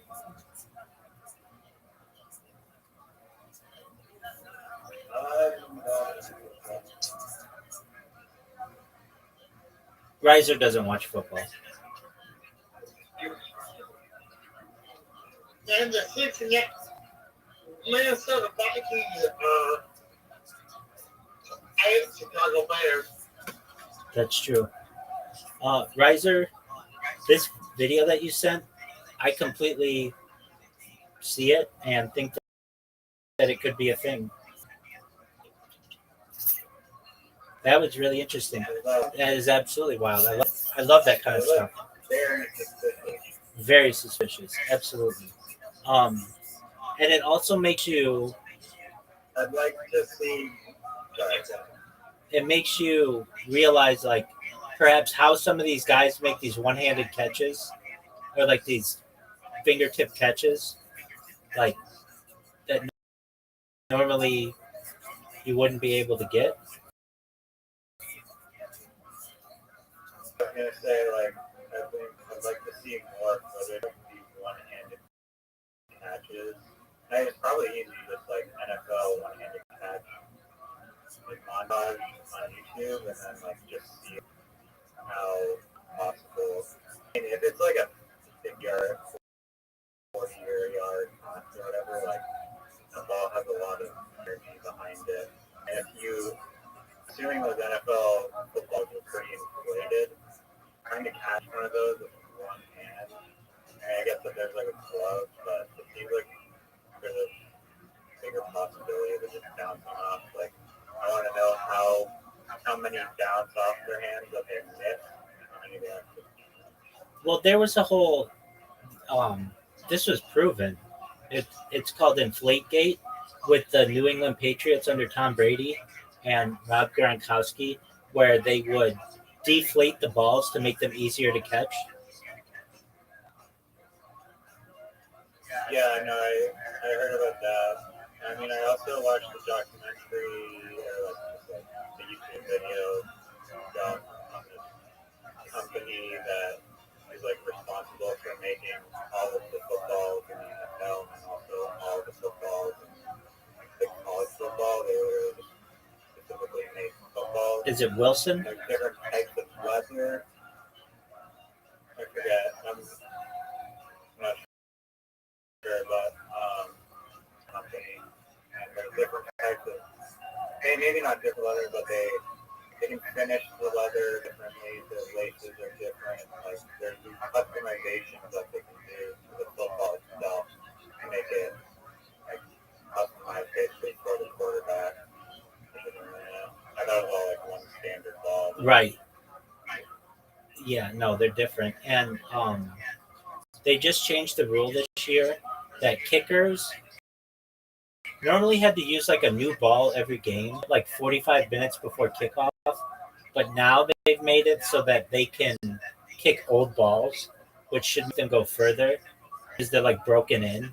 I mean, I don't know exactly how it works, but it's basically there are some questions. Yeah.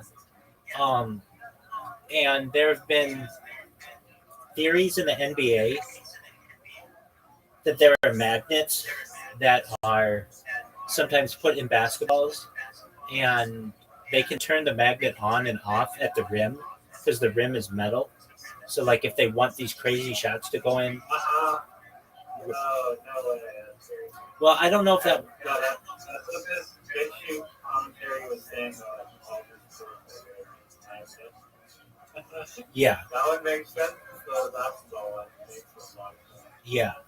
Well, whether it's true or not, I mean, I don't know. But yeah, I mean, the big one that's true, well, that they would do a lot is they have a thing called the chain gang in the NFL, where they come out with a chain and measure whether the ball is like inches away or whatever from a first down or a touchdown or whatever. Well, now they're saying they're doing that, but they just show an animation, which you don't really know if the animation is accurate or not. It is just like the tennis replay or the soccer offsides one. It's just like that, which lends people to be like, there could just be someone at the NFL headquarters who just at the thing is 2 inches and types in 2 inches and then it's 2 inches short. Does that make sense? Yeah, I mean, as far as I'm concerned, there's no GPS thing inside of the NFL. I don't know how. I can't. I don't know. I've never looked into how the technology works. I understand that. Now they did. The NFL. The NFL did start putting GPS things into the footballs, I think. But that was a few years ago. Anyway, these games can just be rigged, and so for many years I was just rigged with the player's knowledge or without? with. Oh, okay. That's a harder conspiracy to So the NFL has implemented a tracking system for footballs using RFID technology. That happened in 2017, 2018. So there are chips inside of them. Okay, so how do they do it with the player's knowledge? Well, like look at the Tom Brady Inflategate or Deflategate issue, where basically like the referees know that the balls are like not inflated all the way because they're touching the balls before every snap, but they're just putting it down, and because the New England Patriots keep winning and that's good for ratings, they just keep allowing it to happen. So does that make sense? Or there was another another controversy that the New England Patriots had called Spygate, where they were recording their opponents, specifically the New Jets. They were recording their practices, and you're not. So when I say the Canadian soccer team, one of the trainers was recording. It was not great. Right, I think either. Well, we talked about this, I think, but yeah, I had heard of that as well.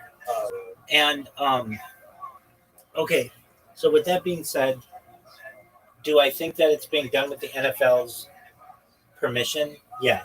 And the players' permission? Yeah. Here's why. The NFL works on revenue sharing.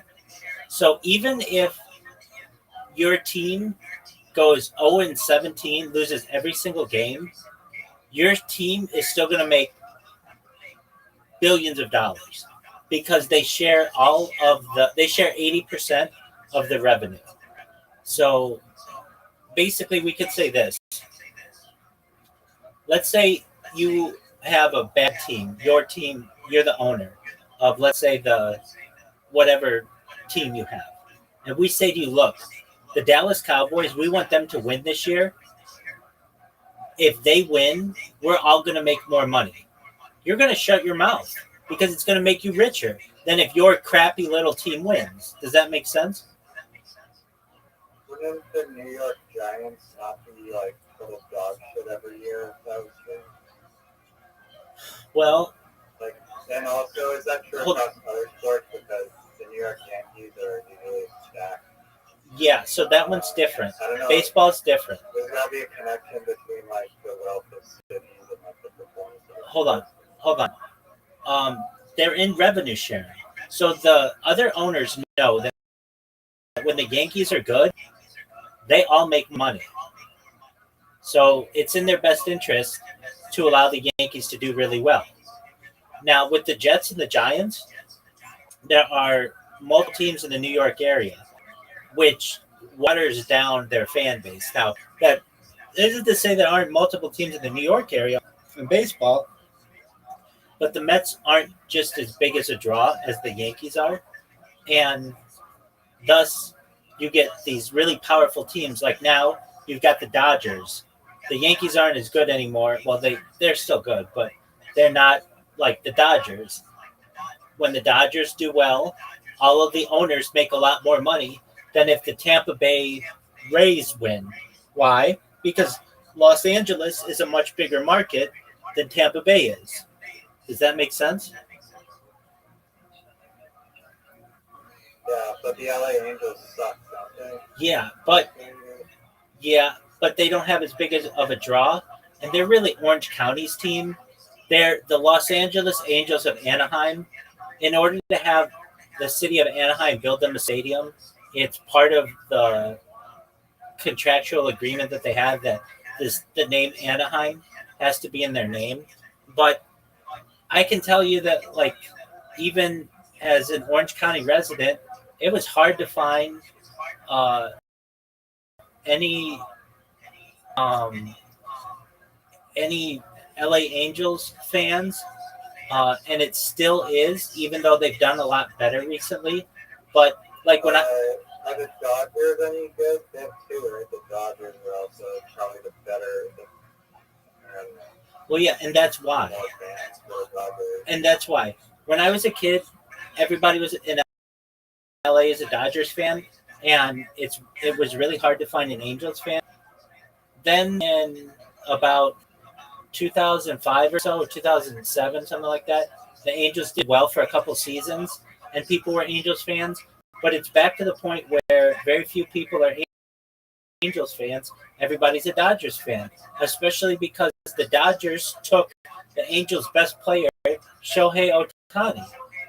And, I mean, even in Orange County, which is where the Angels are located, most people are still Dodgers fans.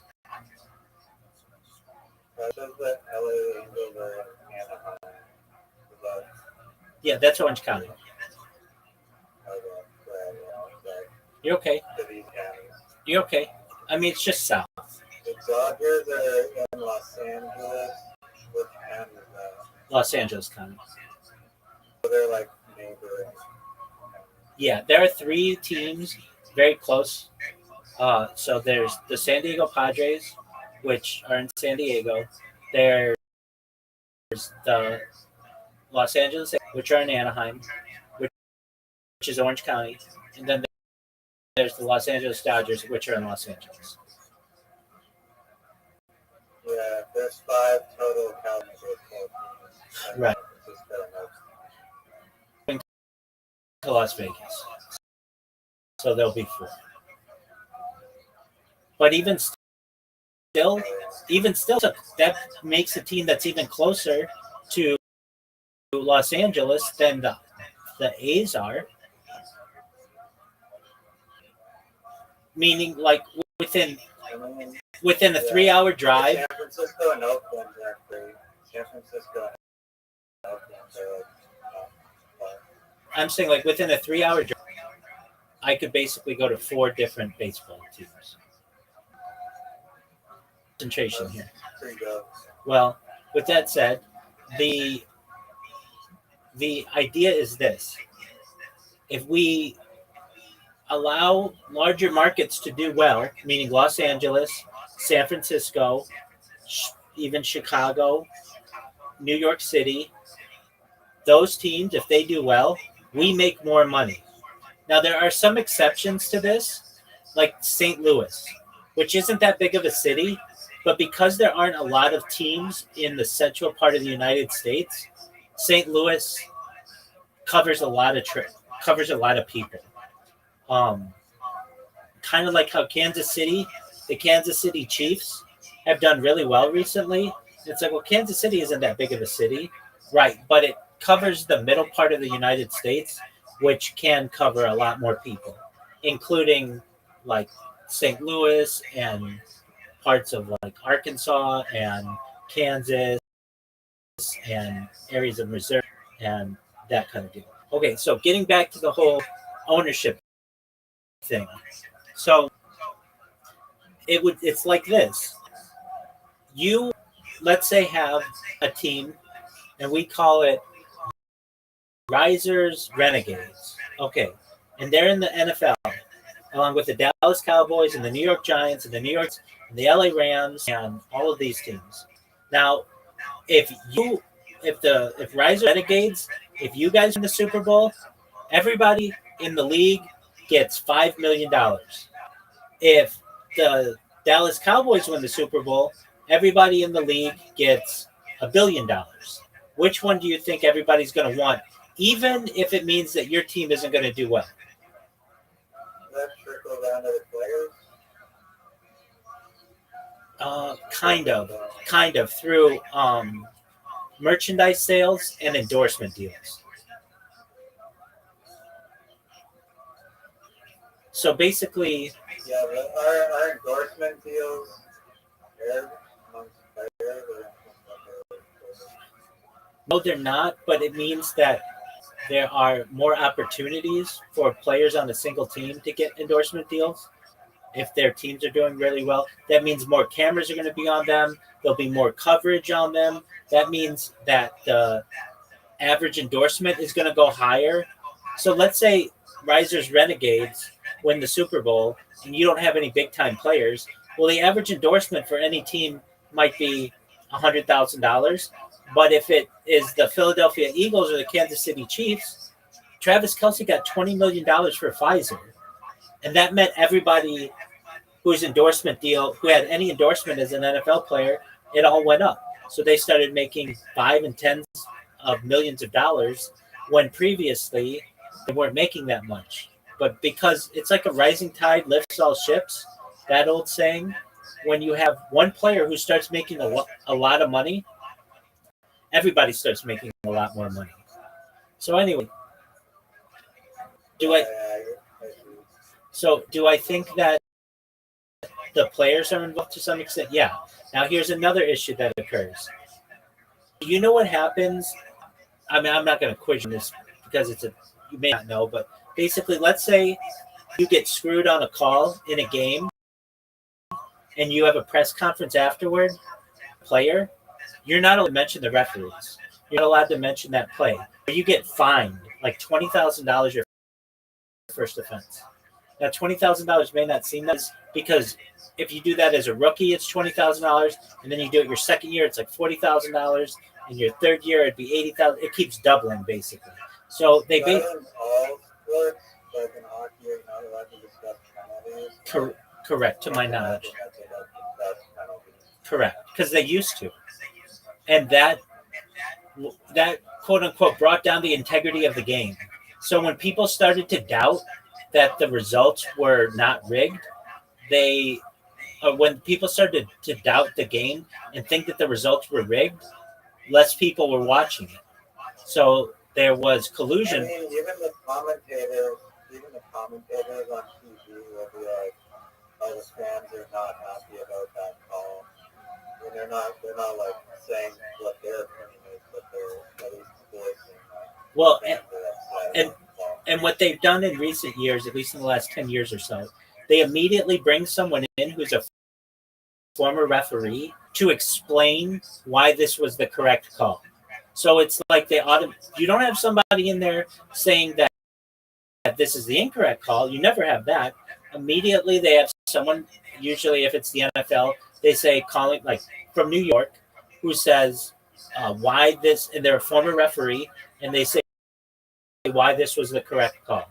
So they'll say there's reasonable, like it's not indisputable, or they'll say like there's not enough evidence to overturn the call. This is the right call, and then it's to convince the masses that are watching it. Oh well, they got it right. When in reality, they're in cahoots with the front office of New York of the NFL, basically saying to them to total. There's another thing that they do, and I didn't know of this, but it's in a book called "The Fix Is In" by Brian Toohey, and he has basically made a career out of explaining to fans how all of their favorite sports are rigged, especially the drafts of them. And so, like, one of the things that he'll say that they do is, let's say we want this time we want Risers Renegades to do really well. So it's your year. Basically, all of the big teams have won. Now we want you to do well. What do we do for your team? Well, here's what we do. Before the game, they show highlights to the referees of what they want called. And so everything that will help you and your little squad, like Risers Renegades, like maybe holding penalties for you guys, like allowing you to do more holding, or maybe things that you guys do, like passing interference, don't call it on you. Basically, they make these compilations of clips to show to the referees. And while they don't say that they tell the referees how to call the game, if the referees want to start calling playoff games, which pay more money, and then eventually the Super Bowl, they have to have they're all judged. They get scorecards after each game of how they did. And if they don't do what the NFL told them to do, then they get bad scores, and then they don't get to do playoff games and the Super Bowl. And so they all get as good a scores as they can get. Make sense? Yeah. Now, the big one is baseball, because they have something now that does the balls and strikes. It's called the automated umpire or something like that. And after each game, they judge what the umpires get. And like even the best umpires only get like 90% of the calls right. Eventually, they're going to get rid of the umpire. Why would they not just like relay the call to the umpires? Right, because the umpires, they don't want to. They call it the human touch of the game. They don't want to get rid of that. But in reality, sometimes these umpires are rigging the game for a certain team because they know who they want to go. So, like, basically, the umpires aren't dumb. They know that the New York teams and the LA teams and, you know, some of these big market teams are more lucrative. Exactly. Especially when it comes to television dollars. So that's why, you know who played in the World Series last year? New York and Los Angeles. That's what they want to happen. The easiest way to rig a baseball game is to pick it up. Well, they do that too. The big one with pitching, and they're starting to catch these guys do this. So they have these things called prop bets that are like bets that you can do on FanDuel or any of these that are like really specific. So instead of just doing like, I think that the Yankees are going to win, or I think the Dodgers are going to win, it's more like, I think the first pitch of the pitcher is going to be a ball. And then all I have to do is get to that pitcher and say, look, you don't have to lose the game. You don't have to hurt anybody. Your statistics aren't going to be bothered. All we need you to do is throw a ball on the first pitch, and you're going to get $10 million. Because these, especially like cartels and stuff, they will get to these players who are not in the United States and threes and things like that, especially if they come from Latin American countries. And so there is a pitcher who's gotten in trouble for it recently. Exactly. They did a compilation of this one pitcher, and like all his first, Oh, his yeah. Because they'll just be like, "Yo, you're just winning." Like it just aligns with too many trades. exactly, and he was throwing the ball like in the grass, like on his first pitch. And the reason why, and the reason why he was throwing it like way away from the batter is because a lot of times the batter wants to swing the bat anyway, so he's just going to swing at anything. And so to ensure that it's a ball, he throws it in the grass. So, like basically, and so he bet on like whether like a batter. Like we could bet on so many like micro little things that happen. They do, and they absolutely do. And this goes into there's something called point shaving, where let's say we have your team, Risers, Renegades, and you guys know that you're going to beat Zoots, Zebras. You guys know that you're a better team. So what we say to you guys is, look, you guys know you're going to win. Just don't win by as much. It's called point shaving. So normally you would win by 20 points. You'd win a basketball game by 20 points. We just need you to win by 10 points. And you win, you still win the game, and we win because we're going to bet on you to win, but not by so much. Does that make sense? Yeah, there's some clip I saw of a basketball player who was like, I think it was exactly like that case. So like the star player was like just shooting, like trying to get like a 3-pointer at the end, and like made it, and then his teammates like they deconstructed like the words, and they're like, "Yo, the spread, don't take the shot," and like they literally caught him. Right, and I think it was, I could be wrong, but like he needed more points as an individual. They do these prop bets where like the individual needs like 20 points to make the spread, or like to break even, and so they need to score more. There's something like that. But yeah, so there have on like the first pitch thing though, with like the cartels, there needs to be fires on the opposite end of the bet. They're saying strike on the first pitch. Yeah, so really that amount, like that many people, like millions of dollars are betting on the strike. Yeah, so what they do is they say if the numbers aren't like let's say it's 10-1 people who think that the strike is going to be the first pitch, 10 people to every one person. Well, that means it's really attractive for anyone who thinks that that's going to be a ball, because they're going to make $10 if they just bet $1 and it's a ball. Does that make sense? So they look for like these outliers. I had a guy do it in here tonight. He watched the Minnesota Vikings game, and he saw that if the Vikings won, he would win 4-1, and he bet on it, and he won.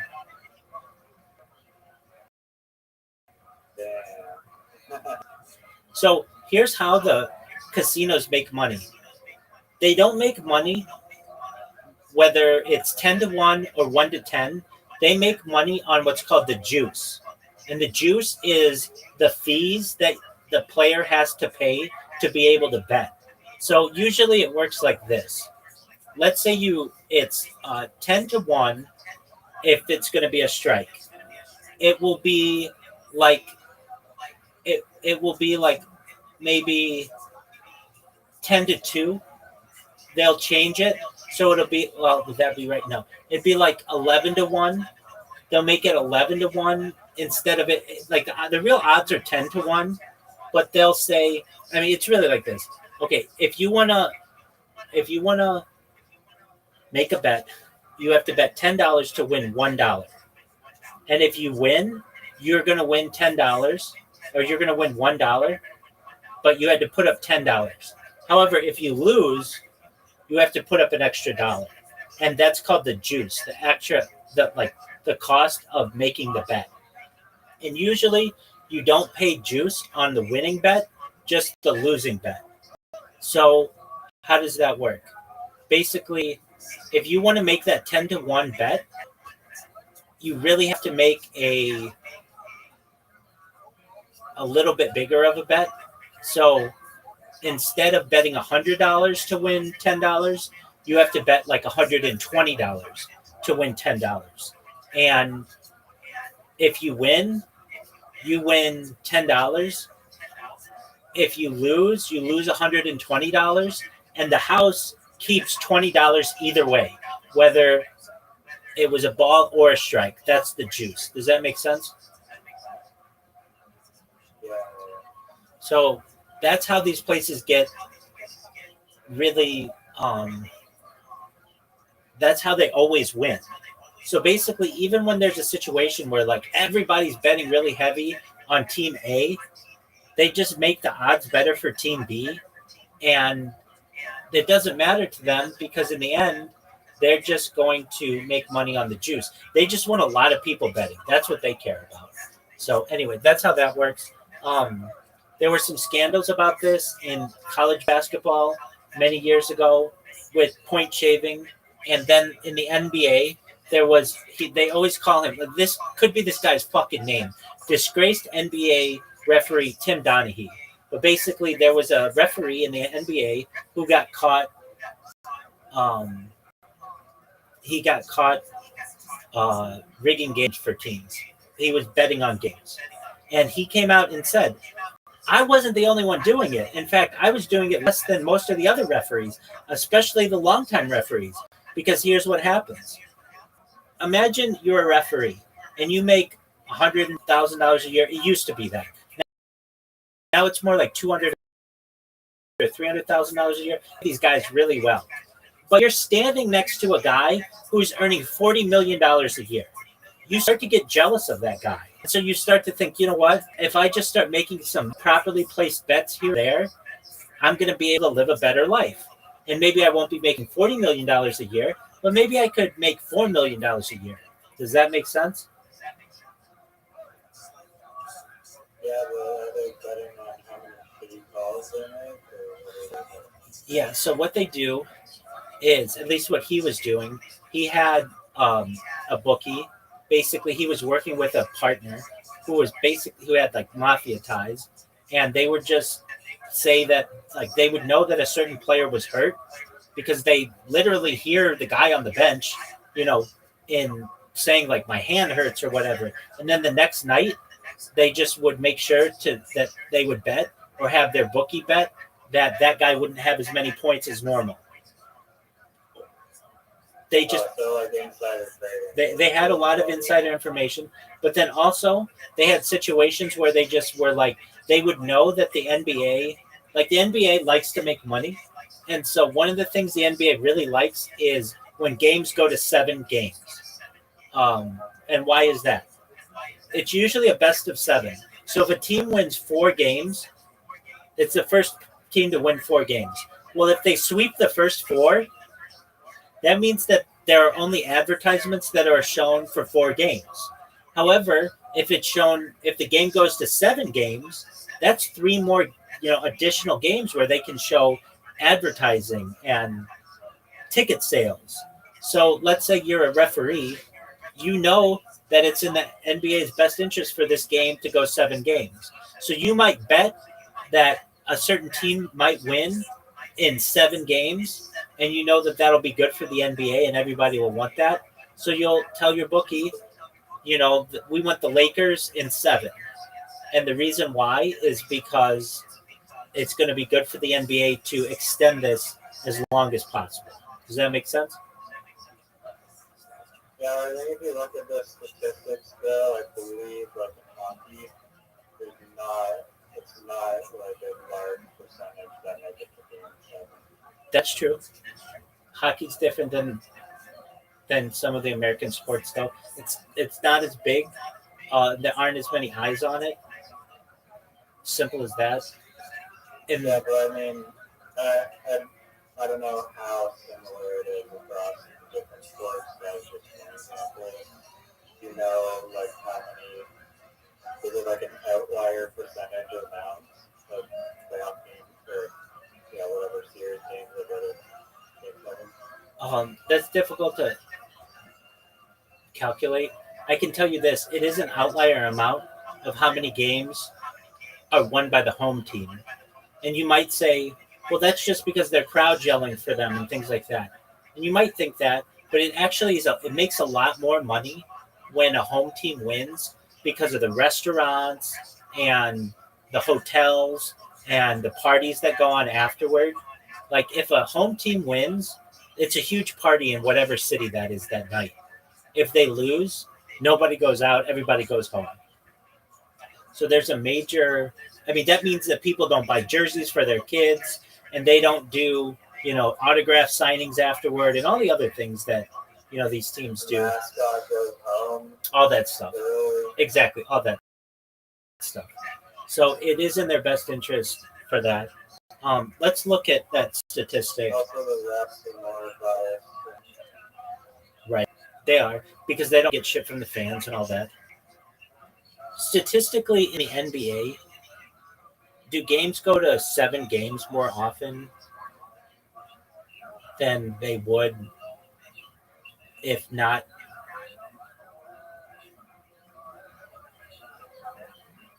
being influenced?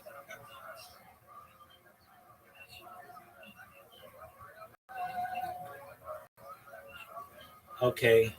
The frequency of NBA playoff series going 7 games. Now, they say it's not significantly influenced, but what does significantly mean? So since the inception of the NBA, 155 Game 7s have been played. The occurrence of Game 7s is determine the outcome of Game 6. Let's see here. Statistical analysis of the best of 7 series across American sports, including the NBA, shows no single game other than the 7th is more important than another in determining the series outcome. That's not what we're saying, though. We're saying that is there a higher likelihood of it going to 7? Like, basically, I think we can track. I could do this in ChatGPT. Yo, dog, in the NBA, can you please put, of all the series, what percentage of each have gone to Game 4, Game 5, Game 6, and Game 7?